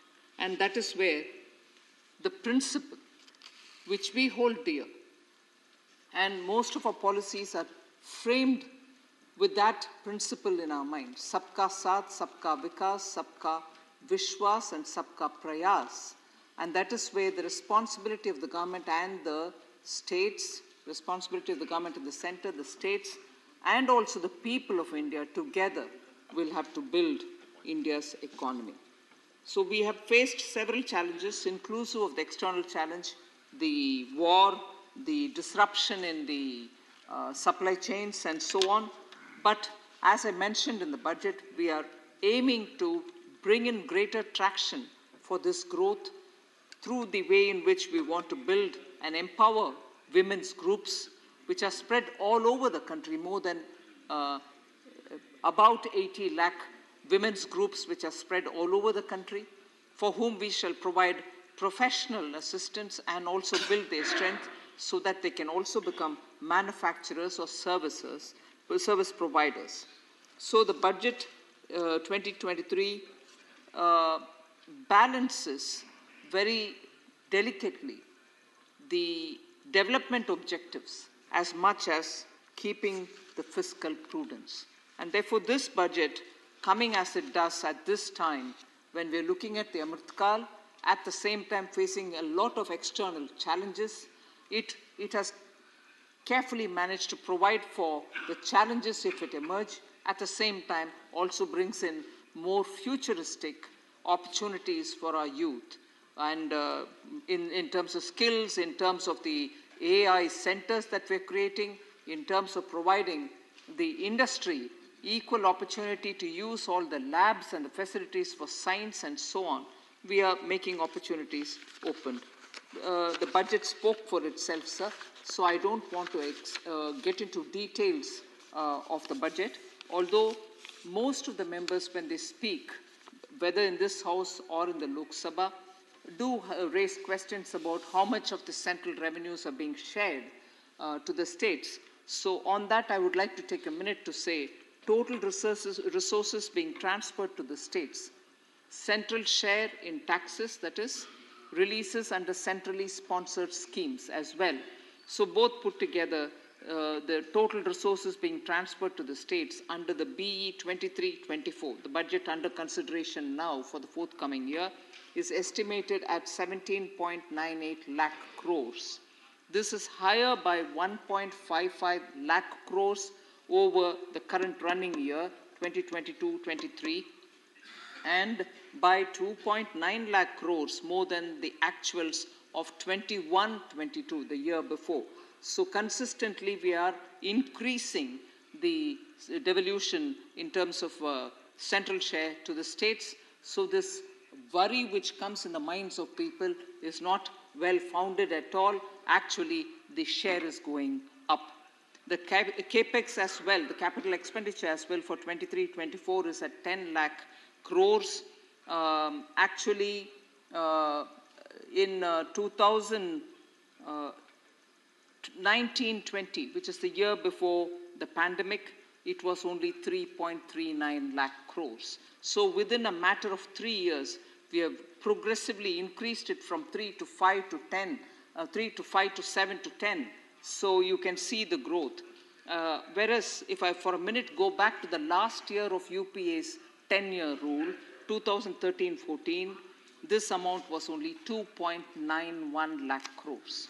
So 13-14 it was 2.91 lakh crores. Pre-pandemic 19-20 it was 3.39 lakh crores, whereas this year we've given 10 lakh crores. And the states will be partners in this massive capital drive. Budget 23-24 has, from this 10 lakh crores, given 1.3 lakh crores for the state's exclusive use. So because in principle we believe capital expenditure, provision for capital expenditure is actually given us that traction in growth post-pandemic and the year after that as well. So this year too we have given that emphasis, and that emphasis is being shared with the states, where we give them the amount on a 50-year loan with no interest charged on the states.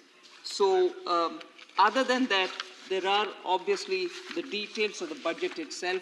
It has come up with a lot of provision for the middle class, for the employment generation, for MSMEs, for agriculture, for rural population, specific pointed programs and outlays, for health and for green growth. Now I would rather focus on the issues which those members who spoke raised, and I want to clarify on a few things which many members spoke about. Sir, Dr. Shantanu Sen, who spoke, who's here in the House representing Bengal, spoke and said quite a lot of questions. But he withdrew. He has no hatred. Oh, I agree. He said so. He said, I heard your speech, I heard the FM speech in Lok Sabha, but still I have certain questions to raise. Sir, I want to very clearly say that in the case of West Bengal, amounts spending are not for any other reason but when there are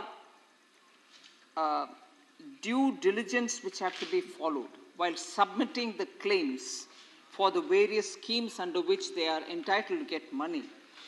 If they do not submit the relevant documents, whether it is an AG's authorization for the expenditure, or when questions are raised when, such as, you change the name of a scheme which is approved by this parliament, and the money goes to the state, and if the project or the scheme is not carried for the very name in which this House has cleared it, it is therefore the department's duty to raise the right questions. So they do raise questions. And when answers don't come in time, the money sits with us. I will just highlight 2 points, sir. GST compensation is a matter on which repeatedly, not just Bengal but many other states also say, we've not been given. Even now when Dr. Shantanu Sen spoke, net of something has been given but gross is being based. He mixed up a lot of things, eventually indicating that we have not paid the compensation in total for them. Sir, as I said, compensation is something which states claim with due authorization of the AG. If your AG certificates don't reach me, I can't really clear the compensation dues. West Bengal's case, I can't see Dr. Shantanu Sen here, but for the record, West Bengal's case, AG certified figures are not received. You know from when, sir? And from that year, every year, sir. 2017-18, no audit certificate from the AG. 18-19, no audit certificate from the AG. 19-20, no certificate from the AG. 2020-21, no certificate. 21-22, no certificate. So dues do pile up. I'd actually, through you, suggest that Bengal please sit with their finance department and the authorization, which is so very important for obtaining, should rush it, get it, and send it to us. The moment it comes, we can at least clear it. So if with no authorization, but to repeat that the monies are pending is not fair at all. And if the AG certificate is pending not for 1 year, from 17 every year, I'm really astonished that they keep saying that the monies are not happening, we are not sending it. Similarly, sir, if there is worry about money not going from here, I'm more concerned for the money which is not coming from Bengal to me. We provide the Central Armed Reserve Force for any requests that they may have. We do send them, like many other states also receive. And if we send them, there is a payment that they have to make. Bengal has not paid us for the Central Armed Reserve Force, which was given to them, and the amount is 1,841 crores. Service provided, payment not received. AG certificate not sent, we are sitting with the money. I'll be happy to get the money going to the state. And then of course, I'm glad to hear that he's taken the word back that she has hatred for Bengal. No, sir. Bengal has been the landmark for Renaissance movement in this country. Bengal's intellectuals have paved the way and inspired the entire country during the freedom movement. Many of them. Bengal, because of direct action, had seen massacre on the streets of Kolkata. Any Indian will cry even today if you just see the pictures of Bengalis who died during the direct action. Even worse, because during British Raj, the grains were all sent away for the Second World War.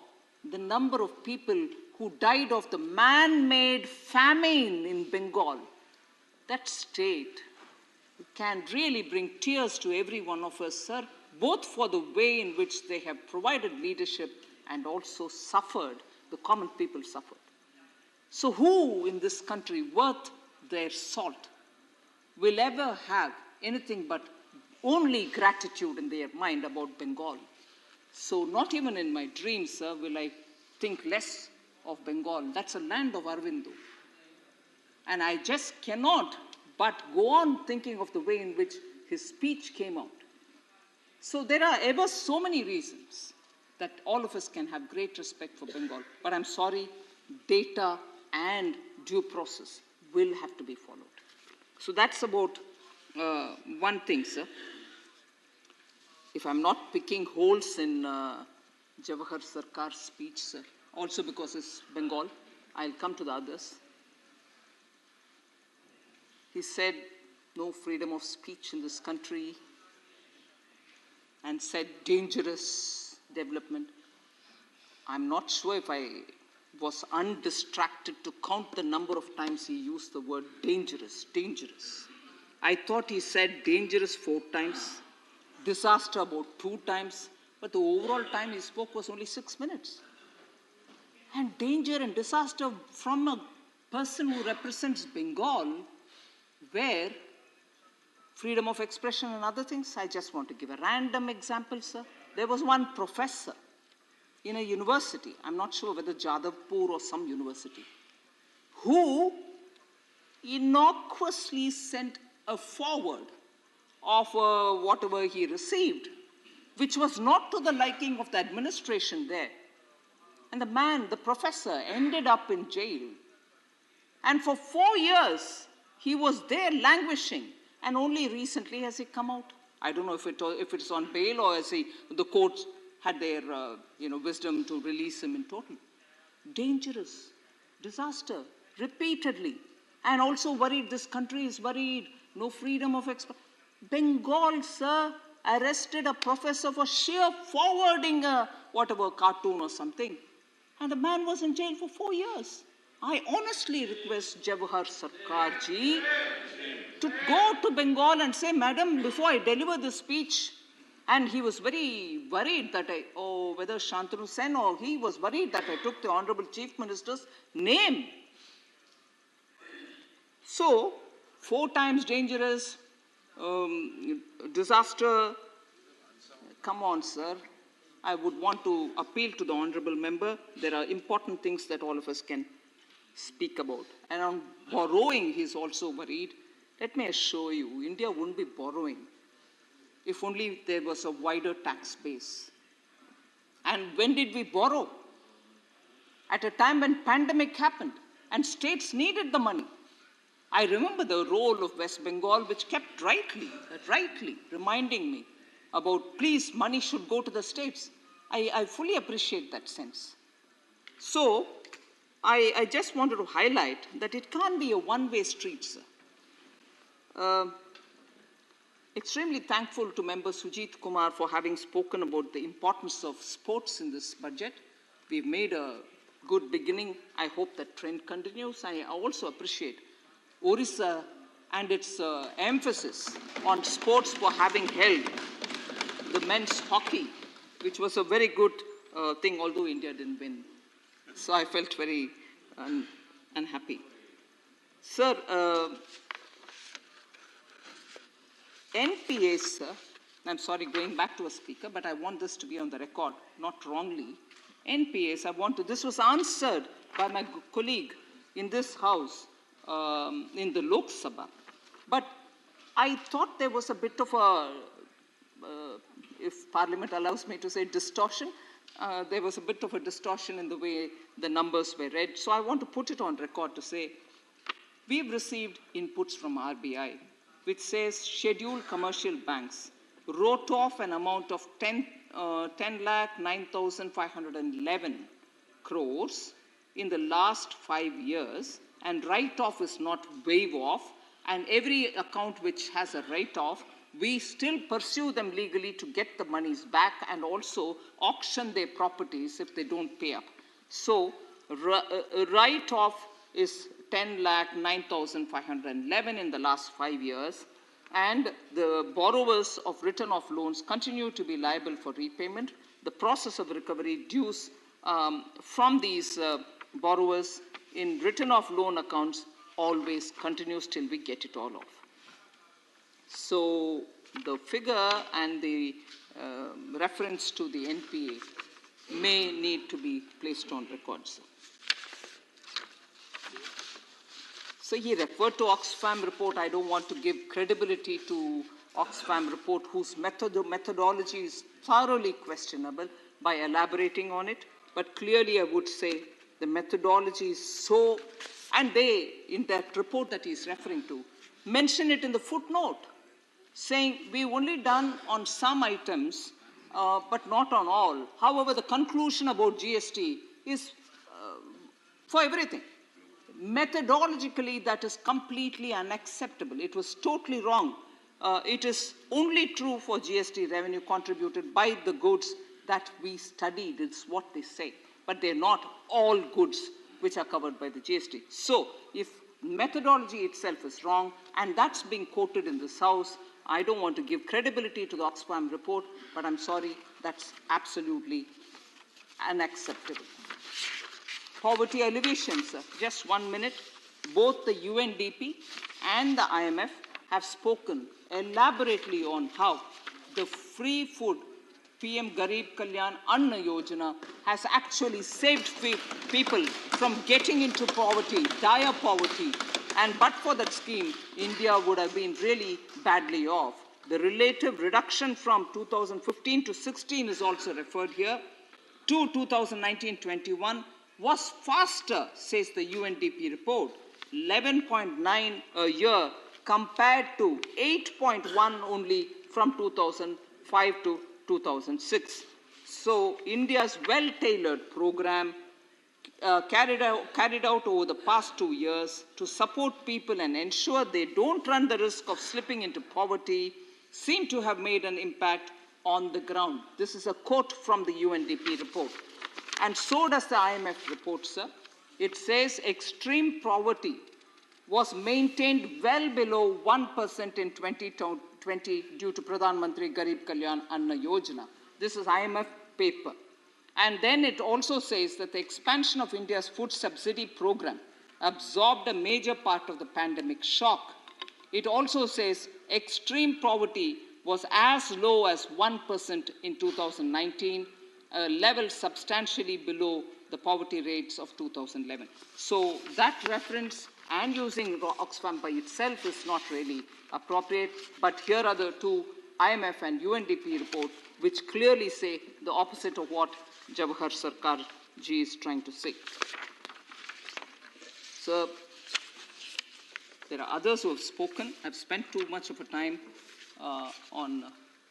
because it's important to put the record straight. My friend, new member, Mohammad Abdullah ji, representing the DMK. Brother also. I'm happy to hear that. I'll share that happiness. Representing the DMK has spoken quite a lot on very many things. Honorable members, we will continue with the debate. The reply of the Honorable Finance Minister till her conclusion. Do I have leave of the House for this? The House will sit till conclusion of the reply of the Honorable Finance Minister. Thank you, sir. I just want to, as all of us have been at one point in time or the other, he's also new in this House. All of us would, of course, work together with him and so on, but a few things which I thought I should, in this context, put forth. Sir, IFSC doesn't get any privilege which commercial and other places get. It cannot, because commercial places, commercial centers are all there. IFSC is not in that sense a commercial center. It is a financial special economic zone. It is an SCZ for financial things. So, the rules and the regulations which are being relaxed or provided for in their favor are given because India should also have a global standard SCZ which deals with financial matters. So, there are no other such centers in the country as yet. Nothing stops any state which wants to set it up. But as of now, SCZ, financial SCZ, is in GIFT City. So if there are other centers, the same will apply to them. Actually, the act which is providing for the GIFT City doesn't say it in singular. It says in plural. International Financial Services Centers. If you start one in Tamil Nadu, I'm sure that will also get a benefit. But it is not any commercial center in that sense. It's a specific SCZ for creating a global standard SCZ, which is required specifically for the financial sector. We do extend. So another thing is also GST rates, on which there was this comment made, oh, it's all too high. GST rate is not fixed or determined by Prime Minister Modi. It is determined by the GST Council, in which the Finance Minister of Tamil Nadu is also a member. So if rates are not happy rates for Honourable Member, he should actually tell the Finance Minister of Tamil Nadu to say, I'm sorry, all this has got to be changed. And if other members concur, we are quite okay to change it. Corporate paymasters. I'm not sure any government in any state or the union government can be referred to as doing things at the bidding of the corporate paymasters. I would humbly request the Honourable Member to himself withdraw that comment, because I can then say data centers are coming up in Tamil Nadu, petroleum refineries are coming up in Tamil Nadu, solar, massive parks are coming in Tamil Nadu. Are they doing it in response to a corporate paymaster? Surely not. So I think we should be a bit careful about those sort of things. And on a lighter note, if the Honourable Member would take it, he comes from DMK, sir, which I know from my childhood is a party which strongly believes in atheism.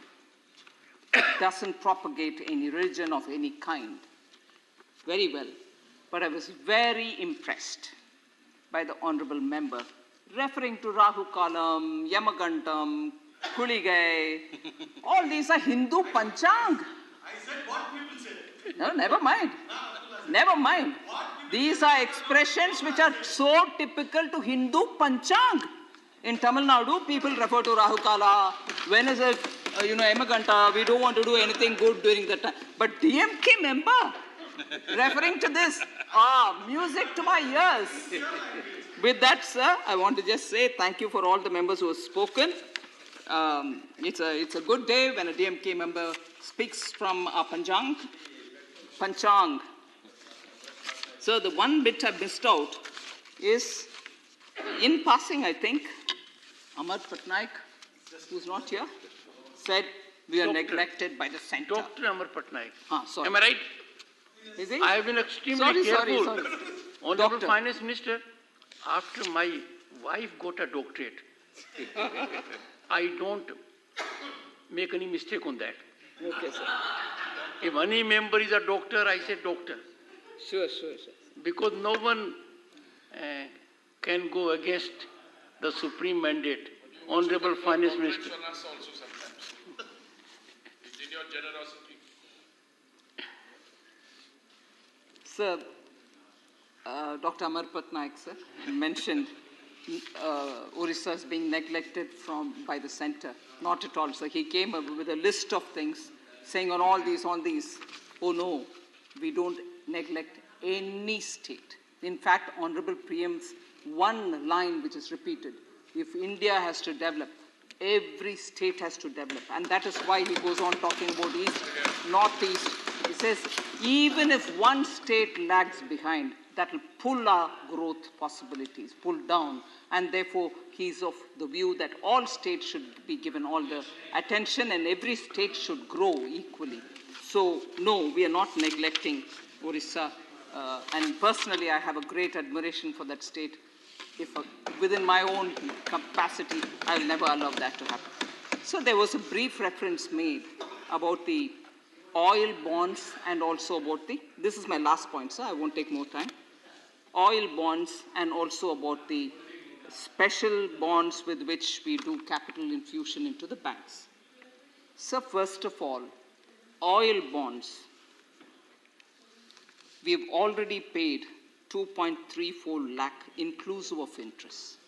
The amount mobilized on the oil bond during UPA times was inclusive of probably a small amount earlier, was 1.71 lakhs. But we've already paid 2.34 lakhs inclusive of interest, and we are yet to pay 1.07 lakh. The last time, or the last payment will be made between 2025-26. And capital infusion in public sector, the special bonds that he was referring to, honorable member was referring to, again, member from Tamil Nadu, Mohammad Abdullah ji. 5 years, different amounts were raised for funding for bringing in the capital infusion for the public sector banks. It will, as he rightly pointed out, end in 2037. But these are very different from oil bond, and I'll tell you for a minute as to why it is different. Oil bonds, first of all, and he did rightly recall that word which I used, and I use it even now. Trickery. It was a trickery. A trickery because you want to give a subsidy to relieve the burden today, like we reduce the excise duty. They could have reduced something or given some incentive or subsidy. They didn't do that.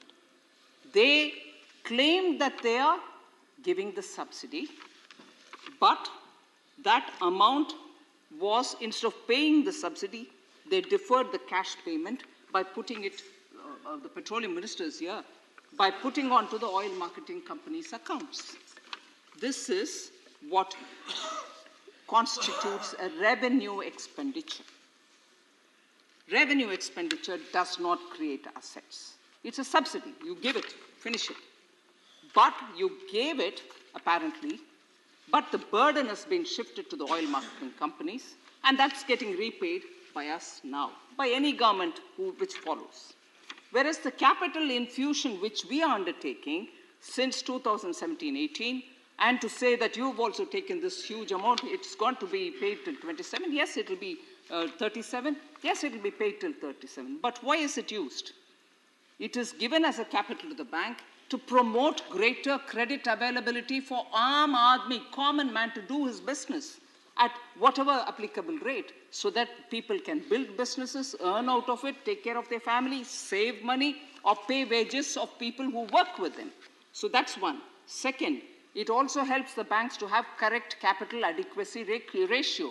Otherwise, banks will be in a precarious condition, like the way they became fragile and had a twin balance sheet problem because phone calls were made to banks during UPA time saying, give this loan to my cousin, give my loan to my jijaji, and so on. End of the day, bank had no money to lend anymore, and they were all in bad balance sheet position. Now, in order to restore them to health, and today they are restored, I'm very happy to say, I had to keep giving them capital year by year, infused capital, so that their balance sheets improve. And why did the balance sheet come to that level? Because during UPA, you went about calling people and say, hey, give it to this man, give it to that man, the customer may be worthy or not. You paid it all up. Now I have to take care of filling those gaddas. Increase capital adequacy ratio, enhances lending capacity of banks, and as a result, after the 4 Rs with which we restored the health of the bank, Prime Minister almost monitored it on a monthly basis. Today, our banks' healths are all back again. They are today standing on their own. They can go raise whatever amount they want. And this capital infusion is also, if I may be permitted to use the word, the paap created by them, uska प्रायश्चित हम कर रहे हैं. Oil bound भी वही है, bank भी वही है. पाप उनका, प्रायश्चित हम कर रहे हैं. So it's good that you brought up, Mr. Abdullah, this point, because it gave me an opportunity to explain. Oil bond भी सफाई इधर हम कर रहे हैं, झाड़ू पोछा वो भी हम ही कर. Honorable Minister will have to find some other word for paap. पाप नहीं है सर. जीजा भतीजा को बिना सिक्योरिटी देना पाप नहीं है सर. ठीक है सर. कोई आप ही एक वर्ड बोल देना मुझे. I'll take care of it. Okay.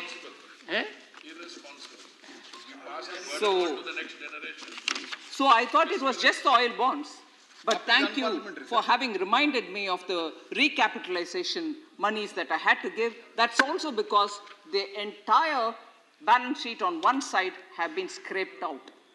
Now I have to refill them, which I've successfully done with the guidance of the Honorable Prime Minister. Banks are today on their own, making profit, giving dividend, and also doing the best banking for all the common people. So with this, sir, thank you very much for giving me the opportunity. Parliamentary, no? Well, Honorable Parliamentary Affairs Minister knows, I recall an incident when I became a Parliamentary Affairs Minister in 1990. A prominent magazine carried my quote, and what I said was this: not even my postgraduate wife knows what is meant by parliamentary affairs, unquote. The House stands adjourned to meet at 1100 hours on Monday, the 13th February 2023.